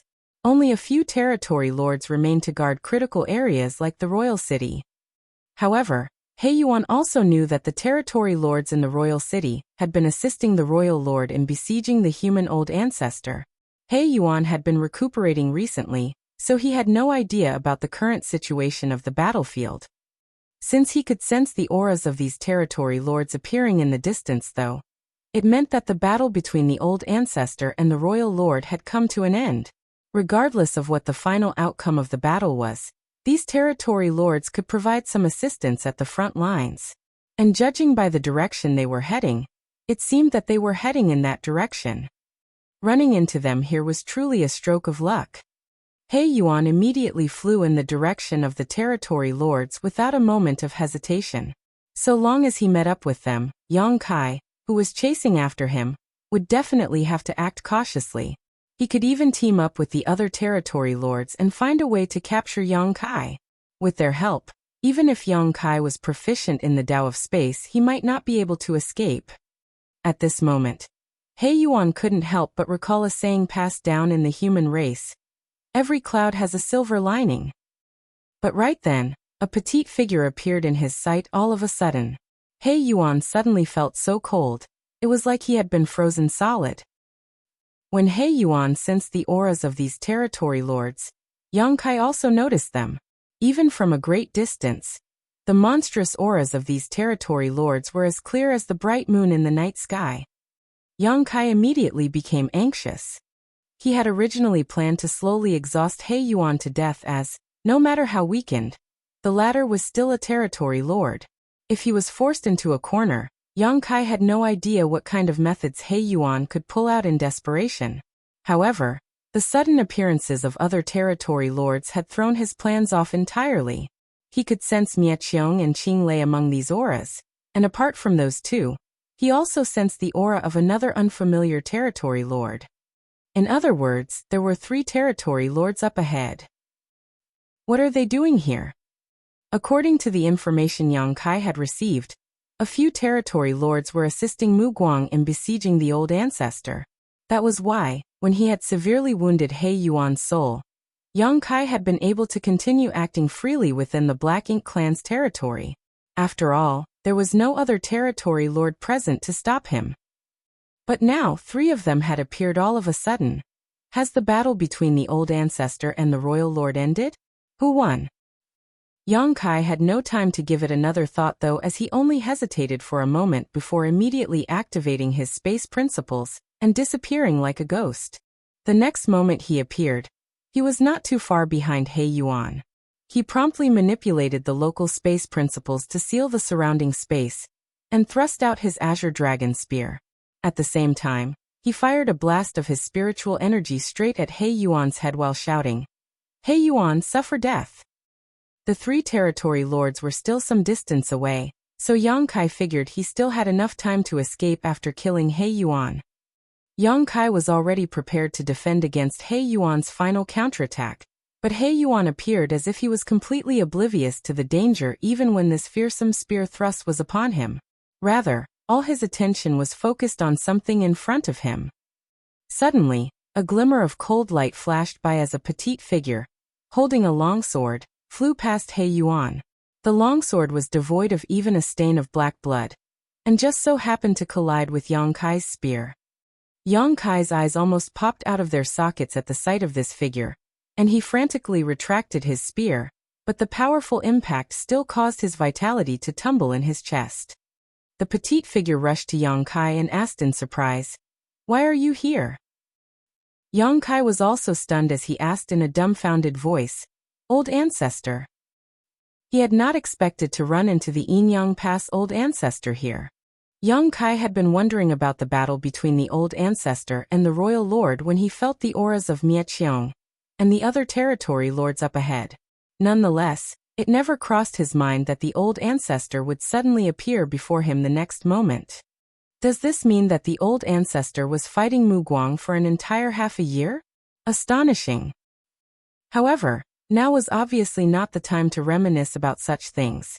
The 3 territory lords behind the old ancestor were relentlessly chasing after her, and would be here soon. So after the old ancestor finished asking, she mustered her world force, wrapped Yang Kai in it, and shouted, "Let's get out of here first." Yang Kai could only allow himself to be dragged along by the old ancestor, flying forward as fast as lightning. While escaping, he took a quick look back and saw He Yuan's huge body collapse into countless pieces all of a sudden. Apparently, in the brief moment the old ancestor passed him by, she had ruthlessly attacked him. He Yuan was already on his last legs and had no strength to take on an attack from an old ancestor. A load had been taken off Yang Kai's mind when he saw this. He Yuan might not have died at his hands, but in the end he didn't escape. "Didn't I tell you to meet up with the army? Why are you still here?" the old ancestor curiously asked as she led Yang Kai away. Yang Kai respectfully replied, "Mu Guang's army moved to engage the army from Yinyang Pass. At first, the huge army was blocking my path, so it was difficult for me to break through alone. I wasn't able to join up with the others. Later, something happened, so I stayed here." "You might be young, but your courage isn't small," the old ancestor indifferently stated. Who knows whether she was mocking him or praising him? She then suddenly asked, "Were you the one who injured that guy?" "He Yuan." Yang Kai nodded. "Yes, it was me." "No wonder he didn't have any strength to resist my attack," the old ancestor instantly understood. "If he was at his peak, I might not have been able to kill him in my current state." Yang Kai was taken aback after hearing this and immediately took a closer look at the old ancestor's face. "Are you injured?" The old ancestor gloomily nodded. "My injuries aren't light." But the next moment she suddenly sneered. "Don't worry, that old hag's injuries are even worse. She's currently unconscious inside her black ink nest." Yang Kai's heart was shaken. He knew that the old hag she was referring to should be Mu Guang. Both of them had fought countless times since they had taken command of this war zone. So a deep blood feud had already been forged between the two. Both were supreme masters of their respective race, and they had always been on par with each other. Since the old ancestor had suffered heavy injuries, Mu Guang would not have fared any better either. Otherwise, not just these territory lords would be chasing after the old ancestor. Just now, Yang Kai had been wondering why someone like the old ancestor was even being chased by a few territory lords, but now he knew the answer. Apparently, her injuries were quite serious. However, there was one thing that piqued Yang Kai's curiosity. "Old ancestor, those territory lords don't seem to be injured at all." The old ancestor pursed her lips in disdain. "These cowards were just hovering around in the background while I was fighting with that old hag. They didn't dare to interfere, so why would they be injured? However, when I broke through the encirclement, I killed one of them. Otherwise, the ones chasing after me would have been 4 territory lords. Haha, I'm pretty awesome, aren't I?" Saying so, she even winked at Yang Kai. At that moment, young Kai couldn't remain calm and the corners of his mouth twitched as he praised. Old ancestor is truly too amazing and awesome. Your might is simply boundless. The old ancestor seemed to be quite happy to hear the praise, no matter how obviously forced it was. Quickly composing herself though, she asked, I'm quite curious. How did you injure a territory lord to the point you could chase him down? You're only in the 7th Order, right? If all the 7th Order Open Heaven Realm Masters were so powerful, the Black Ink clan would have long been wiped out. Young Kai explained. He Yuan dug his own grave. Afterwards, he briefly explained what he had done so far and how He Yuan had worked together with many others to set up a trap, waiting for Yang Kai to fall into it. In the end, He Yuan only lifted a rock just to drop it on his own foot. He failed to do anything to Yang Kai's consciousness in that strange space, and instead was badly wounded. With the help of the compass refined by Wang Xibo, Yang Kai coincidentally found He Yuan's location and engaged in a fierce battle with him before pursuing him. The old ancestor's eyes lit up as she listened. Their black ink nests actually have such a connection. Did old ancestor really not know? The old ancestor explained, shaking her head. The human race actually knows very little about the Black Ink clan. Because of the Black Ink strength, we are unable to explore the depths of the Black Ink clan's territory, let alone their Black Ink nests. What's more, Black Ink nests are the foundation of the Black Ink clan, so they naturally do not reveal secrets about them. If it weren't for you, we wouldn't have been able to obtain this intel at all. Having said so, a solemn look appeared on her face before she continued. According to what you said, each Black Ink nest can be counted as a subnest of a higher-grade Black Ink nest. If a territory lord's Black Ink nest is destroyed, all of its subnest will wither as well. If that old hag's Black Ink nests were destroyed, wouldn't all of the territory lord Black Ink nests also wither, thereby affecting all the feudal lord Black Ink nests as well? Yang Kai agreed with a nod. That should be the case. Chapter 51:17. Revert back to a child again. The old ancestor asked again. Then whose nest bred the royal lord Black Ink nests? Yang Kai shook his head. I don't know either. According to the Black Ink clan, a royal lord Black Ink nest is the highest grade Black Ink nest. The old ancestor remained silent for a long time before finally adding, there must be a source. If we can find this source, perhaps we can eliminate the Black Ink clan once and for all. Yang Kai asked worriedly, if that's the case, doesn't it mean there's an even stronger Black Ink clansman, stronger than even the royal lords? Since that source could give birth to a high-ranked Black Ink nest owned by a royal lord, it would naturally be guarded by an even stronger Black Ink clansman. That was quite a terrifying prospect. The royal lords were already on par with the old ancestors. If there really was someone even stronger, what kind of strength could they display? Perhaps. The old ancestor couldn't explain it either. Right now, our understanding of the Black Ink clan is still too limited. While speaking, she turned her head to look and saw that the 3 territory lords were still hot on their tails. More importantly, instead of opening up a gap, the distance between them had actually gotten shorter. A trace of murderous intent flashed across the old ancestor's eyes as she muttered, these 3 stalkers are a bit troublesome. I'm afraid we won't be able to escape unless we take care of them. Do you have any good ideas? Yang Kai decisively shook his head. I'm unable to take on a territory lord, but if it's just escaping, it shouldn't be a problem. That's my forte. The old ancestor glanced at him before realization dawned upon her. Right, you're proficient in the Tao of space, I forgot about that. But I want to kill them. Yang Kai promised upon hearing this. I'll help out however I can. The old ancestor nodded her acknowledgement as she stated, we'll act according to the situation, don't force it. Yes, Yang Kai replied firmly. Right then, they spotted an average-sized universe fragment floating up ahead. Who knows how long it had been drifting through the void.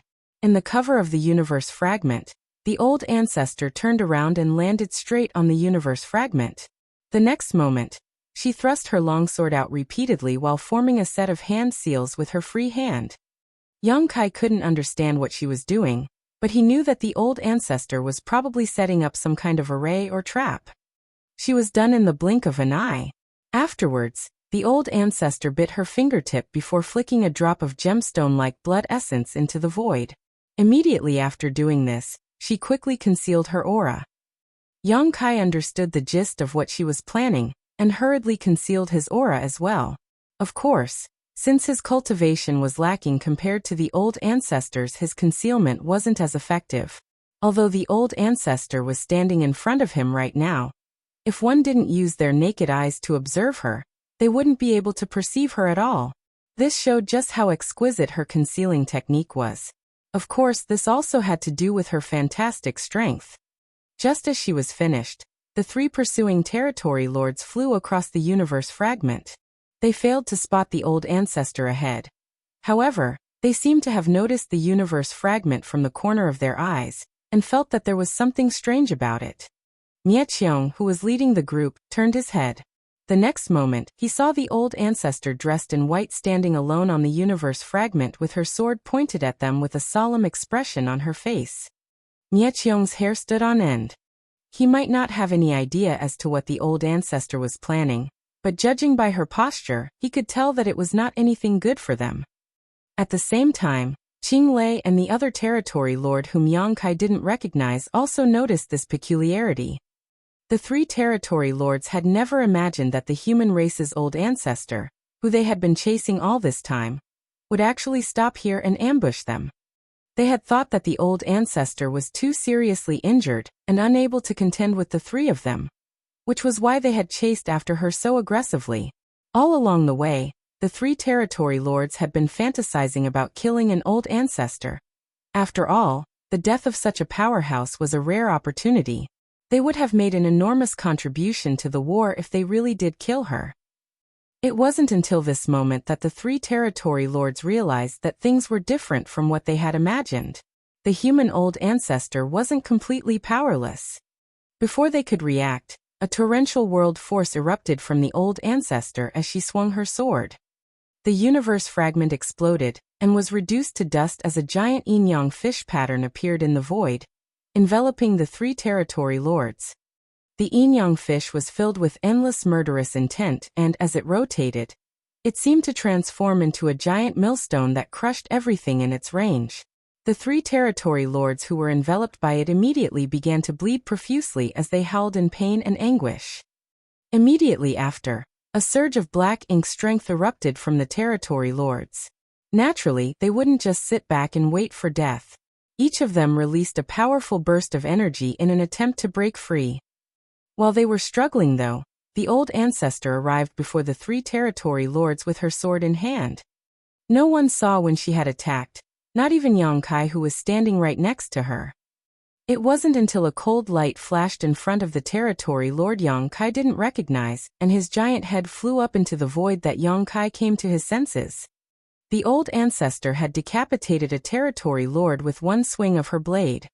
The old ancestor had already made her move, so how could Yang Kai stand idly by?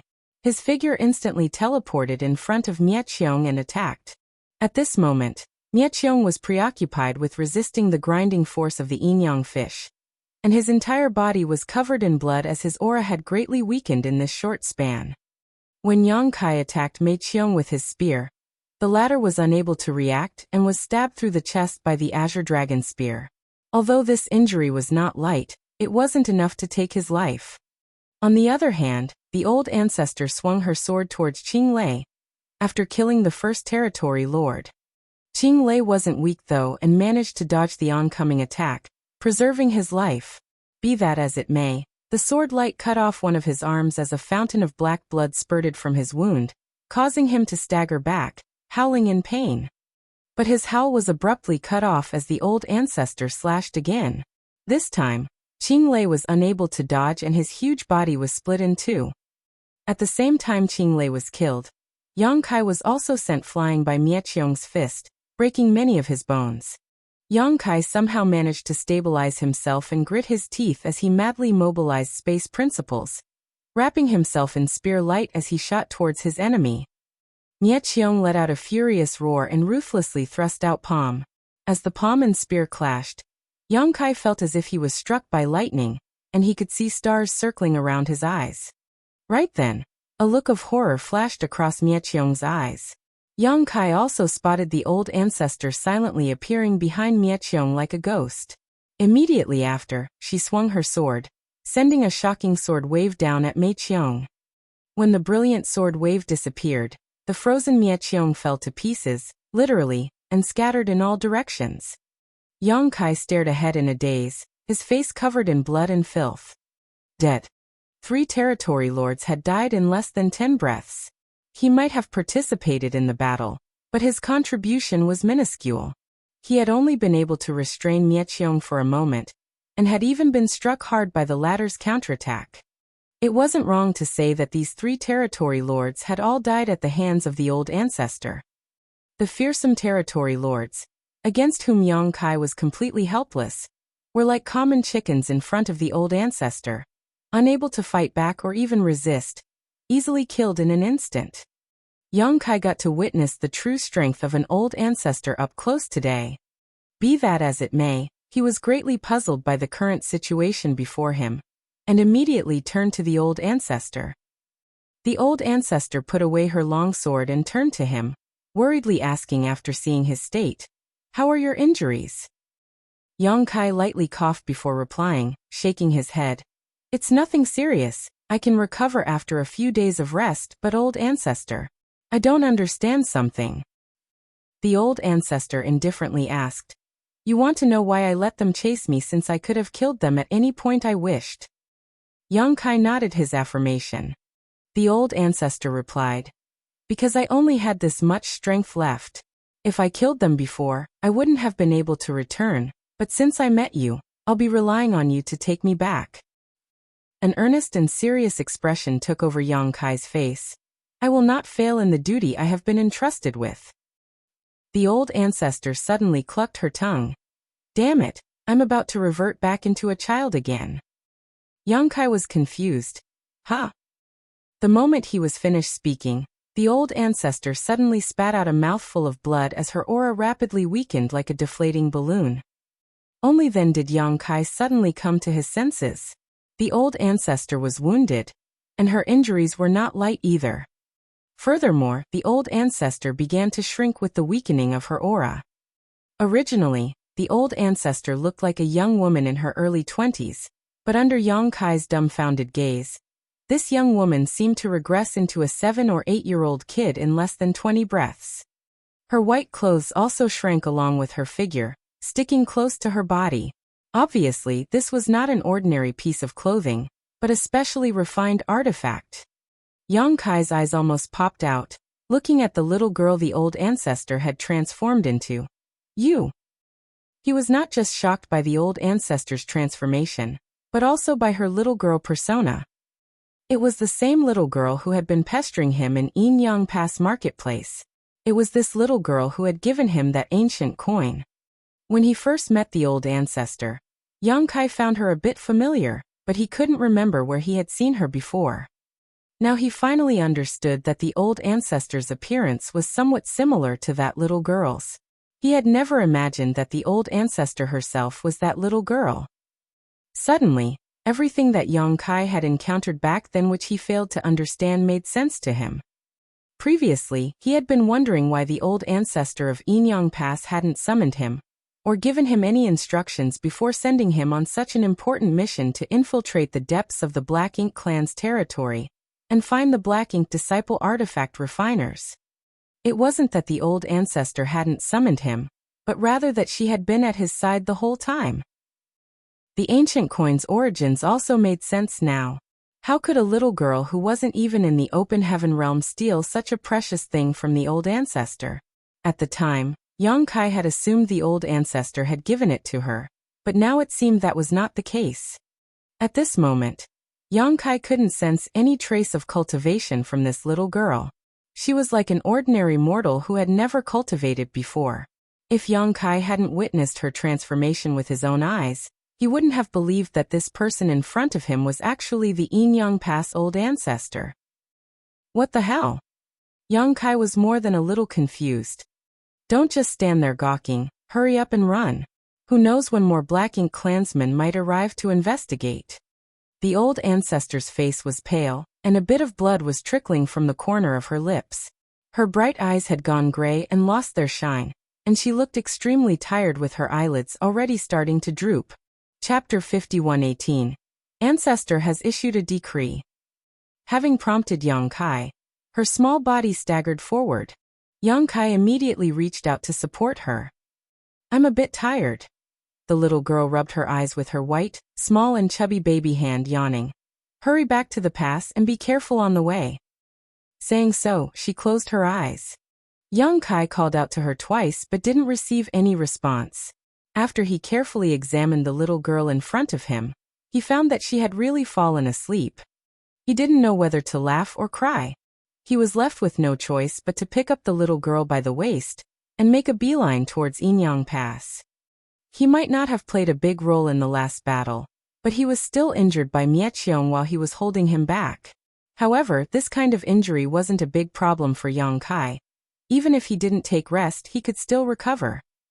He looked down at the little girl in his arms, who was curled up and sound asleep, and couldn't help noticing her extremely pale complexion. No one would have ever thought that such a small girl would be able to kill 3 territory lords in an instant. Her tiny body actually carried within it the apex strength of the human race.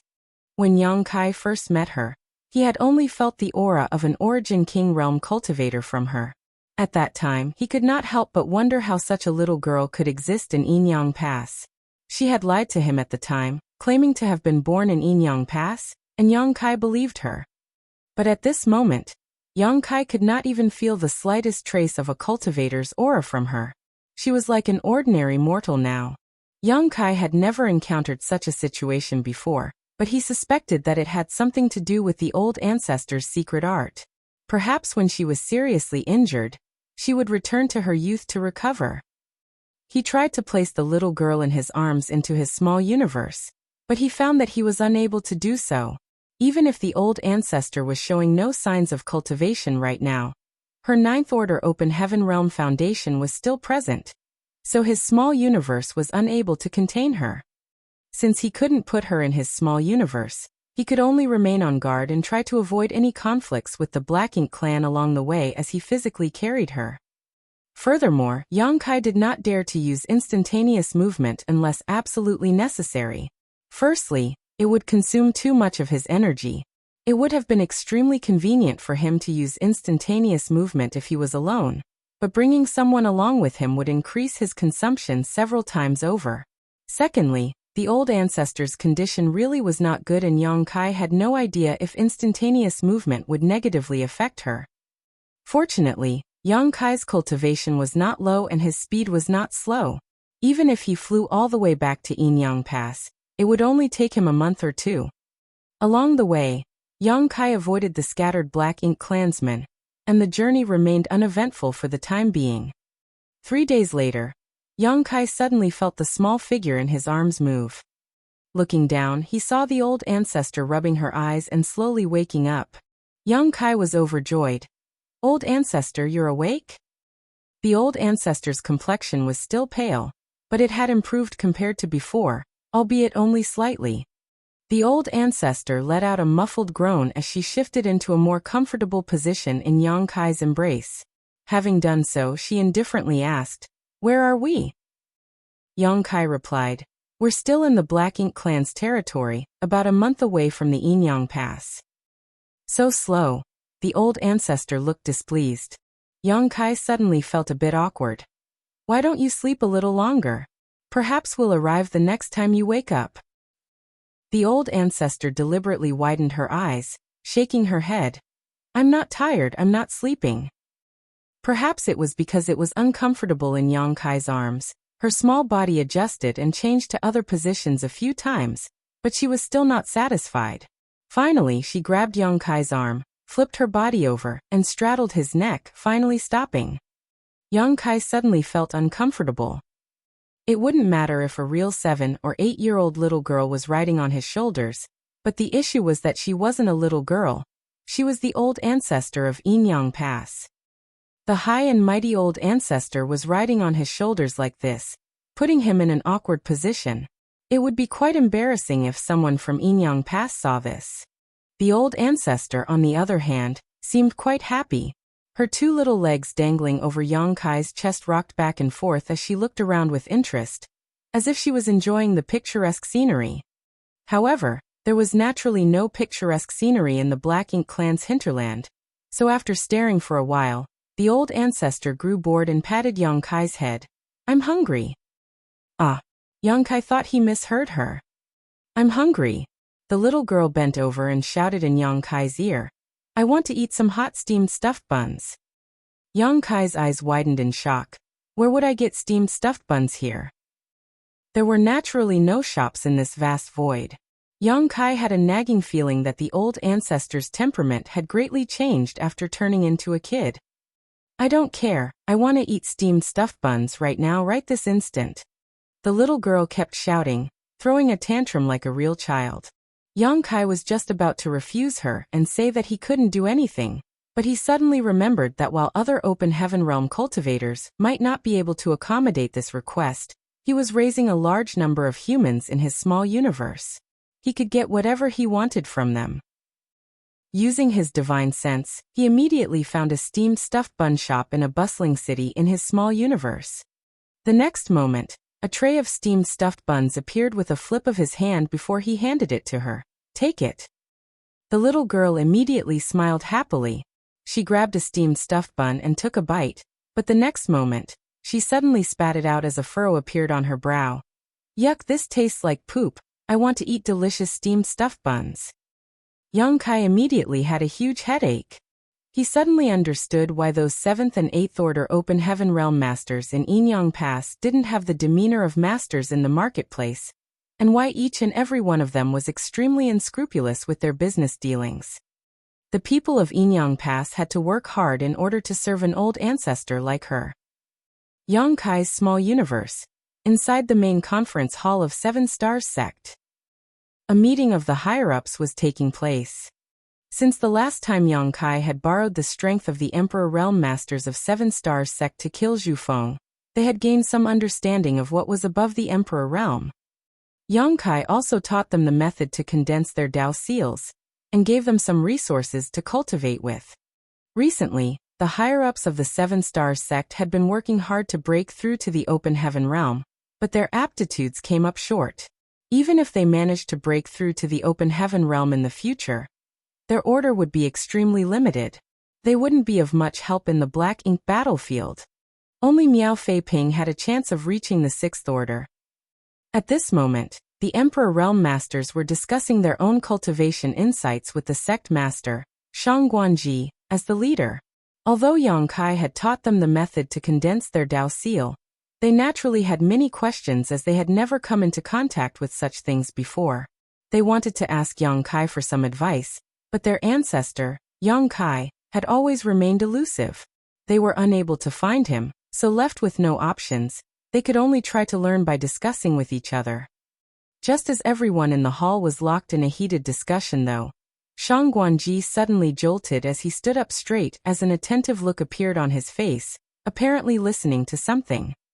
His strange actions puzzled many of the higher-ups and they all focused their attention on him. After a short while, Shang Guanji bowed and solemnly stated, "This junior will obey." As soon as he said this, all of the Emperor Realm Masters present became excited. Elder Guan Qianxing even asking, "Sect Master, does the ancestor have any instructions?" In the entire Void World, the only person who could make Shang Guanji act so respectfully was the ancestor. As he had expected, Shang Guanji solemnly nodded his affirmation. "Just now, the ancestor issued a decree for my 7 Stars sect to carry out." Guan Qianxing and the others stood up together, perking up their ears. Shang Guanji swept his eyes over the crowd and sonorously declared, "The ancestor wants to eat steamed stuffed buns." Everyone was dumbstruck. Guan Qianxing thought he had heard wrong and skeptically asked, "Sect Master, what does the ancestor want to do?" Shang Guanji stared at him with a serious look on his face, reiterating, "The ancestor wants to eat steamed stuffed buns, delicious steamed stuffed buns." 7 Stars sect's gears suddenly started fiercely turning as the Emperor Realm Masters flew about. The disciples below didn't know what was happening and thought that something big had happened, But soon they found out that one of the 7-star sect's precious spirit beasts had been killed by Elder Guan Qianxing. The disciples were all shocked. It had to be known that Elder Guan Qianxing had spent a great deal of effort to capture this spirit beast in the past. It was quite strong and intelligent. Coupled with its beautiful appearance, many of the disciples were quite fond of it. Although it had a bad temper and would occasionally injure others, when this spirit beast was killed, many of the female disciples broke into tears. They felt that Elder Guan Qianxing was simply inhumane. How could he kill such a beautiful spirit beast? Rather than calling him Guan Qianxing, we should just call him Butcher Guan. The disciples didn't know why the spirit beast was killed, but the elders did. The ancestor wanted to eat steamed stuffed buns, delicious steamed stuffed buns. They didn't know what kind of steamed stuffed buns the ancestor would find delicious, so they could only try their best by using the top materials they could find. The entire 7 Stars sect had been mobilized, especially the disciples who were proficient in cooking. In less than 2 hours, all kinds of steamed stuffed buns were served. As soon as the steamer was opened, a basket of steamed stuffed buns strangely disappeared. In the void, a profusely sweating Yang Kai handed the freshly baked steamed stuffed buns to the old ancestor. "Try this." The old ancestor took it and sniffed before gingerly taking a bite. "It's acceptable." Yang Kai let out a long sigh. The 1 hour before the steamed stuffed buns were prepared was definitely the most torturous hour of his life. He wouldn't feel so tired even if he had to fight a territory lord one-on-one. The tantrum-throwing old ancestor was simply a nightmare to deal with. Fortunately, she had finally calmed down. Sitting on his shoulders, the old ancestor was happily eating. She picked up a steamed stuffed bun and pushed it to Yang Kai's mouth. "You eat one too." Yang Kai said, "I don't need it." "Eat." The old ancestor simply stuffed it into his mouth after throwing a word. Yang Kai swallowed back his protests and obediently ate the bun. The few steamed stuffed buns were quickly consumed as the two ate them one after another. The old ancestor licked her little hand and casually muttered, "I also want to eat candied fruits." Yang Kai immediately felt as if he had been struck by lightning as a troubled look took over his face. "Old ancestor, please wait a moment." In 7 Stars sect, Shang Guanji stood up straight for a moment before suddenly turning to the elders who were staring at him and speaking. "The ancestor wants to eat candied fruits." Chapter 51:19. Ancestor is coaxing a child. Ancestor wants to eat pancakes. Ancestor wants to drink tea. Ancestor wants. Almost every other day, a new decree would be issued, sending the entire 7 Stars sect into a flurry of activity. The sect master, Shang Guanji, was in charge of coordinating their response, leading the various Emperor Realm elders to work together. Every time a decree was issued, all of the sect's manpower would be mobilized, completing the request in the shortest time possible no matter what the ancestor demanded. After completing several of ancestor's decrees, an Emperor Realm elder suddenly asked, "Sect Master, what is the ancestor doing?" Shang Guanji's expression turned solemn. "How can we understand the ancestor's thoughts? Don't think too much about it. Meticulously completing every task is more important." The elder nodded repeatedly in agreement. "Naturally, we can't fathom the ancestor's thoughts. It's just that, I think that the requests ancestor has raised aren't something he needs personally." Shang Guanji glanced at him, immersing deep into his thoughts. "You mean?" The elder continued, "Sect Master, you must be aware that I became a grandfather a few years ago. My grandson is now 6 years old, and is very playful and gluttonous. When I'm free, he makes all kinds of requests, similar to the decrees issued by the ancestor. If this old master may make a bold presumption, I think that the ancestor is doing the same thing as this old master, coaxing a child." As soon as these words left his mouth, it resonated with many of the elders' hearts as a few even nodded in agreement. To be honest, many decrees had been passed down over the last few days, so everyone had been able to infer some things from them. Nonetheless, none of them had the courage to ask questions or make any assumptions until this elder boldly spoke. Shang Guanji raised his brow upon hearing this. "Coaxing a child? You might be right, but does that mean the ancestor has an heir?" This is joyous news. The elder replied, "Of course it's joyous news, but if he's really coaxing a child, we can be more proactive in supporting him. It's extremely hard to fathom a child's temperament, but as long as they are happy, they will become obedient." "What plan do you have?" Shang Guanji asked. The elder stroked his beard before replying, "If it's regarding eating, we've already prepared a lot of snacks for the ancestor, so the direction we should be focusing now should be entertainment. To tell you the truth, my grandson is very fond of a certain toy, and he enjoys playing with it quite a lot. If we can give a similar object to the ancestor, perhaps we can resolve the ancestor's predicament." "Oh." Shang Guanji became interested. "What is it?" The elder stroked his beard with a smile before giving its name.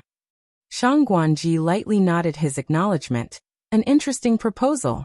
In that case, we should quickly make one and hand it over to the ancestor." The elder readily accepted the order. After the time it takes to boil a cup of tea, Yang Kai suddenly reached out as something appeared in his hand, handing it to the old ancestor on his neck. "Here, this is for you." The old ancestor glanced at it before smacking Yang Kai's head and angrily asking, "Do you think I'm a child?" Yang Kai's neck shrank back. Be that as it may, the old ancestor took the object in his hand with a light snort before she started shaking it in satisfaction. It was a rattledrum. After they gifted Yang Kai the rattledrum that day, the frequency with which the ancestor issued new decrees greatly decreased. Although they still needed to prepare some food from time to time, it was not as frequent as before. After the initial hustle and bustle, 7 Stars sect was able to quickly and effectively complete the ancestor's orders. The ancestor was obviously very satisfied with their performance, even bestowing them with some materials and many insights about condensing their Tao seals. The 7 Stars sect's higher-ups were naturally very grateful. A month passed in the blink of an eye. After traveling nonstop, Yang Kai was already close to Yinyang Pass. He didn't run into many Black Ink clansmen on the way, so the journey was quite smooth and uneventful. On this day, Yang Kai saw the towering Yinyang Pass from afar, but just as he had expected, it was surrounded by the Black Ink clan's army. It had been over half a year since the Black Ink clan's army had engaged Yinyang Pass army. During this time, both sides must have clashed on quite a few occasions already. When Yang Kai arrived, both sides were in a heightened state of tension, but not much fighting was happening. This also made sense. Every time the Black Ink clan army besieged a great pass, the battle would last for an extremely long time, ranging from a decade or two to a century. During this time, the Black Ink clan army would constantly replenish their own forces until their casualties were too many for them to bear. When the Black Ink clan army retreated, the humans would finally have some precious time to rest and recover. Yinyang Pass was right ahead, and if Yang Kai was alone, he could have used the universe transference law to return directly. Every great pass had 4 purifying Black Ink battleships, and all of them had a universe array that Yang Kai had personally installed, so it was only natural that he had left his imprint on them. But as he also had the old ancestor with him, he was unable to use the universe transference law. The old ancestor's cultivation had been completely exhausted, so if she were to encounter any danger, she would be powerless to defend herself.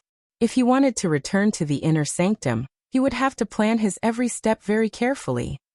The old ancestor, on the other hand, seemed to want nothing more than to see the world plunge into chaos. She urged Yang Kai to press on. According to her, if Yang Kai were to appear, the soldiers of Yinyang Pass would definitely come to support him. At that time, they might find a chance to safely return to the inner sanctum by working together, especially since Yang Kai was proficient in the Tao of space. Yang Kai decisively refused the old ancestor's proposal. The child version of the old ancestor was too reckless. Although her proposal did have a chance of success, it carried a huge risk. As it concerned the safety of the old ancestor, Yang Kai didn't dare to be careless. "Then, what do you suggest we do?" Having her proposal rejected, the old ancestor was obviously upset. "Let's wait. It's impossible for the two sides to continue staring at each other peacefully. When the fighting really starts, we'll find a place with weak defenses and break through." It was not the first time Yang Kai had done something like this, but the last time he did it, he had hundreds of others accompanying him.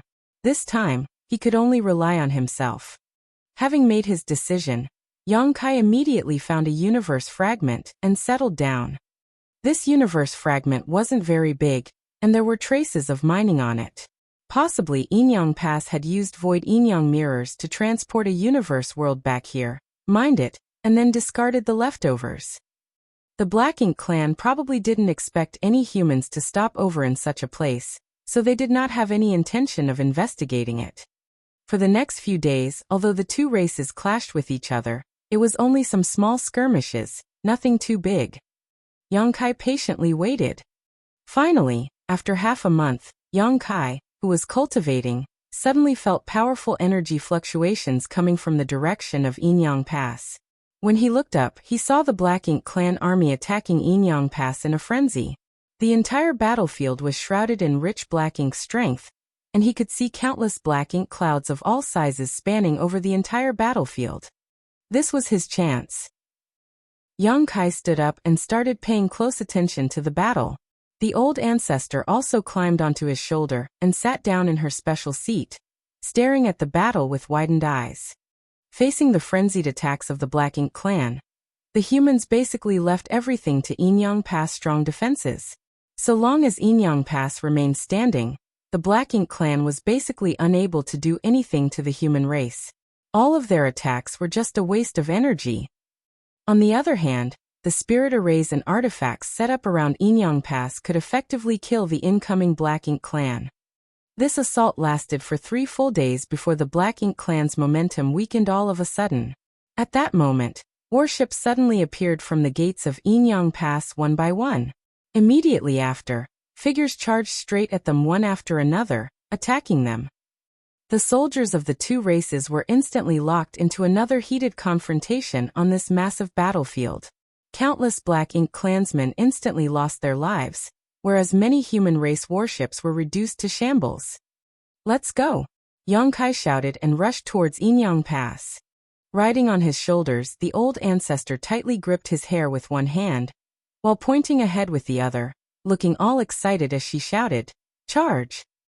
In the chaotic battlefield, no one on either side noticed a pair of figures charging towards them from the rear, until a dragon roar reverberated across the battlefield and a golden glow flashed, followed by the majestic appearance of a 30,000-meter-long dragon. There was a giant spear no smaller than its body in one of the Grand Dragon's claws, and the moment it appeared, it swept this spear out along the battlefield, cleaving through the unsuspecting Black Ink clansmen, just like a violent gust of wind sweeping away fallen leaves. The Black Ink clan suffered massive casualties in the blink of an eye, and when the Grand Dragon whipped its tail, countless more perished. On such a battlefield, the destruction a Grand Dragon could cause was simply unimaginable, not to mention the long spear held in its dragon claw. Many of the Black Ink clansmen turned pale in fright and tried to dodge, but it was still difficult for them to avoid the oncoming death. Soon, the appearance of the Grand Dragon attracted the attention of both sides. The masters of both races quickly converged. One side wanted to intercept the dragon, while the other wanted to rescue it, which naturally resulted in a fierce clash. The resulting battle shook the universe and caused the void to collapse. The old ancestor's small figure stood atop Yang Kai's dragon head, rocking along the Grand Dragon's movements. She was surrounded by intense murderous intents, storming from every possible direction, but she still remained steadfast. Suddenly, a burly figure broke through the rows and rows of enemies and landed on the dragon head, bowing and cupping his fist. "Welcome back, old ancestor." The old ancestor lightly nodded. "You've worked hard." The person who had arrived was none other than the Southern Army commander, Wuxia. In the entire Inyang Pass, he was the strongest open heaven realm master besides the old ancestor. He also possessed one of the 4 universe pillars, and was a future hope of the human race, as rumor had it that he was not far from advancing to the 9th Order. If he could really break through to the 9th Order one day, the human race would have another old ancestor.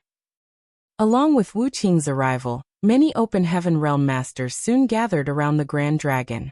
Even a few 8th Order division commanders had arrived, escorted by numerous warships. Surrounded by the elites of the human race, Yang Kai and the Old Ancestor were escorted back to Yinyang Pass. The Black Ink clan had obviously also discovered the situation here. Although they didn't quite understand why the humans were defending the Grand Dragon so heavily. Since the enemy was paying so much attention to it, it must be important. As such, the Black Ink clan rushed in. But no matter how many of them tried, they failed to block the humans' advance. A moment later, Yang Kai and the Old Ancestor were brought to one of Yinyang Pass's main gates under Wu Qing's lead.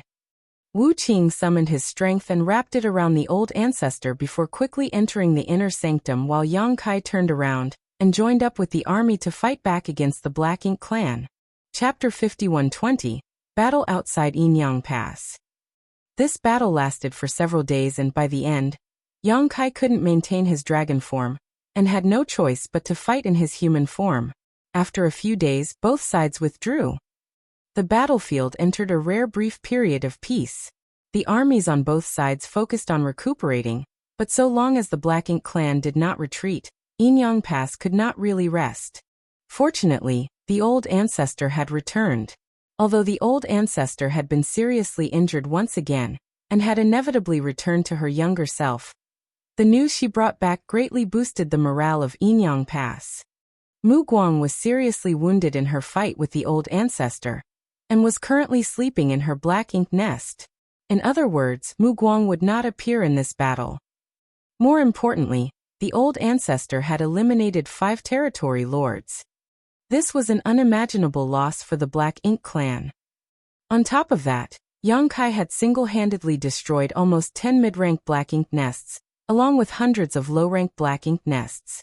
After such heavy losses, the Black Ink clan was in a state of chaos. A large number of feudal lords had gathered around the remaining mid-rank Black Ink nests to protect them, and thus could not be deployed as reinforcements. Such casualties had shaken the foundation of the Black Ink clan. In the past, the reason why the Black Ink clan was able to besiege the Great Pass for so long was because they could constantly send reinforcements from the rear. But now that Yang Kai had dealt so much damage, the number of troops they could send would be greatly reduced. It could even be said that the Black Ink clan would not be sending many soldiers at all in order to guard against any future problems. In that case, the current war would end soon. Without reinforcements, how could the Black Ink clan resist the humans when they suffered so many casualties in battle? The Black Ink clan would have to retreat once the situation on the battlefield became untenable. Thus, after hearing this news, those from Yinyang Pass were all extremely excited. What's more, Yang Kai had ventured deep into the Black Ink clan's territory alone, destroying many Black Ink nests, and rescued more than 300 artifact refiners, including 3 grandmasters. He had made an enormous contribution to the human race. Yang Kai had already let out Wu Xinghe and the others from his small universe, and they were now assigned to the refining hall to repair the warships damaged in the battle. Wu Xinghe and the others were originally 7th Order Open Heaven Realm Masters, but in order to assist Yang Kai, their cultivations had regressed to the 6th Order, so that they could enter the latter's small universe. Be that as it may, it wasn't too big a deal. As long as they had a profound Yin spirit fruit, they could slowly regain their original cultivation. The war between the two races was in full swing, with several dozen small skirmishes breaking out between the two armies almost every day, with a big battle occurring every 10 to 15 days. Strictly speaking, this was Yang Kai's first time officially participating in a battle outside a Great Pass. Although he had participated in the battle at Blue Sky Pass last time, he had not been officially registered to Blue Sky Pass at the time. Likewise, he had been assisting in perfecting the purifying Black Ink battleships during the early stages of that war. When he finally managed to sneak out and participate in the fighting, it was not long before he coincidentally discovered the location of the Royal Lord, which ultimately resulted in a decisive battle breaking out.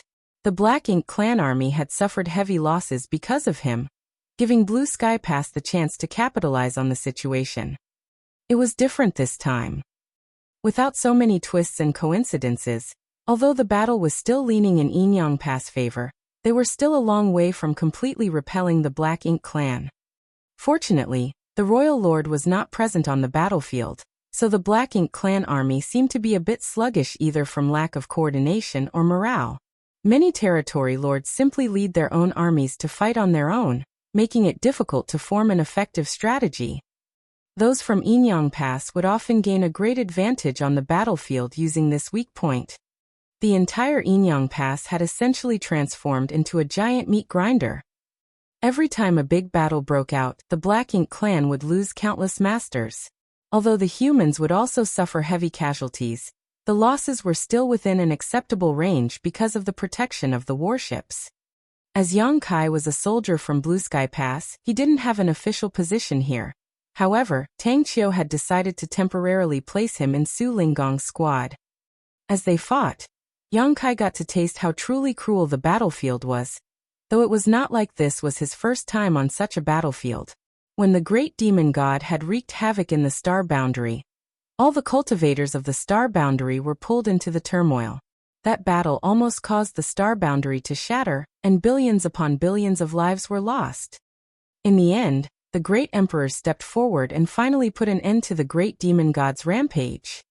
Be that as it may, Yang Kai always found it brutal, like it was the first time, no matter how many times he experienced this kind of battle. Yang Kai's addition to Su Linggong's squad had helped them slaughter countless enemies, earning them a massive amount of military merits in every battle they fought. After a long period of killing and fighting, every human came to possess a thick killing intent. Once this killing intent broke out on the battlefield, it would often deter the weaker Black Ink clansmen. Fighting, recuperating, fighting, recuperating. The process was repeated over and over again. Yang Kai had almost lost track of time as all his focus was on making use of every opportunity he could find to either heal himself or kill his enemies. Every time he fought, he would always stand at the forefront, and every time he did so, his body would be covered in wounds. Nevertheless, as long as his injuries weren't fatal, no matter how serious they were, he would be able to recover in short order thanks to his dragon vein and wood element. His efforts had brought a significant boost in power and safety to Su Linggong's squad, and even after fighting for so long, they had not lost a single member. Furthermore, most of the time, no one would even be injured other than Yang Kai. Their squad was performing 10 times better than the other ordinary squads. Tang Qiu once came looking for him, taking time out of his busy schedule, and told him that he could return to Blue Sky Pass at any time he wished. Although he could be considered half a disciple of Inyang Cave Heaven, he was still formally a soldier of the Blue Sky Pass on this Black Ink battlefield. Inyang Pass had transferred him here mainly to gather information about the Black Ink clan's worship program, and the artifact refiners who were behind it. Now that Yang Kai had completed this task perfectly, the battle at Inyang Pass technically had nothing to do with him. If Yang Kai wanted to leave, Inyang Pass naturally would not hold him back. Of course, Yang Kai had no intention of leaving. Compared to returning to Blue Sky Pass where he would have nothing to do but cultivate in retreat, he was more than willing to stay here and kill more Black Ink clansmen. Although the strength of a single person was meager, as long as everyone killed a few more, the Black Ink clan would be exterminated sooner. The battlefield fell into turmoil again. Surges of world force and Black Ink strength came and went as the human warships and Black Ink army fought each other. A large-scale battle had broken out once more, and the 4 armies of Inyang Pass charged to blunt the Black Ink clan's momentum. Yang Kai, Su Linggong, and another 7th Order Open Heaven Master, Ji Miaotong, wandered through the battlefield in a triangle formation. Ji Miaotong was the vice squad leader of Su Linggong's squad and a woman. Yang Kai had met her when he was escorted by Su Linggong's squad to intercept He Yuan's retreating army.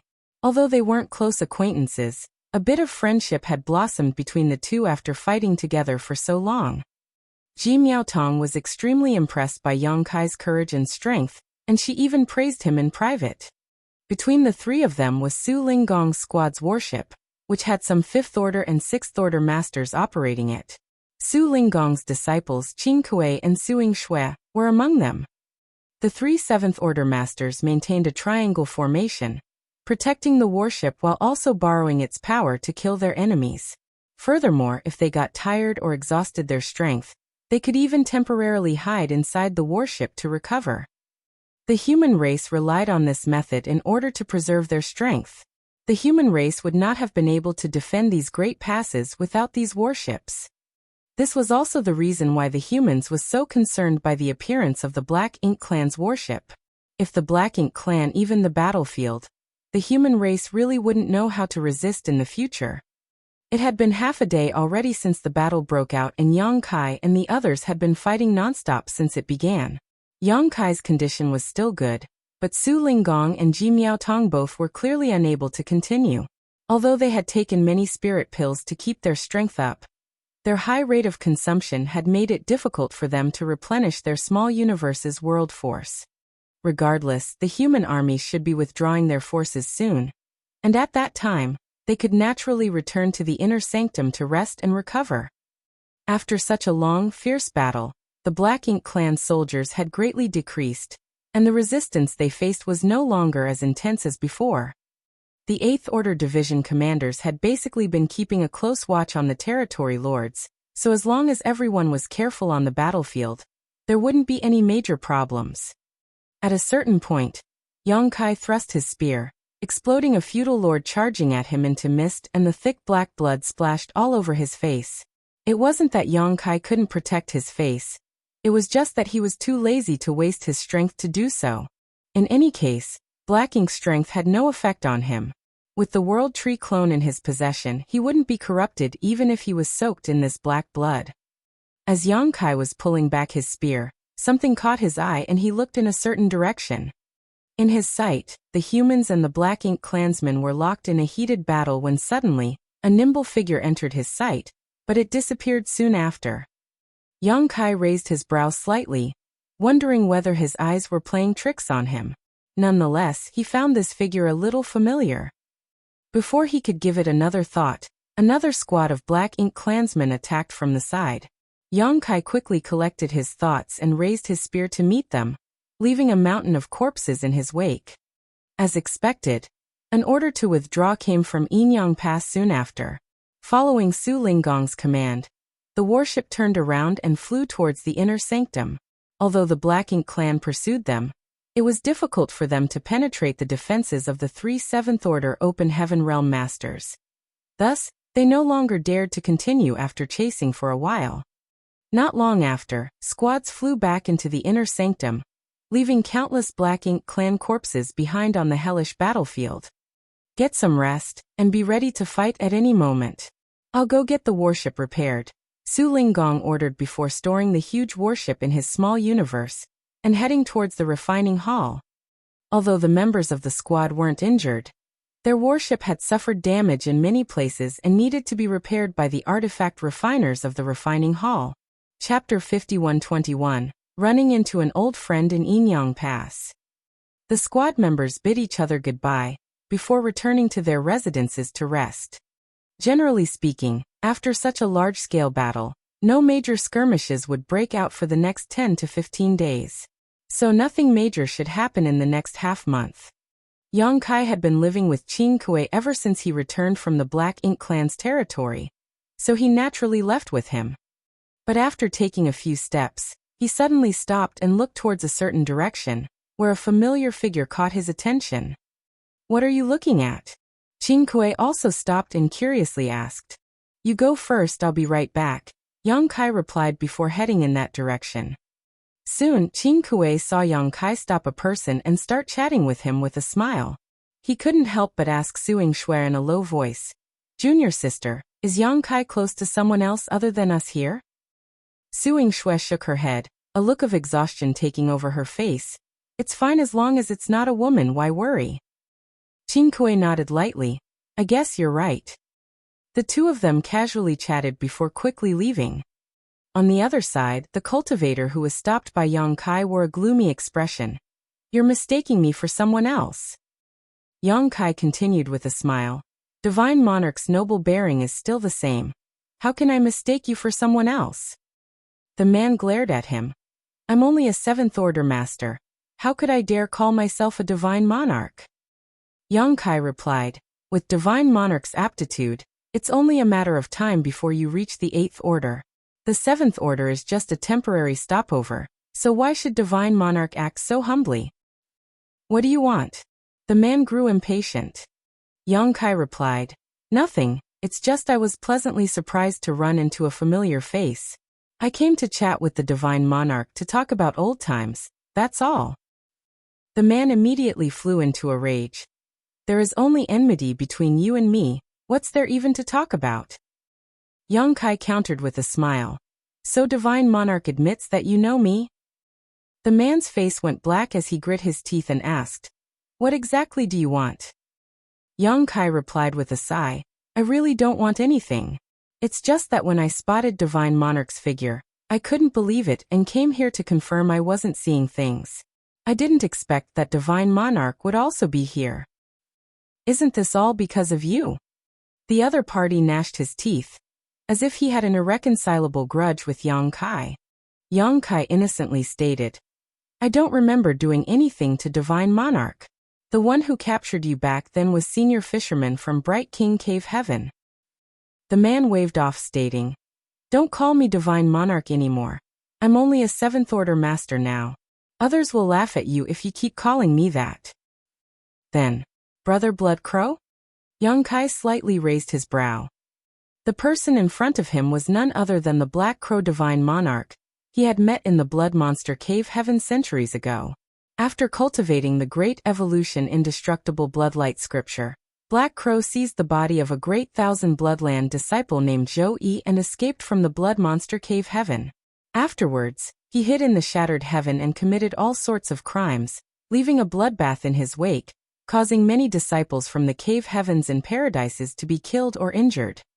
As he already possessed the foundation of an 8th order open heaven realm master, and had obtained the great evolution indestructible bloodlight scripture, his cultivation rapidly rose. Even his strength had also exceeded his own order. To a certain extent, the great evolution indestructible bloodlight scripture was similar to Wuquang's heaven-devouring battle law.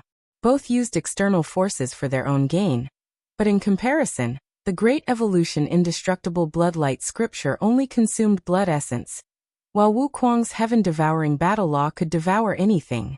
Which was superior was obvious. In the past, Yang Kai had been curious about who would devour whom if Wuquang were to meet with Blood Crow.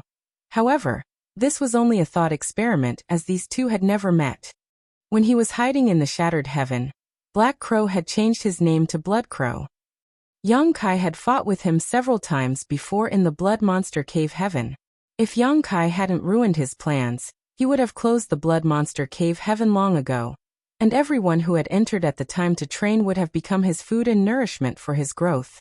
The Blood Monster Cave Heaven also had various resources left behind by its previous master over his lifetime. Once Blood Crow absorbed all of these resources, he might be able to reappear in the world as a divine monarch.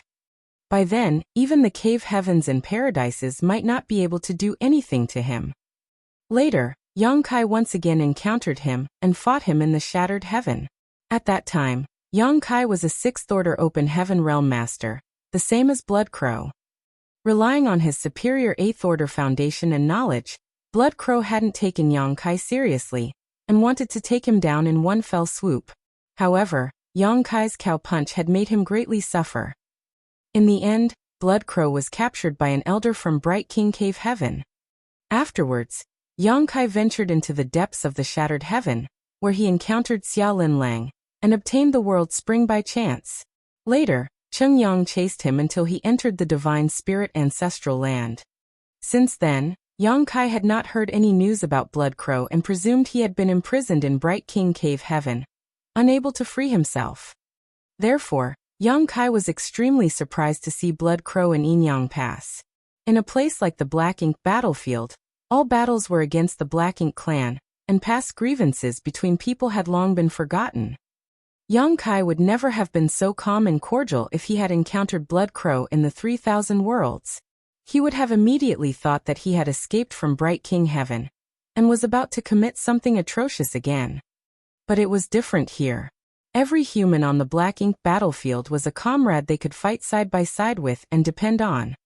It could be said that Yang Kai didn't have any great enmity towards Blood Crow, and this was something Blood Crow could clearly feel.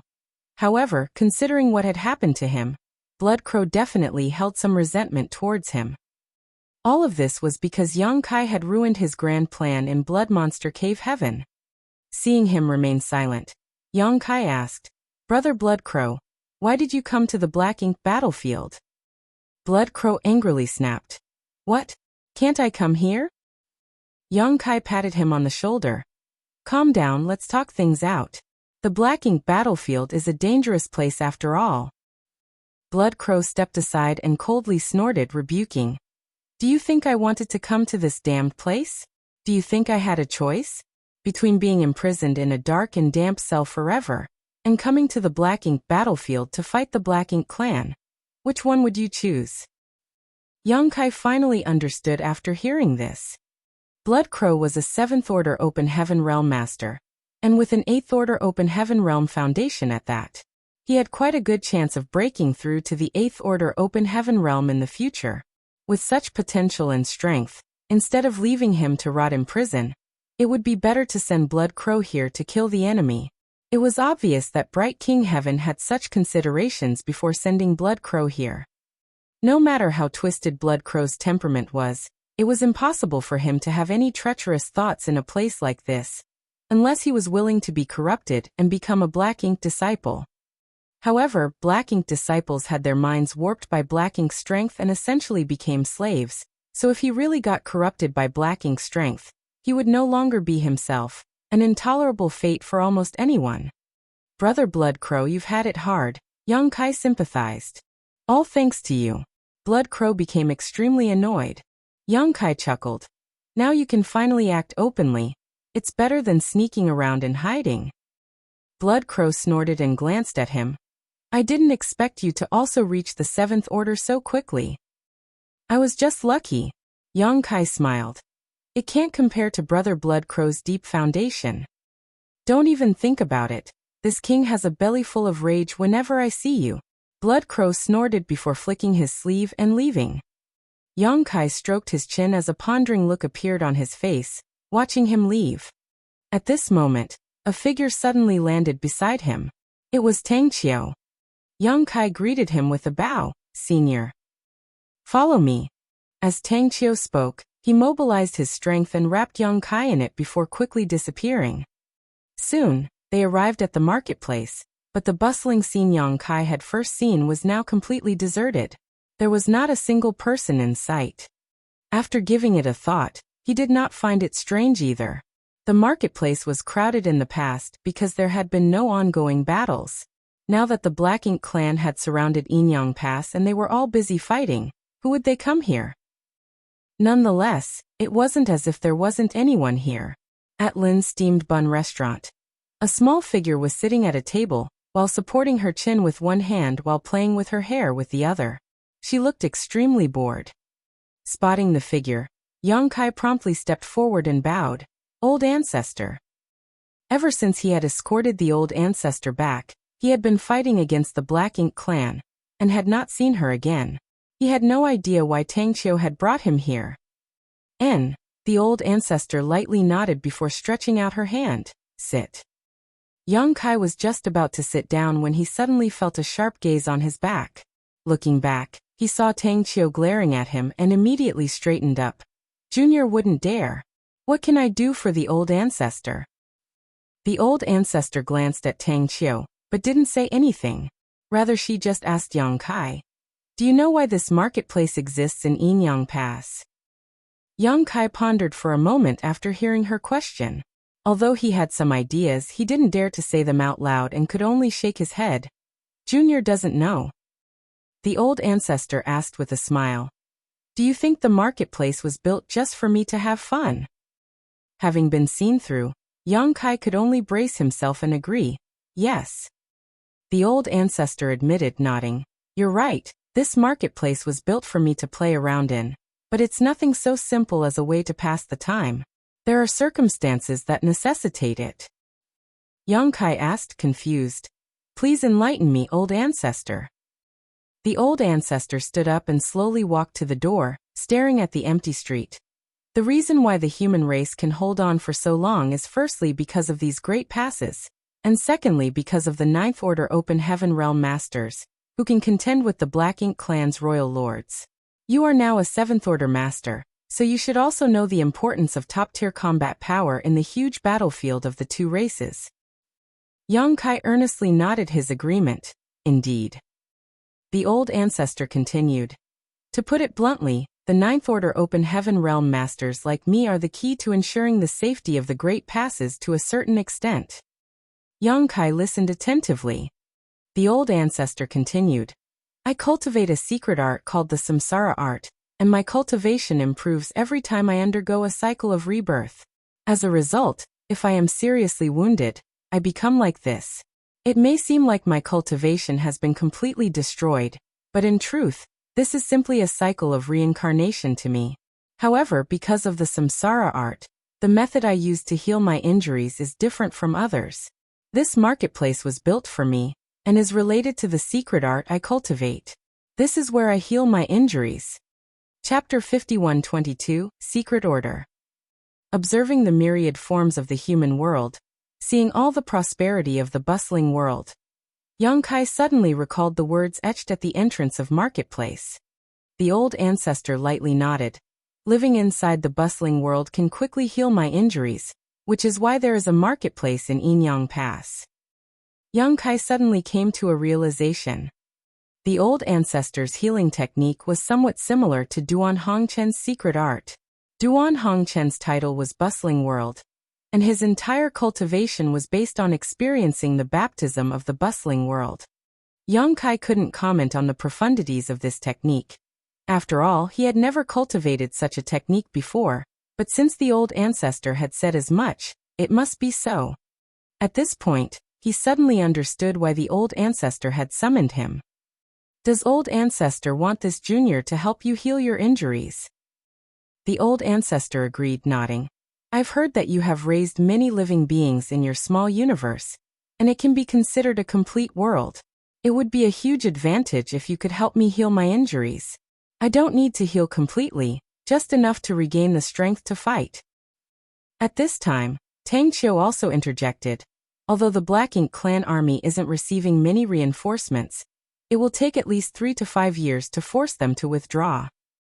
Compared to previous wars with the Black Ink clan, which took more than a decade or even a century to end, 3 to 5 years was already an extremely short time. And all of this was thanks to Yang Kai. Had he not destroyed so many Black Ink nests behind the enemy lines and occupied so many Black Ink clansmen, the Black Ink clan's forces wouldn't have been so strained. Although 3 to 5 years isn't a long time, if the war continues, Yinyang Pass will definitely suffer some damage. But if the old ancestor can take action, she will definitely be able to end things in one fell swoop. Yang Kai cupped his fist, stating, if old ancestor requires it, this junior is duty-bound to comply. Good, many thanks for your hard work in advance. Tang Qiu patted Yang Kai's shoulder in relief.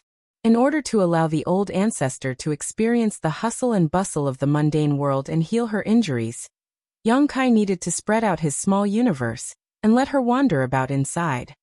The old ancestor was a 9th Order Open Heaven Realm Master, so Yang Kai naturally couldn't take her into his small universe. He had no other choice but to do things this way. Since that was the case, Yang Kai would be unable to participate in future battles as he would need to remain in one place. Yang Kai could not easily move before the old ancestor had regained her full strength. Fortunately, Tang Qiu also said that since the old ancestor had decided to decimate the Black Ink clan army personally, Yinyang Pass' next strategy would be to harden its defenses and wait. No matter how the Black Ink clan provoked them, they would pretend they didn't hear anything. The humans would only rely on the spirit arrays and artifacts around Yinyang Pass to kill the Black Ink clansmen who got too close. They would not be sending troops out onto the battlefield. Soon, Yang Kai spread his small universe in the marketplace and let the old ancestor enter. Not only that, but he also chose the most prosperous city for her to arrive at. While the old ancestor was roaming around the mundane world in his small universe, Yang Kai did not remain idle. Although he could no longer freely move due to having spread his small universe, cultivating was not an issue for him. As such, he took out a set of 7th Order materials and quietly began refining them. Inside Void World, Miao Fei Ping of 7 Stars sect had long since matured from an innocent brat to an Emperor Realm Master, and was now an elder of 7 Stars sect. His aptitude was quite good, and not too long ago, he even helped the ancestor kill a powerful enemy, earning him much praise. After that incident, the ancestor also bestowed the 7 Stars sect with many resources and passed down the method to condense one's Dao seal. Many of 7 Stars sect's Emperor Realm Masters had already begun doing just that. Rumor had it that they would advance the Open Heaven realm in the future as long as they worked hard. Miao Feiping was naturally no exception. Which cultivator didn't yearn for a higher martial Dao? Among all the Emperor Realm Masters who had begun refining powers into their Dao seal, Miao Feiping's progress was the fastest. He originally thought that he would at most be able to condense fifth-order powers with his aptitude. This was also the advice given by the ancestor when he originally bestowed them with the necessary materials. Of course, he wouldn't dare disregard the ancestor's advice. However, when he really began condensing powers into his Dao seal, he decided to be a little more courageous and try refining sixth-order materials. Much to his surprise, he actually succeeded. He didn't feel any discomfort or burden either. In other words, he could condense sixth-order element powers and attempt to break through to the sixth-order Open Heaven realm. He was extremely excited with this result, but at the same time, he couldn't help but feel puzzled. It was because the ancestor had said that although his aptitude was excellent, he would only be able to reach the fifth order in the future. The ancestor could not have made a mistake, so how could I successfully condense sixth-order powers? He really wanted to consult with the ancestor and ask for an explanation, but he was unable to contact him, so he had no choice but to give up. Miao Feiping was still in the process of condensing powers, and he was refining a sixth-order material. He wanted to obtain higher achievements and a higher starting point. Because he knew that his 2 companions who had entered the sect with him had received personal guidance from the ancestor himself, they would surely soar higher in the future. Miao Feiping didn't want to be left far behind by these 2, so he could only redouble his efforts. Thinking back to when he first entered 7 Stars sect, all the past events vividly flashed in his mind. So many years have gone by in the blink of an eye. Where is that cold and aloof little girl with heaven-defying aptitude, and that young boy with such poor aptitude that he could barely cultivate? Even Sui, who had suddenly appeared in 7 Stars sect, just disappeared one day. Those 3 were the ancestor's personal disciples, so they might be cultivating with the ancestor. One day, while Miao Feiping was meditating, a voice suddenly spoke to him. Miao Feiping was both surprised and delighted. He quickly opened his eyes and bowed respectfully. "Ancestor." He failed to spot the ancestor's figure, yet his voice sounded straight into his mind. It was not the first time he had seen the ancestor's divine might, so he did not find it strange. The ancestor's message was actually a secret order, which Miao Feiping immediately accepted. Having done so, Miao Feiping quickly requested, "Ancestor, this junior has a question he would like to ask." "What is it?" The ancestor's voice sounded again. Miao Feiping took a deep breath and mustered up his courage before explaining. "Ancestor, you gave me some pointers before and said that I should condense fifth-order powers. However, this junior got greedy and tried to refine a sixth-order material. Surprisingly, I didn't encounter any problems. But this disciple no longer dares to recklessly advance, without understanding why I am all right. Ancestor, please grant me some guidance. Should I continue refining sixth-order materials, or switch back to the fifth-order materials?" As soon as he finished speaking, Miao Feiping immediately felt a majestic will sweep over him. In the face of this will, he couldn't help but feel as insignificant as an ant.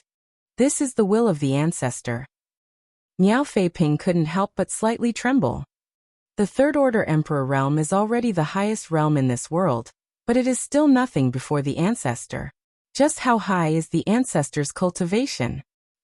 Soon after the will swept over him, Miao Feiping heard the ancestor's voice in his mind. "Continue. Times are different now, and you have a chance to advance to the sixth order." Junior obeys. Miao Feiping was overjoyed and gave his thanks. The unease that had been troubling him all the while finally disappeared after receiving his ancestor's guidance. Be that as it may, he didn't quite get why things were different now. "I haven't done anything recently, but from what the ancestor said, It seemed like something had changed, allowing me to advance to the 6th order despite only having the aptitude for 5th order in the past. What changed? Thinking about it, Miao Fei Peng recalled that the newly recruited disciples of the sect seemed to have much better aptitude than in the past. And it was not just true for 7 Stars sect, but for all sects across Void World. It's as if the entire world had suddenly become more suitable for cultivation. More and more geniuses were appearing, causing the higher-ups of the various sects to celebrate. Thinking so, Miao Fei Ping immediately understood that what changed was not himself, but the world he lived in. He didn't continue mulling over the issue though. Rather, he quickly packed up his things and went to 7 Stars Sect's sect master, Shang Guanji, requesting a leave to travel the world. Shang Guanji had no reason to refuse and promptly agreed. And so, Miao Fei Ping, without wasting any time, quickly left the sect. Purple Phoenix City was among the most prosperous cities in Void World, and was under Purple Phoenix Palace's jurisdiction. Purple Phoenix Palace was also one of the strongest sects in the entire Void World. More importantly, the disciples of this sect had a gift for commerce. This commercial success allowed them to attract countless cultivators from all over the world to Purple Phoenix City, and it soon grew into a prosperous metropolis with over 10 million inhabitants. With Miao Fei Ping's 3rd Order Emperor realm cultivation, it had only taken him a few days to reach this city from 7 Stars sect, and following the ancestors' guidance, he quickly found his target. A 7 or 8-year-old girl. Wandering alone in this massive Purple Phoenix City, Miao Fei Ping was certain that this little girl had never cultivated, and was just a commoner who could be found anywhere. The secret order Miao Fei Ping had received was to take good care of this little girl, and not let her suffer any injustice, while not letting his whereabouts be exposed. At first, he could not understand why someone like the ancestor would care so much about a little mortal girl, and even ask him to personally keep an eye on her. But when he saw the rattle drum in the little girl's hand, Miao Fei Ping suddenly understood. He recognized this rattle drum, as it had been personally crafted by an Emperor Realm elder of his sect. He had been next to him when that elder had made this rattle drum. This little girl is the ancestor's descendant. The ancestor had given a series of decrees back then, asking for steamed stuffed buns and candied fruits, all to coax this little girl. Having understood this point, Miao Fei Ping immediately felt a heavy weight on his shoulders. He felt extremely honored that the ancestor gave him such an important task.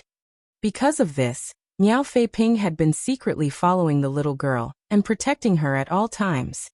After observing her for a while, Miao Fei Ping discovered that she was particularly interested in snacks, but she did not seem to have any money on her. Every time she saw someone eat something, she would always start drooling, making her look extremely pitiful. Several times, Miao Fei Ping couldn't bear to watch and almost offered his assistance. At these times he couldn't help feeling a little puzzled. Since this little girl was the ancestor's descendant, why didn't the ancestor give her any money, so she could buy the things she wanted? Obtaining mundane coins should be a breeze for the ancestor. But since the ancestor had not done so, he must have had his reasons. So Miao Fei Ping couldn't rashly intervene either. Chapter 51-23 Full Force. Nonetheless, after seeing the same thing over and over again so many times, Miao Fei Ping really couldn't bear to sit back and watch any longer, but neither could he expose himself. Ultimately, he gave some coins to the others and asked them to buy some things for the little girl. The little girl happily ate from then on. When the night arrived, the little girl had no place to sleep. So, she found a random alley and spent the night sleeping there, curled up. Every night, Miao Fei Ping would secretly protect her from the cold. Originally, Miao Fei Ping had thought that his days would pass by peacefully, but contrary to his expectations, something did happen. The little girl's rattle drum was stolen. If it was just an ordinary toy, no one would have paid any attention to it, but the material used to make this rattle drum was not ordinary. It was a rare piece of blue water wood. It was a toy for the ancestor's descendant, so the 7 Stars sect elders had put in a lot of effort to craft this rattle drum, and it just so happened that the one who ultimately refined it had a suitable piece of blue water wood on hand at the time. Blue water wood was extremely precious as it could be used to refine emperor artifacts. It was particularly rare in this world, and could be said to be priceless. A few weak cultivators noticed that the rattle drum in the little girl's hand was extraordinary. So, they threw some coins at the little girl, and snatched the rattle drum from her in a half-buying and half-threatening manner. These cultivators weren't very strong, and as such, they failed to recognize the blue water wood, but they could still tell that the material of this rattle drum was expensive at a glance. The little girl looked extremely sad after losing the rattle drum, and tears welled up in her eyes. She tried to snatch her toy back, but how could a 7-year-old little girl catch up to even the weakest of cultivators? The thieves disappeared in the blink of an eye. The little girl fell to the ground, wailing in grief as dirt smeared her cute face. Enraged, Miao Fei Ping stopped those cultivators in an alley, beat them up, and took back the rattle drum. After that, he found the little girl who was silently crying in a deserted place, and quietly returned the rattle drum. Seeing the little girl smiling once more, Miao Fei Ping let out a sigh of relief. Originally, he had thought that this matter would end there, but no one had expected that it was just the beginning. Among the few cultivators he had beaten up, one of them was actually the son of Purple Phoenix Palace's Vice Palace Master. The son of the Vice Palace Master was beaten up in Purple Phoenix City. How could Purple Phoenix Palace let the matter rest just like that? Purple Phoenix Palace cultivators started searching the city for the perpetrator, and soon found Miao Fei Ping. A conflict naturally broke out between the two sides, but Miao Fei Ping was a third-order Emperor Realm Master, so how could these weaklings do anything to him? Naturally, he taught them a lesson and sent them packing. When Purple Phoenix Palace's higher-ups received the news, they were enraged and deployed some of their masters. In the blink of an eye, the entire Purple Phoenix City was engulfed in a secret battle. After suffering several losses, Purple Phoenix Palace finally figured out the identity of the perpetrator. To their astonishment, it was actually 7 Stars Sect's Miao Fei Ping. This shocked Purple Phoenix Palace greatly. It had to be known that the 7 Stars Sect was the most powerful sect in Void World. Not only did they have the largest number of Emperor Realm Masters, but they also had an ancestor who was shrouded in a veil of mystery. Rumor had it that the ancestor's strength had already surpassed the Emperor Realm, but no one knew what his exact cultivation was. Although Purple Phoenix Palace and 7 Stars Sect had some business with each other, there wasn't much friendship between them because of the huge distance between the two. What puzzled Purple Phoenix Palace's higher-ups was why Miao Fei Ping, the third-order Emperor Realm Elder of 7 Stars Sect, suddenly came to Purple Phoenix City and attacked their disciples. The Vice Palace Master of Purple Phoenix Palace personally went to Miao Fei Ping and asked him for the entire story. Only then did he learn that his son had taken advantage of a little mortal girl, forcing Miao Fei Ping to act. The Vice Palace Master was naturally vexed. He might have failed to discipline his son, but the fact was that many of Purple Phoenix Palace disciples had been injured because of this matter. No matter what, Miao Fei Ping had to give an explanation. Otherwise, Purple Phoenix Palace would lose all face. But why would Miao Fei Ping give them any kind of explanation? He had already shown mercy by not killing them even when they had bullied the ancestor's descendant, so why would he need any justification? The two sides failed to come to an agreement, and as both were pretty angry, a fight broke out. In the end, Purple Phoenix Palace Vice Palace Master was completely defeated. He was injured and even fled Purple Phoenix City in a sorry state. If injuring the disciples was just a trivial matter, the fact that the Vice Palace Master was injured drastically escalated the matter. How could Purple Phoenix Palace tolerate such an insult? They immediately dispatched several Emperor Realm Masters to subdue Miao Fei Ping. Very soon, even 7 Stars Sect got the news. When they learned that Miao Fei Ping had encountered some trouble in Purple Phoenix City, Shang Guanji personally led several Emperor Realm Elders to Purple Phoenix City to assist Miao Fei Ping without any delay. By the time Shang Guanji and the others arrived, Miao Fei Ping had already fought several bouts with Purple Phoenix Palace's Emperor Realm Masters. At first, Purple Phoenix Palace thought that since Miao Fei Ping was all alone, it would be hard for a single third-order emperor to fight them off. However, after a few skirmishes, they noticed that Miao Fei Ping was different from the third-order Emperor Realm Masters they knew. His strength had already surpassed the limits of the Emperor Realm, and as such, Even if he were to fight many masters alone, he would not be at a disadvantage. Purple Phoenix Palace was still unable to do anything to him even after several confrontations. When Shang Guanji and the others arrived, Purple Phoenix Palace was too afraid to act rashly. The Purple Phoenix Palace master couldn't sit still after hearing that Shang Guanji had arrived.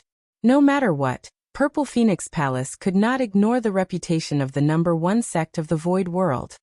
The Purple Phoenix Palace master stepped out to personally receive Shang Guanji.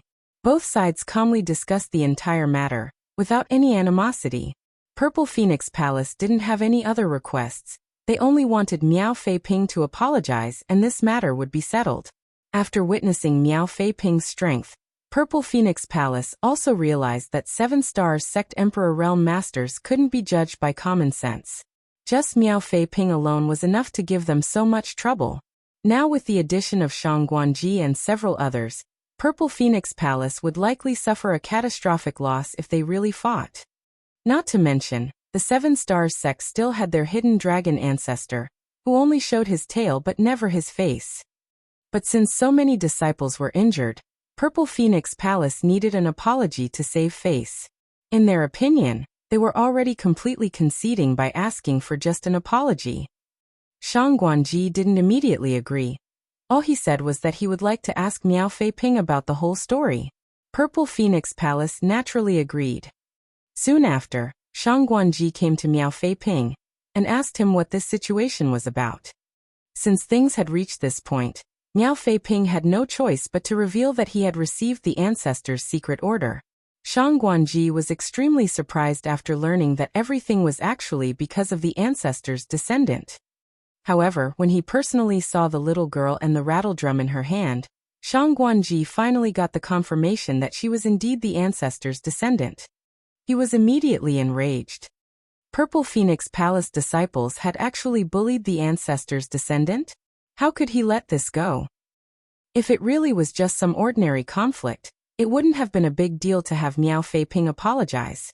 After all, no matter what the cause was, the fact was that Miao Fei Ping had indeed injured many of Purple Phoenix Palace's disciples. To put it bluntly, as a third-order Emperor Realm Master, what Miao Fei Ping was doing was just bullying the weak. But the key point was that the ancestor was involved in this matter, so how could Shang Guanji give in? Shang Guanji visited the Purple Phoenix Palace Master and declared that it was impossible for them to apologize. If Purple Phoenix Palace continued pestering them over this, 7 Stars Sect would do everything in their power to maintain the dignity of their sect. Purple Phoenix Palace was dumbfounded as they had never expected to receive such a reply. Many of Purple Phoenix Palace elders were unable to calm their fury and started clamoring to teach 7 Stars Sect a lesson. The Purple Phoenix Palace Master, on the other hand, was hesitating. A few days later, a huge number of 7 Stars Sect cultivators rushed to Purple Phoenix City. Judging by the scale, it could be said that the 7 Stars Sect had mobilized all its forces. Everyone had rushed over, from Emperor Realm elders to disciples who had just entered the sect. Not a single person was left. If someone were to attack 7 Stars Sect right now, they would easily be able to take over their headquarters. Purple Phoenix Palace had never thought that 7 Stars Sect's attitude would be so unyielding that they would mobilize their entire force. It felt as if a battle would break out between two great sects at any moment. Nothing of this sort had happened ever since the Great Migration to Void World. The unusual actions of the 7 Stars Sect also attracted the attention of all the sects in this world, and it was only at this moment that they truly witnessed the terrifying foundation of the 7 Stars Sect. Much to everyone's surprise, they had several dozen Emperor Realm Masters. Although the other sects had seen an increase in the number of Emperor Realm Masters they possessed in recent years, it wasn't too many. Even the strongest of them had perhaps a dozen or so in total. On the other hand, the 7 Star Sect actually had several dozen emperors. In the past, it had been rumored that the 7 Stars Sect was the strongest sect in Void World, but now, they finally had a deeper understanding of its strength. No one could understand why so many Emperor Realm Masters had appeared in the 7 Stars Sect. If the two sects were to fight, Purple Phoenix Palace would definitely not be their opponent. After the full mobilization of the 7 Stars Sect, The Purple Phoenix Palace elders who had been eager to fight it out with the Seven Stars sect suddenly became mute. Fortunately, Seven Stars sect's forces didn't do anything drastic after entering Purple Phoenix City. All of them just entered local inns and dispersed themselves around the city. The Purple Phoenix Palace master once again visited Shang Guanji. His tone was no longer as forceful as before. Instead, he wore a forced smile on his face, expressing his goodwill. Even the vice palace master came and personally apologized. Shang Guanji stated that so long as Purple Phoenix Palace did not deliberately cause any trouble, Seven Stars sect would not cause trouble in Purple Phoenix City. The Purple Phoenix Palace master let out a long sigh of relief after getting this guarantee. Be that as it may, it was highly inappropriate for so many Seven Stars sect disciples to be loitering in Purple Phoenix City. He wanted to ask Shang Guanji what exactly they were doing here. And when would Seven Stars sect be withdrawing? After pondering for a moment, Shang Guanji finally gave an answer. I can't say for sure when we will withdraw. As for what we are doing, you don't need to ask. You can just think of it as the disciples of the Seven Stars sect coming here to gain life experience. They will leave when the time is right. The Purple Phoenix Palace master was speechless. Unable to obtain an accurate answer from Shang Guanji, the Purple Phoenix Palace master returned and relayed this conversation to the other elders. Immediately, one of the elders angrily rebuked. Isn't Shang Guanji Seven Stars sect master? Who in Seven Stars sect dares to disobey him? Yet he said that he didn't know when they would be withdrawing. Clearly, he is just trying to make things difficult for our Purple Phoenix Palace. Other elders also flew into a rage. However, one of the elders thoughtfully interjected. According to the palace master's words, this Shang Guanji may have some difficulties. The Purple Phoenix Palace master looked at the elder after hearing his speculation. What difficulties could he possibly have? The elder asked, Palace master, doesn't Seven Stars sect also have an ancestor? What if he gave the order? The Purple Phoenix Palace master's expression changed. You mean? The elder shook his head stating, it's just a guess, I can't say for sure. Chapter 51-24 Army Attacks. In Purple Phoenix City, Seven Stars sect disciples could be seen everywhere. Fortunately, these people really did not cause any trouble in Purple Phoenix City, just as Shang Guanji had said. Purple Phoenix Palace's higher-ups were both happy and puzzled. Could it be that Seven Stars sect really only sent their entire sect here to gain life experience? But what they could not understand was why they chose Purple Phoenix City. Nonetheless, Purple Phoenix Palace finally reached one conclusion after numerous investigations, and that was that the Emperor Realm Masters of Seven Stars sect were attaching a lot of importance to a certain little girl who was wandering around Purple Phoenix City. At any given moment, at least 2 to 3 emperors would be secretly watching over her. However, they only monitored her from a distance and never exposed their whereabouts nor interfered with her life. They simply let her wander the city as she pleased. Purple Phoenix Palace finally realized that this little girl was the cause of the entire incident. Purple Phoenix Palace failed to understand why Seven Stars sect placed so much importance on this little girl. They tried to investigate her background, but even after a thorough investigation, they came to a shocking conclusion. No one knew which family this little girl was from, or when she had arrived in Purple Phoenix City. There was no record of her entering the city through the city gates. It was as if she had appeared in Purple Phoenix City out of thin air. They might have not understood the origins of this little girl, but they finally understood Seven Stars sect's intentions, allowing Purple Phoenix Palace to breathe a sigh of relief. Since this little girl was so important, Purple Phoenix Palace didn't dare to be negligent either. The higher-ups immediately ordered everyone in the city to open their doors wide for this little girl, catering to her every need. Since then, the little girl's life in Purple Phoenix City had become much more comfortable.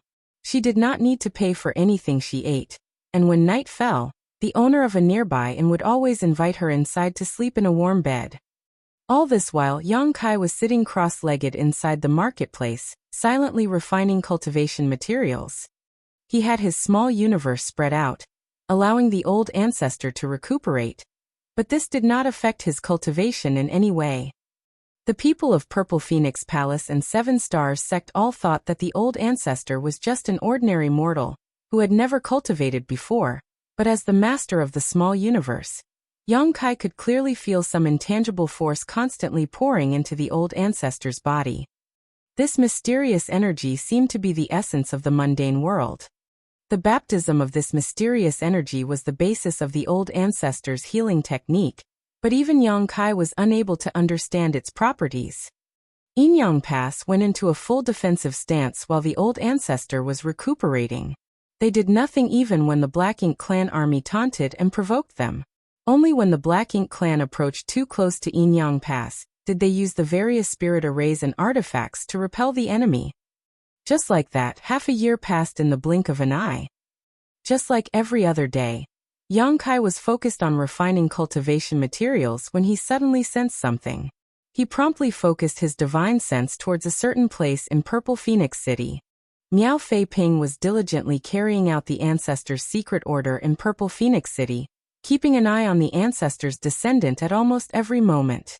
Fortunately, Purple Phoenix Palace seemed to have realized that this little girl's identity was special after the previous incident, so no one dared to seek trouble with her, which saved Miao Fei Ping a lot of effort.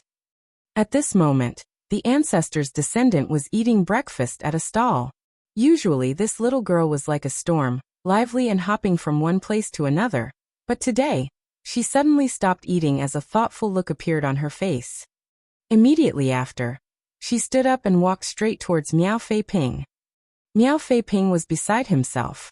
It had to be said that he was a third-order Emperor Realm Master, who had not only used a secret technique to conceal himself, but had also withdrawn his aura completely. Not to mention an ordinary mortal. Even another Emperor Realm Master would not be able to find him so easily. Nevertheless, the ancestor's descendant was actually walking towards him, forcing him to wonder, did she discover me? Miao Fei Ping quickly denied this possibility. Although the ancestor was powerful, his descendant didn't show any signs of cultivation. It was impossible for her to have discovered him. So when she was approaching him, Miao Fei Ping just silently stepped aside. But much to his surprise, the little girl just stood there, and even turned towards him, looking at him with a smile on her face and a twinkle in her eyes. This time, Miao Fei Ping was truly shocked. He took a few more steps to clear the way, but the little girl just kept staring at him. "Junior sister, can you see me?" Miao Fei Ping asked, astounded. The little girl tilted her head and smiled. "Junior sister?" Miao Fei Ping was shocked beyond words. She really can see me. But how is that possible? He had been monitoring her for a long time, but he had never sensed any trace of cultivation from her, not in the slightest. He was really unable to explain the current situation. Just as he was beginning to doubt himself, the little figure in front of him continued with a smile. "Forget it, it's been hard on you these past few days." Miao Fei Ping didn't know how to respond for a moment and muttered, "Don't mind it, junior sister, it was my duty." The little girl nodded her acknowledgement like a worldly wise old woman before suddenly raising her head to the sky and shouting, "Bring me out." Just as she said so, the small figure before Miao Fei Ping suddenly disappeared into thin air. Miao Fei Ping couldn't help but stare absent-mindedly. This sudden abnormality quickly attracted the nearby Seven Stars Sect Emperor Realm Master's attention, and they instantly rushed over to check up on it. Shang Guanji also received word and rushed over, but the little girl was already gone. Fortunately, Miao Fei Ping soon received the ancestor's decree, stating that his mission was over. Everyone from the Seven Stars Sect immediately breathed a long breath. At the same time, a small figure suddenly appeared in the marketplace of Yinyang Pass. Seeing the small figure, Tang Qiu, who had been waiting here all the while, respectfully bowed. The old ancestor lightly nodded before looking at Yang Kai thoughtfully, voicing her doubts. "Is the flow of time in your small universe different from the outside world?" Yang Kai replied, "This junior cultivates the Tao of time, so the flow of time in my small universe is 4 times faster than the outside world. During a bout of enlightenment into the Tao of time many years ago, the flow of time inside Yang Kai's small universe accelerated to twice that of the outside world. Later, when his third disciple Sui was cultivating the Great Nothingness scripture in the Seven Stars sect, his small universe benefited from it for some unknown reason, and the flow of time became 4 times faster. Therefore, although Yang Kai had only cultivated in the marketplace for half a year, the old ancestor had already spent more than 2 years in his small universe. Tang Qiu was stunned for a moment after this revelation, causing him to exclaim, "4 times the speed of the outside world." Yang Kai nodded seriously. Tang Qiu looked at him as if he was looking at a monster. "You have living creatures in your small universe, who are constantly increasing your strength. With a 4-fold time flow rate, isn't it just like adding wings to a tiger?" He suddenly realized something and exclaimed, "No wonder you broke through to the 7th order open heaven realm so quickly. So this is the reason." He had been curious about this all along.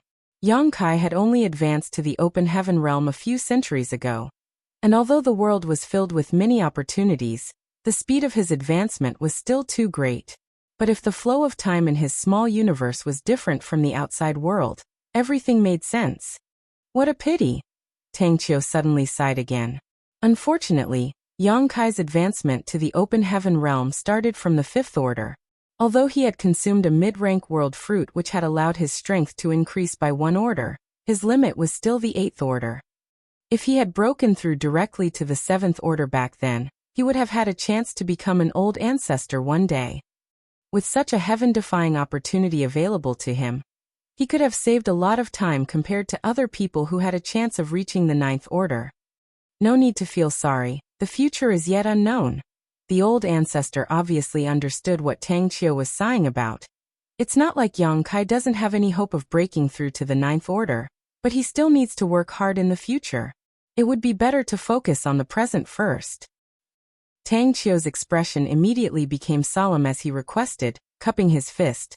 "The 4 armies of Yinyang Pass are already prepared. Please give the order." The old ancestor looked out of the Great Pass and indifferently ordered, "Engage the enemy." A sonorous bugle horn resounded throughout the entire Yinyang Pass. The soldiers of Yinyang Pass, who had been cultivating for over half a year, quickly arranged themselves at the eastern gate. The entire periphery of Yinyang Pass was surrounded by the Black Ink clan army, so the eastern gate was no exception. At this moment, the Black Ink clan was shouting provocations at this particular gate. Over the last half a year, this kind of scene had been occurring almost every day. The closing of Yinyang Pass had made the Black Ink clan become increasingly arrogant. Therefore, when Yinyang Pass's barriers opened and a tide of humans rushed out from the eastern gate, the Black Ink clan army, who had been provoking and cursing them, couldn't react in time. Everywhere the human warships passed, the dumbstruck Black Ink clan army was torn to pieces. In the distance, the territory lords were extremely excited, noticing the humans' movement. They loudly ordered their armies to meet the enemy. They had been feeling suffocated ever since Yinyang Pass withdrew, so now that the humans had finally come out, they naturally wanted to kill to their heart's content. The 2 armies soon clashed with each other in the void. Dazzling secret techniques and artifacts lit up the battlefield as blood and mangled pieces of flesh flew everywhere. As soon as they clashed, the Black Ink clan army showed signs of being suppressed. This was not surprising though, as all of Yinyang Pass's armies had charged out of the eastern gate, while the Black Ink clan's army was spread out around the entire Yinyang Pass. Aside from the Black Ink clansmen outside the eastern gate, the other Black Ink clan armies were still on their way to reinforce them. Furthermore, the Black Ink clan army's strength had been reduced after the previous battles. In the past, the Black Ink clan had been able to constantly replenish their forces from their home territories, but this time, the Black Ink clan's rear had been thrown into chaos. Not only was the royal lord seriously injured, but they had also lost 5 territory lords and countless Black Ink nests. While the humans were recuperating, the Black Ink clan had also received reinforcements, but their numbers were far fewer than normal, making it difficult for them to replenish their losses. Nonetheless, the Black Ink clan continued to fight to the death. It wasn't that everyone from the Black Ink clan was unafraid of death, but if the territory lord commanding the army didn't give the order to retreat, no one would dare to. Retreating in battle without permission was a capital offense. For the territory lords, As long as not too many feudal lords under them died, it did not matter to them how many high-rank and low-rank Black Ink clansmen perished. On the contrary, they could rely on the high-rank and low-rank Black Ink clansmen to exhaust the strength of the humans. In terms of replenishing their forces, the Black Ink clan had it far easier compared to the humans. Therefore, this kind of exchange of forces was extremely beneficial to the Black Ink clan. All the territory lords understood this principle. While the Black Ink clan army at the Eastern Gate was retreating again and again, and the Black Ink clan forces from the other areas were rushing over to provide assistance, a small figure suddenly appeared on an unremarkable warship. Chapter 51-25 Meeting. The Black Ink clan never imagined that the human old ancestor would actually be hiding in the midst of the army to launch a sneak attack. What they found even more difficult to understand was how the old ancestor got the strength to fight so quickly. According to the news they had received from the rear, the human old ancestor was severely wounded and would not be able to fight for the next 30 to 50 years. Otherwise, they wouldn't have continued besieging Yinyang Pass for so long. The royal lord had fallen into a deep sleep, so their side was without a supreme master. Once the human old ancestor took action, the territory lords would not be able to resist. It was precisely because they knew that the old ancestor did not have the ability to fight that the territory lords were so fearless. As strong as those 8th Order humans were, it was not easy for them to kill a territory lord on the battlefield. Therefore, when the figure of the old ancestor suddenly appeared on the battlefield and killed one of the territory lords in the blink of an eye, the Black Ink clan was beside themselves in shock. The old ancestor didn't stop there. She wielded her long sword again, and quickly killed another territory lord with the cooperation of Tang Qiu and the other 8th Order masters. 2 territory lords had fallen in succession in less than a dozen breaths, so how could the surviving territory lords dare to remain? All of them quickly fled, and without them to hold the line, the Black Ink clan army instantly routed. In a flash, the Black Ink clan suffered heavy losses, whereas the morale of the humans shot through the sky. All the territory lords immediately focused all their energy on escaping while the old ancestor didn't waste any time chasing after them. Instead, she turned around and charged towards the south. On the southern side, the Black Ink clan army still didn't know what was happening on the eastern front, so the territory lords were still leading their army to provide reinforcements. Before they could arrive though, they were directly intercepted by 8th Order division commanders led by their old ancestor.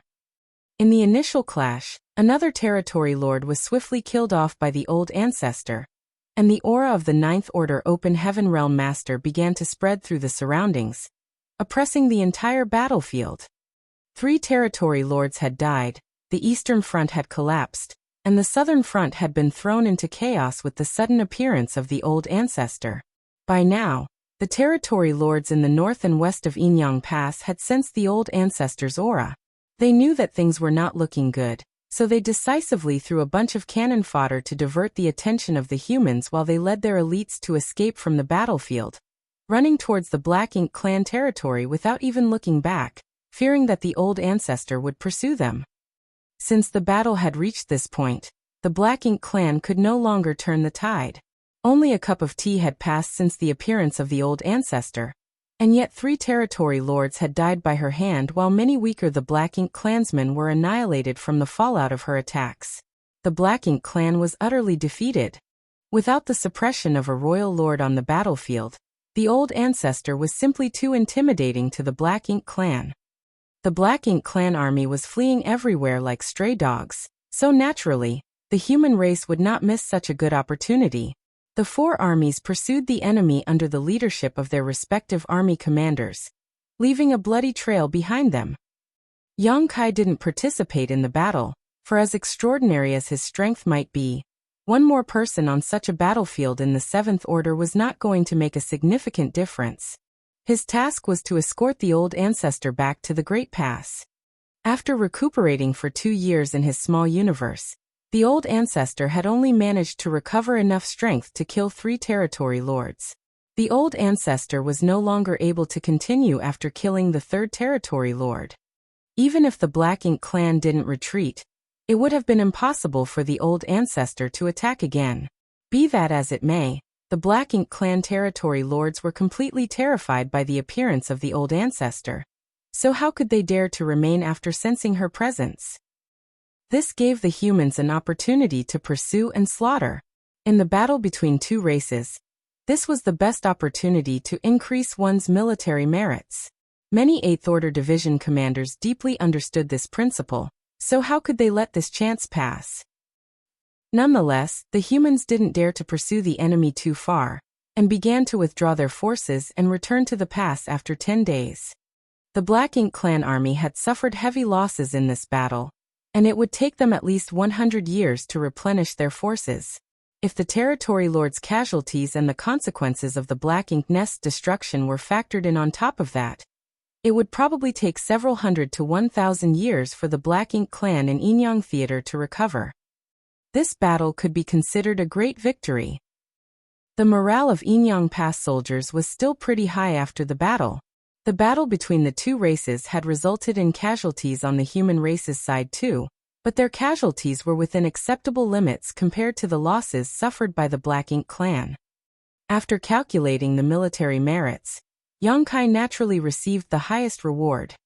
Leaving aside the fact that he infiltrated the Black Ink clan's domain, ruined their grand plan, and rescued 300 artifact refiners, just the destruction of the 10 mid-rank Black Ink nest was something no one could compare to. Not only did he discover many secrets about the Black Ink clan, he had also brought the old ancestor back to the Great Pass. Each of these feats was of great merit. Yongkai might have belonged to Blue Sky Pass, but his contributions this time were not small. Furthermore, Inyang Pass had also made an exception to record his military merits. Yongkai could exchange them for anything he wanted from Inyang Pass War Materials Palace with his military merits. However, he had looted a huge number of resources from the Black Ink clan already, so he didn't need to worry about his own cultivation, and naturally didn't need to exchange for anything at the moment. After the battle ended, Yongkai did not immediately return to Blue Sky Pass. Instead, he opened the portals to the Universe Paradises and Universe Cave Heavens in the periphery of the pass at the behest of Tang Qiu and the other army commanders. There were multitudes of hidden Universe Paradises and Universe Cave Heavens around each great pass, which were all left behind by high-rank Open Heaven Realm Masters who had died in battle. It was true for Blue Sky Pass, and so was it for Inyang Pass. Yongkai had already opened the portals to the Universe Paradises and Universe Cave Heavens around Blue Sky Pass, and the Array Masters back there had set up multitudes of restrictions and traps inside of them to deal with the Black Ink clan army in the future. Inyang Pass had heard about this matter, so it was only natural for them to follow suit. Unfortunately, these hidden gates were difficult to find, unless one was proficient in the Tao of space like Yongkai. Over the next few months, Yongkai had been searching around the periphery of Inyang Pass to open these hidden portals, and as long as one was opened, Array Masters would get to work. After finishing these tasks, Yongkai began searching for the entrance to the sealed world portals further afield. It took him almost 2 years to finish everything. After returning to Inyang Pass, the purifying light in the 4 purifying Black Ink battleships still needed to be replenished, so he had to act again. Taking into consideration the fact that the Southern Army commander Wu Qing had one of the 4 universe pillars, Yongkai gave him a number of small stone race members to let him raise them inside his small universe. It was like a priceless gift to Wu Qing. He was an 8th Order Open Heaven Realm Master, but he was not far from breaking through to the 9th Order. Now that he had the small stone race, the time it would take him to advance had been reduced. Everything was ready. The marketplace was extremely lively at this moment, just like the first time Yongkai had come here. The entire street was crowded and bustling with activity, like a mortal city. But compared to his initial confusion, Yongkai now knew that this marketplace was built to treat the old ancestor's injuries. After easily finding the old ancestor, who happened to be listening to a story in the tea house, Yongkai sat down next to her without any trace of politeness. The speaker on the stage was an 8th Order Open Heaven Realm Master, whom Yongkai didn't recognize. Yongkai had no idea which division commander he was, but he seemed to be telling some kind of fantastical story. It was wonderful and a few among the audience were cheering in excitement. Young Kai's brow couldn't help twitching as he really couldn't get used to this kind of scene. After all, everyone in the audience was a powerful open heaven realm master. Are you leaving? The old ancestor asked casually while stuffing food into her mouth. Young Kai nodded his agreement. Everything here has been taken care of, so there's nothing left for me to do. It's been hard on you all these years. You've been running all over the place and haven't had time to rest. It is this junior's duty, Young Kai replied. And when you get back, you should focus on your cultivation and strive to break through to the 8th order as soon as possible. In the end, the 7th order is not enough to ensure your safety on this black ink battlefield. Junior understands. Young Kai replied respectfully. He hesitated for a moment before asking, does the old ancestor need help to heal? If the old ancestor needs it, the junior will not hesitate. The old ancestor answered with a smile. There's no need, healing here is the same. Although the speed can't be compared to your small universes, the Black Ink clan's forces have suffered heavy casualties, and there won't be any war for the next several hundred years or more, so the speed of my recovery isn't important. Young Kai was just about to nod when the old ancestor suddenly added, why don't you come to Yinyang Pass? You're half a disciple of Yinyang Heaven, so it's only right and proper for you to come here. Young Kai replied, this junior cannot make the decision on this matter. If the old ancestor really wants this junior to come to Yinyang Pass, Blue Sky Pass must be informed. If Blue Sky Pass allows it, I will not refuse. The old ancestor chuckled. It was just a casual remark, don't take it seriously. Since you're a human, no matter where you are, as long as you fight against the Black Ink clan, it's all the same. It does not matter which great pass you belong to. Yes. Young Kai nodded and accompanied the old ancestor for a while before standing up and stating, this junior will take his leave then. Go on. The old ancestor waved him off. After leaving the marketplace, Young Kai went straight to some place inside the inner sanctum and stopped in front of a small courtyard. There was a barrier outside the courtyard, obviously to prevent anyone from disturbing its occupant. Be that as it may, Young Kai didn't pay it any heed and simply lifted his hand to touch it. Soon a portal opened before Young Kai entered inside. In the courtyard, Blood Crow sat up straight and glanced over. What is it? Young Kai smiled. Nothing important. I'm preparing to return to Blue Sky Pass, so I came to see you before I left. Blood Crow immediately became sullen. Since when were we friends? Young Kai reached out and grabbed a few bottles of wine out of thin air, before placing them on the table in front of Blood Crow. Blood Crow looked at the wine and then at Young Kai before clicking his tongue. Are you trying to make friends with me with just these few bottles? Have you forgotten what you did to me? Young Kai placed 2 bowls, filled them with wine, and picked one up. Let me ask you, do you want to drink it or not? Blood Crow remained silent for a moment before picking up a bottle, unsealing it, and then pouring it. Young Kai didn't pay attention to this and just lifted his bowl. They didn't talk much, just kept drinking. After drinking a few bottles, Young Kai stood up and stated in a slightly drunk manner, Brother Blood Crow, the battlefield is dangerous, and fighting alone will not guarantee your safety. All the humans here are wearing the same robe. I hope that when next I come to Yinyang Pass, I will see you again. Saying so, he waved his hand and turned to leave. Watching him disappear, Blood Crow snorted. How boring. Chapter 51-26, The Void Dao Temple. Young Kai smoothly returned to Blue Sky Pass through the hyperspace array. When he looked up, he saw Zhongliang waiting for him. Young Kai quickly bowed in response. Zhongliang raised his hand as he stated with a smile, Well done, it's been hard on you these past few years. Young Kai was stunned for a moment, but he quickly realized that Zhongliang must have been informed of everything he had done at Yinyang Pass. It needed a massive amount of resources to travel between great passes.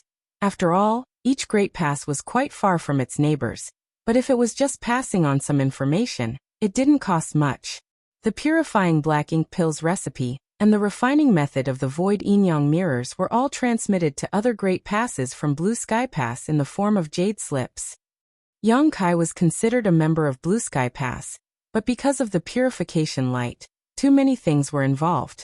If it weren't for the fact that the Black Ink clan's plan to refine the warships was too great a threat to the human race, how could Blue Sky Pass be willing to put Yongkai in danger? When he went to the Inyang Theater, Blue Sky Pass naturally paid attention to his movements. Almost every month, Blue Sky Pass would send a message to Inyang Pass, inquiring about the situation. Naturally, if there was anything to report, it was reported to them without concealment. While Yongkai was hiding in the Black Ink clan's territory, Inyang Pass hadn't received any news from him either, which made Blue Sky Pass quite anxious. When Yongkai finally showed up, the Black Ink clan army was besieging the Great Pass, and Yongkai needed to assist Inyang Pass's old ancestor in healing her injuries. After driving back the Black Ink clan army, Yongkai needed to remain there to open the portals to the Universe Paradises, Universe Cave Heavens and Sealed Worlds. Zhongliang and the others even suspected that Inyang Pass wanted to forcibly retain Yongkai, that they had no intention of returning him. To be honest, if Yongkai hadn't returned to Blue Sky Pass soon, Zhongliang would have personally gone to Inyang Pass and looked for Tang Qiu and the others. Fortunately, Yongkai had returned, which finally put Zhongliang at ease. Regarding Yongkai's deeds in the Inyang Theater, Zhongliang was not stingy with his praise. He immediately told him that since he had returned, he should rest well and work hard to improve his cultivation. Yongkai naturally agreed. Zhongliang left happily while Yongkai returned to his residence alone. Sensing the movement of the restriction, Feng Ying and Bai Yi, who were cultivating, came out to investigate. When they saw that Yongkai had returned, the two women were overjoyed. This place was originally Feng Ying's residence, but because it was a courtyard with extra rooms, Yongkai had always lived here. Later, Bai Yi also joined them after Yongkai had rescued her. After all, they were all members of the same squad, so it would be easier for them to convene in times of war. After not seeing each other for over a decade, their auras had clearly become stronger. In fact, it wasn't just them, but everyone in Blue Sky Pass had improved after such a long period of rest. Before Yongkai's arrival, there was always a shortage of cultivation resources regardless of which Great Pass it was. So the distribution and use of each and every material had to be carefully calculated. However, ever since Yongkai brought out the Void Inyang mirrors, resources were no longer a problem, especially in Blue Sky Pass. The amount of resources stored in the War Materials Palace now could be said to be as vast as the mountains and seas, enough for the soldiers in the Great Pass to cultivate for thousands of years.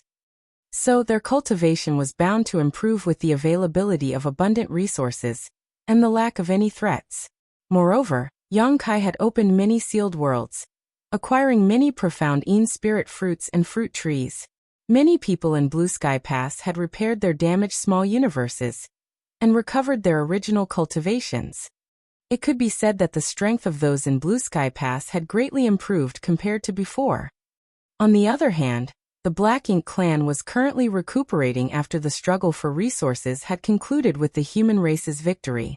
There wouldn't be any more battles anytime soon. It could be said that the soldiers of Blue Sky Pass were enjoying the most leisurely time. Every cultivator cherished this moment, because no one could guarantee that they would be able to make it to the next time they could enjoy such leisure. After chatting with Feng Ying and Bai Yi for a while, Yongkai returned to his room and went into retreat. From the 7th order to the 8th order was an extremely long process of accumulation. However, the flow of time in Yongkai's small universe was different from that of the outside world. Furthermore, the living beings inside his small universe were constantly improving his heritage, and the World Tree clone was able to purify and strengthen his world force. Be that as it may, the main way to increase one's cultivation was still the boring and monotonous routine of refining resources. Yongkai didn't lack supplies. His small universe already had enough cultivation resources stored in it to break through to the 8th order, and adding the looting he had done in the hinterlands of the Black Ink clan, he now had an almost inexhaustible supply of materials. Originally, he wanted to donate some resources to Blue Sky Pass, but now that Blue Sky Pass didn't lack resources, he gave up on this notion. Day after day, year after year, Yongkai's cultivation slowly and steadily increased as a large number of resources were consumed. However, unlike others, Yang Kai couldn't cultivate in seclusion for extremely long periods of time.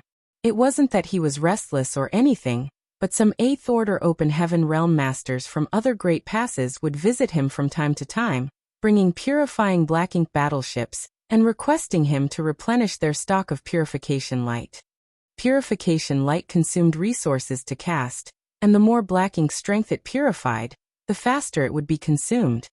Yang Kai was the only one who could replenish the purification light. As such, once the purification light sealed in a purifying black ink battleship had been exhausted, it had to be sent to Blue Sky Pass. This matter couldn't be handled by others, so basically every time he went into retreat, it would not last for too long. At best, Yang Kai would be interrupted once a year, but there were times when he had to take action every other month or so. Replenishing purification light was as easy as lifting a finger for Yang Kai. At most, it would consume some yellow and blue crystals. However, the rapid consumption of the purification light was also a testament to the intensity of the battle at the various great passes, causing his heart to inevitably sink. The Black Ink clan was like moss, unkillable no matter how many you cut them down. Even if they were defeated and driven back, it wouldn't be long before they returned. Fortunately, with the large-scale refining and promotion of purifying black ink pills, the frequency at which Yang Kai had to replenish purification light became much lower. The purifying black ink pill recipe was an inheritance left behind by an ancient alchemist. It was incomplete though, so Zhu Guming and Zhou Fang, 2 alchemy great-grandmasters, had derived its complete formula after many experiments. It was an effective method to deal with the corrosion of black ink strength. Many of the materials used to refine purifying black ink pills had disappeared from the 3000 worlds, but they could still be found in the many sealed worlds scattered across the black ink battlefield. Currently, every great pass was cultivating large quantities of these spirit herbs in their own medicine gardens. After many years of effort, their hard work had finally borne fruit. This was especially true for Yang Kai's small universe's medicine garden, which was cultivating those spirit herbs in large quantities. After all, his small universe's time flow was different from the outside world. He had a unique advantage when it came to cultivating herbs. He could grow them faster. He had planted many profound fruit trees in his medicine garden when he was exploring the sealed worlds.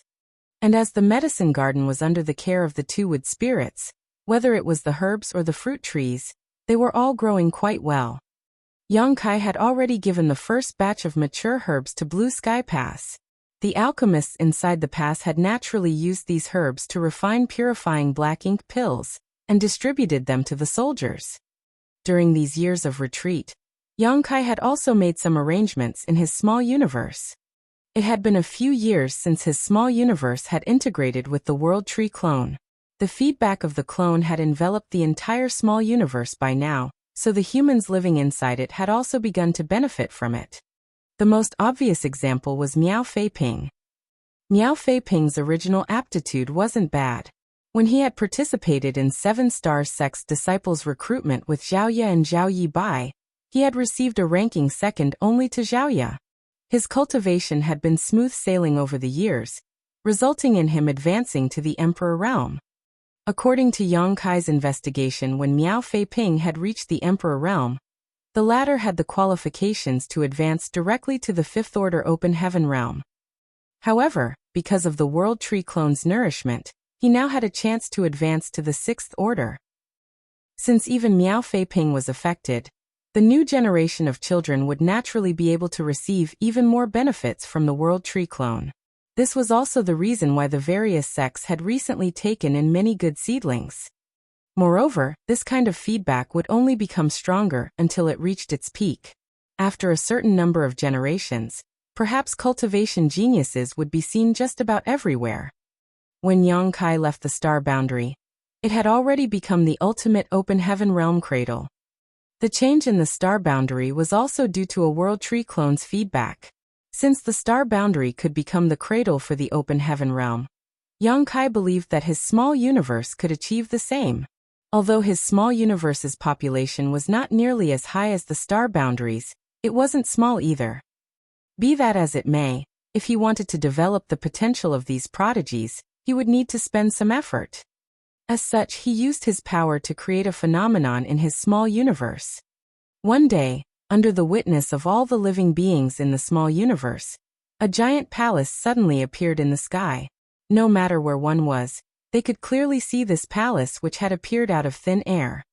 The palace was surrounded by a dazzling halo of light which attracted everyone's attention as soon as it manifested. The Emperor Realm Masters of the various great sects immediately became extremely interested in this palace that had appeared out of nowhere, and all of them flew straight towards it to investigate. Nonetheless, no matter what the order these Emperor Realm Masters were in, no matter how hard they tried, they were unable to reach the palace. It was as if the palace was right in front of them, but also very far away. Only one person succeeded. It was none other than 7 Stars Sect's Miao Feiping. Under everyone's stunned gazes, Miao Feiping successfully arrived at the palace. All of the Emperor Realm Masters were greatly shocked at the sight of this. They were unable to understand why they couldn't approach this palace, but Miao Feiping could. Many of the higher-ups of the various sects gathered around Shang Guanji to ask about this matter, but Shang Guanji was just as confused as they were. After the time it takes for half an incense stick to burn, Miao Feiping flew down from the palace. The Emperor Realm Masters quickly surrounded him to inquire about the situation after seeing him return. Miao Feiping's expression became solemn as he pondered for a moment before quenching their curiosity. This place is called the Void Dao Temple, and it is bestowed by the world itself, not created by man. Void Dao Temple. The crowd of Emperor Realm Masters were all extremely skeptical, wondering if this was all a ploy by the 7 Stars Sect. Otherwise, how could they explain that Miao Feiping was the only one who could reach the palace? 7 Stars Sect was the strongest sect in this world, and it also had an elusive and mysterious ancestor supporting it. Perhaps this Void Dao Temple was just a gimmick for them to dominate the whole Void world. What is inside this Dao Temple? Someone asked. Miao Feiping replied. The Void Dao Temple contains the essence of the 3,000 Grand Daos, the ultimate truth of the martial Dao, and the mysteries above the Emperor Realm.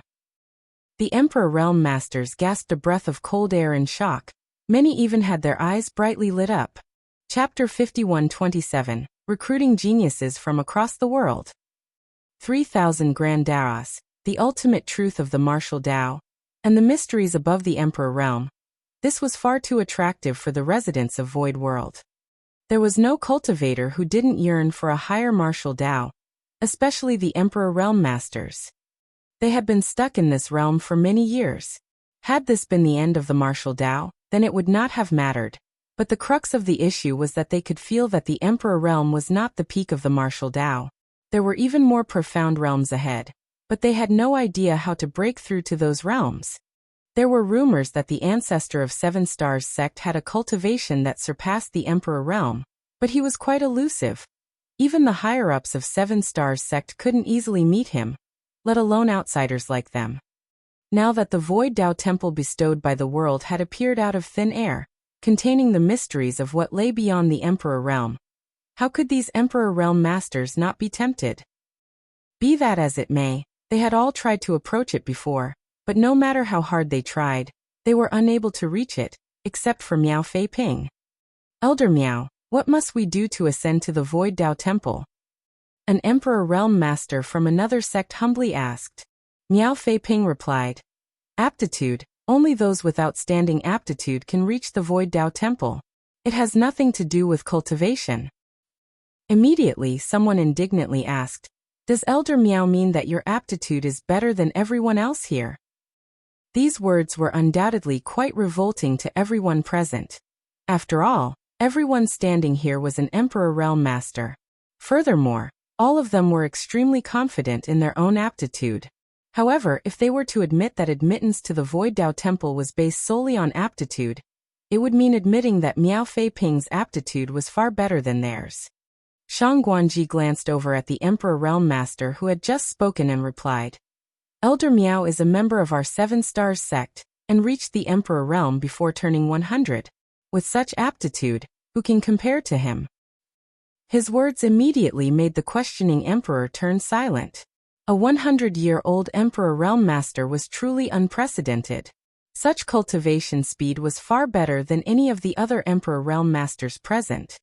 Another person asked curiously, "Elder Miao, how do you know all this?"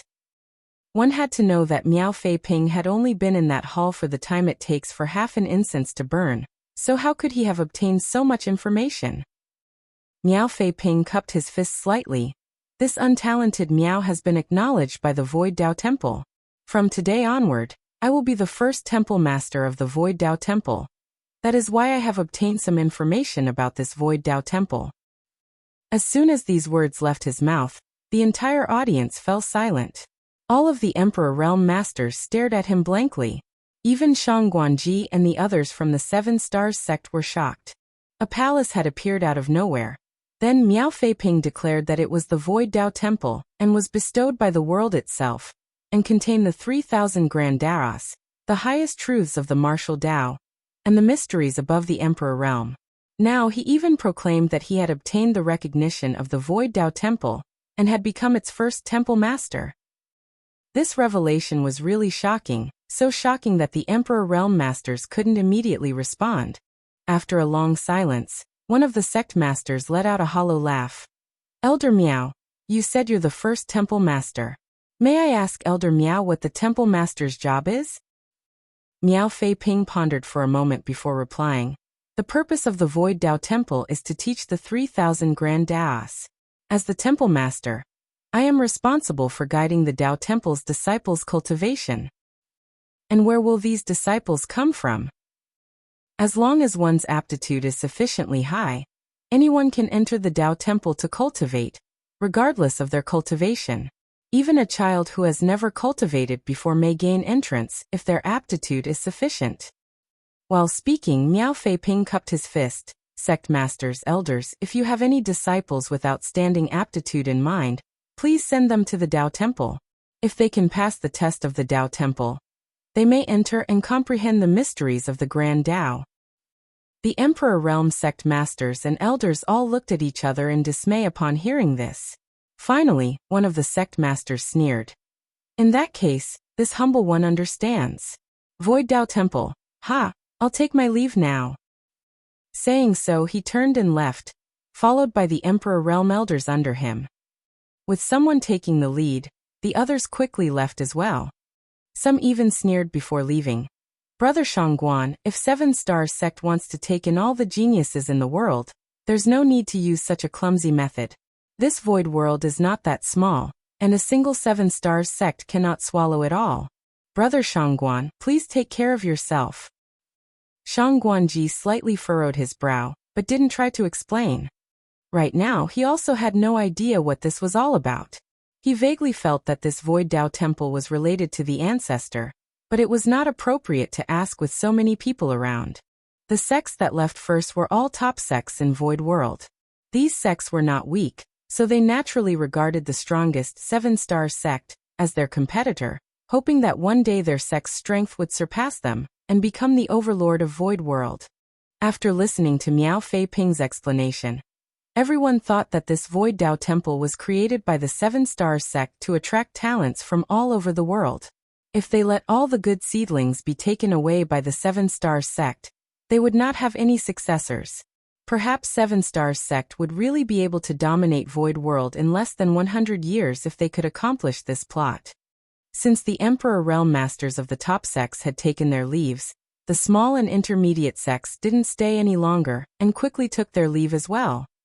When only the higher-ups of the Seven Stars sect remained, Guan Qianxing finally spoke. "Fei Ping, this Void Dao Temple." Shang Guanji immediately interrupted him. "Let us return first." Guan Qianxing understood that Shang Guanji stopped him because he was afraid that someone was trying to spy on them, so he didn't ask any further. After everyone had returned to Seven Stars sect, Shang Guanji finally asked Miao Fei Ping, "Is what you said about the Void Dao Temple true?" Miao Fei Ping earnestly nodded his affirmation. "It's true. I did not speak a single lie to those people." A solemn look took over Shang Guanji's face. "Is this related to the ancestor?" It is indeed related to the ancestor. It was also Ancestor who appointed me as the temple master. As soon as these words came out, all 7-star sect Emperor Realm Masters were thrilled. Since it was the Ancestor's handiwork, there was no need to doubt or worry. Previously, Shang Guanji had also suspected that the Void Dao Temple was created by the Ancestor, but now he had confirmation. Why did the Ancestor create this Void Dao Temple? Guan Qianxing hurriedly asked. Miao Fei Ping replied. Ancestor intends to take many of Void World's geniuses under his tutelage and teach them about the Grand Dao. Shang Guanji and the others' eyes lit up. The Ancestor had long passed down the method to condense one's Dao seal to the 7-star sect, and had given them many resources to do so with. Some of them had even already begun to form their Dao seals, while Miao Fei Ping was far ahead of his peers in this regard, and had even begun refining element powers. Nonetheless, the Void Dao Temple was still extremely attractive to them. How could Miao Fei Ping not know what they were thinking after seeing their reaction? He immediately added, just as I said before, admittance to the Void Dao Temple has nothing to do with your cultivation, only your aptitude. If your aptitude is good enough, you can easily reach it, but if your aptitude is lacking, no matter how high your cultivation is, you can never approach it. Shang Guanji couldn't help but awkwardly cough at those words. He had also tried to ascend to the Void Dao Temple before, but unfortunately, he was unable to do so. In other words, his aptitude wasn't high enough to be recognized by the Dao Temple. Regardless, their ancestor had already taught them the method to form their Dao seal, so as long as they diligently cultivated, they could break through the shackles of the Emperor Realm someday. Right now, the Void Dao Temple was a turning point for others. Fixing his expression, Shang Guanji stated, since the Void Dao Temple is Ancestor's handiwork, the 7-star sect will naturally cooperate unconditionally. Fei Ping, since you are the temple master and have received the Ancestor's favor, you must be diligent in the future. Yes, Miao Fei Ping replied respectfully. Regarding the matter of the Dao Temple, how do you want my 7-star sect to cooperate? Please give the order to all disciples to present themselves to the Dao Temple. It only takes an incense stick for those with appropriate aptitude to receive the blessing of the Dao Temple and enter it to cultivate the Grand Dao. Shang Guanji lightly nodded as a look of admiration appeared on his face, as expected of Ancestor's work. If that's the case, I will arrange for it immediately. Soon, the 7-star sect began moving. All of 7-star sect's disciples, regardless of their cultivation, received orders from the higher-ups to step out from their abodes or places of cultivation and present themselves to the palace in the sky for the time it takes for an incense stick to burn. The disciples didn't know why they were asked to look up and observe the floating palace, but since it was an order of the higher-ups, they just had to follow it. In any case, it was just an incense stick's worth of time, so it wasn't like it was a burdensome task. Even the Emperor Realm Masters, who had tried to ascend to the Dao Temple before, found a secluded place and secretly focused on the palace, hoping for a miracle to occur. The dozen or so giant squares in 7-star sect were soon filled with people, all of them gazing up at the Void Dao Temple. Time slowly passed. After the time it took for an incense stick to burn, a 5-colored beam suddenly descended from the palace that had been quietly floating in the sky and landed on one of the disciples. The next moment, something shocking happened. The disciple's body slowly floated up, and as the beam of light rapidly withdrew towards the Void Dao Temple, the disciple's cry rang out from midair. After the first beam of multicolored light, several more descended. Each of these beams seemed to have some kind of restraining power, taking away a disciple who was currently observing the Dao Temple. These rays of light were not all the same though. They were divided into 3 colors, 5 colors, and 7 colors. In just a short period of time, more than 30 disciples had been taken away by the colorful beams. Among them, the 7-colored beams numbered the least, just 2, followed by the 5-colored and then the 3-colored beams. As for the disciples who had been taken away by the beams, all of them were excellent seedlings with outstanding aptitudes. The greater their aptitudes were, the more colorful the beam that fell on them had been.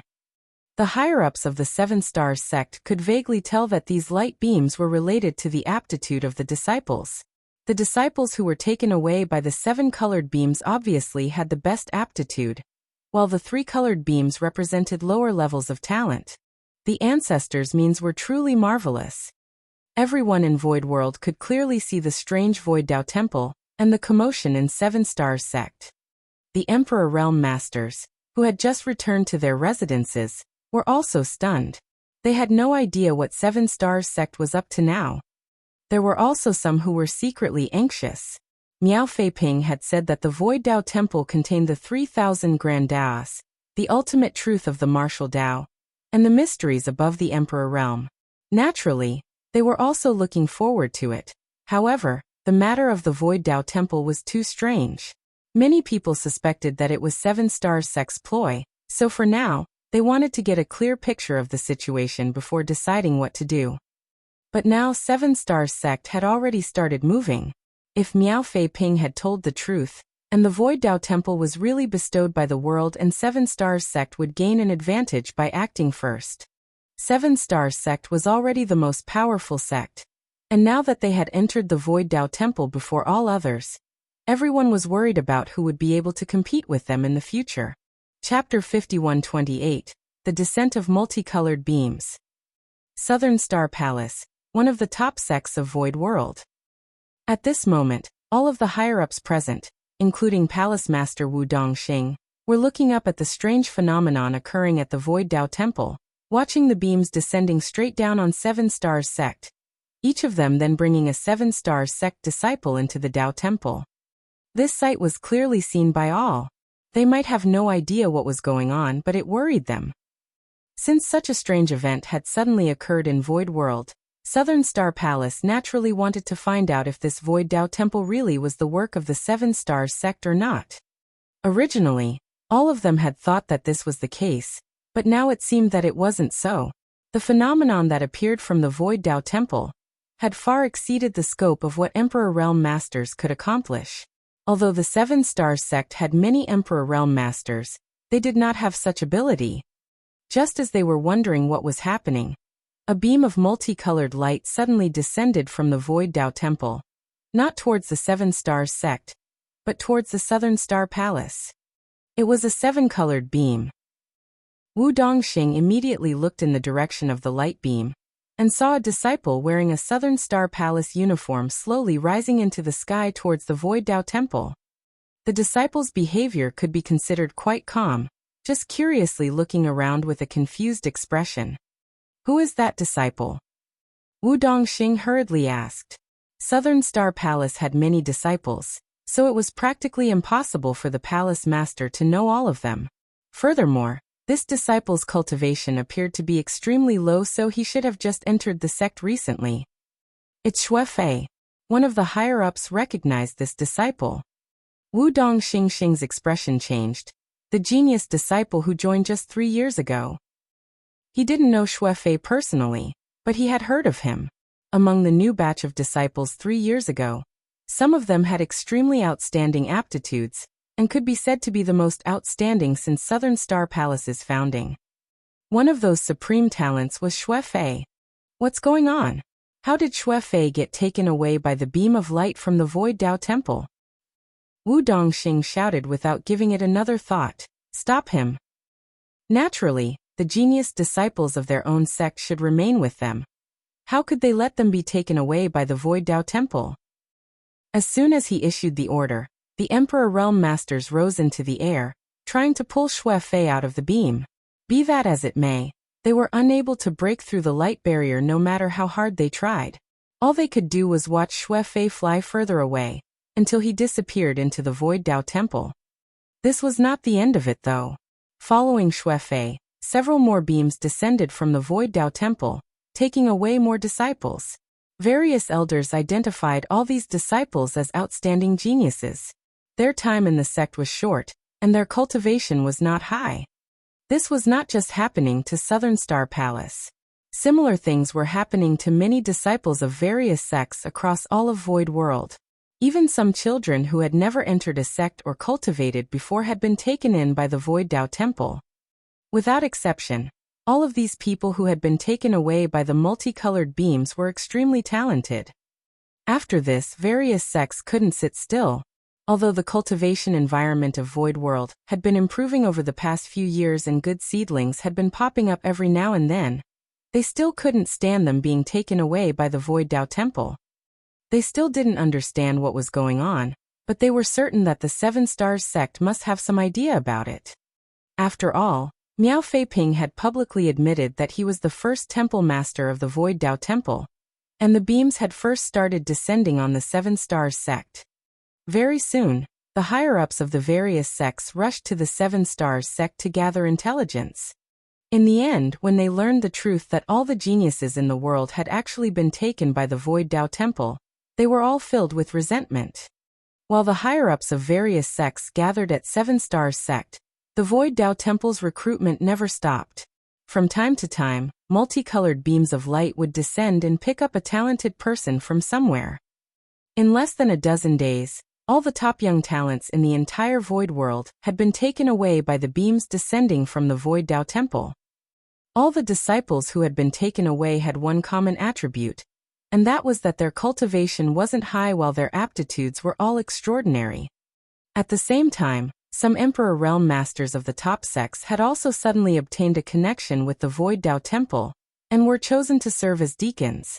At the same time, they were allowed to enter the Dao Temple to cultivate and guide the disciples who had been taken away by the beams. The Emperor Realm deacons who had been chosen were all a bit skeptical at first.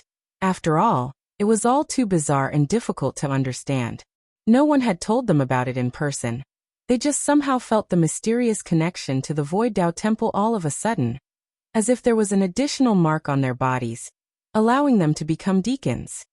These Emperor Realm deacons were all skeptical, but when they tried to enter the Dao Temple, they were surprised to discover that they could actually fly straight to it. The mark that had appeared on their bodies seemed to be a kind of authorization to enter the Dao Temple. There was not a massive number of deacons, but there were still quite a few of them. Almost every top sect had one. When these deacons entered the Dao Temple, they would either remain inside for a few hours or a few days before rushing back to their respective sects and explaining what they had seen and heard. The entire Void World shook from their revelations. This was because according to these selected Dao Temple deacons, the disciples who had been taken away were living quite well in the Dao Temple. Not only that, but the Dao Temple itself was like a completely different world. It was rich in world energy and had perfect world principles to cultivate in. It would undoubtedly be many times faster to cultivate in such an environment than normal. There was also a massive secret art pavilion inside the Dao Temple, which had countless secret arts and secret techniques. All of these secret arts were extremely precious and could be read by anyone without any restrictions. The Dao Temple didn't even restrict them from teaching them to outsiders. In other words, they could freely pass on any secret art and secret technique inside the Dao Temple to their own sect. There were also visions in the Dao Temple, demonstrating the mysteries above the Emperor Realm. Now the Emperor Realm Masters of Void World knew that there was an open heaven realm above the Emperor Realm, and if one wanted to reach the open heaven realm, they would first need to condense a Dao seal. Then if they wanted to complete their Dao seal, they would need to refine cultivation materials of appropriate elements and orders. What was most shocking was that these materials were all readily available in the Dao Temple, but they could not be taken at will. It needed a certain amount of contributions to the Dao Temple. As for how to gain contribution, the deacons were unable to figure this out because their time in the Dao Temple was too short. Only one thing was clear: if a sect's disciple was chosen by the Dao Temple, they would be able to obtain a certain amount of contribution points. The more disciples were chosen, the more the contribution points they would receive, and these contribution points could be exchanged for resources in the Dao Temple. After the revelations from various deacons, the great sects no longer held any doubts about the Void Dao Temple. They had originally thought that it was the Seven Stars sect's handiwork, but now it seemed that it was indeed a miracle bestowed on them by the world, the heavenly way guiding them in their cultivation. Everyone had already understood the requirements to enter the Dao Temple. Apart from the chosen deacons who were freely allowed to enter and exit, entrance to the Dao Temple depended on one's aptitude. If one's aptitude was outstanding enough, a dazzling beam would naturally descend from the Dao Temple as long as they presented themselves to it for an incense stick worth of time. Truly, the profundities of the heavenly way were endless and not something that could be fathomed by ordinary people. At this point, the sects no longer had any objections to the Void Tao Temple, and all of them ordered their disciples to pay their respects to it. After all, their sect could gain contribution points and exchange them for resources as long as their disciples were selected. Although these genius disciples were the foundation of the sect's future prosperity, cultivating them would require a great deal of time and effort. How could they be compared to the temptation of exploring a higher martial Tao on their own? What's more, the disciples who had been taken in by the Tao Temple still had their names registered under their original sect, and their connection to it had not yet been severed. If these disciples were willing, they could travel between the Tao Temple and the sect at any time. The entire Void world was bustling with noise and excitement. Since the appearance of the Void Tao Temple a month ago, multicolored beams would appear, taking away individuals with extraordinary aptitudes each day. After the Tao Temple Master Miao Fei Ping and the many Emperor Realm deacons entered, the Void Tao Temple officially began operating. In just a short month, the Tao Temple had taken in over 500 disciples, each of them a genius who would be carefully cultivated by any sect. Now that Miao Fei Ping and the other deacons were taking care of them though, Yang Kai didn't need to intervene until they had advanced to the Emperor Realm. The Tao Temple disciples would definitely increase over time, and when these disciples had broken through to the open heaven realm in the future, they would become a force that would help the human race resist the Black Ink clan. The power of the World Tree clone was beginning to show. Furthermore, in order to perfect the Tao Temple's secret art pavilion, Yang Kai took the time to pay a visit to Blue Sky Pass War Materials Hall, and spent a large amount of military merits to exchange for secret arts and secret techniques from the various cave heavens and paradises. These secret arts and techniques would be considered priceless treasures and not easily released to others if this was the 3,000 worlds, but they were quite common and accessible on the Black Ink battlefield. After all, even the Demon Eye of Annihilation and Black Purgatory Eye, core secret techniques of myriad demons heaven that would never be passed down to outsiders, could be exchanged for with military merits, so what of other secret arts and techniques? It did not take much time or effort to build the Void Tao Temple, as everything in Yang Kai's small universe could be decided by him with a flash of his thoughts. After the Void Tao Temple was on the right track, Yang Kai didn't pay much attention to it. Currently, the Void Tao Temple had just taken in its first disciples, and they had not been cultivating for too long. It would still take some time for them to mature. In addition to refining cultivation materials, most of Yang Kai's time was spent on comprehending secret techniques. As time passed, his strength slowly and steadily increased. Until one day, something pulled his heartstrings. He immediately focused his attention on his small universe. When he laid his eyes on the figure sitting cross-legged in the Void Tao Temple, he finally muttered, "Is it time already? Since that's the case, I shall let you decide for yourself." Inside the Void Tao Temple, Miao Fei Ping happened to be refining the last element power to complete his Tao seal. According to the ancestor, once he succeeded, he would be able to split heaven and earth apart within his body, and break through the shackles of the Emperor Realm, thereby advancing to the open heaven realm. However, no matter how hard he tried, he was unable to take that final step. There seemed to be a thin membrane that could be broken with a flick of his finger standing in his way, but he couldn't seem to touch it regardless of how he tried. Chapter 51-29 Choice. Miao Fei Ping's temperament was undoubtedly firm and steady. He did not falter even in this situation. Until he suddenly heard the ancestor's voice. Logically speaking, if one were to be disturbed at such a critical moment, their mind would definitely be shaken. In the best-case scenario, they would suffer from cultivation dissonance, and in the worst-case scenario, they might even die on the spot. Nonetheless, this did not happen to Miao Fei Ping, because at the same time the ancestor's voice was transmitted to him, a gentle force stabilized his state of mind, allowing him to avoid this calamity. Even the berserk Emperor Qi in his body calmed down. When he opened his eyes, Miao Fei Ping saw a smiling man standing in front of him. It was none other than the ancestor. Miao Fei Ping hurriedly stood up and respectfully bowed. Disciple greets ancestor. Yang Kai lightly nodded. At this moment, he was nothing more than a soul avatar, just like when he traveled across his small universe all those years ago. Nonetheless, the soul avatar in Miao Fei Ping's eyes was equivalent to the arrival of the ancestor's true body. He didn't dare to show any disrespect. It's been hard on you all these years. Only 20 years had passed in the outside world since the establishment of the Void Dao Temple, so 80 years had passed in the small universe. Over the past 80 years, the number of disciples the Void Dao Temple had accepted had reached over 2,000, each and every one of them a dragon among men. With Miao Fei Ping acting as the temple master, the deacons chosen by the Dao Temple all diligently guided these disciples. He had truly worked hard over these years. After all, the cultivation of these chosen disciples wasn't high. Many of them were children who had never cultivated before. Taking care of them was indeed a daunting task.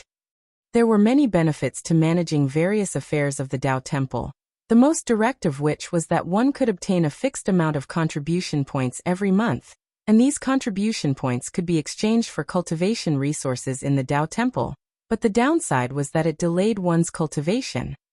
If not for this, Miao Fei Ping would not have taken a century to finally reach this point with his aptitude. Disciple is honored by ancestors' concern, but it was not difficult at all. Miao Fei Ping replied respectfully. Yang Kai nodded his acknowledgement. Right now, you're just a step away from the open heaven realm, but if you want to reach it, you must make a choice. A choice? Miao Fei Ping was puzzled. Ancestor, please explain.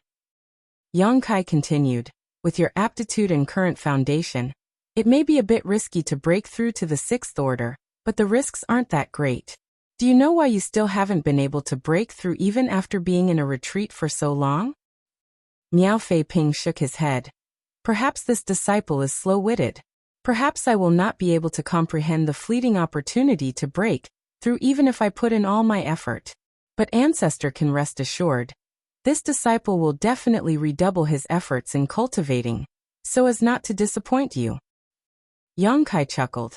If you can be considered slow-witted, then there aren't many smart people in Void World. Miao Fei Ping humbly replied. Ancestor is too kind.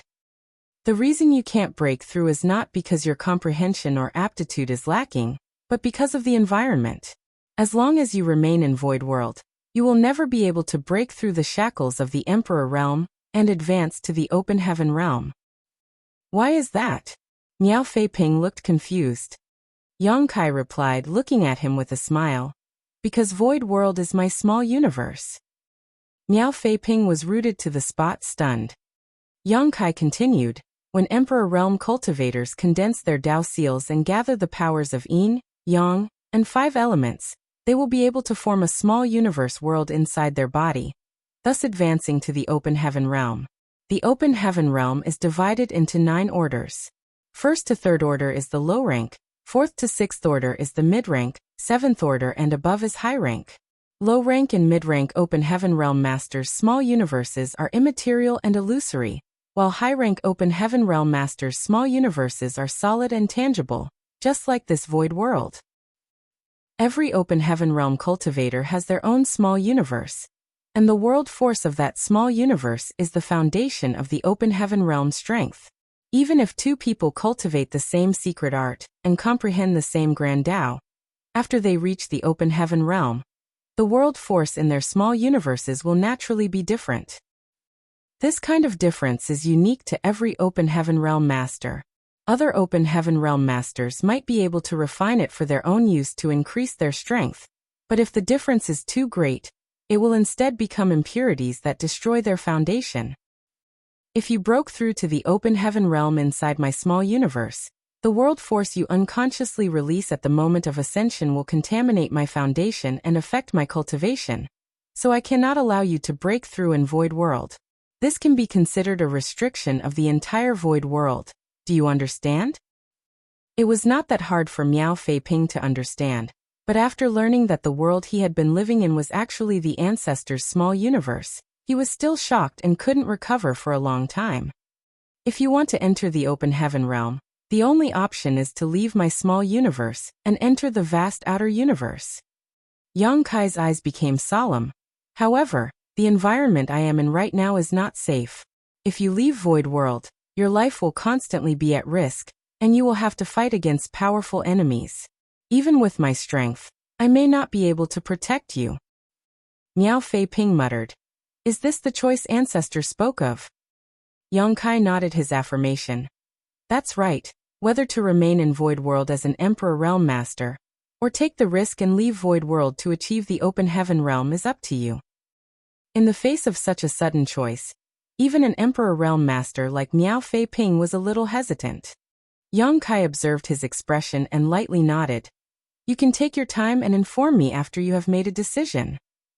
Saying so, his figure gradually started to fade as he prepared to leave. Before he could go though, Miao Fei Ping suddenly raised his head and asked, Ancestor, are junior sister Zhaoye and senior brother Zhao Yibai still in Void World? Yang Kai's figure solidified again as he shook his head.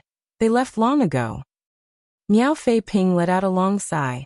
Although he had suspected it, it was only now that he got the confirmation. He lightly nodded his acknowledgement before asking, since junior sister Zhaoye and senior brother Zhao Yibai have long since left Void World, I assume they will advance to the Open Heaven Realm in the future. Yang Kai pondered for a moment before replying. Naturally, but their situation is different from yours. They are currently in another great world, where they don't have to be worried about external threats. So there is no need to worry. May I ask what order those two will reach when they break through?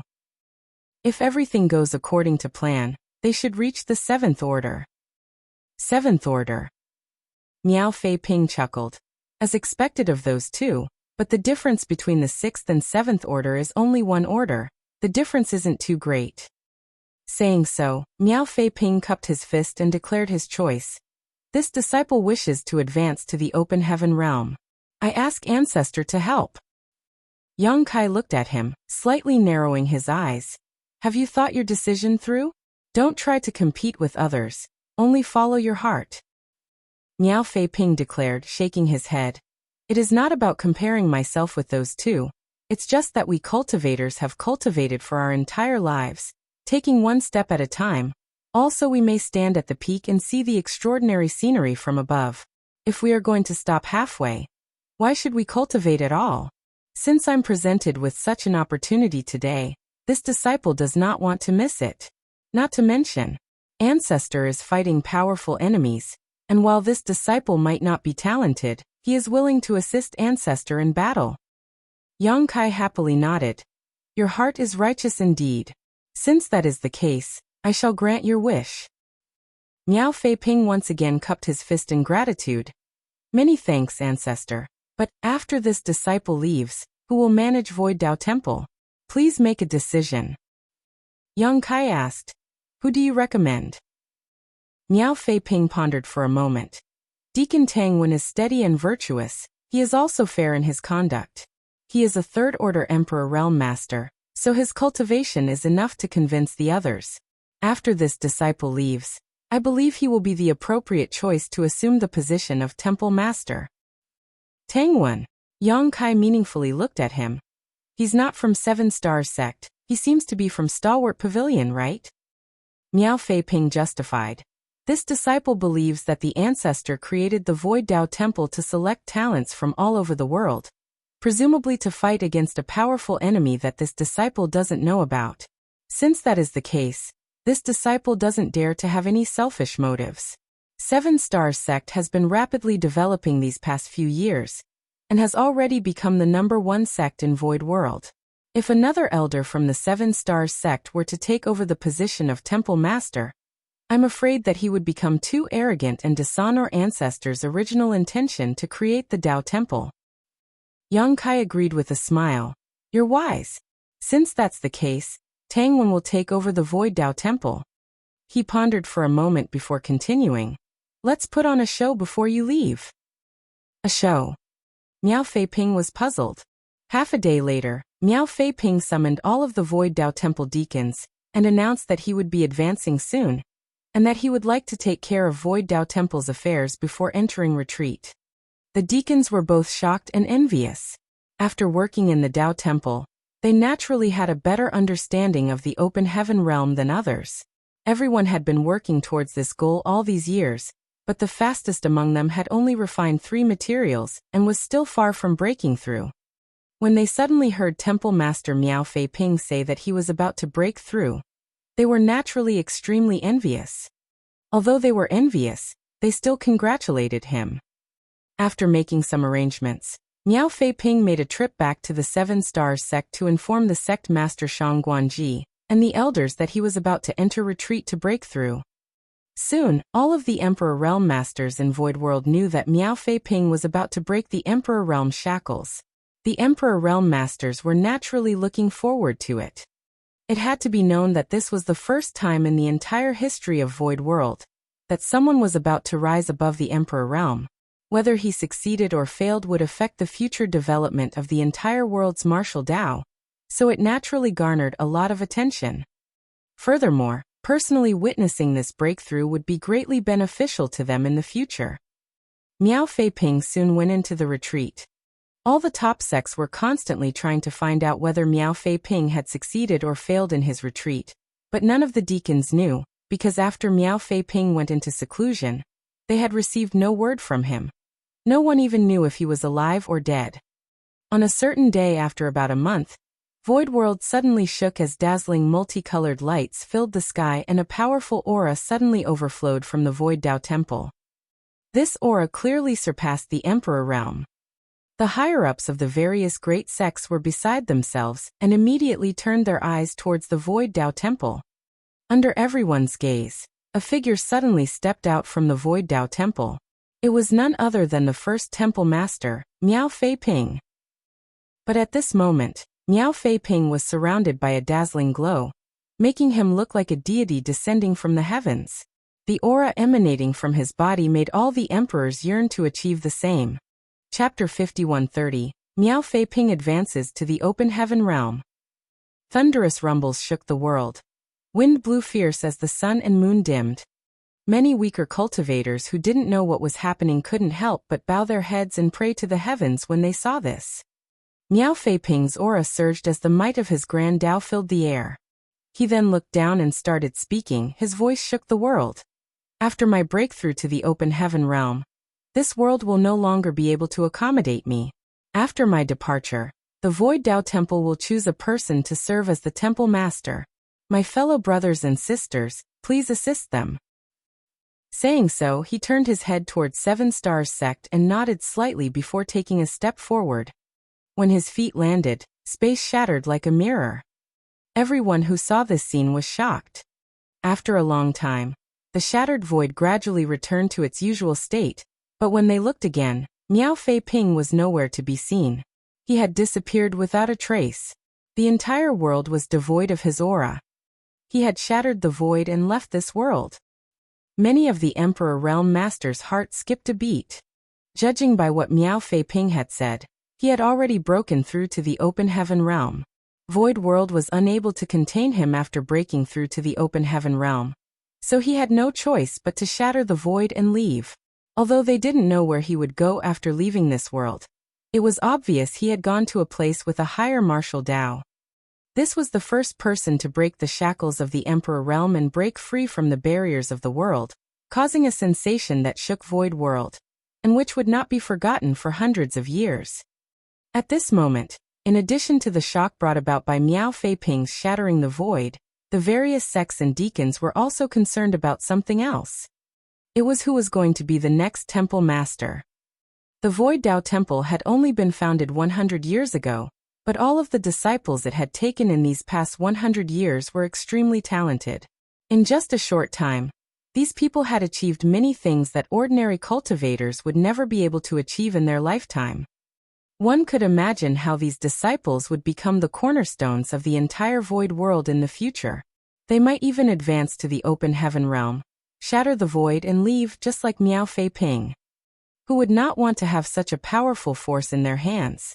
Be that as it may, Miao Fei Ping, the first Temple Master, was chosen by the Dao Temple, and before he left, he said that the next Temple Master would be chosen by the Dao Temple.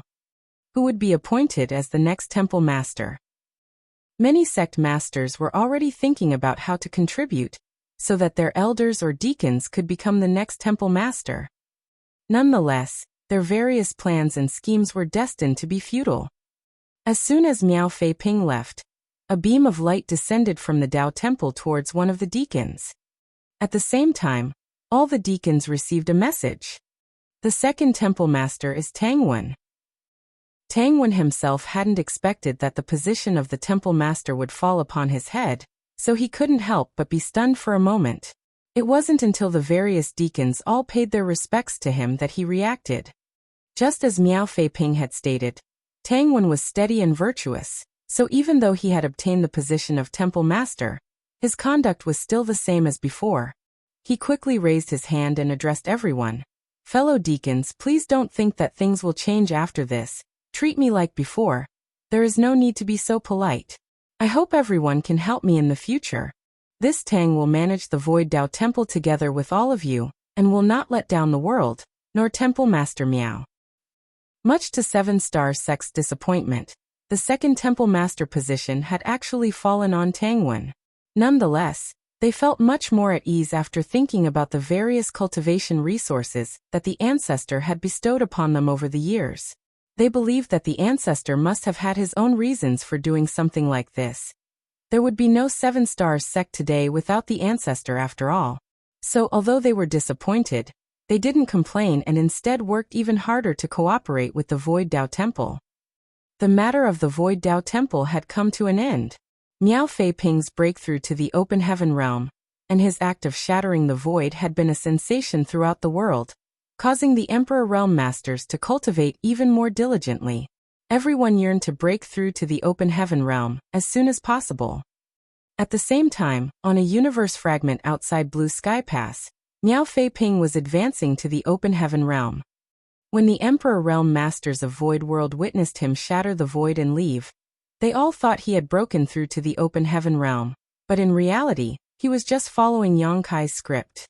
He didn't know why the ancestor was doing this, but since it was a request from the ancestor, he naturally would follow it to the dot. After leaving Void World, Miao Fei Ping began his true breakthrough to the open heaven realm. His aptitude was originally only enough for him to advance to the 5th order, but because of the World Tree Clone's feedback, he could now advance to the 6th order, though he had to take some risks. No one could help him break through to the open heaven realm, not even Yang Kai. The only help he could provide was some experience in breaking through to the next realm for reference. On the universe fragment, not only was Yang Kai here, but also Feng Ying and Bai Yi. They were naturally not here to watch a spectacle, but to stand guard. After all, this place was on the outskirts of Blue Sky Pass, and the Black Ink clan had been a little reckless these days. If some ignorant Black Ink clansmen came here and disturbed Miao Fei Ping's breakthrough, it would be a disaster for the latter. Fortunately, everything went quite smoothly with no Black Ink clan interference and no dangerous moments during the breakthrough. By the time the dust settled, Miao Fei Ping had advanced to the 6th order open heaven realm. Yang Kai, looking at his excited face, couldn't help but feel a little emotional. He recalled how he met Miao Fei Ping for the first time when he was just a boy. He was quite a mischievous kid who bullied Zhao Yibai and Zhao Ye from time to time, relying on his age. It wasn't really bullying though, just children being children. Years had gone by in the blink of an eye, and now that boy had broken through to the 6th order open heaven realm. Seeing the sight before him, Yang Kai couldn't help wondering how his 3 disciples were doing. However, Yang Kai estimated that they had yet to break through to the open heaven realm. It wasn't that his disciples' aptitudes were worse than Miao Fei Ping's. Zhao Yibai was indeed lacking in terms of talent, but Zhao Ye's aptitude was incomparable, and his 3rd disciple, Su Yi's aptitude wasn't bad either. Furthermore, since all 3 of his disciples had obtained one of his Grand Dao's true inheritances, their future prospects were limitless. The reason Miao Fei Ping had advanced so quickly was mainly because he had been living in Yang Kai's small universe, and had spent a different amount of time cultivating compared to his 3 disciples. Recalling how this brat came from his own small universe, Yang Kai suddenly felt like was watching his own child grow up. Ancestor. Miao Fei Ping excitedly walked over to Yang Kai, obviously unable to contain his joy at the success of his breakthrough. Disciple has not disappointed ancestors' expectations and successfully advanced to the open heaven realm. Yongkai lightly nodded his acknowledgement. Advancing to the open heaven realm is just the beginning. You are now a 6th order master, so you have a high chance of advancing to the 8th order in the future. However, the cultivation of the open heaven realm focuses on accumulating strength over a long period of time. You must not become arrogant or impatient. Never try to rashly push yourself to advance. Miao Fei Ping respectfully replied. Disciple will remember. Afterwards he turned to Feng Ying and Bai Yi and bowed, thanking. Many thanks, martial ants, for protecting me. Feng Ying waved her hand and stated. It was nothing, don't mind it. Bai Yi, on the other hand, had a reserved personality and simply nodded without saying anything. Feng Ying continued. But brat, you call him ancestor, yet you call us martial ants. The seniority is a mess. You've actually lowered our status by several generations. Miao Fei Ping didn't know how to respond. Yang Kai suggested as a smile appeared on his lips. You're right. How about this? Don't call me ancestor from now on. Just call me martial uncle. How can I do that? Miao Fei Ping looked distraught. Yang Kai stated. On this black ink battlefield, all humans only have one relationship, fellow comrades who share life and death. Whether it's ancestor or martial uncle, they're all just titles. If you find it difficult to call me martial uncle, you can just call me squad leader. Miao Fei Ping honestly replied. Disciple will call you martial uncle. It's up to you. Yang Kai smiled. Let's go, I'll bring you back to the Great Pass to register yourself. You've just arrived here, you still have a lot to learn. After leading Miao Fei Ping back to Blue Sky Pass, Yang Kai took him to the Western Army headquarters and went to Zhongliang, explaining Miao Fei Ping's origins. Zhongliang was already aware that Yang Kai's small universe had many humans living in it. Moreover, these army commanders were very optimistic about the future of these humans because of the existence of the World Tree clone. Be that as it may, a cultivator needed time to grow, so no one had expected to see results so quickly. Today there was a 6th order open heaven realm master. Tomorrow, there would be more 6th order and even 7th order masters. These masters would become the backbone of the resistance against the Black Ink clan. As such, Zhongliang readily registered Miao Fei Ping and issued him an identity token. Under Yang Kai's request, Miao Fei Ping was assigned to the Dawn Squad, becoming a member of the squad. Afterwards, Miao Fei Ping had to find a place to live. Blue Sky Pass had many places for the soldiers to live though, and many of these were unoccupied, so this was not an issue. After Miao Fei Ping asked about Yang Kai's residence, he chose a place nearby, not minding anything else. In any case, he was still a newcomer. He didn't have any military merits to speak of, and because he had just advanced, he needed time and resources to consolidate his cultivation. Without military merits, he did not have anything to exchange for cultivation resources. Fortunately, Yang Kai had a lot of resources on hand, so he gave him a few and told him to go back and cultivate. Miao Fei Ping naturally didn't dare disobey his orders. On the way back, Miao Fei Ping uneasily asked, Martial uncle, the show I put on before I left looked quite spectacular. But if someone else were to break through to the open heaven realm, wouldn't it be exposed? Yang Kai explained with a smile. In the current void world, who else do you think has a chance to break through to the open heaven realm besides you? Miao Fei Ping answered. There are many of them, and although they're all completing the powers in their Dao seals right now, a few will reach that realm someday or the other. There is quite a good chance of that happening. Yes, there are many of them, but they are different from you. You can leave Void World and come to Blue Sky Pass, but others cannot. Why? Yang Kai pointed around and asked, Look carefully, what's common about everyone here? Miao Fei Ping observed them for a moment before replying.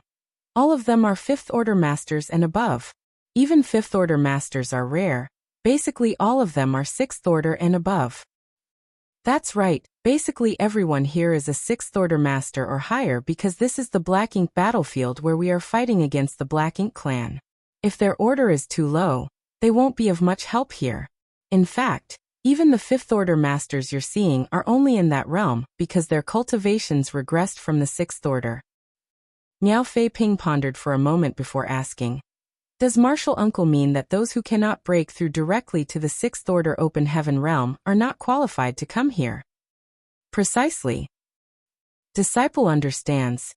Understanding suddenly dawned upon Miao Fei Ping. Chapter 5131 Scouting. Yang Kai had opened Void World and brought him to the Black Ink battlefield as Miao Fei Ping's aptitude was enough to advance to the sixth order open heaven realm directly. Although there were many Emperor Realm Masters in Void World, according to what he knew, there was not a single one who could refine sixth order material except him. There were a few who could refine fifth order materials, but they had obviously not met Yang Kai's requirements. As such, they would probably never be able to leave Void World. Only the disciples chosen by the Void Dao Temple would be able to leave Void World in the future and advance to the open heaven realm, because all of them had outstanding aptitudes. The order of the open heaven realm they could reach would definitely be higher, so most of them should be able to meet Yang Kai's requirements. Miao Fei Ping's strength had greatly increased after entering the open heaven realm. Also, he had suddenly arrived at an unfamiliar and dangerous place like the Black Ink battlefield. He had many things he needed to learn, but the most important thing right now was to stabilize his cultivation. After parting ways with Yang Kai, he returned to his new residence and began refining resources. Recently, the Black Ink clan was a little restless. It had been almost a century since the last war between the two races concluded in the Blue Sky Theater. The Black Ink clan had recovered its strength after so many years, so they were obviously looking to start another war. The Black Ink clan was not afraid of their loss in strength, but the lives of every human were extremely precious. So, the Black Ink clan had been employing the strategy of sending an army to besiege the Great Passes as long as they had the strength to fight for countless years. Nonetheless, they failed to conquer it after so many attempts. The human race might not have many soldiers, but each and every one of them was an elite. They were able to rout the Black Ink clan every single time, relying on their warships and the unique advantages of the Great Pass. After countless cycles of offense and defense, countless millennia had gone by. Now that the war was about to begin again, Blue Sky Pass was preparing.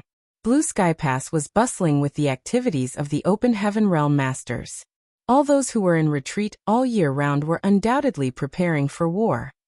Blue Sky Pass had no clue where and when the Black Ink clan army would strike, and it had always been like this.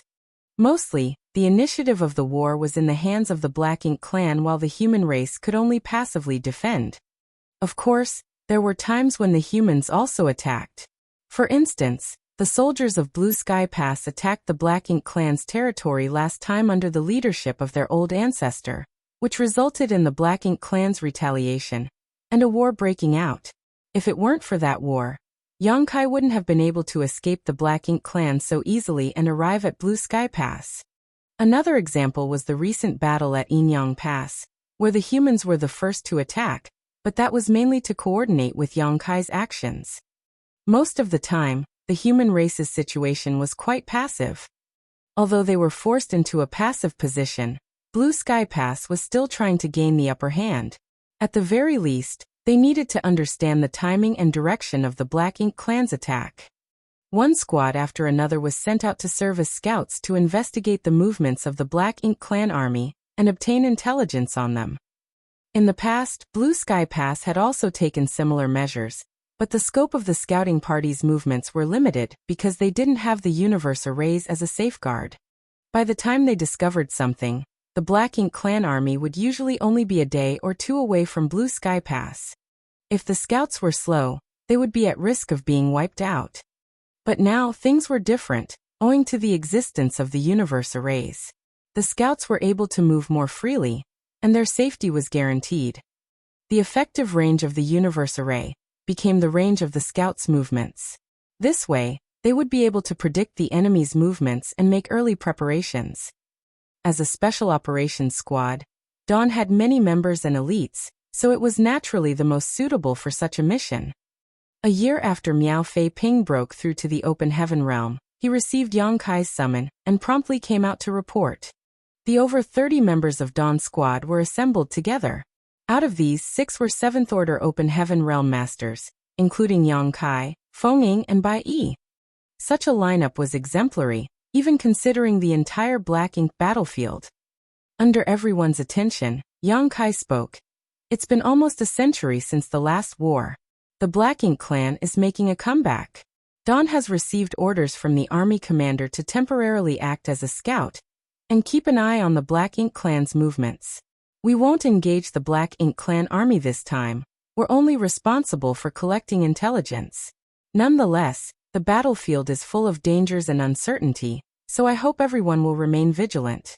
I expect every one of us who sorties to return alive. Everyone nodded. With everyone's morale raised high, Yang Kai nodded slightly, signaling to Feng Ying. Feng Ying stepped forward and handed out a jade bottle to each squad member. While she was distributing the pills, Yang Kai explained, "These are purifying black ink pills that were developed a few years ago. I believe I don't need to explain much about the effects of these pills. Everyone knows that if you are accidentally invaded by black ink strength, you must take this pill as soon as possible to ensure your safety. Of course, you can also use the universe transference law to return to dawning light.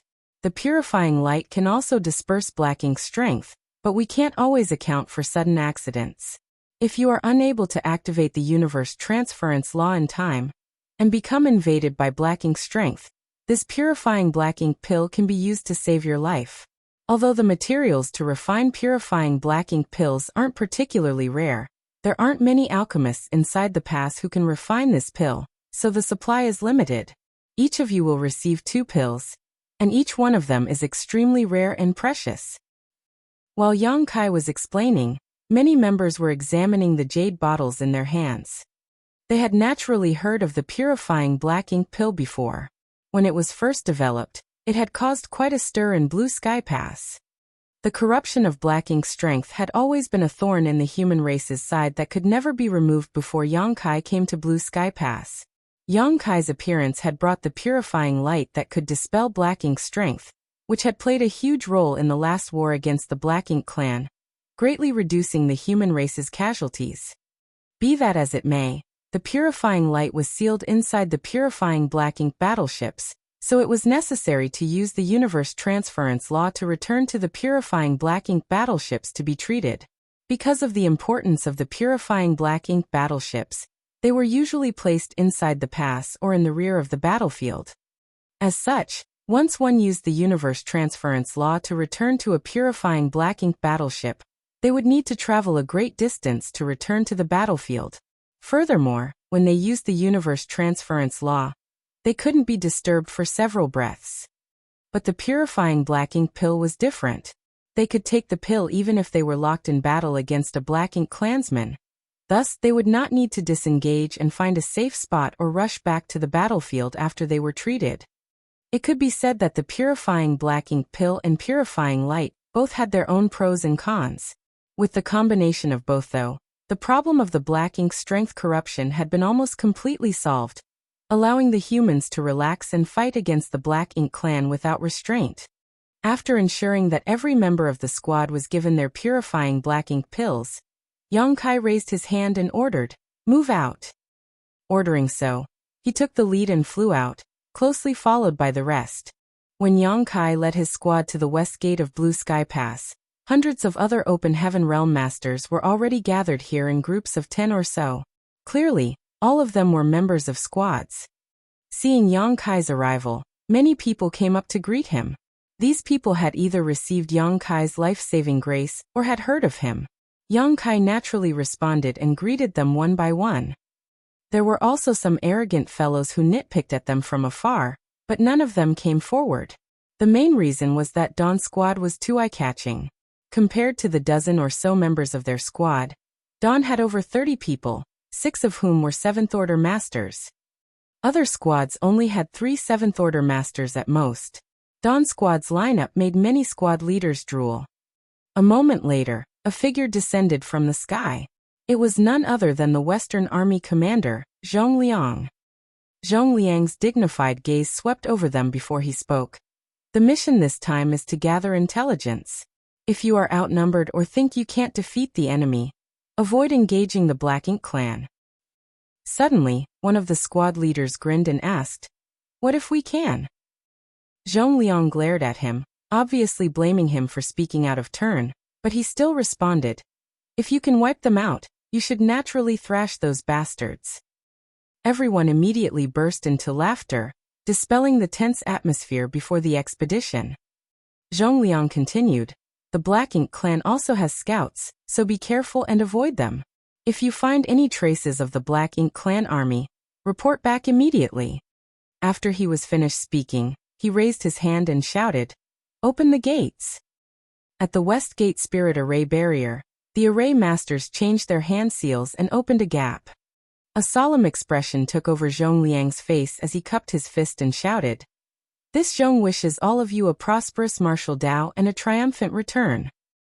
Hundreds of soldiers cupped their fists in return before rushing out of the exit under the leadership of their squad leaders, painting a spectacular scene.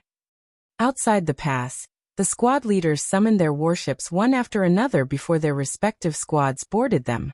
After everyone had boarded, the warships left streaks of dazzling light as they scattered in all directions. On the Dawn Squad side, Fengying had also taken out Dawning Light. The squad members skillfully boarded the warship and took to their respective positions. Yang Kai, gazing at the familiar yet unfamiliar Dawning Light, couldn't help but furrow his brow and ask, "Senior sister, did you spend your military merits to modify Dawning Light again?" The last time Yang Kai had gone to Yinyang Pass for a mission, so he had handed Dawning Light over to Fengying for safekeeping. By the looks of it, Dawning Light had undergone a lot of modifications and had become even more powerful. Especially the spear artifact at the front section of Dawning Light. It was incomparably large and radiating an extraordinary aura. At a glance, it was quite obvious that it was the work of some artifact refining great grandmaster. If this thing was activated with the power of the array, its might would definitely be quite fearsome.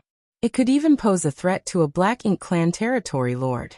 If it was powered by the 7th Order Masters of Dawn, they might even be able to put up a fight against a territory lord. Fengying agreed with a nod. That's right, only a stronger Dawning Light can ensure the safety of its squad members. The upgrades are worth their price. Yang Kai helplessly sighed. You're about to break through to the 8th Order, so you should at least leave some military merits to exchange for cultivation resources.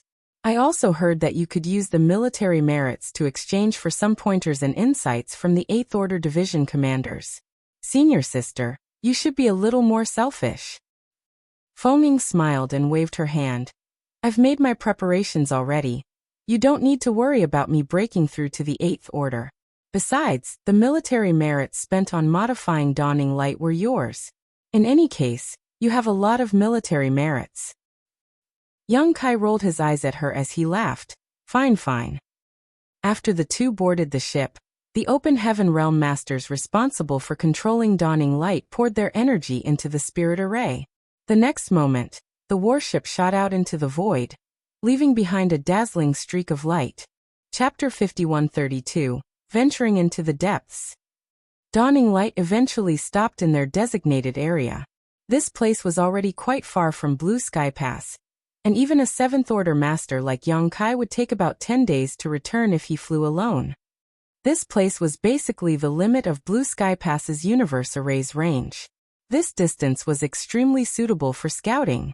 If they discovered the Black Ink clan army, they could instantly return to Blue Sky Pass, allowing the humans time to make preparations. Even if they encountered any danger, they would still have a chance to use the universe transference law to escape. It could be said that they could safely fight or retreat from this location. Yang Kai landed Dawning Light on a universe fragment before ordering his squad members who were proficient in spirit arrays to set up some concealment and defensive arrays. This way, even if the Black Ink clan were to pass by, as long as they didn't carefully investigate, they would likely miss them. This place was now the temporary headquarters of Dawn Squad. This arrangement could be considered perfect. They could secretly hide here and monitor the movements of the surrounding forces. In fact, this mission wasn't too dangerous. All they needed to do was investigate the movements of the Black Ink clan army. Be that as it may, Dawn was different from the other squads. Not only was the arrangement of its members luxurious, But Dawning Light was also special. Dawning Light also had the universe array personally arranged by Yang Kai, as well as some purifying light sealed within its hull. Strictly speaking, Dawning Light was equivalent to a smaller-scale purifying black ink battleship. Dawning Light provided Dawn with a far greater degree of mobility and freedom. It exponentially increased their range of activity. Other squads simply could not match this.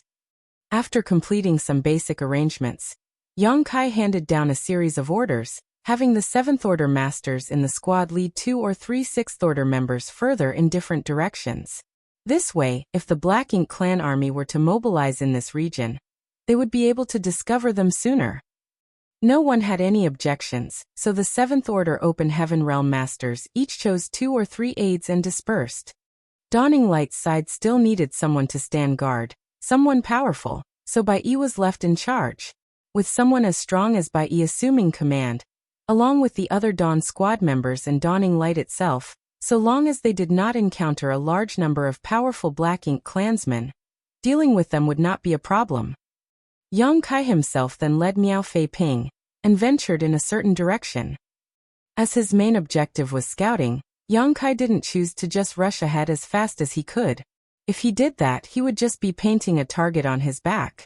Only by flying at a moderate pace could he conceal his presence. There were only 2 inconspicuous figures in this vast void, so if one didn't carefully search for them, they wouldn't be noticed. Are you nervous? Yang Kai looked at Miao Fei Ping, who had a mix of anxiety and excitement on his face ever since they left Blue Sky Pass. It had been over 10 days since then, but he still wore the same expression. It wasn't clear what Miao Fei Ping was thinking, but when he suddenly heard Yang Kai's question, he quickly replied, "No, I'm not nervous, but I'm curious about one thing. Some of the senior brothers told me that the Black Ink clan is full of strange creatures. Disciple is very curious about what the Black Ink clan looks like." Yang Kai chuckled. "Just as your senior brothers said, there are all kinds of strange creatures among the Black Ink clan." Yang Kai had taken out Miao Fei Ping from his small universe to advance to the Open Heaven realm, and it had only been a year or so since then. So the latter's understanding of the Black Ink battlefield, the Great Passes, and even the Black Ink clan was extremely limited. Although Miao Fei Ping had fought many people in Void World over the years, all his opponents were human. Naturally, he was a little unsettled after being thrown into this kind of battlefield to fight against an alien race, especially after listening to some information about the Black Ink clan from his senior brothers in the squad. He imagined that all of the Black Ink clansmen had 3 heads and 6 arms, and were extremely sinister and violent. "Martial uncle," Miao Fei Ping humbly asked. The senior brothers said that if those from the Black Ink clan and those from the human race are in the same order, the Black Ink clansmen are generally somewhat weaker than us. And the lower the cultivation, the more obvious the gap is. Is that really so? Yang Kai slightly nodded his agreement. The reason why there is such a difference is because the way the 2 races grow is different. Our growth is a result of many years of accumulation and hard cultivation, but the same is not true for the Black Ink clan. They are born from the Black Ink nests, and as long as they have enough resources and time, they can continue to grow endlessly. Although their growth does require a certain amount of time and experience, in general, it is much shorter than the time required for humans to grow. Essentially, they rely on external forces to increase their strength. Miao Fei Ping suddenly came to realize, then their foundation should be unstable, right? Yang Kai pondered for a moment before replying. You can think of it that way, but it's not comprehensive. The gap between the 2 races' masters in the same realm grows smaller with the increase in strength. For example, the gap between a royal lord and an old ancestor is basically non-existent, while the gap between an 8th Order division commander and a territory lord isn't very large. Of course, if they were to fight one-on-one, any 8th Order division commander would have the advantage over any territory lord. Miao Fei Ping became very concerned. Although that's the case, the Black Ink clan has Black Ink nests, and from the moment they are born, their strength is comparable to the Open Heaven Realm Masters of the human race, so how will we be able to eliminate all of them? Yang Kai asked with a smile.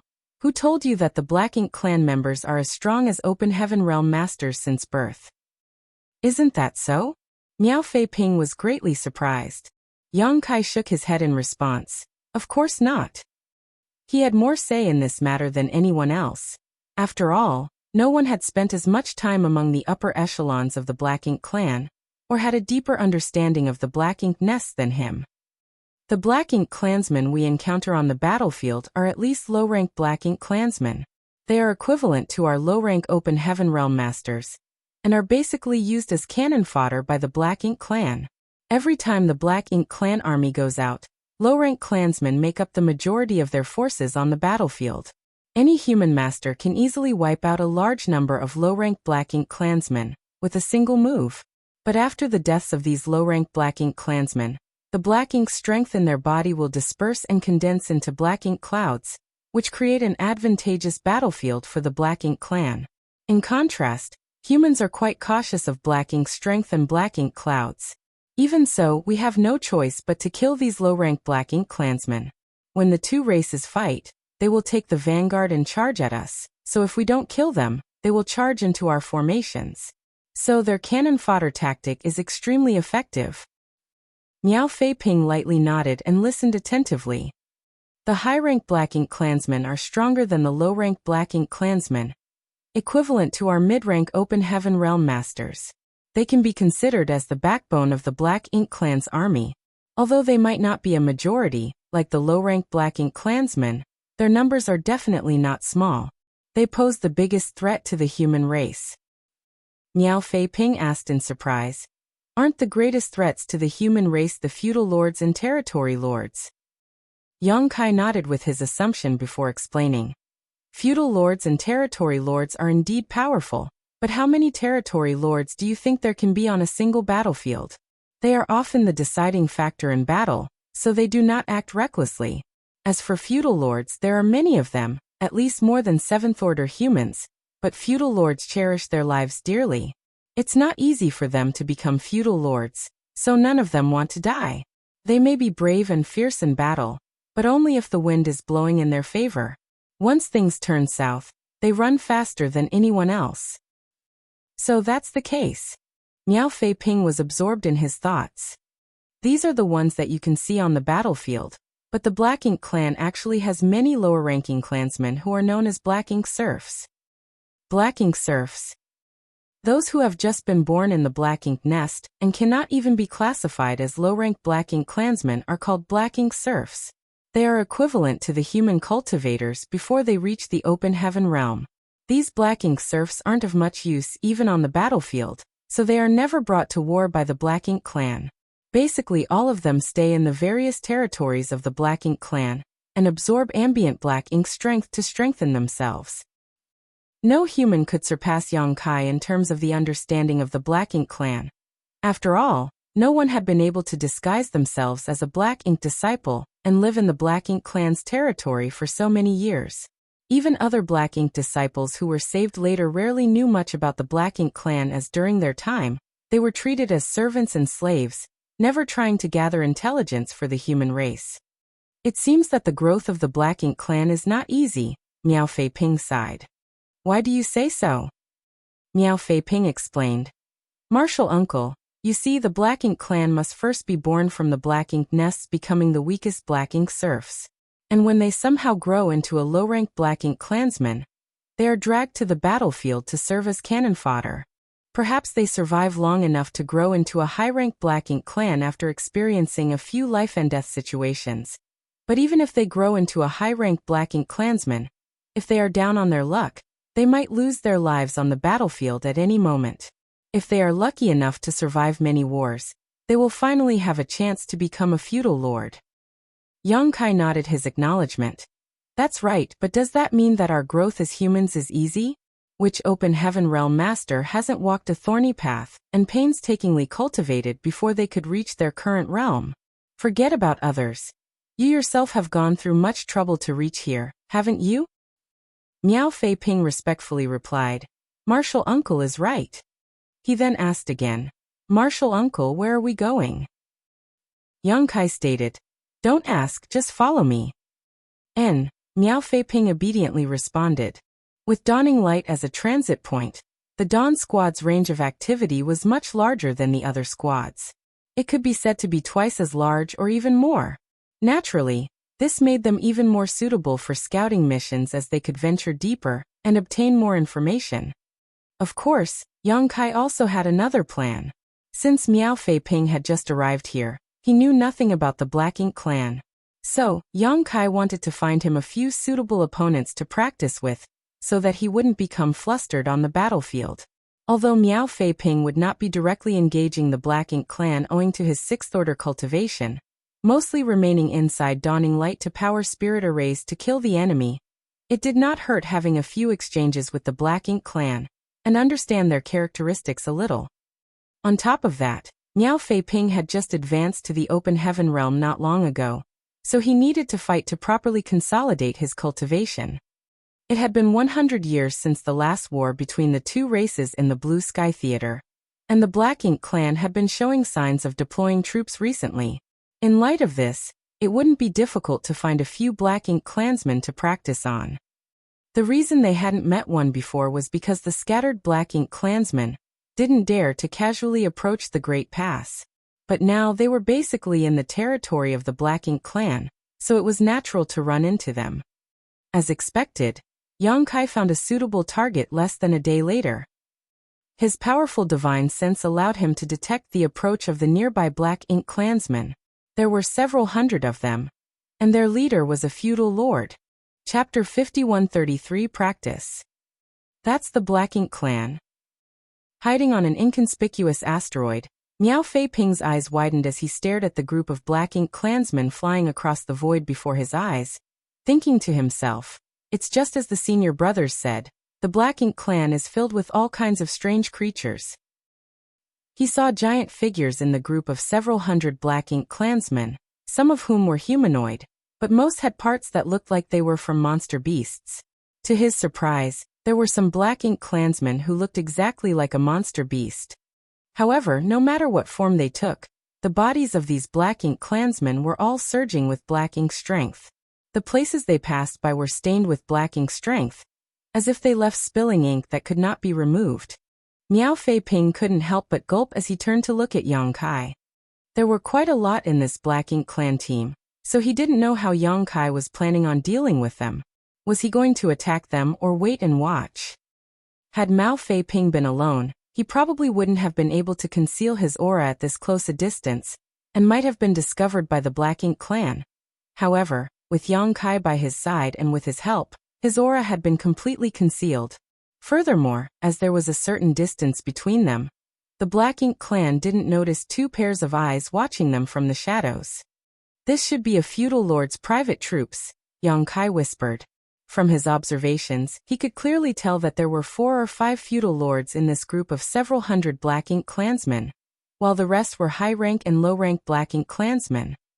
This was in line with the intelligence he had obtained about Black Ink clan fief Xia Gu had shared with him. Where are they going? Miao Fei Ping asked, a little puzzled. Judging by the direction this Black Ink clan army was heading, they weren't traveling towards Blue Sky Pass. They should have received some kind of order from this region's territory lord to assemble with the other feudal lord forces before attacking Blue Sky Pass, Yang Kai explained. Miao Fei Ping understood.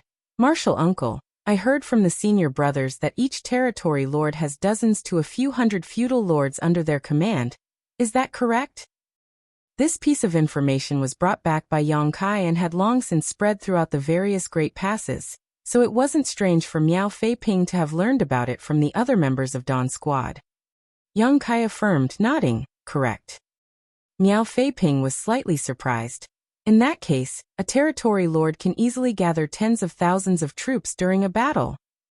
The feudal lord's troops in front of him numbered in the hundreds, so if there were 100 or 200 such troops, naturally, the total would easily surpass 10,000. Yang Kai nodded again. If not, where do you think the millions of troops during the Black Ink clan sieges come from?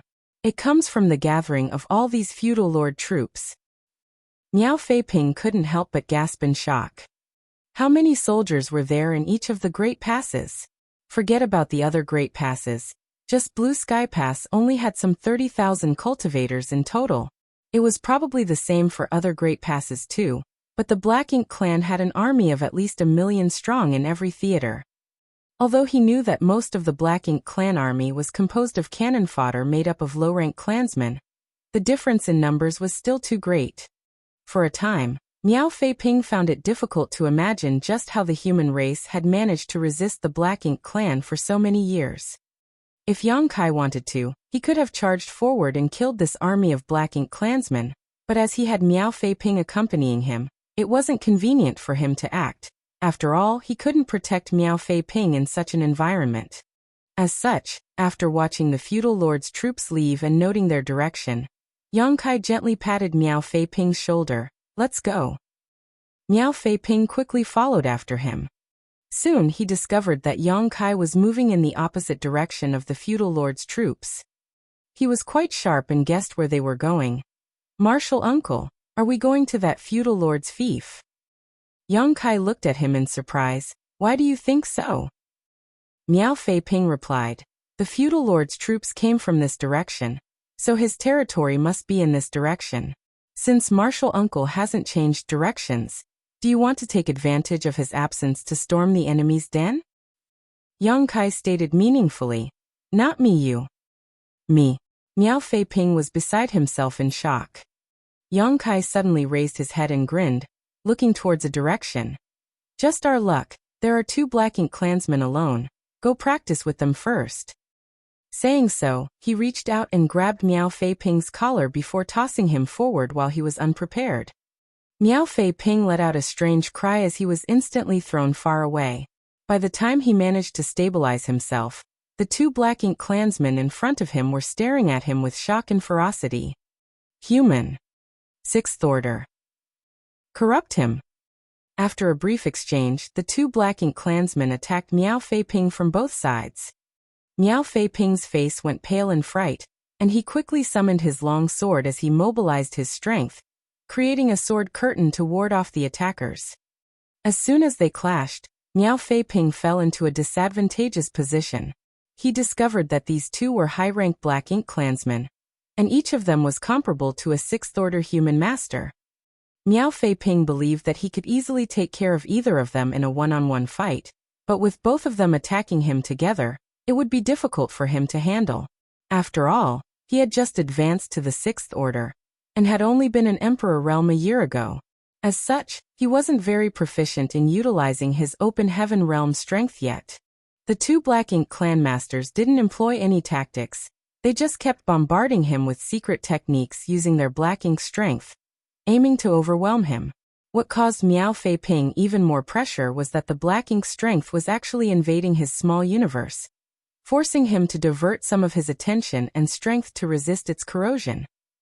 No matter what others had told Miao Fei-ping about the Black Ink clan, facing them firsthand was far more informative than any evaluations he had heard before. Miao Fei-ping finally understood what kind of enemies the human race had been fighting for countless years. He couldn't sense his martial uncle's aura, nor could he find his figure, but he knew that his martial uncle was definitely hiding somewhere close by, so he knew that his life was not in danger. Thinking so, Miao Fei-ping became more daring. Taking advantage of one of the Black Ink clansmen's mistakes in coordination, the sword in Miao Fei-ping's hands flashed as he rushed forward, his figure wrapped in sword light. His momentum was unstoppable, as if he wanted to perish together with this Black Ink clansman. The targeted Black Ink clansman was shocked. He had never imagined Miao Fei-ping would suddenly become so fierce, as if he had turned into a completely different person. Unable to react in time, he was stabbed in the head by the sword and died on the spot. However, the other Black Ink clansman's attack was already upon Miao Fei-ping, who was now completely powerless to defend himself.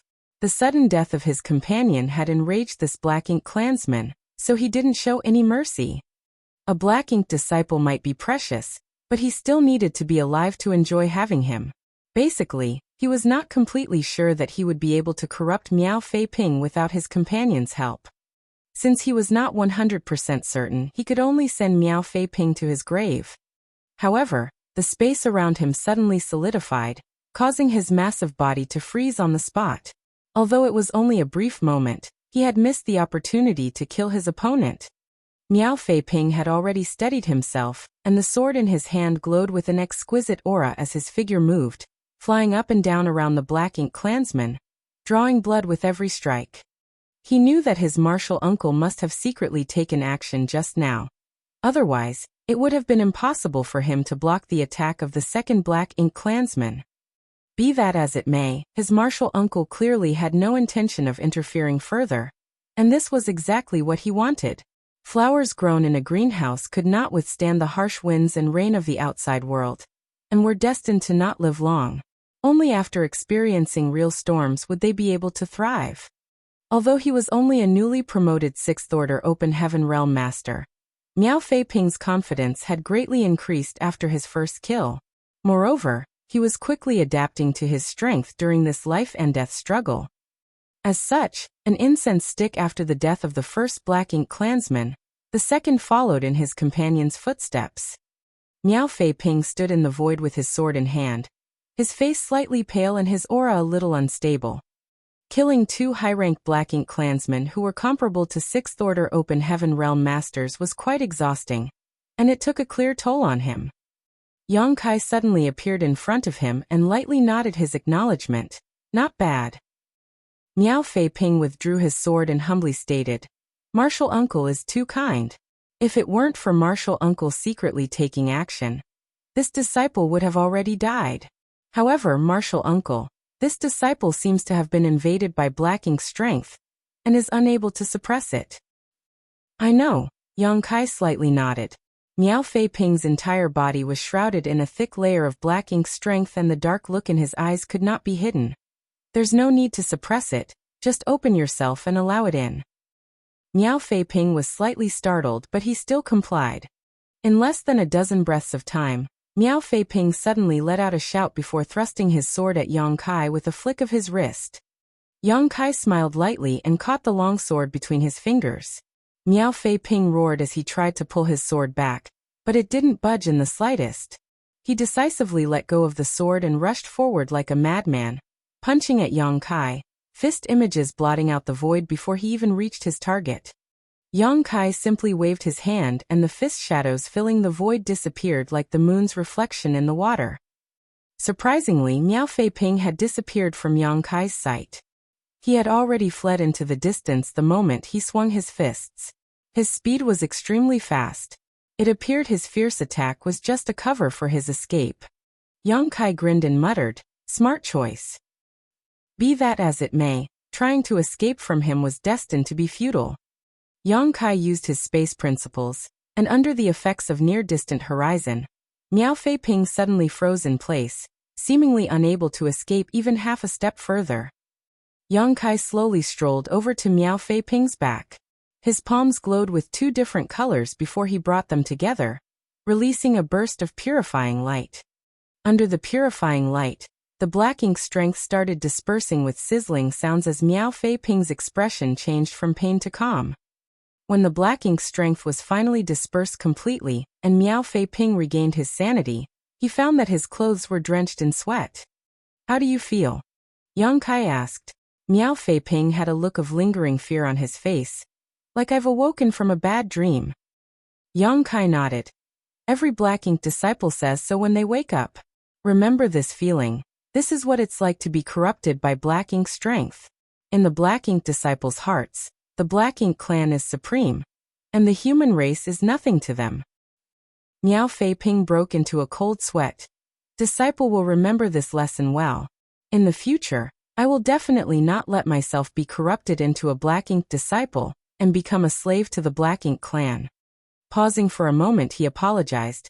"Disciple was disrespectful to martial uncle just now. Please forgive me." Yang Kai waved off in response. "It would have been stranger if you hadn't attacked me." Chapter 5134, Instant Kill. The two of them continued on their way. The feudal lord's fief wasn't far away. A dark and gloomy universe world appeared in Yang Kai's field of vision a day later. This universe world wasn't big, but the entire world was shrouded in a thick layer of Black Ink strength, which happened to be particularly dense in one spot. Through the obstruction, one could vaguely see a Black Ink nest standing in that direction. There were many Black Ink clansmen near the Black Ink nest. Yang Kai led Miao Fei Ping straight towards the black ink nest. Before reaching the black ink nest, Miao Fei Ping took out a purifying black ink pill and stuffed it into his mouth, holding it under his tongue so that he could crunch it at any moment, after receiving Yang Kai's signal. Although Yang Kai could cure him with purifying light, Yang Kai had his own plans. He couldn't take care of Miao Fei Ping all the time, so preparing a purifying black ink pill in advance was the better choice. Yang Kai didn't try to hide himself. He broke straight through the thick black ink clouds and crashed into the ground near the black ink nest as if he had fallen from the sky. His powerful landing sent the ground quaking. The impact caused the surrounding black ink clansmen to be blown away, while the weaker black ink serfs even suffered heavy casualties. The two feudal lords who had been guarding this fief noticed this, and immediately flew out from their respective residences. These two feudal lords were not necessarily the masters of this place. The Black Ink clan might have many feudal lords, but not all of them actually had their own fiefs. At most a few dozen feudal lords had the qualifications to own their own fiefs under each territory lord. The feudal lords who owned these fiefs were undoubtedly rich and powerful. Those without fiefs would either find a place to live in the territory of some territory lord or seek refuge with those with fiefs. This way, they could become stronger using the black ink strength spilling from the black ink nest. Such a situation was common in the Black Ink clan, so a mature feudal lord's fief did not just have one feudal lord. Of course, the master of a black ink nest would always be the one who hatched it. When the two feudal lords guarding the black ink nest rushed out and spotted Yang Kai and Miao Fei Ping, they were stunned. Humans. Humans are actually here? What's going on? Although it wasn't as if the humans had never attacked the Black Ink clan's territory before, every time the humans did, so they had sent a massive army, never just two of them. Therefore, when they saw Yang Kai and Miao Fei Ping, these two feudal lords worried that the human army had arrived. However, after carefully examining their surroundings, they failed to find any traces of other humans. There were just these two. The feudal lord on the left immediately shouted, "You arrogant humans, how dare you disdain us?" The one on the right was relatively quiet, but his movements were as swift as the wind. As his companion shouted, he rushed towards Yang Kai and black ink strength surrounded his giant palm as he ruthlessly slapped down. Miao Fei Ping hurriedly dodged. Although he had killed two high-rank Black Ink clansmen, he knew that this kind of battle was not something he could interfere with. After fleeing 1,000 meters, when Miao Fei Ping looked back, what he saw next shook him to the core. He saw his martial uncle holding a spear in one hand, while its other end was stabbed into the feudal lord's head. The imposing feudal lord happened to be completely stiff, and a look of disbelief had blanketed his face. With a flick of his spear, the feudal lord's head exploded into mist as his massive body fell to the ground, blood gushing out from his severed neck like a fountain. An instant kill. Miao Fei Ping couldn't believe his eyes. A feudal lord had been instantly slain by his martial uncle. He didn't even notice his martial uncle using some mighty secret technique, as if just a casual spear thrust had deprived the Black Ink clansman of his life. The feudal lord, who he thought was strong and imposing, was as weak as a chicken in front of his martial uncle. On the way here, the members of Dawn's squad had told him that their squad leader's strength was far superior to an ordinary 7th Order Open Heaven Realm Master, and he had even cooperated with others to kill territory lords. But hearing it was one thing and seeing it with his own eyes was completely different. Miao Fei Ping finally understood the gravity of this evaluation. His marital uncle wasn't just stronger than normal, his strength was simply unparalleled. In terms of order, a feudal lord was equivalent to a 7th Order human, although they would be somewhat weaker than a 7th Order master under normal circumstances. A feudal lord was still a feudal lord. Even so, this feudal lord was instantly killed by his martial uncle. Just what kind of height has martial uncle's combat strength reached? Miao Fei Ping had no idea, but he couldn't afford to think too much about it at this moment. Many Black Ink clansmen were rushing towards him, so he summoned his sword and activated his movement technique, turning around and charging at them. Fortunately, the Black Ink clansmen attacking him weren't very strong. Even if there were high-rank clansmen among their ranks, Their strength was only equivalent to a 4th order or 5th order human master. With his current 6th order open heaven realm foundation, even if Miao Fei Ping were to fight one against many, he was barely able to hold out. Of course, if the battle dragged on, it would be difficult to say what the outcome would be. It wasn't surprising for such a situation to occur. Most of the forces capable of fighting in this territory had been taken away by the master of this fief, so the ones left behind were naturally younger, or weaker, so how strong could they be? He understood his martial uncle's intentions. Obviously, Yang Kai wanted to use this opportunity to sharpen him and familiarize him with the battle against the Black Ink clan, so that he wouldn't falter or become flustered on the real battlefield. This was a rare opportunity, so Miao Fei Ping treasured it greatly. Furthermore, he didn't want to disappoint his martial uncle's expectations, so he put his heart into it, attentively applying everything he had learned in his life. On the other hand, when Yang Kai killed the charging feudal lord with a single thrust, it shocked the other feudal lord to the core. After becoming a feudal lord, their understanding of the human race was no longer something that those cannon fodder could compare with. He had participated in the siege of Blue Sky Pass several times, and had witnessed various 7th Order Open Heaven Realm Masters' methods and secret techniques on the battlefield. However, there had never been a 7th Order Master who gave him such an ominous feeling. This must be one of those 7th Order human elites, and judging from the casual way he killed his comrade, probably only a territory lord could take him down. Therefore, after seeing his companion die, this feudal lord decisively released a burst of black ink strength before transforming into 7 or 8 identical figures that rushed out in all directions. One of them even rushed straight towards Yang Kai, wanting to stall for time. Yang Kai looked around, slightly taken aback. The secret technique of this feudal lord was quite interesting. It was obviously derived from some kind of escape technique of the human race. In fact, many of the Black Ink clan's tactics and secret techniques could be traced back to the humans. After all, during the countless years of war between the two races, the Black Ink clan had been learning and improving. If it were any other 7th Order master, he or she might not have any idea what to do in the face of this escape technique. But unfortunately, this kind of trick was useless against Yang Kai. With a flick of his spear, Yang Kai dispersed the figure that was pouncing towards him. The figure immediately transformed into a thick wave of black ink strength that enveloped Yang Kai, attempting to corrupt his small universe. Be that it may, Yang Kai didn't care about this kind of attack at all. A golden vertical eye suddenly appeared in his left eye. The demon eye of annihilation immediately allowed him to see through all illusions. Most of the figures were created using black ink strength to divert Yang Kai's attention, but only one of them was the true body of the feudal lord. This feudal lord's secret technique wasn't bad, but he had not perfectly mastered it, so his flaws became obvious under the demon eye of annihilation's gaze. Space principles surged and a certain figure suddenly froze before an extremely dangerous aura shot towards it from behind. The feudal lord hurriedly looked back and was frightened out of his wits. Much to his surprise, the human was still standing in the same spot, but had hurled the long spear in his hand at him.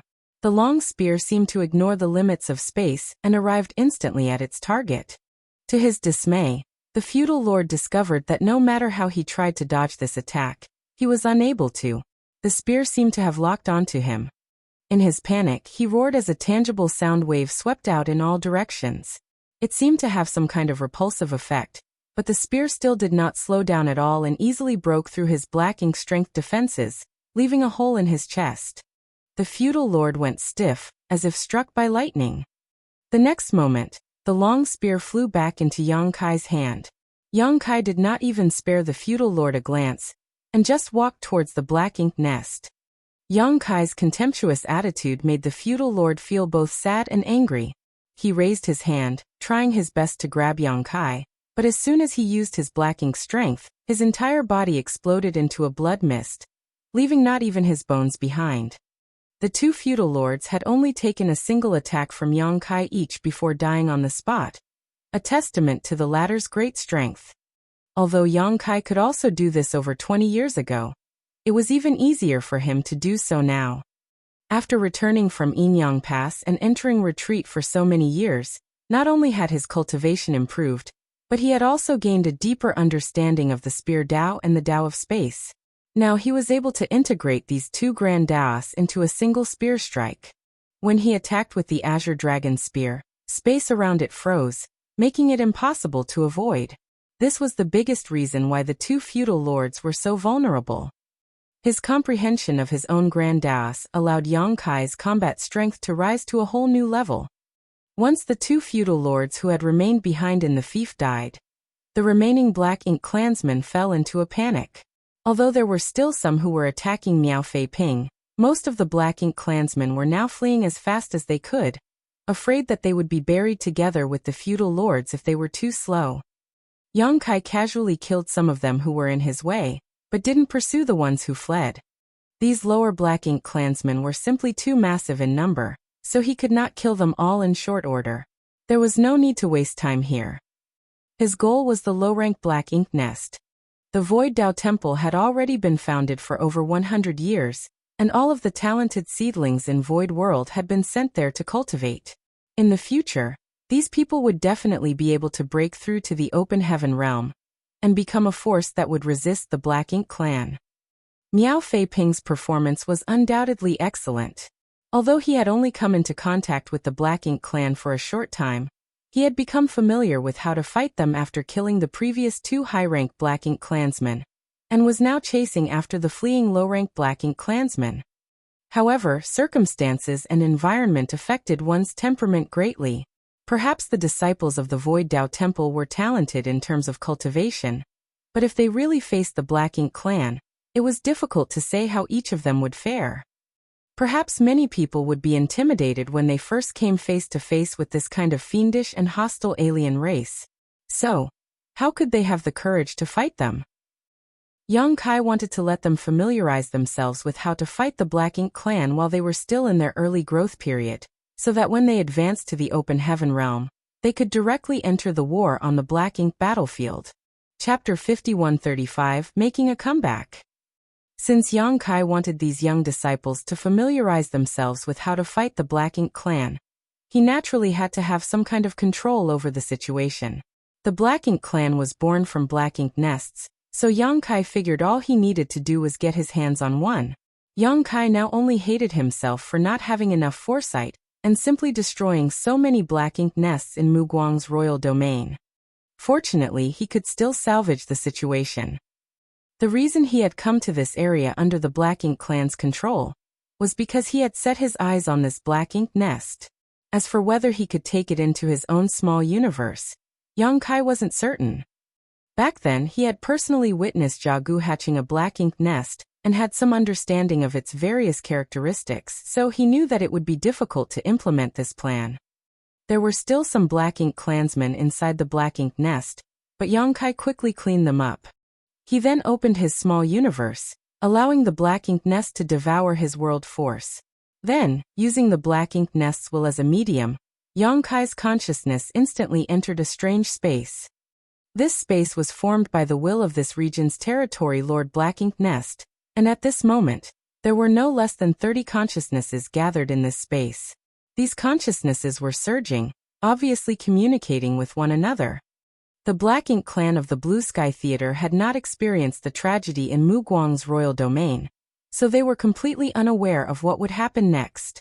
So when Yang Kai used his spiritual energy to attack them, they didn't even have time to react. The consciousnesses were destroyed in an instant. After all, Yang Kai's spiritual energy was on par with the territory lords, meaning none of these Black Ink clansmen were a match for him. When the commotion started, the remaining consciousnesses immediately sensed that something was wrong and naturally pushed their strength to attack Yang Kai.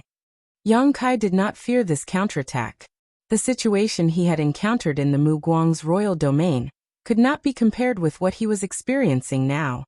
At that time, He Yuan's will had also been lying in ambush for him, together with over 30 feudal lords, but in the end, He Yuan failed to kill him and his soul had even been severely wounded, forcing him to retreat. If it weren't for this, He Yuan wouldn't have been chased down by a mere 7th-order human master. As a result, after Yang Kai's rampage, the consciousnesses here suffered heavy casualties, and as many as 8 feudal lords had their consciousnesses destroyed, with those of several other high-rank Black Ink clansmen were also wiped out. The destruction of these consciousnesses also signified the fall of these Black Ink clansmen. The surviving consciousnesses realized that something was horribly wrong, and no longer dared to remain. They quickly scattered like birds and beasts in a wildfire, only thinking of escaping. Yang Kai was unable to chase them all down, and could only helplessly sigh as they fled. Destroying the consciousnesses of a few feudal lords was just a matter of course, but that was not Yang Kai's original plan. After a while, he withdrew his consciousness and exited the Black Ink nest. His divine sense surged like a tide as he probed the foundation of the Black Ink nest. The Black Ink nest in front of him was thousands of meters tall, like a giant flower bud planted in the ground. It was the typical size of a fully mature low-rank Black Ink nest, but under Yang Kai's investigation, he realized that its foundation stretched far further. The entire universe world was enveloped in the power of this Black Ink nest. If the Black Ink nest before him was like a giant tree, then its roots were spread across the entire world. If Yang Kai wanted to take this Black Ink nest into his small universe, he would have to take this entire universe world. This universe world was not big, but even Yang Kai was unable to take it into his small universe. He already knew this would be the case though, and had no intention of taking away the entire Black Ink nest. As space principles surged and the void shattered, the roots of the Black Ink nest were severed one by one, and with the Black Ink nest as a center, an area with a radius of over a dozen kilometers was excised from the universe world. The next moment, a gateway opened as Yang Kai's divine sense enveloped the landmass with the Black Ink nest on it, forcefully dragging it into his small universe. This sudden change quaked the entire universe world. Yang Kai immersed his consciousness into his small universe, but almost immediately, a disappointed look appeared on his face. He had indeed moved the entire Black Ink nest into his small universe, but perhaps because its roots had been cut off, or perhaps because of some other reason, the Black Ink nest began to show signs of withering. Even when Yang Kai poured his world force into it, the Black Ink nest showed no signs of devouring it. This was unusual, as Black Ink nests devoured world force almost instinctively. The world force was a powerful tonic for the Black Ink nest, but since it was not even devouring a bit of world force, it undoubtedly meant that it had ceased functioning and was doomed to die. In fact, after the entire Black Ink nest was pulled into his small universe by Yang Kai, it started collapsing at a speed visible to the naked eye. In less than the time one takes to drink half a cup of tea, it completely withered. This situation caused Yang Kai to frown. It seemed that taking a Black Ink nest wasn't going to be an easy task. But if he could obtain an unhatched Black Ink nest, he might be able to hatch it in his small universe. There wouldn't be any problems then. Be that as it may, unhatched Black Ink nests were extremely precious even to the Black Ink clan. So how could Yang Kai obtain one? Unless he could find a mid-rank Black Ink nest, and provide it with a massive quantity of materials, it was impossible to get an unhatched nest. However, this place was not Mu Guang's royal domain, so searching for and entering a mid-rank Black Ink nest would be extremely risky. The reason Yang Kai had been able to stir up so much chaos in Mu Guang's royal domain last time was firstly because the bulk of the Black Ink clan army was engaged in battle with the human army, and secondly, the Enyang Pass old ancestor had made a move and forced all the remaining territory lords who had stayed behind to rush to the royal lord's aid, leaving just He Yuan to deal with Yang Kai. Once Yang Kai heavily damaged He Yuan's soul, he basically had free reign. The right time, right place, and right conditions made it possible for Yang Kai to act recklessly in Mu Guang's royal domain without anyone to stop him. If even one point was different, he would not have been able to act so brazenly. Even so, in the end, he was unable to destroy more than 10 mid-rank Black Ink nests. In the Blue Sky Theater, the Black Ink clan army was currently gathering, so there were definitely territory lords guarding this place. If Yang Kai tried to wreak havoc, he would attract the attention of those territory lords. Not many territory lords needed to take action, just 2 would be enough to threaten him. Once 2 territory lords came at him, even if Yang Kai was proficient in the Tao of space, he might not be able to escape unscathed. Yang Kai could not bear such a risk, therefore he didn't insist on sticking to his plan of plundering a Black Ink nest after this attempt failed. There was still time before the young talents in his small universe matured, so he was in no rush for now. It wouldn't be too late to think of a solution later. Miao Feiping had already returned with his body covered in multiple wounds. Apparently, he had killed many Black Ink clansmen in this short period of time. His appearance might have been miserable, but he was still filled with zeal and vigor. Furthermore, because of the purifying Black Ink pill, he didn't have to worry about being corrupted by Black Ink's strength for a short time. Martial uncle, since the Black Ink clan has fled, should we pursue them? Miao Feiping asked eagerly. Obviously, he still did not have enough of the slaughter. There's no need for that, they're all low-ranked Black Ink clansmen. It's useless to kill them, we will only be wasting time, Yang Kai indifferently replied. Oh, then where are we going? Yang Kai pondered for a moment before turning his eyes in the direction they had come from. You should return to Dawning Light to rest. What about martial uncle? Miao Feiping asked. Yang Kai replied with a smile, I'm going fishing. Fishing? Miao Feiping was puzzled. Nonetheless, Yang Kai didn't pay any heed to it and just stuffed something into his hand. Take this with you, don't put it into your space ring. Miao Feiping grabbed it and found that it was a bead, but he had no idea what it was for. So he asked, Martial uncle, what is this? A space beacon. With this bead, I can send messages back to you at any time. Miao Feiping nodded before carefully pocketing the space beacon. Go. Yang Kai waved at him. Miao Feiping stated, cupping his fist. Disciple will go now, martial uncle. Please be careful. While speaking, he activated the universe transference law. The next moment, a giant spirit array glowed beneath his feet before his figure disappeared with a blinding flash. By the time he reappeared, Miao Feiping had already returned to Dawning Light. Walking out of the universe array, Bai Yi, who had already sensed the movements, immediately came forward to meet him. However, after seeing Miao Feiping alone, she couldn't help but ask curiously, where's squad leader? Miao Feiping scratched his head. Martial uncle said he was going fishing. Fishing? Bai Yi was puzzled. Fishing for what? Miao Feiping shook his head. I don't know either, martial uncle didn't explain in detail, and only told me to return here. Bai Yi slightly furrowed her brow. She faintly felt that Yang Kai was going to cause trouble again. However, since Yang Kai didn't say anything, he probably had his own considerations. Seeing Miao Feiping's miserable appearance, she couldn't help but ask, Did you run into the Black Ink clan? Miao Feiping immediately replied in an excited tone. Martial uncle brought me to take a low-rank Black Ink nest. Speaking of this, he was quite enthused. This was the first time he had gone on a mission with his martial uncle. Yet he had accomplished such a great feat, it was not something just anyone could easily encounter. As expected, the other squad members also became interested after hearing this, and began asking questions.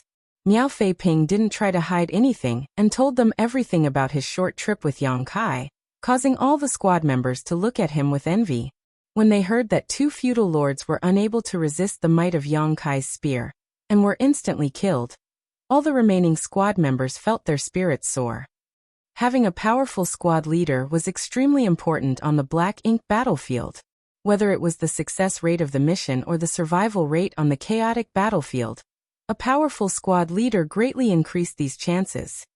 The squad leader was the core of the entire squad, and also the basis for human squads to work together on the Black Ink battlefield.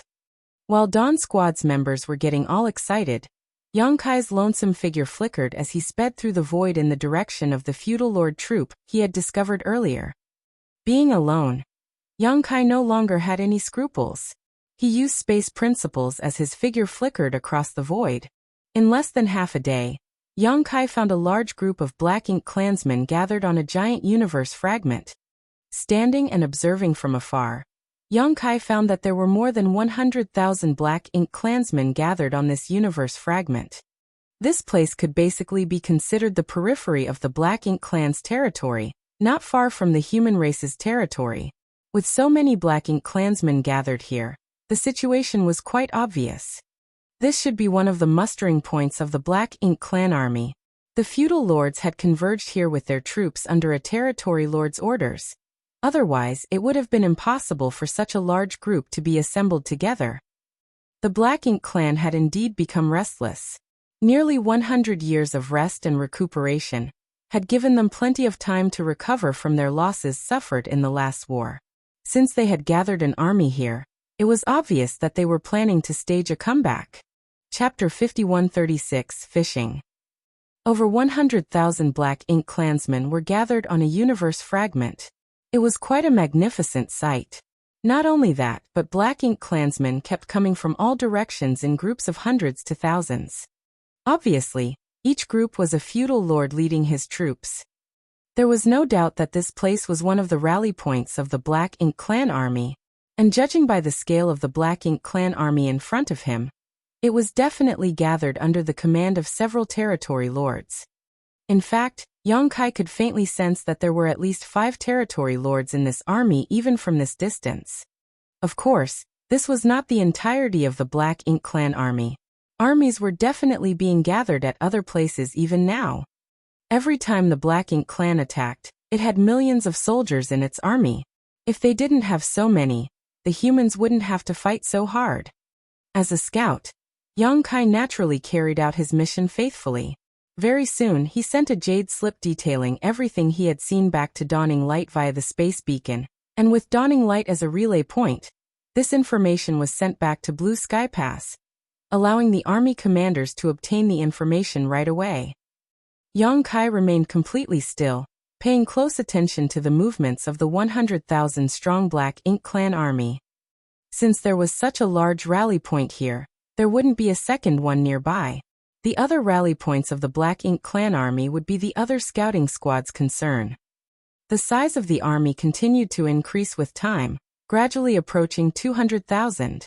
If one territory lord could gather 20 to 30,000 soldiers, the number of territory lords gathered here would be close to 10.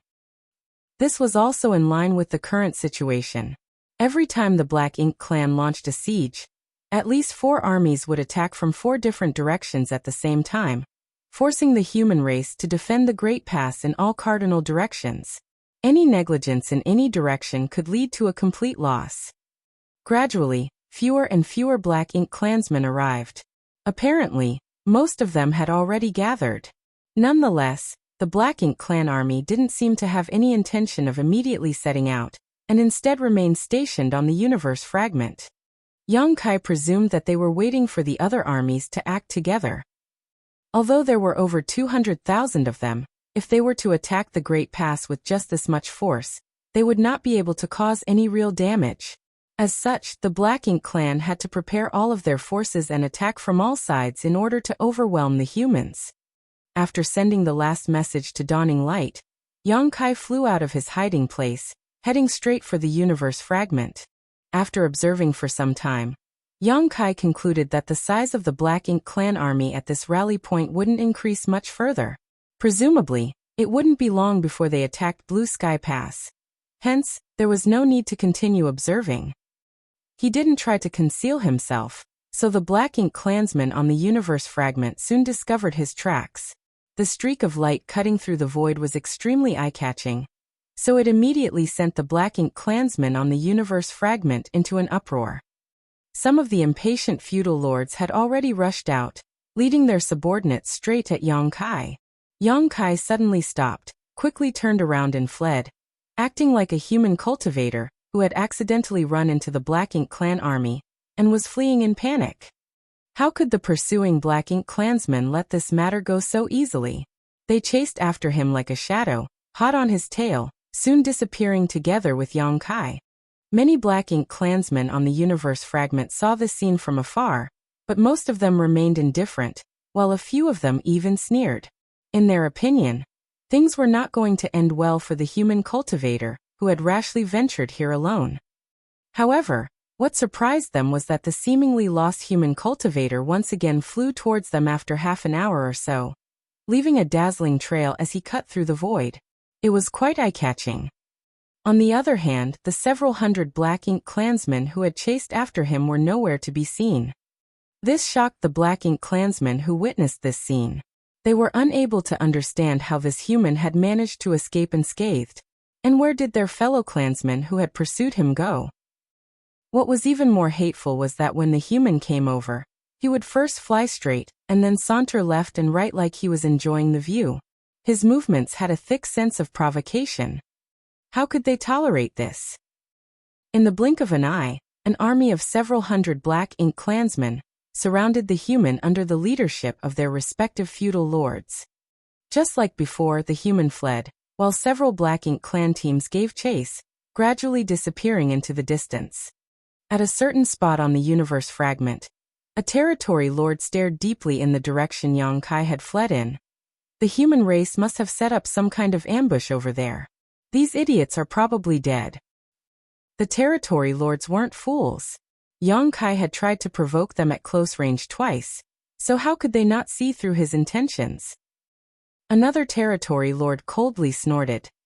The humans have become quite bold recently. They wouldn't have acted like this in the past. What gives them the confidence to dare come here and provoke us like this? Another territory lord added. Regardless of the reason, the humans seem to have undergone great changes in the last 100 years. You should have heard the news of what happened at Mu Guang's royal domain, right? A territory lord agreed with a nod. I heard that the human race has developed something called purifying black ink pills that can dispel the corrosion of black ink strength. That is not good news. However, this also explains why there haven't been any new black ink disciples for so long. Although the human race's purifying black ink pills are troublesome, their disadvantage in numbers will never change. For the human race to dare set up an ambush so far outside their pass in these conditions is extremely stupid. You mean? One of the territory lords thoughtfully looked at him. The territory lord who had just spoken chuckled. Unlike my black ink clan, if any of the human cultivators were to die, the humans would feel the loss. Since they dared to set up an ambush outside the pass, we might as well beat them at their own game, and try to eat them up. But do you know how many masters the human race has there? The territory lord stated. This place is about a dozen days away from their great pass, so how many people could the humans have sent here? And since our black ink clan army is preparing to attack, they are definitely preparing to defend as well. Even if they have sent a team to ambush us, it shouldn't be too big. If I've to guess, there should be a number of elites, but would our army of 200,000 not be able to handle such a small number of people? Many territory lords were moved by his words. Even though it should only be a small team of human masters, if they could really kill these masters here, it would be enough to make the humans' hearts bleed for a long time. In fact, after every war between the two races, the casualties on humanity's side might not even be as great as this. Furthermore, just as the territory lord had said, since the humans dared to set up an ambush outside the pass, they must have sent quite a number of elites. If they took this opportunity to eliminate them, the humans would suffer a huge loss. There must be an 8th Order Division commander among them. If we can kill 1 or 2 8th Order humans, we'll have avenged the royal lord and cleansed ourselves of our most recent shame. All the territory lords nodded in agreement. One of the territory lords stated, if we are really going to take action, we need to figure out the position and strength of the human ambushers. Any volunteers? A short, humanoid-looking territory lord stood up and smiled, taking the initiative to volunteer. I'll go. One of the territory lords added, nodding. You're perfect for this job. That human should not have gone far, so you'll be able to catch up to him without much effort. However, you must be careful not to fall into a trap. Rest assured, how could this lord die before the humans are destroyed? Saying so, he soared into the sky. Who knows what kinds of secret technique he cultivated, but his territory lord aura had been suppressed to the extreme. Coupled with his humanoid form, it would be difficult for ordinary people to find him. He was really fast. After chasing the fleeing human for a while, he soon felt violent energy fluctuations coming from the front. Obviously, someone was fighting up ahead. Combined with the previous scene, this territory lord had already guessed this would be the case, and immediately restrained his aura further to stealthily approach the battlefield. A moment later, when he finally arrived at the periphery of the battlefield and gazed ahead, he couldn't help but stare in shock. All the territory lords had come to the conclusion that the humans must have set up an ambush. Otherwise, they could not explain why the several hundred troops that had chased after the human had disappeared so quickly. He had chased after the human because he wanted to check up on the position and size of the humans lying in ambush, so that he could formulate a corresponding strategy. But he did not find a human ambush. Rather, it was just that one human who had lured the Black Ink clan troops away before killing everyone who chased him with his spear. This human might have been alone, but he was like a reaper of death, slaughtering the feudal lord troops like they were nothing. How could this human be so strong? The territory lord clearly saw a feudal lord quietly approaching this human from behind, attempting to launch a sneak attack, but in the end, he was pierced by a spear before he could even react. In less than the time it took for an incense stick to burn, nearly 30% of the feudal lord troops had been killed. The human was covered in blood and radiating intense killing intent, but the blood was all black. The long spear in his hands had reached the acme of perfection. Every time he thrust out, the lives of several Black Ink clansmen would be reaped. At this rate, it would only be a matter of time before he had finished all of them. This person is definitely an elite among elites of the human race. For a moment, the territory lord couldn't help but have an intent to kill. This human couldn't be allowed to grow anymore. He was already so strong in the 7th order, so if broke through to the 8th order, none of the territory lords could resist him. But just as he was about to act, he couldn't help but recall his mission. He still had not discovered the location and number of the human race ambushers, and rashly attacking this human would only alert the enemy. Furthermore, he could not figure out what was going on in this human's mind. Since he had lured out a few feudal lord troops, why was he fighting them alone instead of surrounding them? Does he think that he alone can take care of this, so he decided not to lure the enemy any further? With this thought in mind, the territory lord withdrew his killing intent and turned his eyes towards the distance.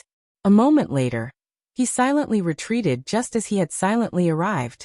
On the battlefield, Yang Kai's spear was dancing like a dragon. Suddenly, he relaxed as the feeling of being secretly observed by someone finally disappeared. Chapter 5137, A Big Fish. When Yang Kai parted ways with Miao Fei Ping and said he wanted to go fishing, he really meant to go fishing. As a scout, Yang Kai had already completed his mission. He had basically figured out the location and deployment of the 200,000 Black Ink clansmen in this region. After he had sent their location to Blue Sky Pass, the higher-ups would naturally make plans to deal with them. His original plan was to lure some of the Black Ink clansmen out and kill them. Although alone he could only kill a limited number of them, and it would not affect the overall situation. It was still better than doing nothing. But after seeing over 200,000 Black Ink clansmen, Yang Kai formulated a bigger plan.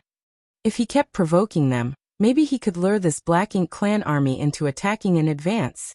In that case, this Black Ink clan army would definitely be separated from the other forces, which would be quite advantageous for Blue Sky Pass.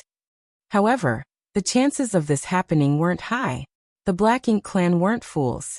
After besieging the Great Passes so many times, they knew that they couldn't accomplish much just by relying on this army alone. So they had been waiting for the other armies to gather so that they could advance together. Only by doing so would they be able to put pressure on Blue Sky Pass. Be that as it may, it was still worth trying. If he couldn't achieve it in one try, he could give it couple more tries. Even if he couldn't achieve his goal, he could still take advantage of this opportunity to eliminate some of the Black Ink clansmen and relieve some pressure on the battlefield.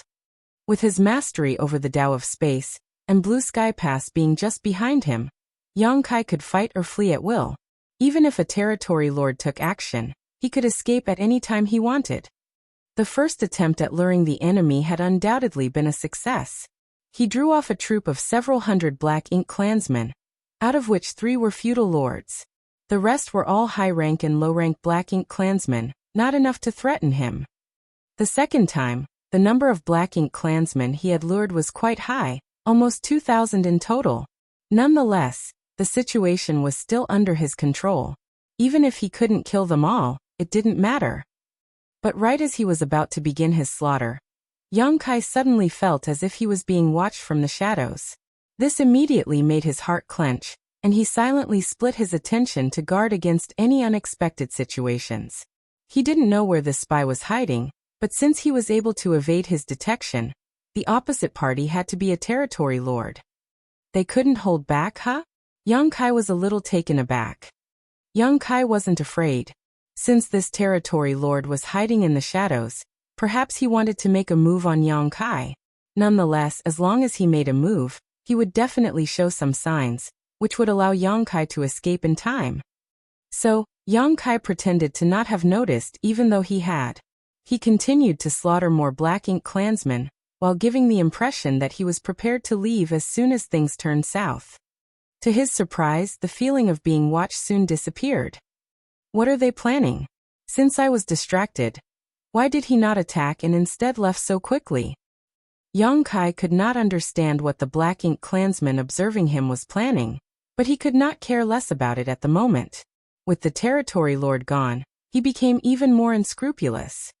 Many of the 2,000 Black Ink clansmen were slaughtered by Yang Kai, while a handful managed to escape. Yang Kai had also suffered some injuries. After all, it was hard on him to fend off so many all alone. However, his injuries weren't serious and he recovered after half a day of rest.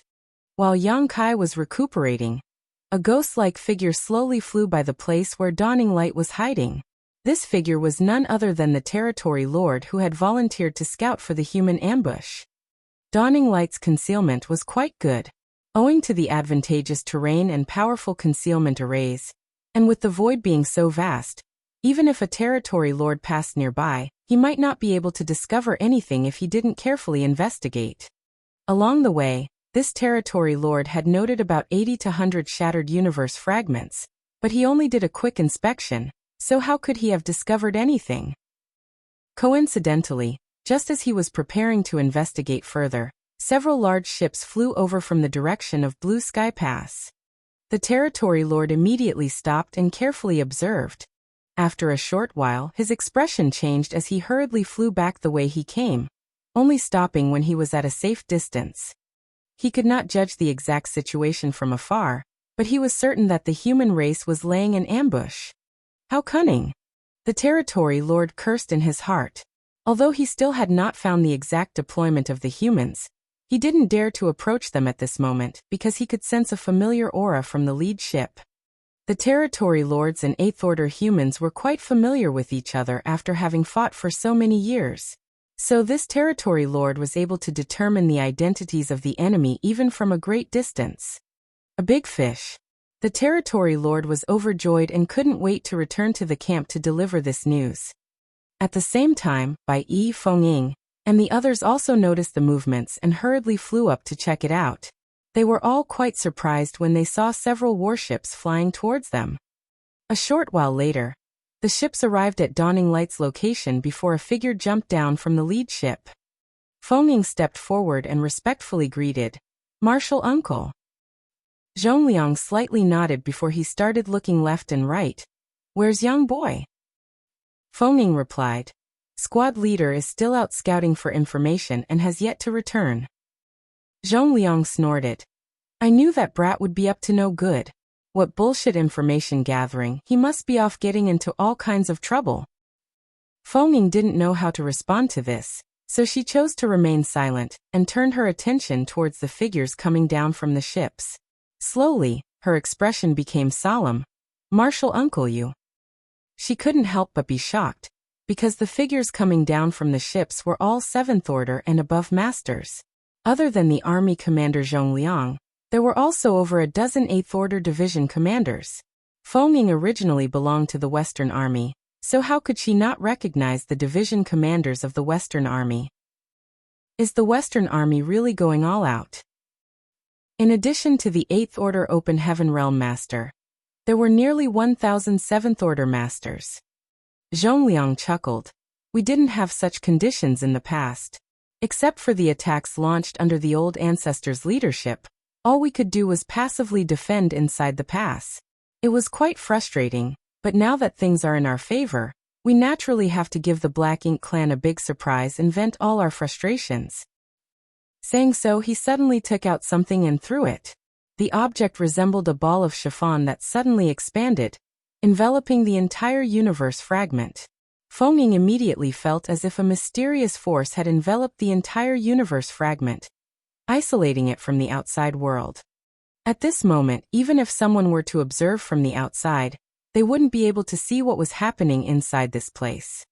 Afterwards, everyone scattered about, searching for an empty spot. Immediately afterwards, portals to small universes opened one after another. Even Zhong Liang opened a portal to his small universe. Soon figures emerged from these portals one after another. Feng Ying, Bai Yi, and the others were all dumbfounded.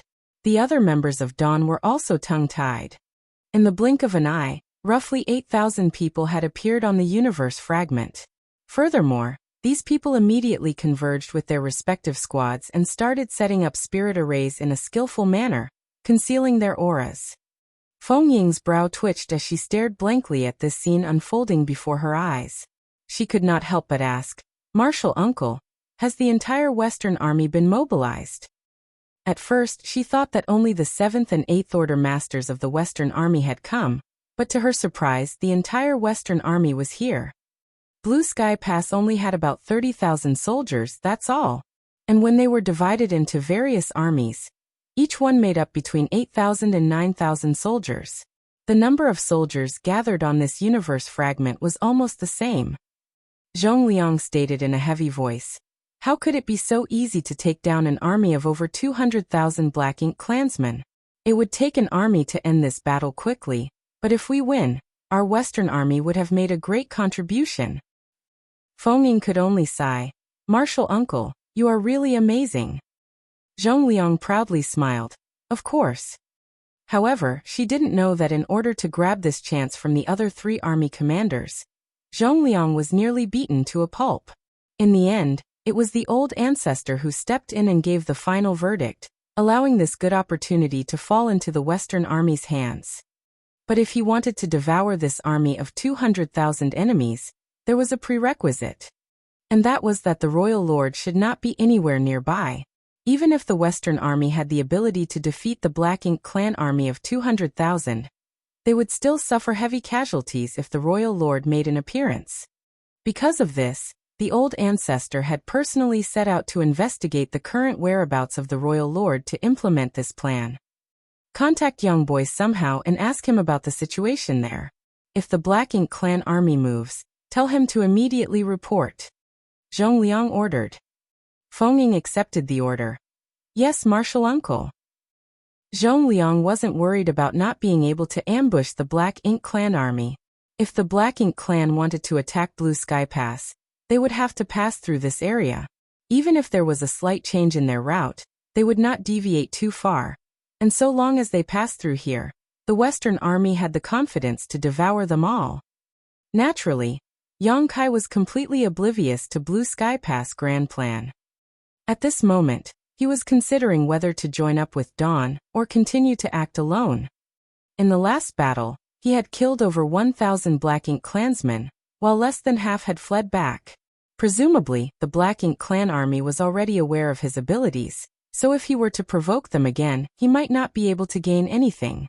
Also, the fact that a territory lord had secretly been spying on him made Yang Kai a little uneasy. Nonetheless, Yang Kai soon made up his mind. He decided to continue provoking them. It would be great if he could enrage the 200,000-strong army into attacking Blue Sky Pass in advance, but even if he could not, it was not a big deal. Even if the territory lords made a move, he could use the space beacon to return to dawning light in an instant. At the very least, he would have reaped something, thought Yang Kai. However, by the time he arrived at the place where the Black Ink clan army was stationed, the situation had changed far beyond his expectations. At this moment, the giant universe fragment was shrouded in thick black ink clouds, making it impossible to see what was happening inside. What the hell is the Black Ink clan doing? Yang Kai was filled with confusion. These black ink clouds were obviously created by the Black Ink clan on purpose. Had it been there before, it could be said that the territory lords were trying to conceal their troop numbers, but since he had already obtained intelligence about the Black Ink clan army, it was pointless to conceal it further. Isn't this equal to taking off pants just to fart? Is this really necessary? Young Kai couldn't guess the Black Ink Clan's intentions, so all he could do was continue provoking them. That human really came again. As soon as Young Kai appeared, the low-rank Black Ink Clansmen immediately reported to their higher-ups. Thus, the territory lords quickly learned of this. Follow the plan. The humans have been treating us like idiots. Let's teach them a harsh lesson this time. Chapter 5138, A Little Strange. Young Kai had thought that his little provocation wouldn't have much of an effect. After all, his strength had been exposed, so no matter how stupid the Black Ink Clan was, they wouldn't fall for it again and again. The Black Ink Clan might have even laid some kind of ambush here for him. Furthermore, the territory lords might also make a move. But contrary to his expectation, his provocation actually succeeded this time as well. A few feudal lords rushed out from the universe fragment with their troops and chased after him. Just like last time, when Young Kai reached a suitable position, he turned around and began fighting with the 2,000 or so Black Ink Clansmen. Nonetheless, he never lowered his guard. According to his estimate, a territory lord should be hiding nearby, waiting for an opportunity to deliver a fatal blow to him. So he had to be on guard against possible sneak attacks from tricky directions. Just as Young Kai was luring feudal lords' troops away, the 200,000-strong Black Ink Clan army hiding in the Black Ink clouds on the universe fragment split into three forces under various territory lords, rushing towards Dawning Light's location from different directions. The Black Ink Clan was planning to launch a surprise attack on the enemy forces. The Black Ink Clan had a total of 4 armies prepared to besiege Blue Sky Pass with nearly 1 million soldiers in total. This was just one of those 4 armies. Although it was not yet time for them to act, the temptation of the humans lying in ambush on the universe fragment was simply too great. Not to mention anything else, that one person among the ambushers was sufficient for these territory lords to take some risks. Furthermore, after their recent discussion, they had come to the conclusion that there would not be that many humans lying in ambush, as this place was quite far from Blue Sky Pass. 200,000 Black Ink Clansmen, and over a dozen territory lords would be more than enough to squash them. So, according to them, there wasn't much risk involved. They could still move together with the 3 other armies after eliminating these humans. Wuing, are you sure Zhongliang is also there? Along the way, one of the territory lords asked. The one called Wuing was the territory lord who had volunteered to investigate the human race's ambush. Hearing this, he immediately gnashed his teeth as he rebuked. How could I mistake Zhongliang's aura? That old dog severely wounded me back then. I almost lost my life. I would recognize him even if he is reduced to ashes. The territory lord who had just asked the question nodded and continued. Good. In that case, we've caught a big fish this time. Zhongliang is the army commander of the Western Army and holds a high position. If he dies, the morale of Blue Sky Pass will definitely plummet. Perhaps we can capture Blue Sky Pass this time. Wu Ying fiercely stated. I want to kill him myself. Don't worry, you will get your chance. Something's wrong. Young Kai keenly felt this during the battle. This was the 3rd time he had lured the snakes out of their hole. The first time he had done so, he had managed to kill hundreds of Black Ink Clansmen. The feudal lord troops were simply unable to escape from him. The second time, he was unable to kill all of them as there were just too many and he had no choice but to let a portion of them go. The third time, he was able to lure the same number as he had lured the second time. At first, he had thought that a territory lord was hiding nearby, waiting for an opportunity to sneak attack him, but after killing so many Black Ink Clansmen and deliberately showing a few flaws, he still didn't encounter any sneak attacks. He didn't even notice the aura of any territory lords. Was there no territory lord here from the start?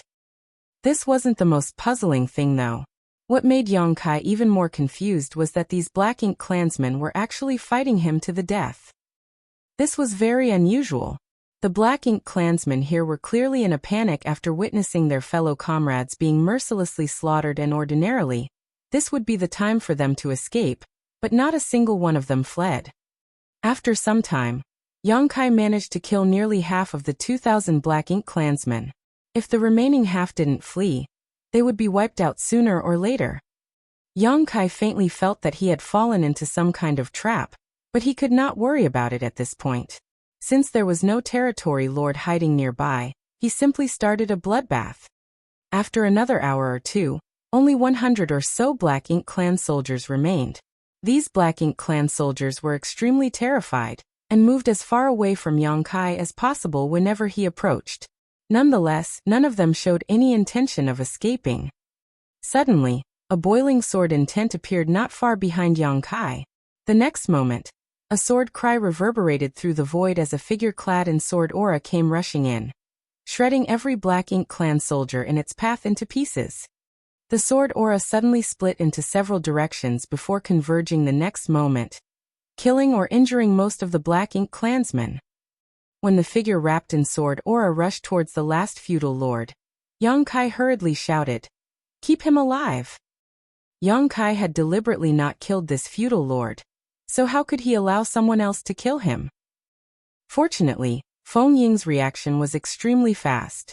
She immediately changed directions and slaughtered the remaining small fries after Yong-kai's shout. By the time she turned around, Yong-kai had already used space principles to imprison the wounded feudal lord. "Why are you here?" Yong-kai turned to Feng Ying. Feng Ying instead asked back, "Why can't your space beacon transmit messages in reverse?" "Martial Uncle Zhong Liang asked me to ask you about the situation here, but since I couldn't reach you, I had no choice but to come here personally." Yong-kai was stunned. "You sent me a message?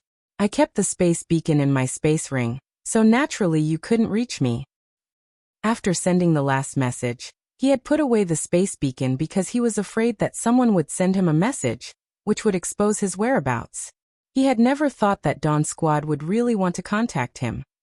"Did something happen?" Yong-kai asked in surprise. Feng Ying shook her head. "Nothing like that. What about here?" Yong-kai replied, furrowing his brow. "It's a bit strange." Saying so, he turned to the imprisoned feudal lord and asked, "What are you plotting?" The feudal lord was imprisoned and unable to move. He had been beaten black and blue by Yong-kai, and if it weren't for Yong-kai intentionally keeping him alive to extract information, he would not have survived till now. Although he was captured though, he just sneered and kept his mouth shut. "If you tell me, I'll give you a quick death, otherwise I'll make you suffer a fate worse than death," Yong-kai warned. The feudal lord turned away his head. The expression on his face said that he was prepared to die. Yong-kai pushed his spear into the feudal lord's chest, gently stabbing it in, avoiding his vitals. The Black Ink Clansman's face twisted in pain as he roared, "Black Ink Eternal!" Yong-kai frowned. It had been a long time since he had heard these words. Judging by the feudal lord's attitude, it was impossible to get anything from him. This feudal lord knew that he would not survive, so he stubbornly kept his mouth shut. What's more, he had no idea about the higher-ups' plans. He was just following orders to restrain Yong-kai here at all costs. Yong-kai tried several other methods, but the feudal lord still remained silent. Yong-kai knew that he could not get anything from him, and decided to finish him off. Although he could not get anything, the feudal lord's reaction gave him an eerie feeling. These Black Ink Clansmen clearly knew that they were no match for Yong-kai, but they had still chosen to fight to the death, seemingly stalling for time. Right then, Yong-kai seemed to have realized something and immediately shouted, "Damn it!" Saying so, his figure flickered as he disappeared from the spot. Feng Ying anxiously shouted, "Squad leader." But Yong-kai had already disappeared from sight. All she could do now was follow the residual fluctuations of space principles and chase after him. Yong-kai soon arrived at the periphery of the universe fragment where the Black Ink Clan army was stationed. The universe fragment was still shrouded in black ink clouds, making it impossible to see the situation inside. When he first saw these clouds, he found it a bit strange. Why would the Black Ink Clan waste so much effort to create these black ink clouds? But if they were using it to conceal the movements of their army, it would make sense. If his guess was correct, then this universe fragment was probably empty. The territory lords had sent 2,000 Black Ink Clansmen to occupy him, while covertly mobilizing their forces. The Black Ink Clan was not stupid. Although he had some guesses, Yang Kai still wanted to personally verify them, so he dove straight into the black ink clouds. The facts proved that his guess was right. There really wasn't a single black ink clansman on this universe fragment. The 200,000-strong army stationed here had disappeared. Presumably, the Black Ink clan army had set out just after he left. Is it because they had discovered a human scout and wanted to take Blue Sky Pass by surprise? Fortunately, things are not that bad. I can instantly return to Dawning Light and report this back to Blue Sky Pass. Just as Yang Kai flew out of the universe fragment in a hurry, he ran into Feng Ying, who was chasing after him. Yang Kai hurriedly ordered, "Quickly return to Dawning Light. The Black Ink clan army has already set out." Saying so, Yang Kai took out his space beacon and activated it, disappearing the next moment. Feng Ying didn't even have time to say anything before Yang Kai had disappeared on her again. She immediately stomped her foot in anger. That impulsive bastard. Left with no choice, she could only activate the universe transference law and return to Dawning Light as well. On the universe fragment where Dawning Light was concealed, Yang Kai's figure suddenly appeared next to Miao Fei Ping. The moment he appeared, he hurriedly shouted, "Fei Ping, quickly return to Blue Sky Pass and inform the army commanders that the Black Ink clan's 200,000-strong army has started moving." Marshal Uncle Zhong, why are you here? What's everyone doing here? Yang Kai's face was filled with shock, staring at the figures around him. He was unable to comprehend what was happening. Zhong Liang asked, furrowing his brow, "You didn't meet Feng Ying?" "I met her, she should be back soon," Yang Kai subconsciously replied. While they were talking, Feng Ying walked out from Dawning Light's cabin, obviously having teleported back through the universe array. However, she arrived a few breaths later than Yang Kai. What's going on? Upon looking around, Yang Kai noticed that there were 8,000 people on this universe fragment, preparing for battle. Although everyone was silent, there was a murderous aura lingering in the air. This sight caught Yang Kai by surprise. "Is this the entire Western army?" Feng Ying explained, angrily glaring at him. When Marshal Uncle learned that there were 200,000 Black Ink clansmen gathered here, he led the Western army here to ambush them. He plans to eliminate one of the Black Ink clan armies before the battle to reduce the pressure on the Great Pass. Why didn't you tell me this? Yang Kai looked at her. Feng Ying rebuked him with a glare. Did you give me a chance to speak? Yang Kai couldn't help but scratch his nose in embarrassment. It was a mess caused by him. Zhong Liang asked, "Is there any movement on the Black Ink clan's side?" Yang Kai quickly reported, "I don't know where the Black Ink clan army has gone, but this junior's actions must have made them cautious. The Black Ink clan used black ink clouds to conceal their movements. I don't know their current location." Chapter 5139, Delivering Themselves. They're gone. Zhong Liang was speechless. The Western army had come here with such great fanfare, but now the Black Ink clan army had disappeared. What the hell? If I returned empty-handed, wouldn't I be laughed to death by Ding Yao and the other old farts? Right then he suddenly turned his head, looking towards a certain direction in the void. Not just him, but all the other 8th Order Division commanders also sensed something and looked around. Yang Kai also seemed to have sensed something, but at the end of the day, his foundation wasn't as deep as the 8th Order Division commanders, so his perception wasn't as strong. Feng Ying was confused seeing this and asked, "What's wrong?" Zhong Liang happily clapped his hands. "They didn't run away, they actually delivered themselves to us." Interesting. An 8th Order Division commander nodded lightly. They split up into 3 groups. Are they trying to surround this place? Another 8th Order raised his brow. Judging by the way they are acting, it seems they are aware of our ambush. Since they know there's an ambush here, why are they being so rash? The 8th Order who had spoken earlier postulated, perhaps they only know that there is an ambush, but they don't know the extent of our deployment. Maybe they think that their army of 200,000 is enough to take us down? I think that's the case, otherwise there'd be no reason for them to willingly fall into this trap. Yang Kai's expression changed as he reported, "Marshal Uncle Zhong, not long ago, when I was in a skirmish with the Black Ink clan, I vaguely felt a territory lord spying on me, But that territory lord didn't do anything and soon disappeared.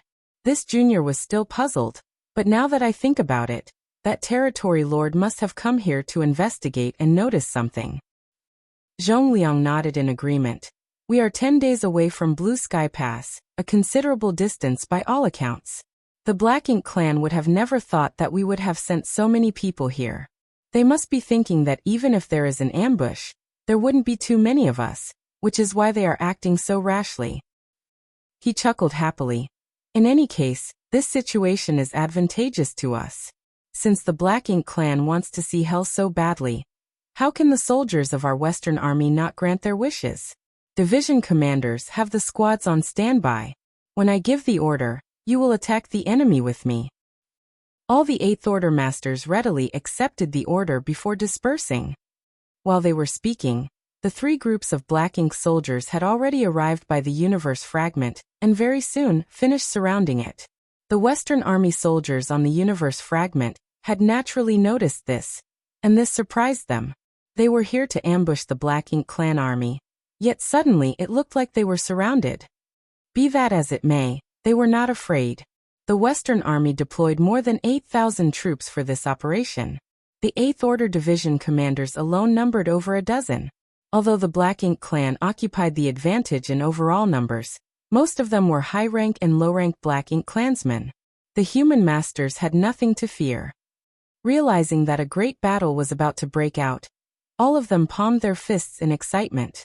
In their eyes, the Black Ink clan army of 200,000 was just a pile of military merits up for grabs. Is this the place? On the deck of a large ship, a territory lord looked down at the universe fragment while standing at the bow. Wu Ying, who was standing beside him, affirmed with a nod, "And this is it." The territory lord carefully looked around before lightly nodding. There are indeed traces of spirit arrays, which only humans use. It seems they are all hiding inside. Apparently, they are too afraid to show their faces. Wu Ying slightly furrowed his brow, voicing his concerns. There were no spirit arrays when I first came here, so how come there are arrays here now? The territory lord who had just spoken sneered. The humans are like that. They like to rely on external forces, but this is not Blue Sky Pass, so how powerful can hastily arranged spirit arrays be? With our army of 200,000, we can break them with a snap of our fingers. Pass the order, we should end this battle quickly, so as to avoid delaying the attack on Blue Sky Pass. Wu Ying nodded, and just as he was about to send a message to the territory lords of the other 2 groups, the universe fragment below glimmered. Suddenly, a gap appeared in the barrier that was covering the entire universe fragment in their direction before a large battalion-rank warship charged out from inside. A figure stood at the head of this warship with his hands behind his back, staring ahead with a cold gaze. That sharp gaze immediately caused Wu Ying's old wounds to ache. He was all too familiar with that figure. It was none other than Zhongliang. Wu Ying was extremely taken aback by the fact that the humans actually took the initiative to attack, but soon, his surprise turned into shock as he looked closely behind the battalion-rank warship. Smaller but more maneuverable squad-rank warships appeared one after another. 1 ship, 2 ships, 3 ships. In an instant, an enormous number of squad-rank warships and battalion-rank warships filled his vision, as the auras of 8th Order Open Heaven Realm Masters spread across the void. Wu Ying was shocked. Have the humans gone crazy? The number of human ambushers on this universe fragment far exceeded his expectations. After having fought the humans so many times, Wu Ying could instantly tell from the size and number of these warships that the humans had mobilized an entire army for this operation. Blue Sky Pass only had a total of 4 armies, and one of them had come all the way here? Were the humans not worried that they would not be able to return to Blue Sky Pass if they got tied down? Regardless of what his thoughts on the matter were, Wu Ying had no time to ponder on them right now. Because Zhongliang's figure swiftly rose from the ship and shot straight towards him, leaving a streak of light in his wake. Before he even arrived, he fired a fearsome divine ability at him. Wu Ying and the territory lord beside him both turned pale in shock and quickly dodged. They could dodge, but the ship they were standing on couldn't. It was directly smashed to pieces, and the Black Ink clansmen aboard suffered heavy casualties. One after another, Figures rushed out from the human army, all of them in the Eighth Order Open Heaven realm. The next moment, bursts of world force swept through the void as each territory lord was targeted. In the blink of an eye, an earth-shattering battle had broken out, and the shockwaves from the clash instantly killed many of the nearby Black Ink clansmen. Immediately after the Eighth Order Open Heaven Realm Masters engaged the enemy, the warships began firing dazzling beams of light straight into the Black Ink clan camp. Each beam warped space along its path, and every Black Ink clansman that was even close to the attacks were either reduced to mist or severely injured. In the blink of an eye, the Black Ink clan had suffered huge losses. Wu Ying was in an extremely tight spot as he suddenly found himself fighting 3 Eighth Order human masters by himself. He was already not an opponent of Zhongliang alone, but now there were 2 others with Zhongliang. He fell into mortal danger after just a few breaths. There was not that big of a gap in the strength between the average Eighth Order master and an ordinary territory lord. Even if an Eighth Order master was slightly stronger than a territory lord, this gap was still limited. Only a selected few had the prowess to kill a territory lord alone. These people were all top Eighth Order masters. Originally, the number of territory lords was about the same as the number of Eighth Order masters on the human race side, with the Black Ink clan generally having a few more. But the Black Ink clan army of 200,000 had split into 3 groups in order to completely surround this universe fragment. Correspondingly, the dozen or so territory lords had split into 3 groups, leaving just 5 or 6 territory lords in each. They mainly did this to prevent the humans from escaping. But contrary to their expectations, the distribution of their forces had become the biggest flaw in their encirclement, giving the humans an opportunity to take them down one by one. The Western Army had convened its entire force and commenced the attack without warning. Wu Ying's group was the first to bear the brunt of this assault, and it was already in full swing before the other 2 groups could even react. Right now, the Western Army was facing only 70,000 or so Black Ink clan soldiers. Although the other 2 groups of Black Ink clansmen were rapidly moving to assist, it would still take them some time to arrive. The Western Army was clearly planning to slaughter as many as possible in this short time where they held the absolute advantage. All the territory lords were fighting one against many battles, and Wu Ying's situation wasn't even the worst, fighting 3 Eighth Order masters. For instance, the one who was standing beside him just now was actually fighting 5 Eighth Order masters alone. For a moment, Wu Ying wondered whether he should be thankful that his luck wasn't the worst. Obviously, the humans had attacked with full force in order to finish off a few territory lords and decide the trend of the battle. The battle had already broken out, and naturally, this had not gone unnoticed from the other 2 Black Ink clan groups, but even though they responded immediately, it would still take them a dozen breaths to arrive and provide assistance. A dozen breaths was enough to decide life and death. Suddenly, one of the Black Ink clan territory lords' auras vanished. From the corner of his eye, Wu Ying watched the giant figure of his comrade, who was fighting 5 against 1, sway and fall. His head was nowhere to be seen and black blood was gushing out of his neck. His comrade may be dead, but he simply didn't have the time to grieve, because under the siege of the 3 Eighth Order Open Heaven Realm Masters led by Zhongliang, he too was in imminent danger. In the distance, some of the territory lords who had a good relationship with Wu Ying were rushing over to try to help, their faces filled with anxiety and anger. Wu Ying also tried his best to move in their direction, but every step he got closer came at the expense of several serious injuries. After just 3 steps, Wu Ying felt his body lighten and the world spin around him. The concealment technique he had been relying on to survive on the battlefield was completely useless here. The humans are truly treacherous. Turmoil was the best portrayal of the current Black Ink clan army's situation. They had tried to besiege the human race's ambushers, and every territory lord felt that they would be able to make a great contribution today. After all, there was a big fish like Zhongliang among the ambushers. But at the last moment, they realized that the fish they were after was actually a giant shark. The Black Ink clan army was caught completely off guard, and had lost 3 territory lords in less than a dozen breaths. They were finally able to prevent any other territory lord from dying after the other 2 teams joined the battle. As the humans were already prepared, and the Black Ink clan had been taken by surprise. The momentum of the battle had already been set.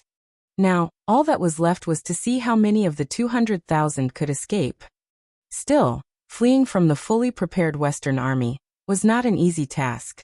It was quite easy to be injured and even lose their lives in such situations. The territory lords were well aware of this, so they didn't immediately think to flee. Instead, they ordered the various feudal lords to gather as many forces together as possible while they were battling with the Eighth Order masters.